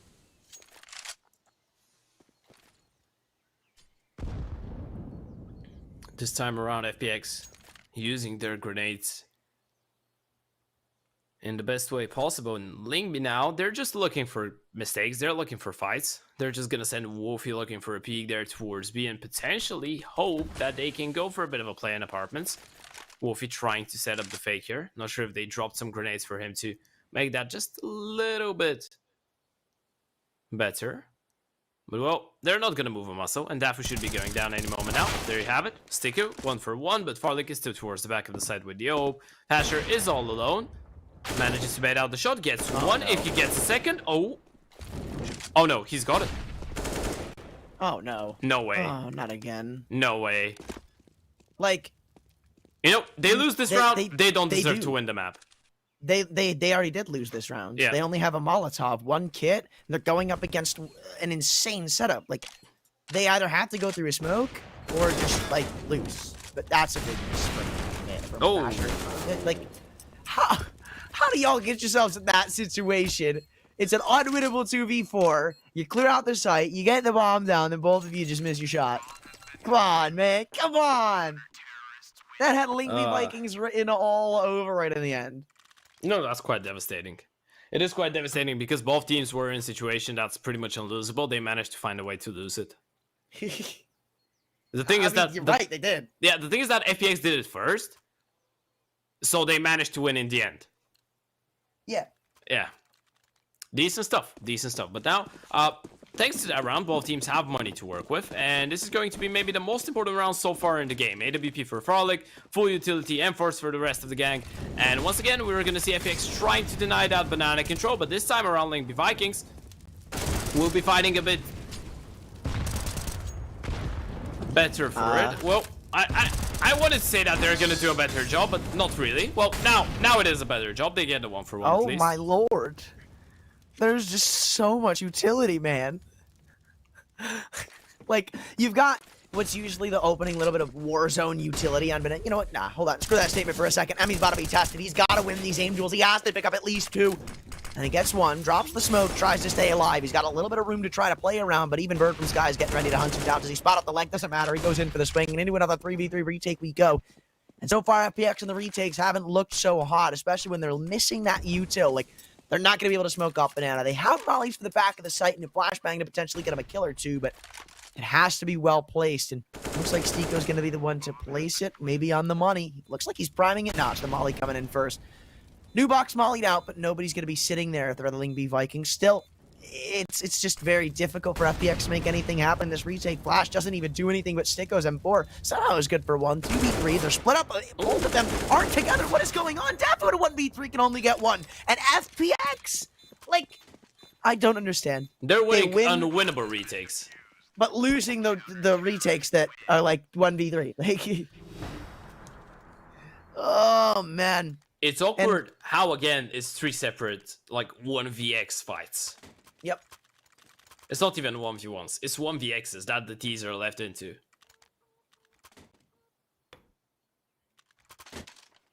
But, I mean, all things considered, it's not the worst case scenario for Ling B Vikings. They can still get the full investment thanks to that bomb plant going down. So, this game kind of has overtime written all over it. 3 players early in this round going towards Banana. I'm interested to see why that player did that, because usually when you have that third man lean towards Banana in the early round, then head back to A, it's just because he's throwing like a furious smoke. What is... This is a waste of util and a half. I'm telling you that right now. Like, for the T side, they have 1 Molotov left. Like, either Nubox or Emo is going un-Molotov, and that's not something you want on your B side. Take spotting about a CT. Oh my god, 1 for 1. That could have decided the round right there. I mean, that multi-kill comes in, and Ling B Vikings, they send this to overtime, but we're still on the edge of our seats, the tip of our toes, unknowingly who's about to win this round. And when they're walking into the A bomb site against Far League's AWP, don't know if I had the highest hopes. The question here is, does Wolfie... I think Wolfie just smokes backside. Yeah, he just smokes Moto. He's gonna peek into the op, so he's a dead man walking, essentially. Now, we're all looking at Stiko and wondering what's going on, but they're actually rotating the bomb back, and Wolfie... That's a really optimistic pick. Interesting. Oh, and they have no idea. Stiko, he's got 1 kill guaranteed. It should be the final nail in the coffin. Dafu in a 1 versus 3. They're gonna molly him off. 30 seconds on the clock. Eats an HE.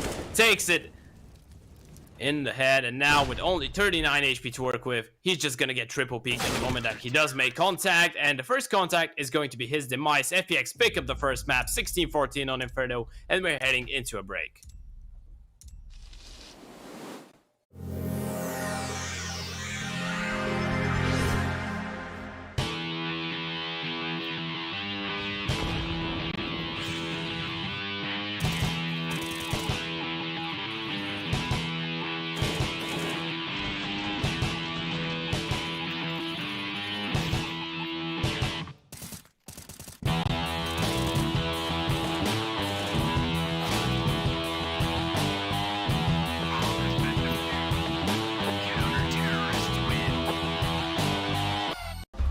We all have them. We all hate them. Unnecessary defeats. I'm talking about the defeats where you know you're better. You know you're winning. Until... I should have been more focused. No.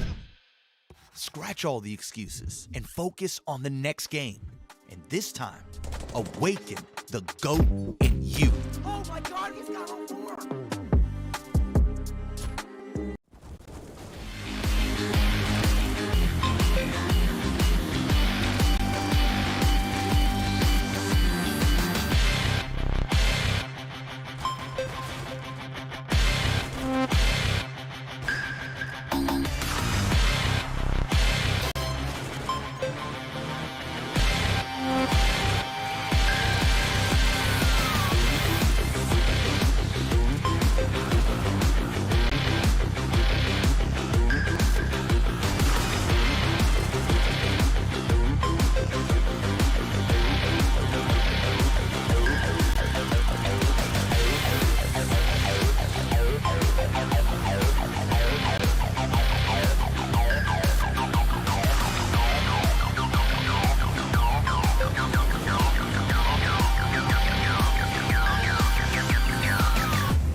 Well, after a very, very roller coaster of emotions over on Inferno, we're taken to Ancient, the map pick of Lingby Vikings, who start out on the offense. And I had my concerns coming into this series about Lingby Vikings Ancient, but maybe they can put it to rest as they're currently down 0-1 in the series, facing not elimination, but the series loss. This is going to be a B hit coming in from them.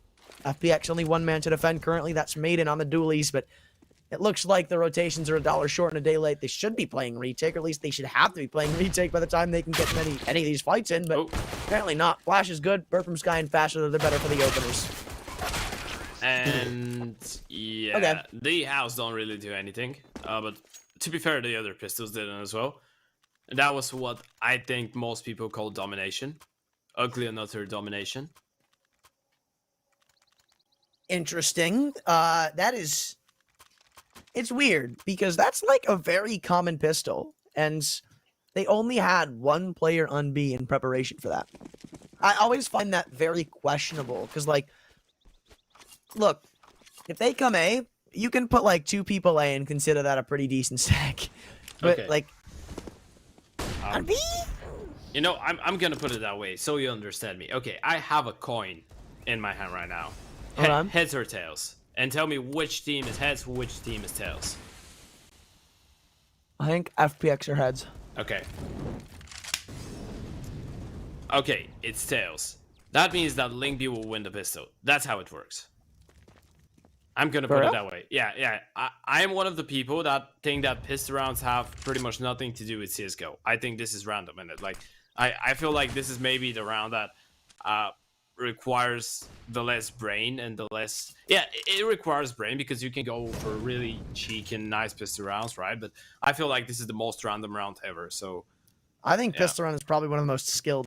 You think so? 100%. Like, I can see the random aspects of it, right? And I mean, I can also see why people would say, I'm not going to say they're wrong. Yeah. Because, I mean, I think it literally just comes down to, like, the way you look at it. Because, like, obviously it's random because, you know, you could stack A and they'll go B. Like, there's the big random part. But then, with that logic, I could probably say the same about literally every round in the game. No, I'm not speaking about that. I'm speaking about getting the kills with the pistols. Like, No. like I feel like it's one literally, Glock I'd say can it's be like an RPG. probably the most even. Even. Because, yeah. Hmm. Because, look, when it comes down to it, most fights you'll take with a pistol, 1v1, it's like both weapons one tap, right? Now, it's literally raw aim. And, I mean, sure, maybe not necessarily the most brain plays, but considering how even you are on the pistol round, like, it's not like one team has ops and AKs versus Yeah. somebody having SMGs. It's like you are like dead even on the pistol. And alongside that, the winner of that pistol moves on to take a significant advantage. I think that is why it's probably one of the most skill-based rounds in the game.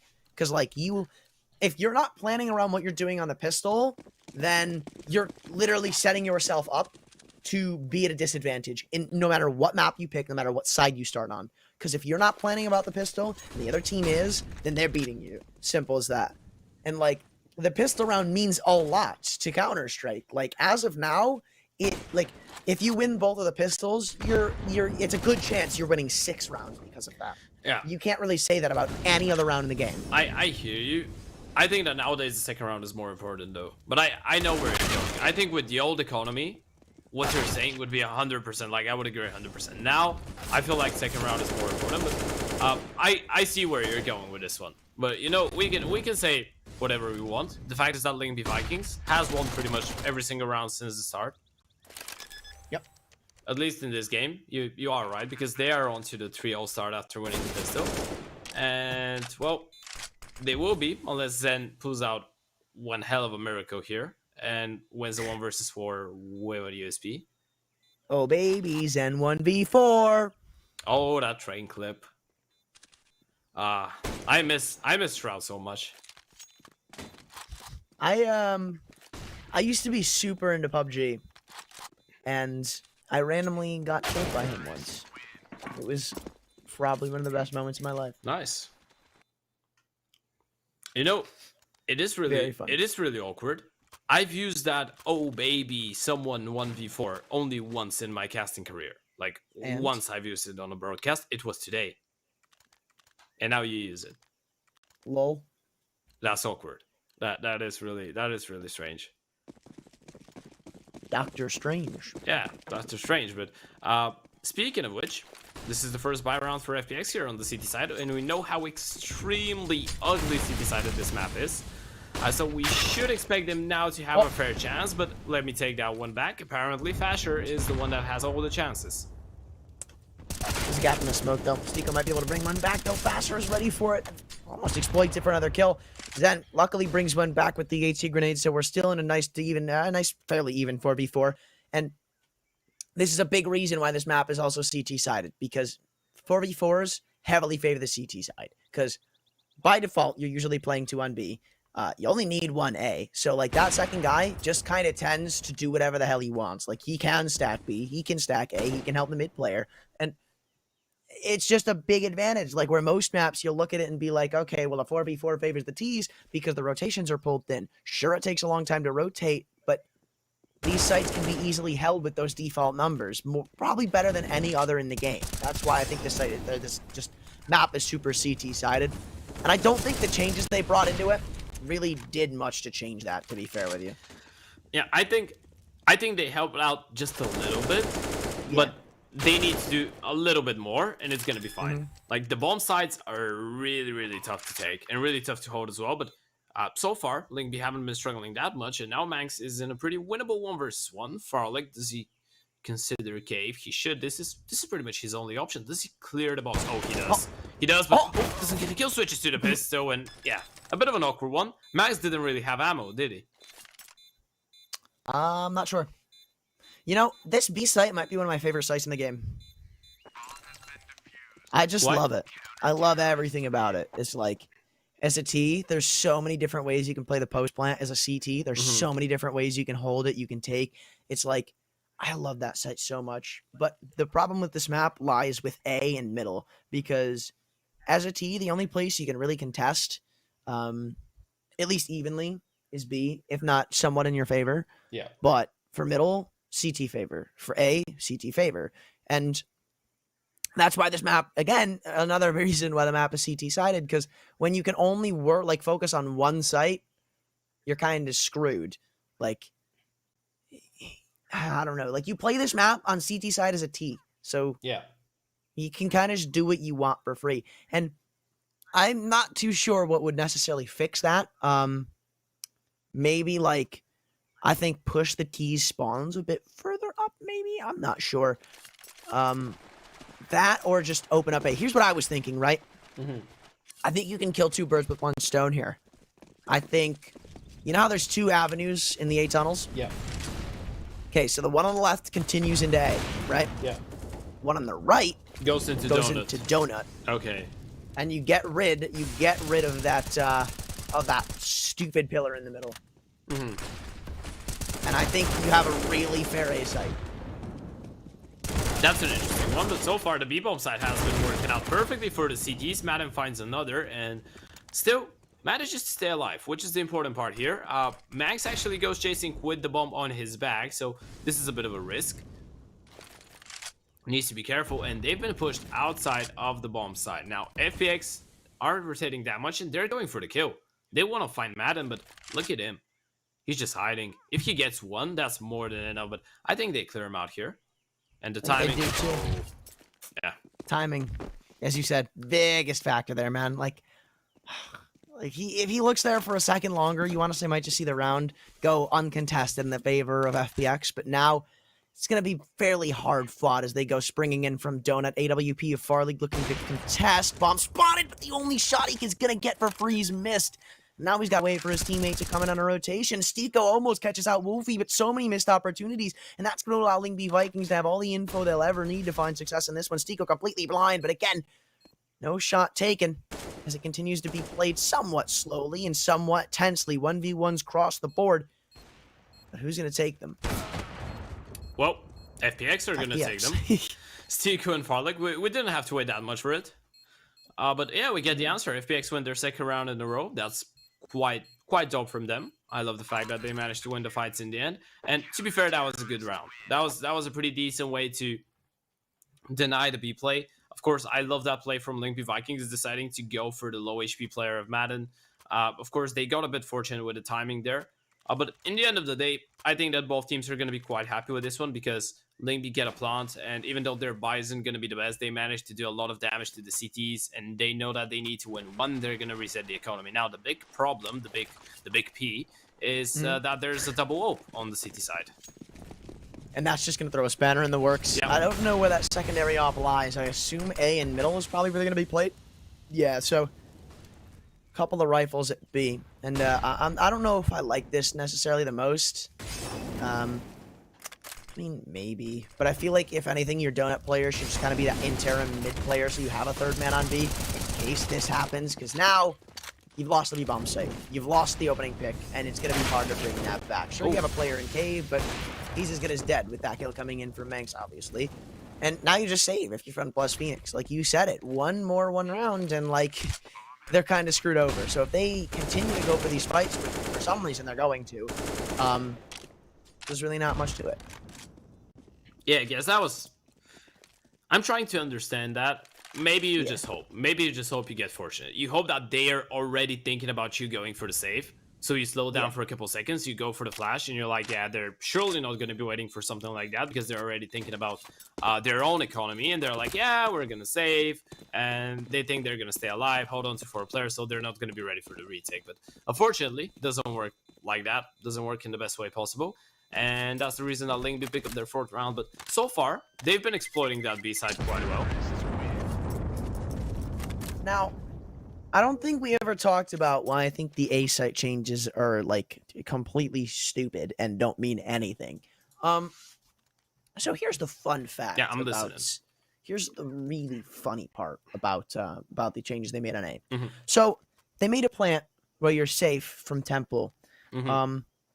That already existed. Now from CT, maybe a bit of a different story, right? But like, I'm pretty sure there was a plant that was saved from... Uh-oh, this is not the play. This is definitely not the play. Vikings. How is that not a collateral? I have no idea. I literally have no idea. They lined up for him. And somehow he gets only 1 kill, and then he will have to step up. The AWP is rotating, but it's so far away. Like, just makes his way into Donan now. And this is a bit of a shaky one, because Linkby, they're not using any utility now. They need to use the smokes and the mollies to make sure that they get up to the bomb side. And Emi still has a bit of a gap to work with. They're not smoking off tempo. They're waiting too long. Yeah. Uh-oh. Oh. Smart. That's actually really smart. They line up for that plant to come in. That's exactly why they jiggle. Rather, that's exactly why the player in Temple jiggled. So they can figure out where it's planted for, so they can just pre-fire it. And that's huge. Now the smokes are faded, and there's really not much going for this Linkby Vikings offense. And even kills continue to rain in as they're coming sprinting and trying to find something. Wait, there's a team kill thrown into the mix. What happened? Madden killed Zen, and there was the man advantage gone. It was a 1v2 at that point. Oh, man. That's unfortunate. That is really unfortunate. You know what's not unfortunate, though? Using code 421 on tap.gg/welcome. And heading over to Pinnacle, using that bet 10 get 10 offer. Of course, you bet 10 euros, you're gonna get 10 euros back for free. But it was pretty much here FPX trying to do the same. They bet everything they've got, but they get nothing back for free. And you know that TK was quite, yeah, it was quite meh. Not even a flashy team kill. Come on now. Yeah, it was just a meh. Meh. Yeah. Uh-oh. Oh, never mind. I thought Dafu was like the half HP player. But as I was saying, so the fun fact about that safe plant is the fact that you still need to have Donut for it to be a safe plant. And it's a fun fact because, right, it didn't change anything. Like, what? It didn't change anything. No. How does he get a kill? Magic. Dark magic. I have no idea how he gets that kill. Hey, FPX, they'll be taking that one to the bank, and Linkby Vikings, they're going to be slowing the hell down because of it. Still looks like they want to contest, though, as I said that. Basher finds both on the B bomb site, and now it forces rotations once more. Linkby Vikings, so far, they're looking pretty stellar on the T side of Ancient. Not really been touched by FPX. Yeah, they haven't really, but Zen looking to find a bit of an opening in the attack of Ling B on the flank. He will get at least 1 free kill, looking for a second, and the refrag is just not coming. Max now gonna try and chase him down, and he will be able to do so, but with only 20 seconds, he needs to go and get the bomb, and he needs to commit to that B bomb site where, surprise, surprise, Sticko and Farlik are just waiting for him. So that's gonna be a third round for FPX, the T side. You did it again, right? Yeah, but the problem is, like, You did it again. You cursed it. there's still a problem, right? That's not something we can overlook. Yeah. This map severely CT sided. Yep. And even if OnePlus Phoenix go on a miraculous run, converting all 8 of these rounds in the remaining of the half, it is still at the very best a decent half. Yeah. It's never gonna be a wow half. Like it's never going to be a pretty good job for FPX and something that Link are not happy with. They're gonna be happy with even 5 rounds, and by the looks of it, they're gonna get How more. is he getting wrapped? I don't know. Like, that's just a miscommunication between the mid and the A anchor. yeah, and his position as well is quite awkward for that setup. Yeah, like, if he was going for something aggressive, then he needs to have somebody helping him from Donut. So that's why I'm saying, like, that mid player, like, or that Donut player needs to be your interim mid player. Like, he needs to be the mid player. Even if you have 3 pushed up B, like, it's not that big that you sit in house and hold for the cat push. Because, like, it doesn't matter if they push cat. Like, if you have 3 on B, you're either fighting in the early round, which means they won't be able to beat you to cat, or you're just sitting back, in which case it doesn't matter if they go with cat. It really doesn't. So I'll see a lot of operas do this very stupid thing of sitting in house even when there's a smoke bloomed in their face. Like, that's very dumb, because you're not doing anything. Like, here's the problem with that, right? There is not going to be a team that throws that mid smoke with the intention of sitting there and then waiting for it to fade. Like, they throw that mid smoke and then do something with it. So having that up in the house, just holding the smoke, is kind of dumb. Rather, if he's like back over towards CT spawn, holding an angle on it, then he can just look to his right and help his A player, and also spot out what's going on in house to see if they're pushing. It's like, you can have all your avenues covered without staring at a smoke doing nothing. Yeah.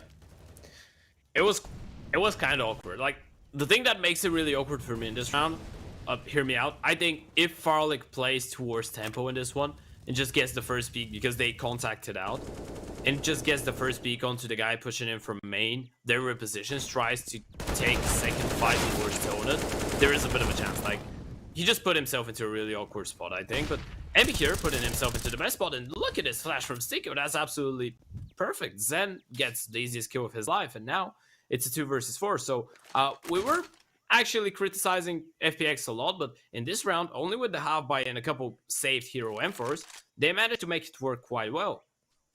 At least up to this point.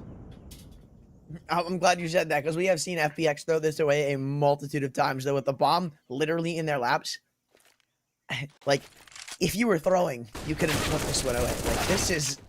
Oh, I was scared. Yeah, I was really scared. I was about to eat my words. I saw it happening. I could see it happening, you know.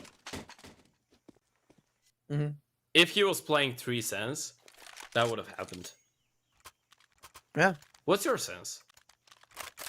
600 DPI, 1.5 in game. 600. I know, it's weird. Yeah, that's like somewhere in the middle, but isn't it fairly slow? No, it's not slow. It's like something in the 900 middle. DPI. It's not slow. It's like, It's not fast, but it's not slow. how much is it on 800 or on 400? Do you know?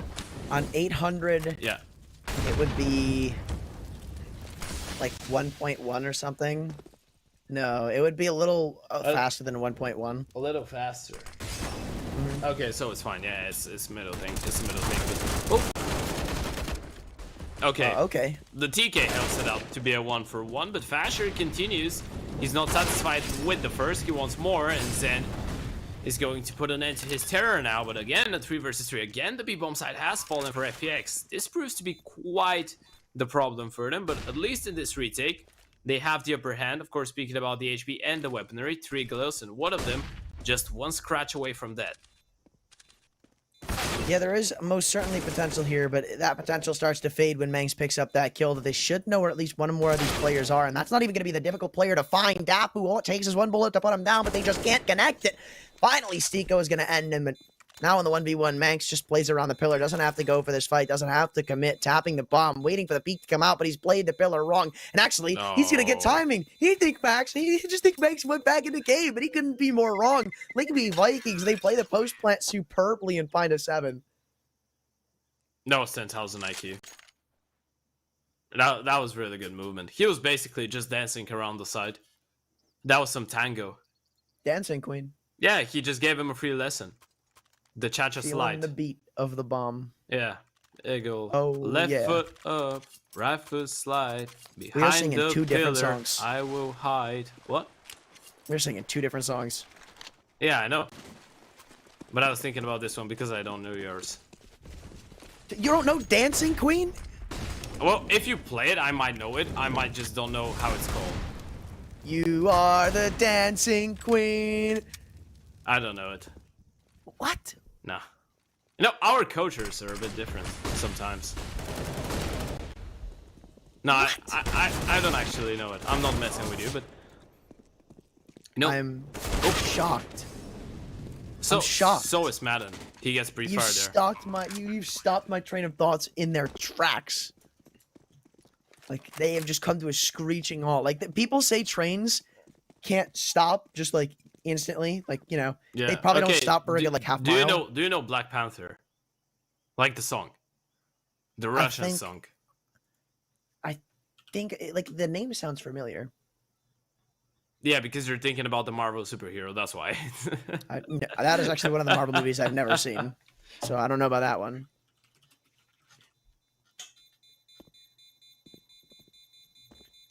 Who's it by?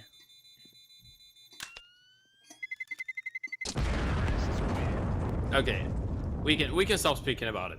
We can just agree that I don't know what Dancing Queen is. Like, I don't know the song. Banger. Weird chimp. Isn't it an old one? Yes, Okay. it is an oldie. Before I was born. You were born in 2003? 2. 2002. Yes. Okay. So it's probably before I was born as well. How old are you? 20? Okay, so you definitely were not born after 2000. Oh, the song. Duh.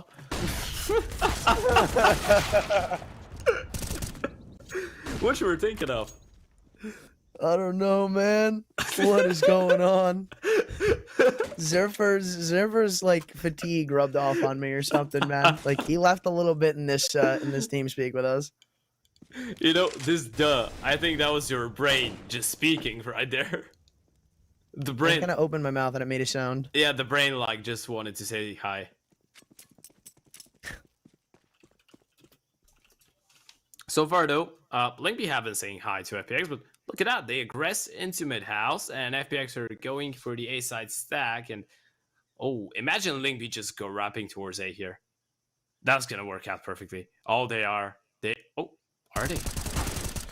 Okay, now they're not. Now you see me, now you don't. Now they're gonna just head up towards B. Why overthink it? Just take the site that you pretty much got for free, smoke down to stop any sort of retakes from coming in at the time being. And now, I mean, again, like we've seen Linkby Vikings post plants, almost impossible to break if you're FPX, but that might be the straw. That nade coming in leaves it all up to Wolfie in the 1 versus 3. Brought one back, so maybe a little bit more doable as the P250 headshot comes in alongside it. They don't have helmets. Oh no, it's absolute fatality. One more P250 headshot, and this one's done, but he can't convert. And Stiko, it's close, but there's no cigar for Linkby Vikings. Doesn't matter though, because the economy's weak. 8-5. Linkby Vikings already won the half. The best fun plus leadings can do is be down by 1. Yeah, you know, the thing is that the economy isn't that bad for FPX because that wasn't the full investment. So it's kind of a win-win. Like, even if you, that's the only, maybe the only moment, the only time that FPX could win a round like that on the CT side and actually be happy about it. Because they would have to buy in this round no matter what. Like, they didn't invest everything. So getting that round victory now is really good because you can attempt to go for an 8-7 half. The problem is that even if you do your best, even if you pick above these rounds, an 8.5 on the CT side of Ancient, or rather a 7.5, let's put it that way, is still disappointing. Especially if like, it's a 9.6 or a 10.5. I think it's gonna be a 10-5 because you can't afford a buy after this. Stico, he's got to go huge, and 1 kill is definitely not living up to that storyline. Farley now on the AWP is gonna get a 1v1, and potentially more to come in as the flashbang is good onto Dafu coming straight through the smoke. He doesn't have time to wait it out. Molotov good behind the pillar. I think he knows Dafu was trapped into this corner. Did they hear the Molotov burning? Yeah, they definitely did. So now it's gonna be all up to Zen, the M4A1S, and he's just calling it a save once again. Maybe a little bit of frustration setting into the Fun Plus Phoenix camp as Lingby Vikings had gotten 9. You know, this is the point when I think FPX realized 2 things. First of all, this city side is going awfully bad. Second of all, imagine if they had actually lost Inferno. How would they feel right now? They would be hopeless. Imagine if you lose Inferno, you're one of your really, really good maps, and then you're losing 5-9 when you're on the CT side of Ancient. Well, now you can even think of the metagame of, like, if this goes to Vertigo and Lingby Vikings aren't able to convert, they have to be thinking, what went so wrong on Inferno? Like, it's... I mean, Fun Plus Phoenix, they are thanking the lords that they were able to close that map out. Lingby Vikings, they might be kicking themselves, but I mean, look, this is a pretty damn stellar performance so far, anywhom, on this T side of Ancient. Like, Fun Plus Phoenix just looked lost for answers in most of these rounds. The odds, though, I mean, they're still telling a different story. They're still saying, do we think Fun Plus Phoenix have got this? Bird from Sky loves Cave, too. Like, Yeah. You know, Bird from Sky is one of the... I appreciate him because he's one of the... He's giving me these flusha vibes. You know what I mean? I feel like... Not really. You don't know. I'm just... No. Oh. Okay. That's nice. We're going to speak about Bird from Sky later on. He's out of the server for now. But right now, it is Tico to pick up a quick triple. And that's a bit more like it. We're going to see a 9-6 half. Unless, of course, Max and Wolfie pick up an insane 2 versus 5, which I think it should be quite impossible. But to go back to Bird from Sky, he's one of those old school players. Like, he's not supposed to be flashy, and he's not going for these flashy plays. He's playing his default knife. All of his movements, the way that he's moving his crosshair is kind of like simple, without a lot of not like the player, but the way, like it's kind of a simple way that he does it. Not so many flashy movements. He's not doing any unnecessarily movement of his crosshair, essentially.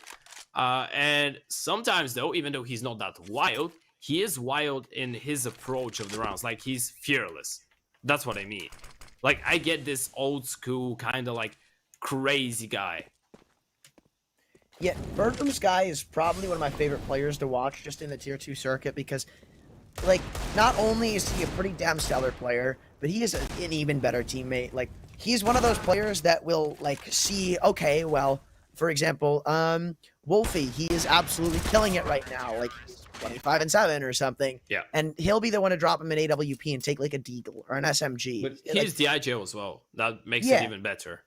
Like, he's an insane team player. Like, he's definitely in it for the long, or just for the game. Like, it's not about him making flashy plays, and he's able to do it as well. Like, it's an added benefit of playing with this player. So he's always super fun to watch from it. Yeah.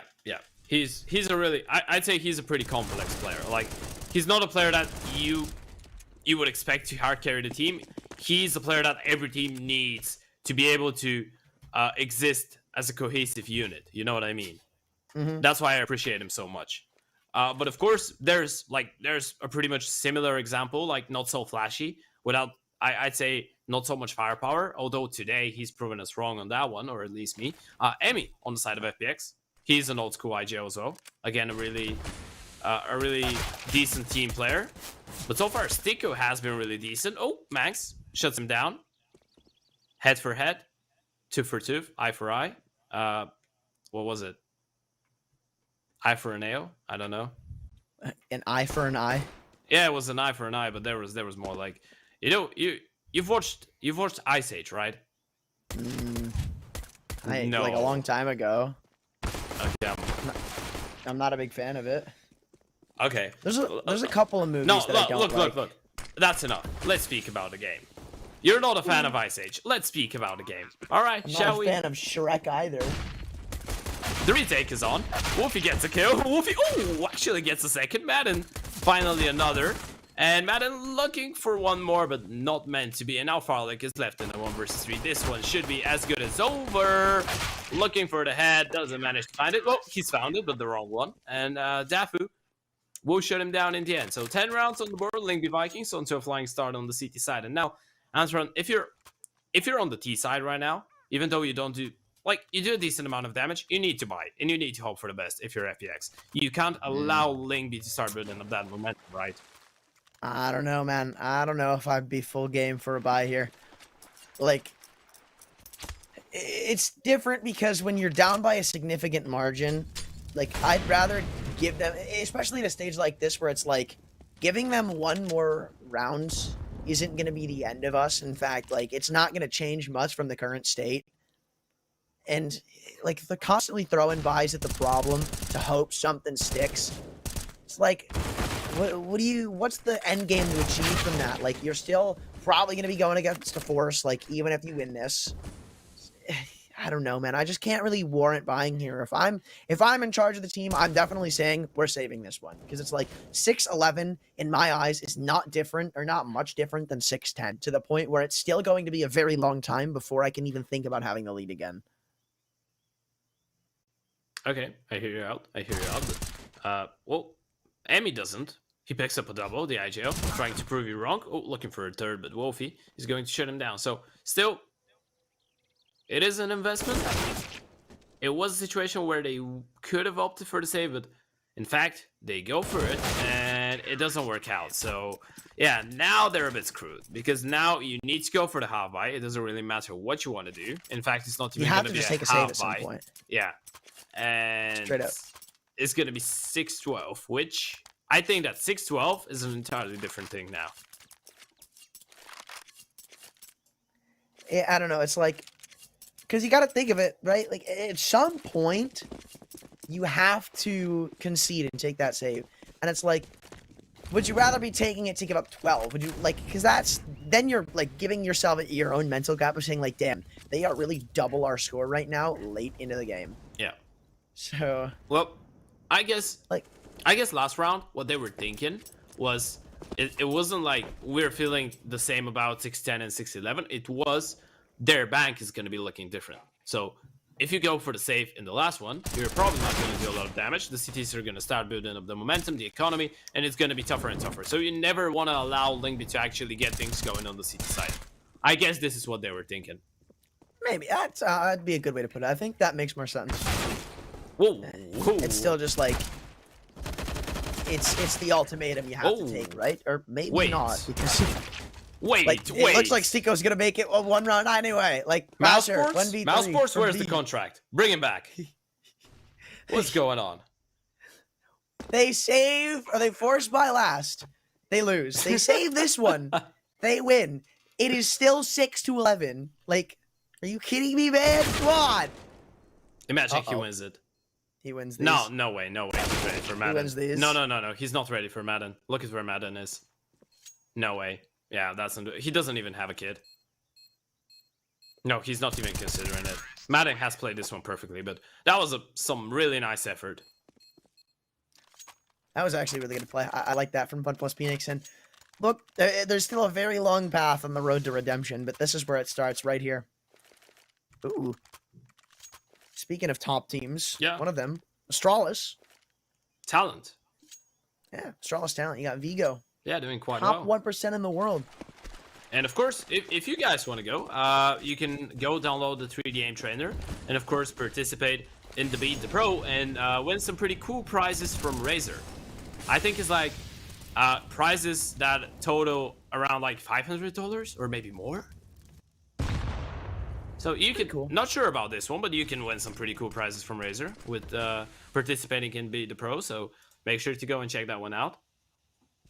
And go make, like, if you're participating in Beat the Pro, just make sure you laugh at Retro after you put your score up. Yeah. You know, a fun fact about Vigo. My nephew's name is Vigo, and he's Danish as well. Like, I don't understand what it is with Danish players just breeding gods in this game. I don't know, but my nephew is gonna become really good. Now he's 3. He's already really talented in CS. Did you just say he is 3? He's 3 years old. Okay. Bringing in a CT, go the FPX boys, and it's not going to pan out well for them. I thought for a second it was going to be a shutdown, depending on the fights they were taking, but as it fades once more, it's all up to Stiko in a 1v3, smoking off Donut. 1v wants to be given, but he's only able to win one so far. Not the most clean of kills, and Dapu shows why he should have made it a bit cleaner. The FAMAS takes care of him, and now Stiko, as he falls to the pavement, Lingby Vikings find themselves at 12. That last round doesn't really mean anything.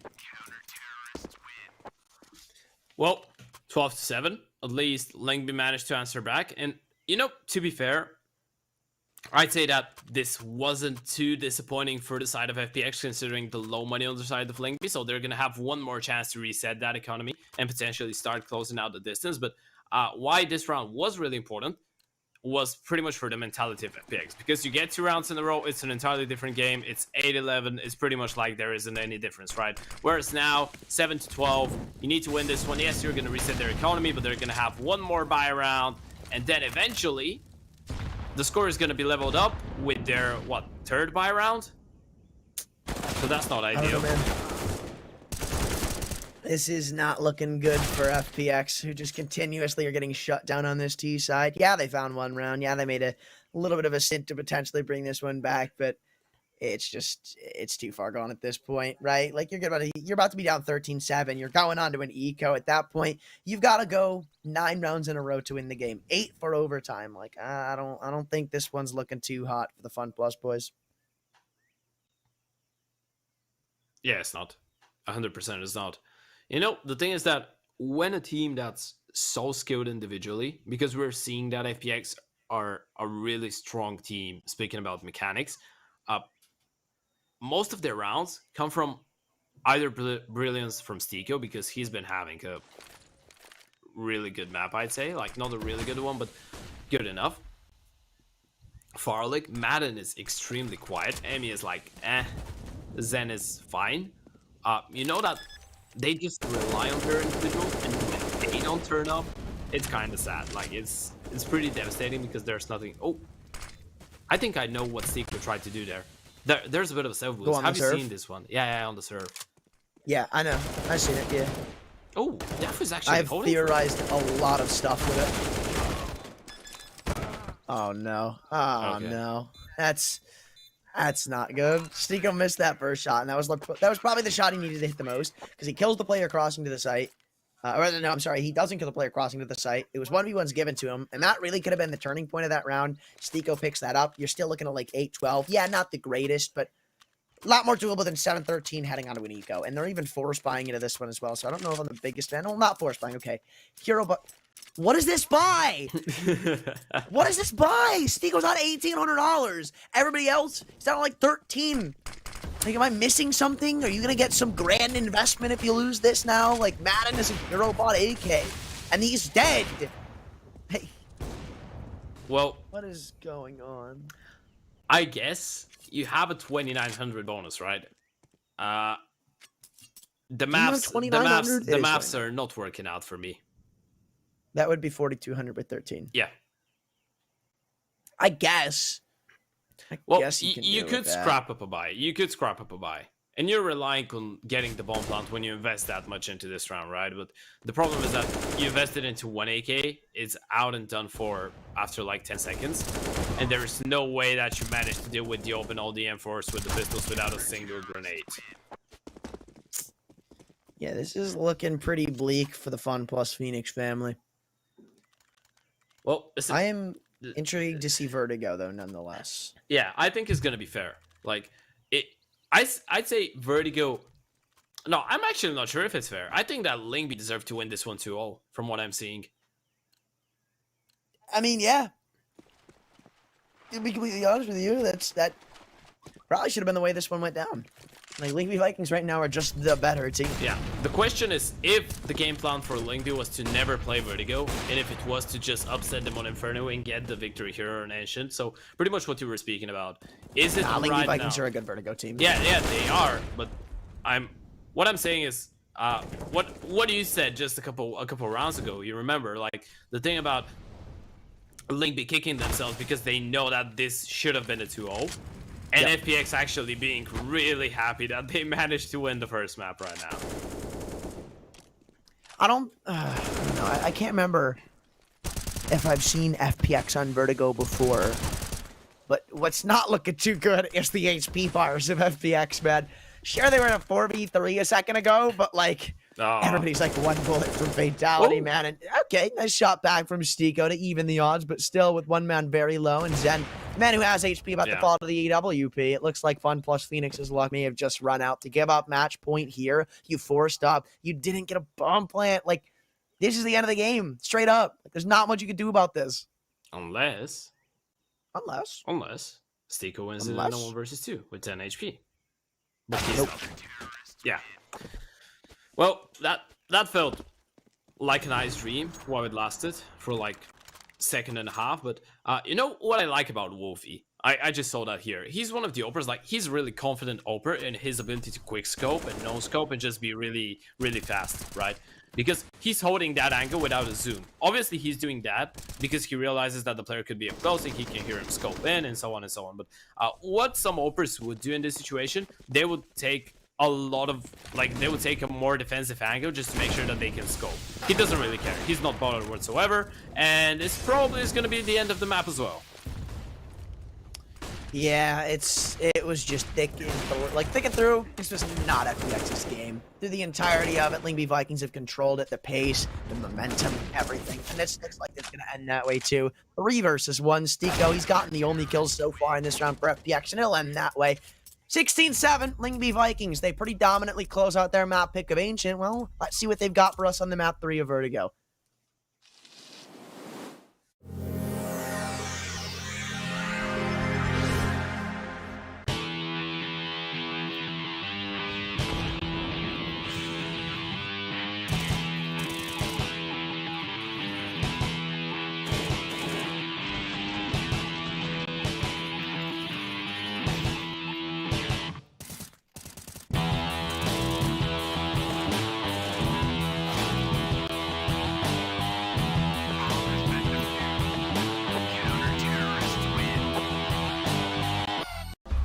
We all have them. We all hate them. Unnecessary defeats. I'm talking about the defeats where you know you're better. You know you're winning. Until I should have been more focused. No. Scratch all the excuses and focus on the next game. And this time, awaken the GOAT in you. Oh my god, he's got a 4!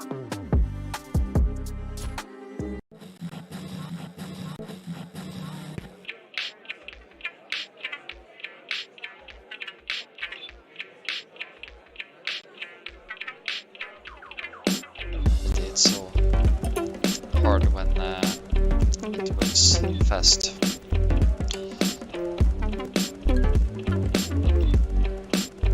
This one feels easier.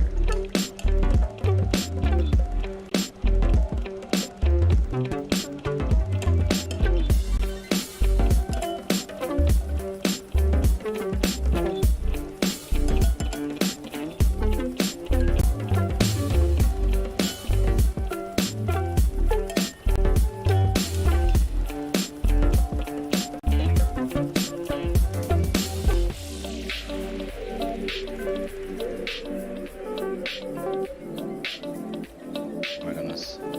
Okay. This was a bit easier.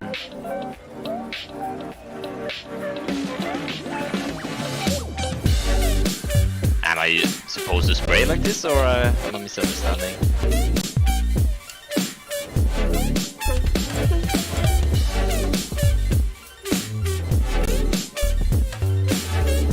So I have to do this for 10 more seconds. I'm not gonna lie, I'm starting to get tired in the arm.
Back to you.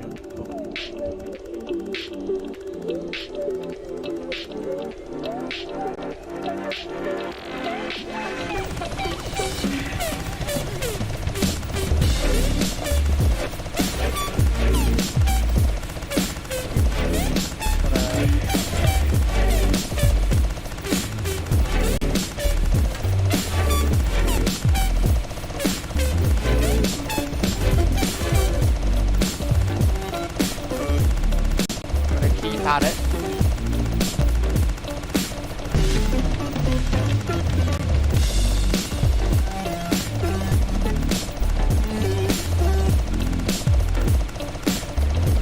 Only gonna focus slip on this one.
Well, Vertigo, we have achieved. Lingby Vikings, after getting a little bit of an unfortunate loss on Inferno, 16-14. They destroyed on their map pick of Ancient. It was pretty much just them thicking through. I believe the final scoreline was 16-7. And now we head to Vertigo. I mean, both of these teams, very familiar on this map. Not like anybody is the clear favorite coming into it, but I mean, if it's just to be judged off of this series alone, I'd definitely be picking Lingby Vikings to take this one home. Yeah, right. Like, especially after how Inferno went, after Ancient went, so far we've had one extremely close map, like all 30 rounds, going in favor of Fun plus Phoenix, where I think they completely lucked their way through it.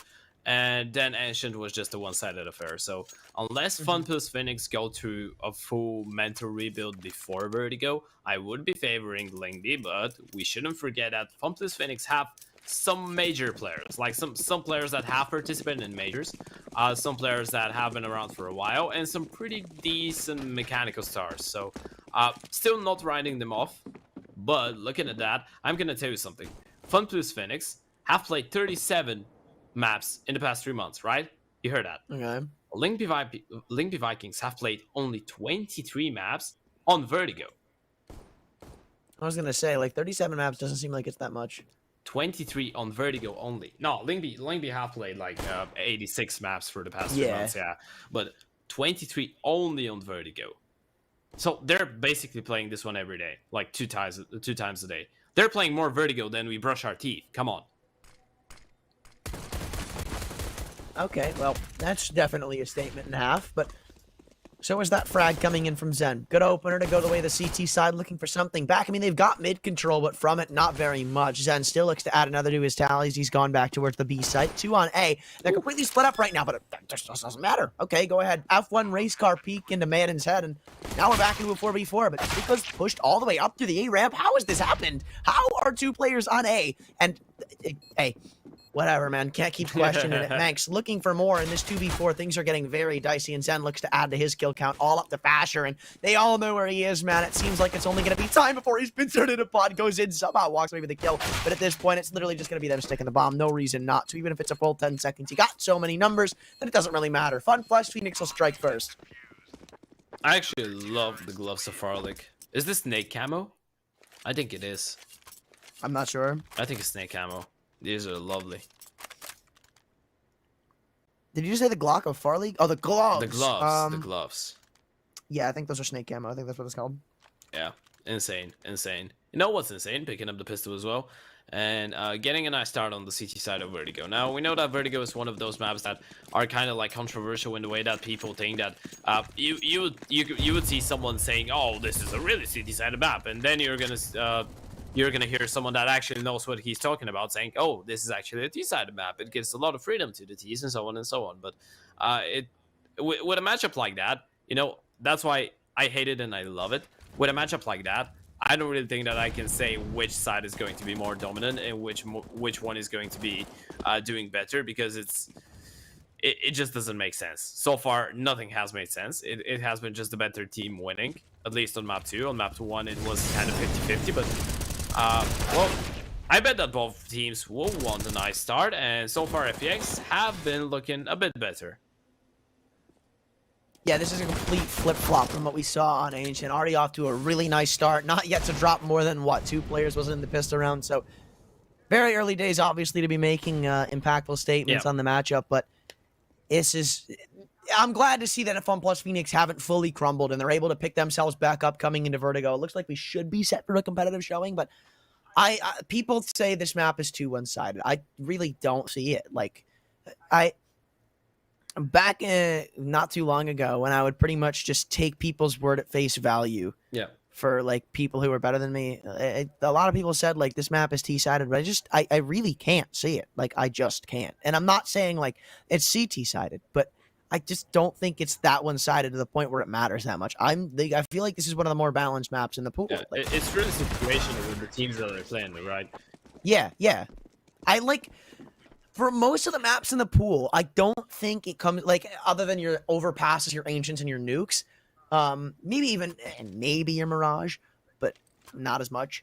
I think it comes down to more of, like, a team is better on the T side than this map is T-sided. Like, yeah. like, even just 2 now. It's like, you could say it's a T-sided map, but I think Dust 2 is gonna become one of the most city-sided maps now with this update. No actually. way. Yeah, No way. I do. And you know, I can back it up. I actually have a pro thinking the same as me. I was just speaking with Jack about this one just a couple days ago, and Jack's JSCKZ. and he tells me no way, and then I go onto Twitter and I see Carrigan saying, yeah, Dust 2 is gonna become really city-sided because this and that, and I'm like, yes, my man, he sees what I see. But No way. I mean, like, obviously, I don't mean to tart on the word of a pro, but I think Kerrigan is probably the only one saying that in the pool of 100 people who definitely would say otherwise. No, I agree that Dust 2 is the most fast-paced map, and it is a perfect T-side map, but with this update, I think the CTs get a lot more freedom. No, they do. Like, 100%. Like, Dust 2 used to be super T-sided, and now I honestly think it's balanced. Again, like, that's why I love the map pool right now. Because Inferno, balanced. Like, in my eyes, at least. Inferno, balanced. Vertigo, balanced. Dust 2, balanced. Mirage, fairly balanced. Like, the only maps you can point to and say, like, oh, these are super CT-sided, or, like, super one-sided, is, like, Ancient, Nuke, and Overpass. Like, that's it. And it's unfortunate to say that I don't really think there's many... For all the CT-sided maps there aren't, like, any T-sided maps anymore, I don't think. I mean, you can say Vertigo T-sided, you can say Dust 2 T-sided, but there isn't a map the likes of Overpass, Nuke, and Ancient that there is for the T side. Yeah. Like, that used to be Dust 2, but it's not anymore. So, it's hard to put a number on it, but Yeah. I think the game is in a really good state right now. Yeah, it's really subjective, and it depends on who's playing, and it's just situational, right? It's not the map, it's the situation and the teams. Which is good. Like, that's what you want. You don't want a map or a game or a series to come down to, oh, it's CT-sided, unfortunate. Like, I like the state the game is in. We're kind of overlooking what Fasher is doing right now. A triple Q here towards the bomb side, and Lingby are going to pick up their first on the T side, so finally, they managed to answer back, and you know this happens in the first possible moment, in the first buy round, and Stiko has to go and save, so, well, I guess we're yet to see. I guess we're yet to see how this one turns out. If it turns out to be a more T-sided or CT-sided affair, at least in this matchup. But so far, Lingby are doing quite a decent job at answering back in the moment that they get the guns out. Also, I do want to say this. Yep. If you want the game to be entirely balanced, all maps have to be CT-sided. Because the game inherently goes against the CTs. Like, the Ts have the favorable economy. The Ts have the one-shot headshot rifles. And while you can attempt to balance things like that, I think all the weapons are fairly balanced as of now, right? I don't think you can make a change to any of the weapons that are at least meta without destroying it and making it super one-sided. I'm with did you see what Harry put out on Twitter about the A1S? Yeah. Like, put the magazine size back to 20 to, like, make it a legitimate trade-off. I like that idea.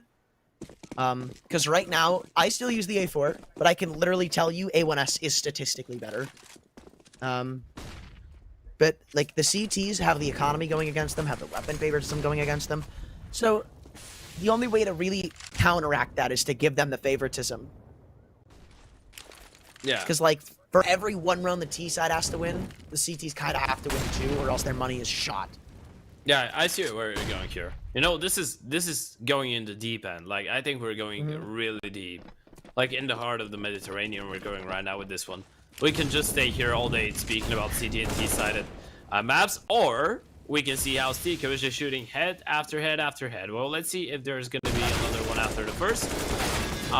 Okay, there's the upgraded version, Fasher, with a fully flashed running AK headshot, but the retake is on, and it looks kind of good with the grenades. Ooh, okay. That was worrisome. That was worrisome. If Dafu hits one more lucky headshot onto that player at Guardian, then Fun plus Phoenix, they would have just lost a 1 versus 4 retake in a blink of an eye, but that was pretty dominant coming into it. Sure, it's a little sketchy towards the end where they drop 2 players, but the money is pretty decent right now, so it's not going to be that much of a worry for them to reinvest, especially considering I'm pretty sure all these players switched to the A1S now, so $2,900. Emmy's going to easily be able to get Kevlar, the A1S, utility. Even Stiko has been dropped over to him to save a little bit of money in his bank account. So adding up and up and up is the cash count. And remember, I mean, most people point this map to be out as a T-sided one, and so far, FPX are really dragging that through the mud. Yeah, and you know why people were saying that? Because when you open the statistics, it does tell you that it's the most T-sided one, right? Because on HOTV, it says that it's like 62.7% T-round win percentage. That's the reason that people go for it. But still, we're seeing that it's really situational, because so far FPX have been doing a pretty decent job. Farlink on the op, the rest on the rifles, and the damage has been looking quite healthy.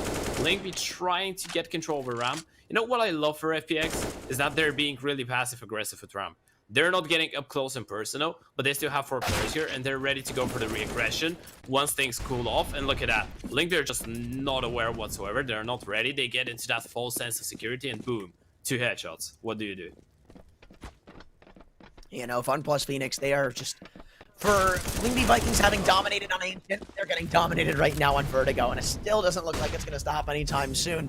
As they just keep running into the M4 headshots. FPX aren't having much difficulty getting any of these kills. That's still just, it can't change. It won't change. The AWPs are posted up. The B bomb site has every single man stacked onto it, even though Lingby Vikings could walk back to A. They're trying to play the time, but it's just not going to work. Banks walks in, and it's just a horde of CTs. They all pounce up, get themselves a 5th, and Lingby Vikings, without a bomb planner, now just force their hand. They say it has to be taken. Is it weird that in the moment that he peeks this angle with the AWP, in my head, I just hear, no, this really, like, you know, this really loud sound that you get into those memes when there's a surprise, you know? And then Nani, this thing just plays into my head. You know what I'm speaking about, right? I do. Yeah, Cringe. yeah. What? Cringe. Okay. Cringe.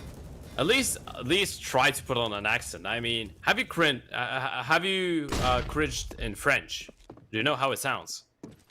No. There's these memes when they just say it with the accent and then they play a stereotypical music for the from the country. For example, Yeah. French would be ho, ho, You talking about the ho. one with the little kitten? Yeah, ho ho ho. Oh no, Cring- cringe. Yeah, but the French one is like, oh no, cringe. I think I have that one on my phone.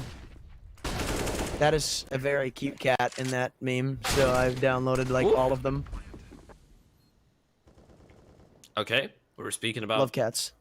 I have a cat. Yeah, Yeah, cool. Cats, I love them. he's the most lazy little friend that I have. Let's put it that way. I'm not gonna start swearing, but he is really lazy. Of course. What do you expect? I don't know. Cat's gonna be proactive? Nah. Yeah. Well, so far, I was about to say FPX have been really proactive, but Linkby finally find a way to break that defense. Now, the thing is that this has put FPX into a pretty difficult state, speaking about the money. And I wonder now, does Stiko just drop over an F4 and they go for the buy? Yeah, okay. That was quick. Okay, well, I wonder if Lingby Vikings are going to be able to bring this back from this point. Because, I mean, they don't really have much working for them. Sure, they got the last round, but they've still struggled, like, immensely taking onto these sites that FPX is holding. So, that doesn't really show me much in my eyes, right? They still have to go through. Until they actually take down these buy rounds, I'm not going to say they can at this point, because Fun plus Phoenix have looked entirely different from anything we've seen in this series in this map. Yeah, until they start winning consecutive rounds and they find they find a really stellar way of just getting rounds in a row, we can't be really leaning towards them. Like, it's gonna be, yes, they've had a good round, but in the grand scheme of things, they're just struggling still. And this continues in this round. Of course, they got a bit fortunate with the kill through the smoke, but it is a part of the game. Zen with a lovely kill, and now Lingby Vikings once again with the man disadvantage, and they are waiting for some kind of aggression from FPX, which they might get if Madden decides to go up front, but he's probably not. He's probably just gonna stay here, wait and hope that Max walks into his crosshair, and by the looks of it, Lingby are still not sure what to do, and this is the pick that they were waiting for. Now, are they going to be ready for Zen? No, they're not, and this is the bomb. Now, this is a problem. We can ring the alarm. They've taken so much time taking up to this bomb site that now they're pretty much forced into committing to A. I mean, sure, they could go back to B, but they'd pretty much give any audio cue necessary to do so. Now you just got to put all your eggs in the A site basket and hope it goes well, but there's no Molotovs to clear out this player in sandbags. And sure, they spotted out middle. They know it's open, but even they have Stiko coming in on the flank. How does he find the kill behind the guy? Oh, man. It's a 1v3. Dafu's just calling to this A, man. What the hell was that? Imagine how tilted Wolfie is right now. That's one of those moments when you just go, why me, man? Just kill the guy in front of me. Don't you see him? I'm gonna refrag you. It's an easy 1v3, but yeah, that's a bit devastating. Dafu at least manages to hold on to the O, but it was essentially what me and you spoke about. It's just Lingby Vikings picking up a round, and then FPX answer back immediately. So it doesn't really change a whole lot, right? And this is the reason that we see them going for the tag, because they realized that this one round didn't give them pretty much anything to work with. And they didn't really get an idea on where to go. Yeah, I mean, Lingby Vikings screwed themselves over from the get-go. It's like, yeah, sure, he is a T. You should probably contest A ramp at some means. Like, the fact is they stay there for a whole minute and a half and pretty much lock themselves in. Yeah. When I think this is how you can play an optimal CT-sided Vertigo. So you have to be on your toes, in my eyes, because it's like most teams won't have 1-1-3. Yeah. They'll usually put they'll usually leave something open. Usually. Sometimes they don't. I mean, I'll give it to them. Sometimes they do have people lurking, but at that point, it's just confidence coming down to 1v1s. But if you want to play this map really well as a CT, you find out what's going on, because it's common for you to play 2-1-2. Or maybe even 3-1-1, like having your mid player also kind of double as a B player, where you're going to get that information. And if you're proactive as a CT, you pressure the Ts, like was happening in that last round where they were forced into A. They didn't have anything working for them. So, I mean, so far FPX are playing lights out in that regard, but maybe not in this one, because they've let them walk all the way up onto the A bomb site uncontested. And Fasher just does Fasher things, finding two. And so many of these rounds are being decided within the first 30 seconds. Look at that, though. They have 2 HEs. They're going to be waiting for the plant. Yep. I wonder if Lingby Vikings fake the plant here and just, I hope. Tap it in to bait it out. It's a lovely play, but, they should know that something like that is going to come, because the CTs are not trying to challenge whatsoever, but no, they don't. And the HE is going to... Oh! Missed. Yeah, actually doesn't do that much damage. They miss it out, but Madden has found another, so it is still possible, hypothetically, a 3 versus 4, and... The HP on the side of Lingby actually allows the M4s to find a one-shot headshot kill if they land, but Dafu is gonna shut down Madden. There goes Tika with 1, but there's just not enough time, and then he needs to fall back safe and give up the round to Lingby. So that's gonna be a 3rd round for the T's. I think FPX need to have a goal of just winning one more round on this CT side. You go into that second half at the very worst 7-8, and you putting yourselves in a pretty good situation going into the next map.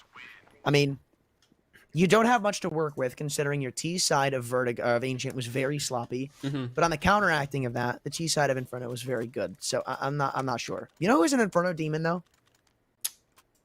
I don't know if you've seen it, but Chauzy and Galaxy Racer are Inferno demons. Inferno demons. So it doesn't surprise me to see him in the top 0.7% of the people, or the flicking statistic on the 3D Aim Trainer. And if you guys think you can do better than that, then you should go download it. It's on Steam. It's free. It's really cool. And they're doing this thing called Beat the Pros, where you can try to beat the pros, see if you do better than them. You could have yourselves a chance to win some pretty neat Razer products. So keep that in the back of your minds as you're getting better at the game. And as we know, if you have good aim, you don't need anything else in CS. You're pretty much a pro already. NA brain, Keck W. Yeah, I'm not even gonna laugh, because what you said wasn't even a joke. It was pretty much reality. There's so many times I'll get DMs from people saying "lol, NA lost." I'm like, lol, how many times do I have to tell you I don't like NACS? No, what do you mean you don't like it? I am on the record saying multiple times I hate NACS. Yeah, I do. Yeah, but I appreciate NA. I think NA is not like, it's not the highest level of CS, but it produces a lot of content, and there's still some really good players that come out of there. So I prefer the NA region being in CS, and not being as good as Europe maybe in some way, but still being in CS. You know what I mean? Look, NA could very easily be like the best in the world if they put their own ego behind them and, you know, actually realize that there's more to the game than just being good at aiming. I'm dead serious. Okay, that's like saying, let me think. That's like saying Anthony Reeves Jr. could have easily been an Anthony Joshua in the second fight, only if something. Like, this is a massive if, you know. I don't think it's that massive of an if. It's just like NA is literally raised on getting good stats. So, like, you start it from, it's literally how it starts. Like, you know, when people first join, like, open teams, like, what are your stats? Like, stuff like that, you know?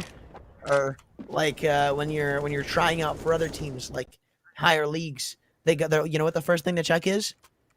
Yeah, they check your Your average, stats. yeah. So it's like when your entire region is raised on like getting opportunities based on good statistics, then you're just focusing on improving yourself as an individual. And while improving yourself as an individual is required to be better at the game, like people automatically assume that means getting better mechanics. And while mechanics can help, like there are just look at like okay. This matchup is actually funny to see because there are so many missed sprays. Like you and I have both seen people missing shots left and right this entire match. Yeah. Like, but both of these teams are some of the best in the world. Like, in retrospect, like both of these teams are top 30 teams in the world. Yeah. But we're seeing both of them constantly miss shots, miss sprays. Like, No, I guess that's normal. You see Cristiano Ronaldo missing shots as well on the football pitch.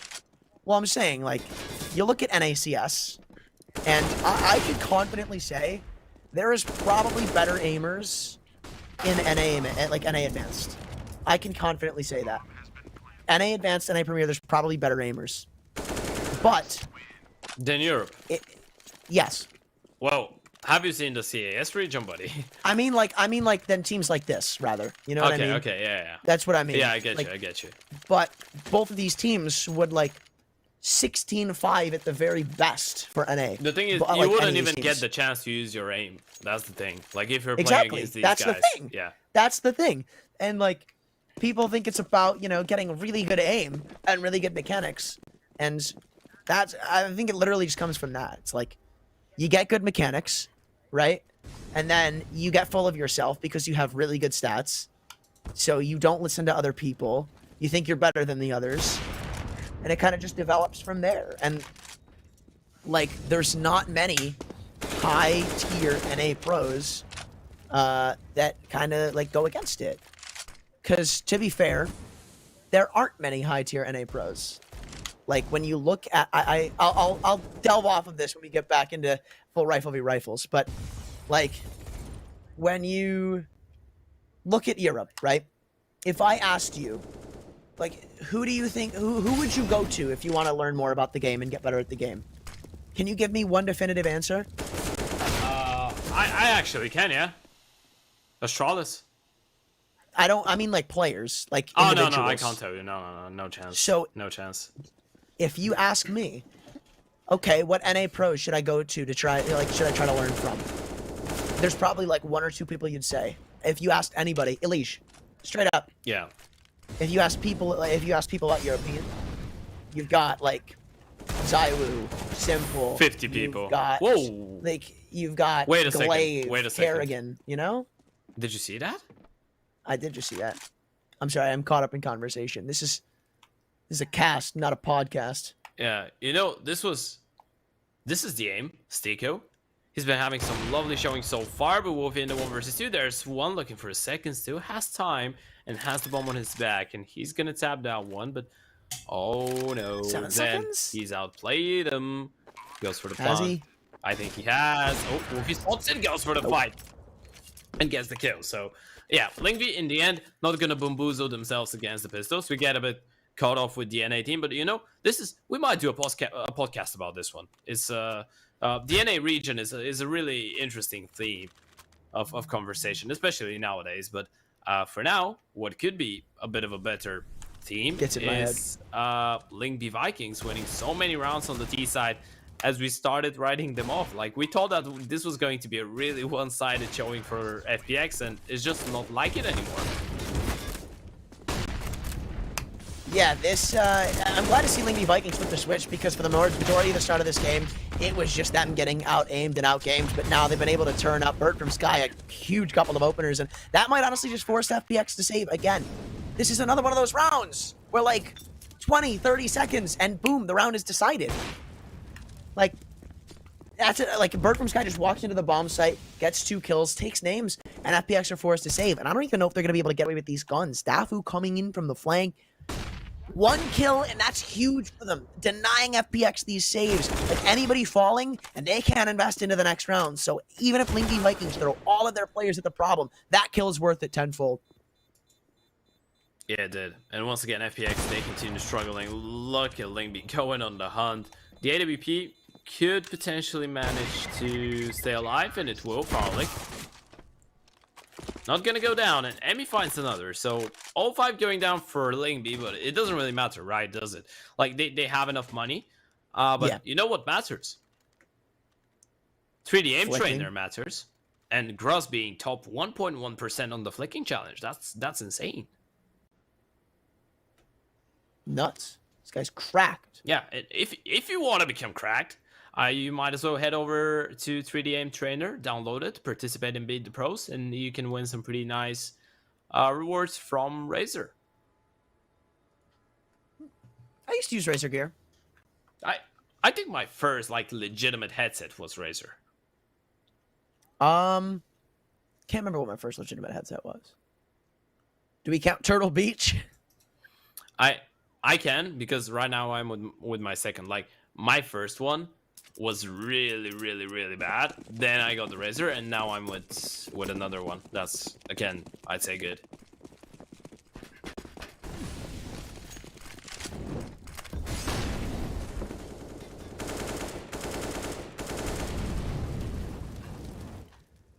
All right, well, I wonder how good are FPX's headsets, because they heard all these players coming up ramp. Looks like they have. Emmy, beautiful stuff to open up onto it in the A1S buff. It proves good to get himself a second. And now Lingby Vikings, not so confident in hitting up to A. In fact, they're going to turn heel, maybe go back to B. But again, this is what Fun plus Phoenix have been doing this game so well. Just understanding what's open, where they can push, and taking initiative because of it. But the angle from Stiko is going to mount him falling 3v3, so the opening picks mean absolutely nothing. Maybe they can be brought back by Madden's AWP, finding another instant trade, though, and that'll lock FPX out of this bomb site. Max now looking for the peak. Farlick on the other side with the openness. This one not ready for the reaggression from Max, but now goes through the smoke, and Wolfie is ready and watching for it. And now it's only Zen from the backstab in a 1 versus 2. He might catch the bomb on the way to the side. Oh, he misses the shots, and now they know he's gonna get double picked. Surely Zen tries to force the issue, tries to isolate 2 1v1s, and he might have done enough with this position. Now he's looking for the second player, and he doesn't connect. Mangs gets the kill, and Lingby Vikings cement the victory in the first half, which that's right, we didn't really believe that this would happen, did we?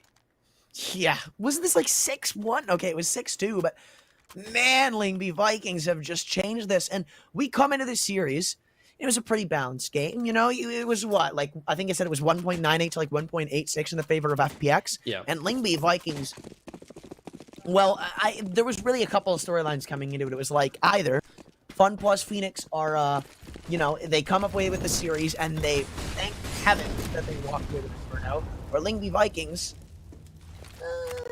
think they could have closed this one out in 2. So I think either one, both of them kind of revolve around FPX picking up the map. That's a lovely little double kill there for FPX, though. So now they're pretty much in the driving seat for this round. And Zen continues to reaggress, sees one, decides to fall back. He doesn't want to give up that man advantage for free. I'd say this is a must-win for FPX, to be fair. I think from being up 6-2 to losing 6-9 is just not an option. Yeah, no, that, like, you don't want to be going away with that thought in your mind. And that might have to be something you sulk on, because Manx has brought it back to a 3v3 weapons. Maybe not the greatest. Zendo picks one up on the A1S, barely stays alive after going through the Molotov. Stiko's been stellar this entire map, but for that frag, it looks like Wolfie's going to get the better of him as Dafu adds to the tally. It's all up to the lonely B rotator of Madden, and sure, he'll be given time to rotate in before the bomb goes down, but on the FAMAS, he's definitely not got much going for him. A nade, a flash, smoke, not even a kit though, so I don't think he wants to let this bomb go down. He might have to fight before they actually get to the site. He wins this one. Watch. Does he? Yeah. 2 separate 1v1s. He's gonna get Dafu, then he turns around, he gets the kill onto the side. I'm telling you. They have no idea he's towards headshot. They have a good indication. There you have it. Okay. 1, deploys the smoke.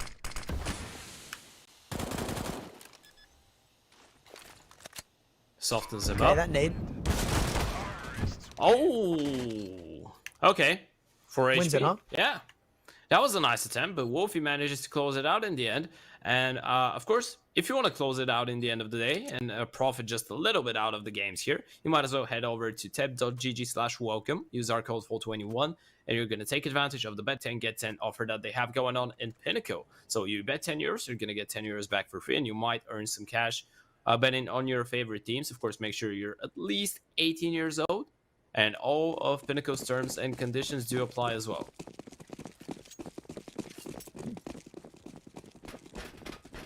Well, so far, Lingby Vikings, I'm pretty sure they're 3-1 on pistols in the series. Will they pick up this one? It looks like so far the answer is yes, as they all go fighting into ramp. The flashes were good initially, but they only walk away with 1 kill. Bird from Sky continues to commit, and it's the death of them. FPX have a 2-man advantage coming up to the A-bomb site, and they even expect a man to be up in sandbags. The double nade takes care of Dafu, and it's all fallen onto the shoulders of Manx to defend off against the A-push. Madden's been taken down. Good one tap, looking for a second. He's like, no. 1v1s! No way! Manx has picked up the lead. He's blocked the shadow, but Farley takes him down. Oh my god. It gets so close, and FPX walk away with the pistol. Man, what's up with these guys? Come on, just give us one of these clutches already. Like, this is, what, the second round in a row where we're so close to getting a sick clutch right in front of our eyes, and it just gets cancelled from the last man standing. Once again, the low HP 1 versus 1 just doesn't work out, and FPX, they're denied. Or rather, they managed to deny Manx from getting that 10 round for Lingby Vikings, and now the CTs need to go for the 4s, but they did some pretty decent damage, so now the buy not going to be looking that bad for Lingby. And on the other side, we have a couple of Galils, just 1 AK, and the Mac 10 for Zen. And look at that, a 5-man stack towards A. Can't blame him either. I mean, usually as a T, this is where you want to attack. This is where you think the weak spot's going to be, so I really like this stack from Lingby Vikings. Could catch them off guard, especially angles. 1 for 1. Gonna help this CT side out. And how are they walking away with a 1v3 advantage? Stiko brings one back. What? Make that 2, but wait, it wasn't a 1v3. It was a 1v2. Again, the round. You blink and it's done. Wow. That's just wow. It felt so good for Lingby. Like, they have the read. They go for the fight. It's just chaos. That's just chaos. You know, it's nothing to say about a round like that. It just goes the way it does. And, okay, now I'm interested. They invest again. Are you a fan of this? No. I think they're getting a bit ahead of themselves, aren't they?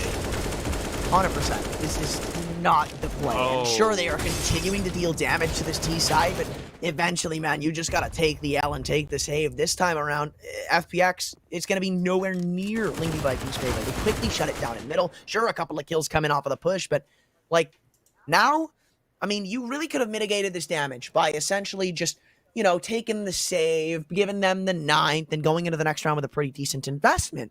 But now, you're giving up the lead to FPX before you can even think about rebuying. Unless Wolfie pulls off a 1v3, in which case your buy is still not that great. FPX still have the advantage in it. Like, it's already an unthinkable situation as is. Yeah. And look at how much respect they're giving Wolfie at this point. Like, they're not even trying to commit to a bomb site. They've just sent Stiko on a mission just to tell them, okay, guys, be as clear, or to give them my favorite information in the entirety of CS. 1 there. You know, you love it. The round starts, someone goes out, 1 window, 1A, 1B. I think my favorite call out is he's there. You know, like you run up to the bomb site. Yeah. Like you're running up lane on Inferno, your teammate's in front of you, he dies and goes, oh, he's there. Yeah. I'd say there's a better one. Oh, Yeah, what would that you be? know, kill him. Like, I think I got an even better one or than the that. question, why didn't you kill him? That's my favorite. I think I got an even better one. I'm listening. Look at your radar. Oh, don't get me started, man. Just don't get me started. Oh man. Man, aren't you gonna give me some information? Whoa, don't you have a radar? That's just so Lol. fun. Yeah. Let's just focus on the Look game. away from your crosshair. Let's lol. let's just focus on the game because I'm gonna start fuming. And you know, speaking of fuming, Viggo is on fire. Viggo from Astralis Talent, of course. Top 0.9 rating on the Flicking Challenge on 3D Aim Trainer. Of course, if you want to go and compare to the pros, you can win some pretty decent gear from Razer. But for now, we're going to focus on yet another investment from Lingby Vikings that continue Oh my god. Why? playing the casino Dude. game. Like, what is this, man? That's hilarious. I love that. Why do you keep forcing? And imagine No FPX. way. Imagine FPX. They're like, yeah, surely now they're eco. Yeah, surely now they're. And they're like, why don't you eco, guys? What's wrong with you? When are you They are gonna literally eco? gonna like type in the match chat. Can you save? Like, what is going on, man? Who is calling these? Oh That's- no! Oh my! And you know what's the Lord, no. worst part? It's gonna work out. Like, why is this gonna Oh. work? Ah, maybe not. Maybe not. Yeah, maybe not. Maybe not. They still have Could the be getting AKs. ahead of myself. Oh. What's this setup looking like? I do like that they still have 3 over towards A. Bertram's guy's even upgraded to the A1S. Finds another kill. That's his second of the round. And now it's up to Farleague and Matt and Stiko, the man who has done so much damage to this just Lingby Viking squad in general. Now been taken down. Farleague, I don't think he's too long for this world as well. Lingby Vikings. Okay, well, they're back on top. 10th round on the board, locked in off of the very questionable force buy. Okay. You know, I understand how you can justify all of these investments. And if it works out, obviously we're going to say, yeah, okay, fine. But you're still doing damage to the T economy, somewhat. And you have the money to have at least 2 rifles in each of those rounds. So that's the reason you go for it. Now, even though for some of us it might look a bit awkward, it does work out. And the money situation for FPX is really bad because of losing this round. And now I feel like they're going to be a bit frustrated because they realize that essentially they just played 3 anti-forces. They never played an anti-eco. They never had the chance to establish their economy, right? So now they're going for the full investment, 2 AKs, 3 pistols. They're going to be completely reset if they lose this one.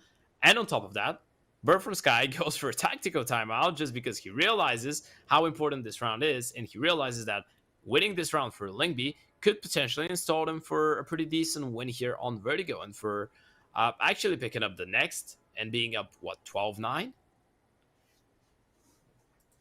I don't know, man. I don't think I could pick a victor just yet. Like, this is still just neck and neck. This game is still far from over regardless of the outcome of this round. We're not getting to that point yet where it's just do or die. Lingby Vikings, yeah, getting this round, it'll probably set them up to like 12. But, I mean, the T-sided economy, it could cause some upsets, you know? All they really have to do to warrant going for another force would be getting like 3 kills here. And based on the way FPX have been playing some of these rounds, I don't think that's that much of an impossibility. It would have to be a shutdown on the ARAM for FPX to just confidently say, yeah, we take a save. Yeah, I get you. And, well, now, all of it comes down to this. All of it comes down to whether this ramp play works out. 4 guys making their way up ramp, contacting. And, of course, you have one curious Zen around middle just trying to lurk and play later on. But he will need his teammates to do the damage, and they have done some damage, but Bird from Sky and Fasher are still here. And speaking of which, Fasher finds another Zen, finally activates on the flank, and Stiko drops Fasher, so now it's a 1 versus 2 for Dafu. And they're going B? Haha. Like, Surprise? I don't get this game, man. Like, it is hard trying to wrap my head around this. Dafu, he has the information that they're going back B. I believe he heard the footsteps on the Raptor down below him, but Zen's position, it's going to be way too difficult for him to clear out, in my opinion. I don't think Dafu's ready for this one. Will drop a nade on the site, so maybe a little bit of damage to be taken by the bomb planter. Flash is good. He's got a hard clear to the right. It looks like he has an indication of it, so he will be able to find the kill, but still has to take care of Stiko, who has been an absolute just giant in this series, and I even love how he's playing it, just taking the position back that was once held by his teammate. This is definitely not one that Dafu's going to be ready for. None the wiser to it. Free kill for Stiko. Yeah. Nice one tap. And that's 10 on the board for FPX. We're tied up again. Yeah, the force buy working out again. Guess what? We're gonna see another force buy from the CTs. I'm not capping. 100%. What the heck? I'm not capping. I don't know. I haven't heard that. I haven't heard that sentence in a minute. Really? I haven't heard it in a minute. Not gonna lie to you. You haven't? Caught me by surprise. Oh, okay. Well, AWP for Wolfie there. We can see the rifles coming in. And, well, this is going to be another really important round for both sides, right? FPX realizing that they go for the attack once again. They know this is pretty much a do or die for the economy of Lingby. So it is the other way around. Last round, it was either Lingby, like for Lingby, it was a must win to make it easier for themselves. It would have been a 12-9. Now it's the other way around. Now it's really important for them to win it just to stay in the game, because losing around like that is going to reset your economy later on. You're going to be down 12-10 next time you have the guns. And from that point on, things are going to start looking a bit shaky. I mean, you're pretty much giving FPX everything that they need. You're giving them the game, or at least you're giving them the game under their control. So now this round will decide pretty much the fate for the next few. I don't know if he's weary of this. Madden's been able to creep in this smoke and side hall. Wolfie still posted up with the op. Yeah, he'll spot him out. Okay. So this one's just going to be a quick shutdown, it seems, from the Flingby Vikings defense. So far, they've only lost one player, and I believe it's just like at SMG. Actually, no, it was the M4 of Vassar, now that I think more into it. But Vassar has been absolutely just annihilating this game. He has 23 kills, man.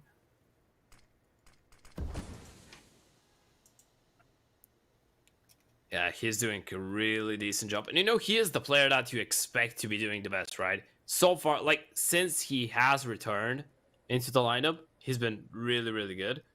And we see that again on this map, but... Oh. What is this? Oh my god. You look into That's heaven? sick. That's really smart. That's really smart. I would love to see a player in heaven in this round just to see the kill. Just to see it work.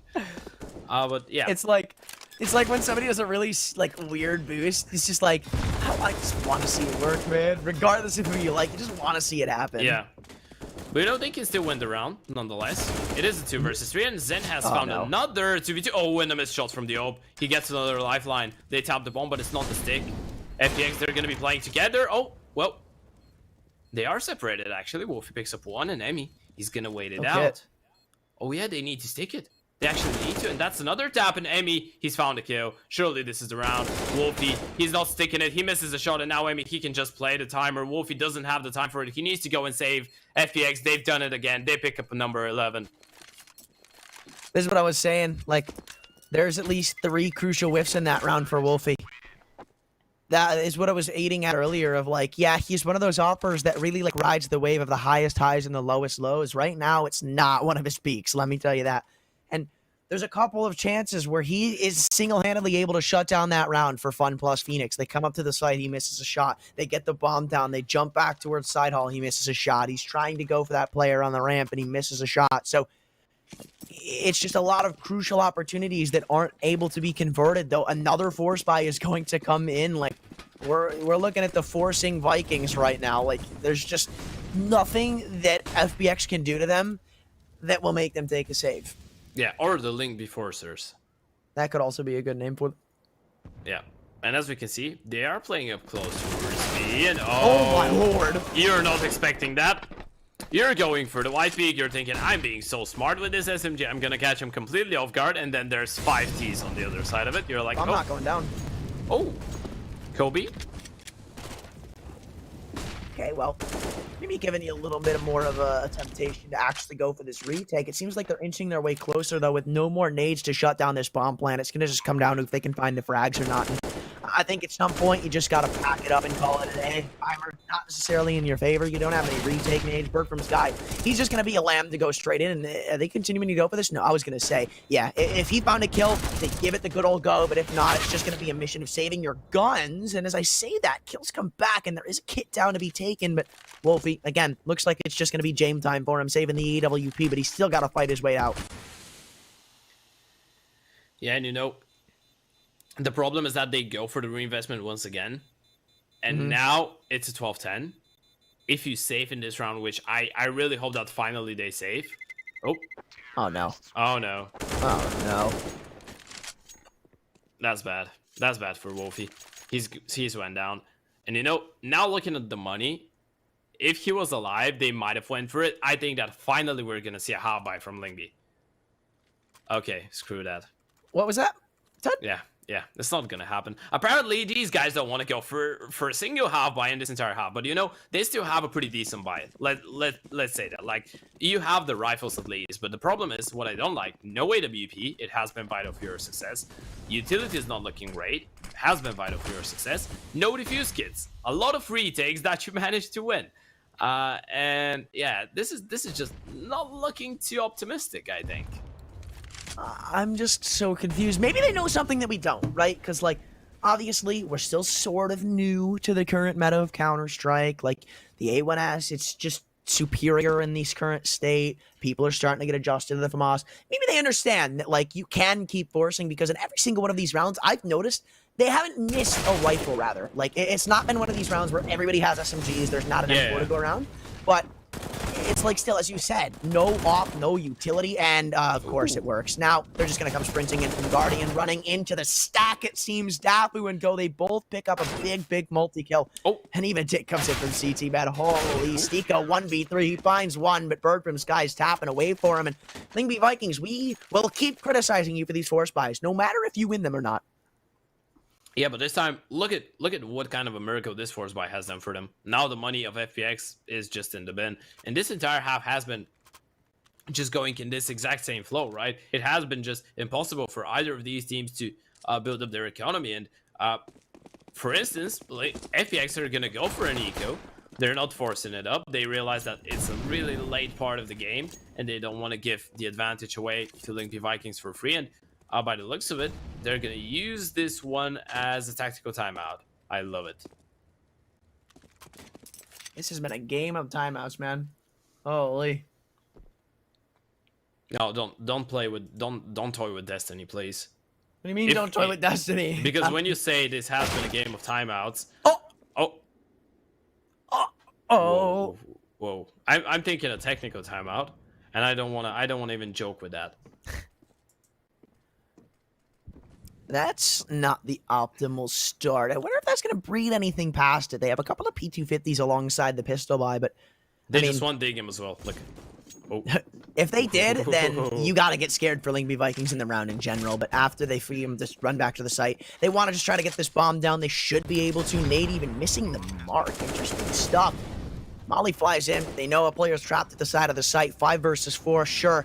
But still, it is just the pistols. Crossfires aren't even established, so this player's just left for dead on the bomb site. Stiko falls, so does that man advantage. They all are about to just come fighting, swinging in with the pistols to try and fend off this bomb defusal. Completely blinded they are, swinging in. Well, and he's not even tapping into this smoke. It's just going to be a bow down, man. Somebody sitting inside of it, matted, knifing the foxes. Dafu sprays them both down. Lingby Vikings have tied up the game. I think we just tapped the bomb once, and then they smoke it. They're like, yeah, bees, go into the honey. Go towards the honey. Yeah, we're gonna look at you, just walk into the smoke, and we're gonna slay you. Hey, Retro again. Yo, top 17.9%. Let's go. Elite on the flicking challenge. Of course. Teamcaster. Yeah, Teamcaster. Teamcaster's curse, you know. And well, if you wanna try your luck or try your skill, test your skill, and compete against the pros, you might as well head over to 3D Aim Trainer, download it, and you can win some pretty cool prizes from Razer as well. What's FPX's game plan here? I genuinely wonder because they put so much pressure on A-Ramp for most of this half. I feel like they kind of want to change it up to really hit Ling B Vikings where it hurts. These past couple of gun rounds, they favored it. They favor that B play because, I mean, they found their weak spot and they're just starting to abuse it. This is what I was talking about coming into the series. FPX, they will find out where Ling B Vikings are weak and they will take advantage of it. And so far, that's exactly what they've been doing. Though Wolfie picking up that kill at the A-ramp, it might sell all they need to know. That's not a Molotov. I thought it was, but again, they're just going to come sprinting into B, and it's not going to help them out. All of a sudden, though, Dafu currently the only site defender, and he'll just wait for the rotations. 2v4, sure, they can have the bomb down, and sure, they can get the bomb site. But past that, they have so much work to try and achieve that it's almost an impossibility. Maybe 1v1's to be isolated. Flash is missed, and they all come walking in. What the hell just happened? Vasher, thankfully, he's a god, and he's gotten himself another multi-kill to save Ling B Vikings. Wow. This crossfire that were so strong. It kind of felt like they walked into a meat grinder, right? And it wasn't meant to be possible. It was a 2 versus 4. I thought that they heard the up close player, and in the end, it just comes down to Fasher, who's a god on this map. He's 28 and 19. This man has been single-handedly delivering round victories to his teammates, but will it be enough to get the W in the end? Let me remind you, this is the decider. This is the final map, and Ling B Vikings, they look like they want to take the win. They look like they want to disappoint FPX here and upset them. Just because I feel like for FPX, they're a team that walks into the main Swiss with the mentality of, oh yeah, we're going to be going 3-0 into the playoffs. I mean, definitely. I'm with you in that one. Like, it wouldn't surprise me to have that be the case, but Ling B Vikings, man, oh man, are they here to play. And you pick up this round, deny the bomb plant, something like that, and you pretty much send them packing to map match and series point for yourselves. We haven't seen an overtime in the series just yet. Don't know if that's going to change up faster. Another multi-kill, man. This guy is a multi-kill master. Nades, are they going to come flying in to deny the bomb plant? It looks like they were attempted. And with it, Zen falls. Damage very, very, or rather, health very low on Stiko. As Util looks to be running out. Smoke nade combo to go inside. There's still a smoke to be put on the bomb. Dafu taps it. We saw this 2v2 before. Wolfie, what is that shot being rained off? Why does he shoot there? He didn't see him. Why is he wasting the shot, the time? Nice one tap onto Farley, though. Still a chance. No kit. Actually, no, it is recovered, so got time. Taps the bomb, sticks it for a second. Stiko, will he bite? Will he bite? And no, okay, he is. He thinks he's sticking it, goes for the peek, and there's really just no stopping this man. He is 23 and 15. Another one of the people that's kind of at the top of the server, right behind, not right behind, but closely behind Fasher. Yeah, but he's 30 and 20 right now. Like, what kind of frustrates me is like the fact that Ling B Vikings have somebody like Fasher going 30 and 20 right now, and this game is as close as it is. Like, the closest player on Ling B Vikings to what he's doing right now is 19 kills. And you know, I feel like a lot of people are just like, missing the slack that needs to be picked up. Like, this game, with how Fasher is playing, should be just done.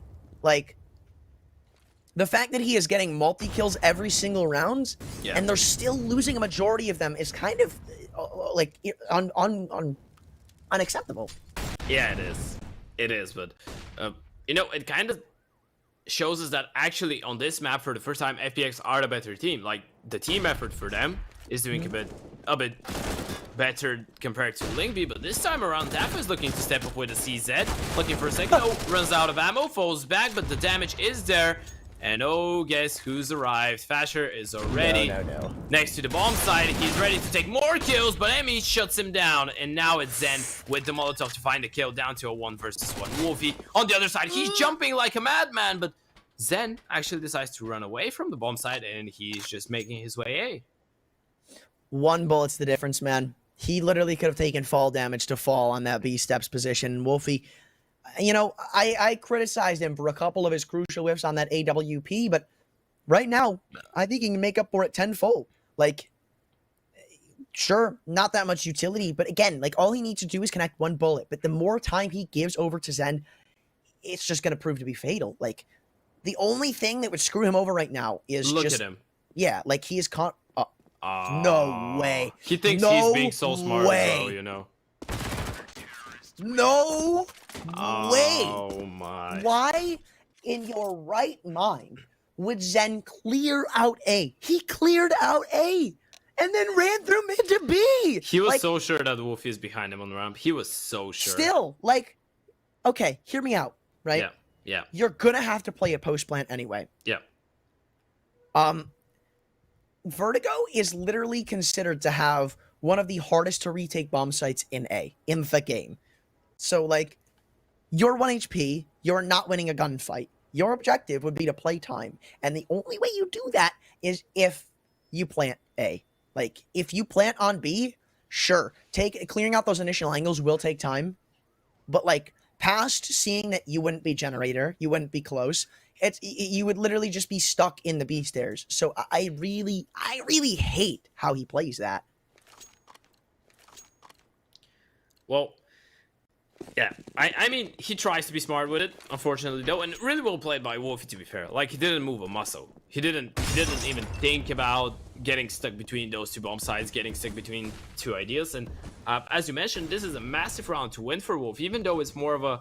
It's a really awkward one. He didn't do anything spectacular, but he didn't move. He didn't crumble under the pressure, and now this has given Lingy a chance to get up to 15, and Dafu gets a kill fully flashed. Zen on the refrag, gonna take down Wolfie, but now the counter flash is really good from the CTs, and Zen needs to be careful because he's been tagged down to 7. They still need to find some success in middle. You could see they want to take this map control back. They don't really have much to work with right now. They've left the A bomb site vacant. They haven't shown any presence in the A ramp. So for it, they really want to contest in middle. And so far, they're doing very well. Again, another one of those rounds where if you don't allow FPX to get a bomb plant, their buy into the next round is catastrophically bad. They probably won't have more than like 2 Galils. And that's even generous, right? They're getting what? $2,400 off of this loss? Like, you're getting Galils and Kevlar at the very best heading into the next round if you don't get the bomb plant. So that's something that Lyngby Vikings have to keep in mind. Do not let them get the bomb down, and this game is pretty much over.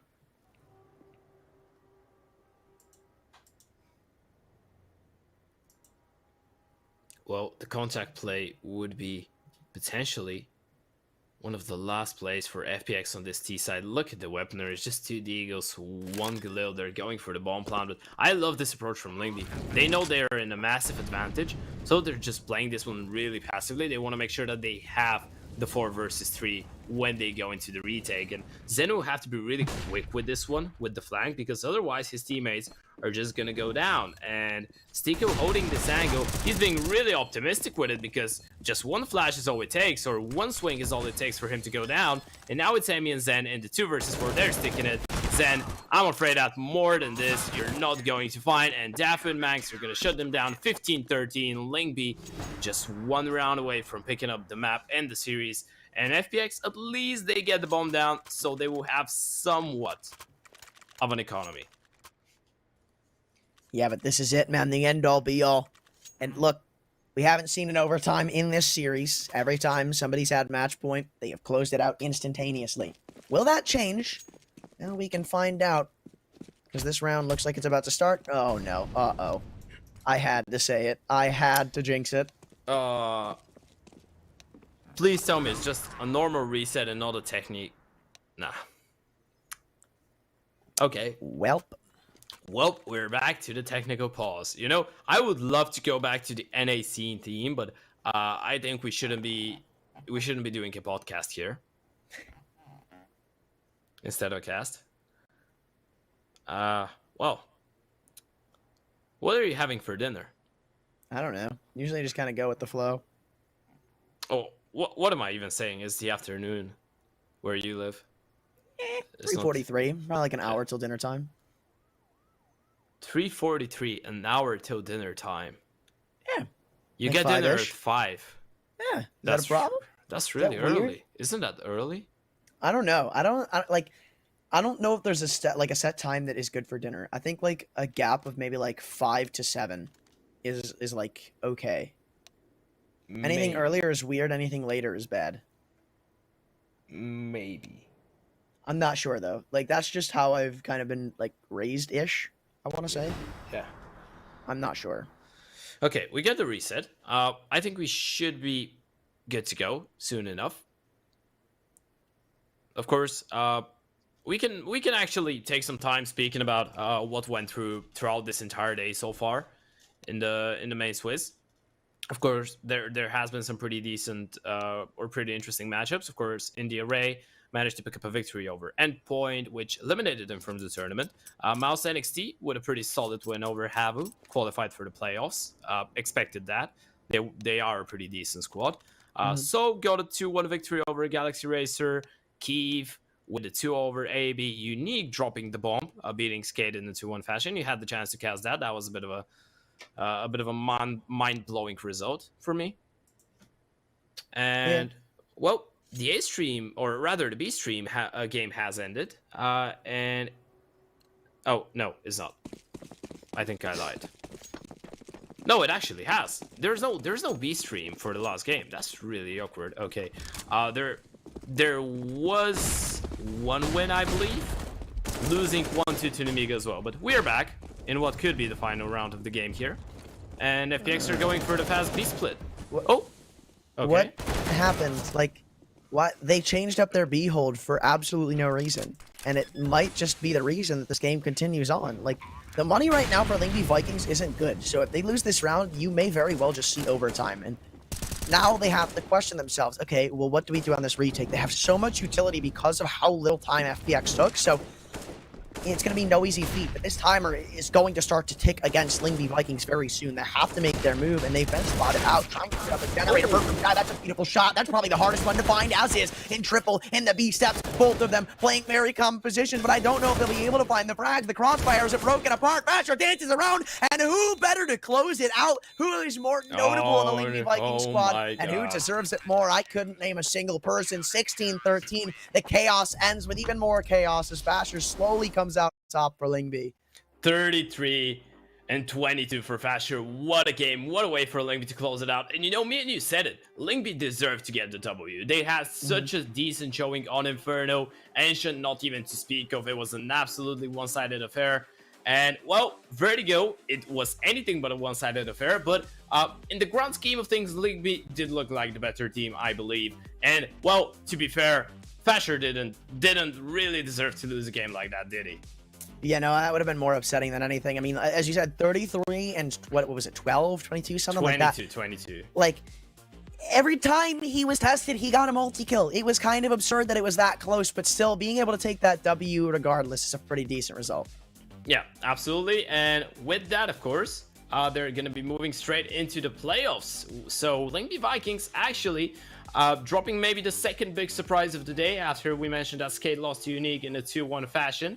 Right now, Lingby are going to be the second team with Mouse NXT to qualify for the stage of the playoffs. And, well, Antron, this is going to conclude the day here over at the Pinnacle Full Series. Any closing words? No, that's it. Not maybe the most expected results today, but still very welcomed ones indeed. Yeah, absolutely. Of course, ladies and gents, we wish you good night. And we're going to be happy to welcome you back tomorrow again for the next couple of games here. And tomorrow we're starting with, I believe there's going to be a lot of elimination games tomorrow and a lot of qualification games for the playoffs. So make sure not to miss them out. And yeah, we're going to see you tomorrow.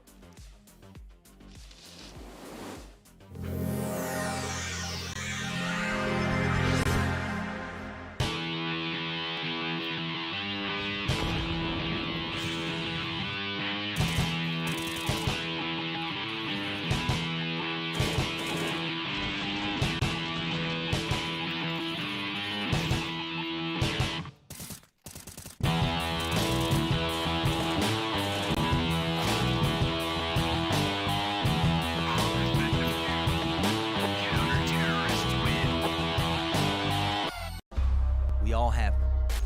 We all hate them. Unnecessary defeats. I'm talking about the defeats where you know you're better. You know you're winning. Until I should have been more focused. No. Scratch all the excuses and focus on the next game. And this time, awaken the GOAT in you. Oh my God, he's got a war!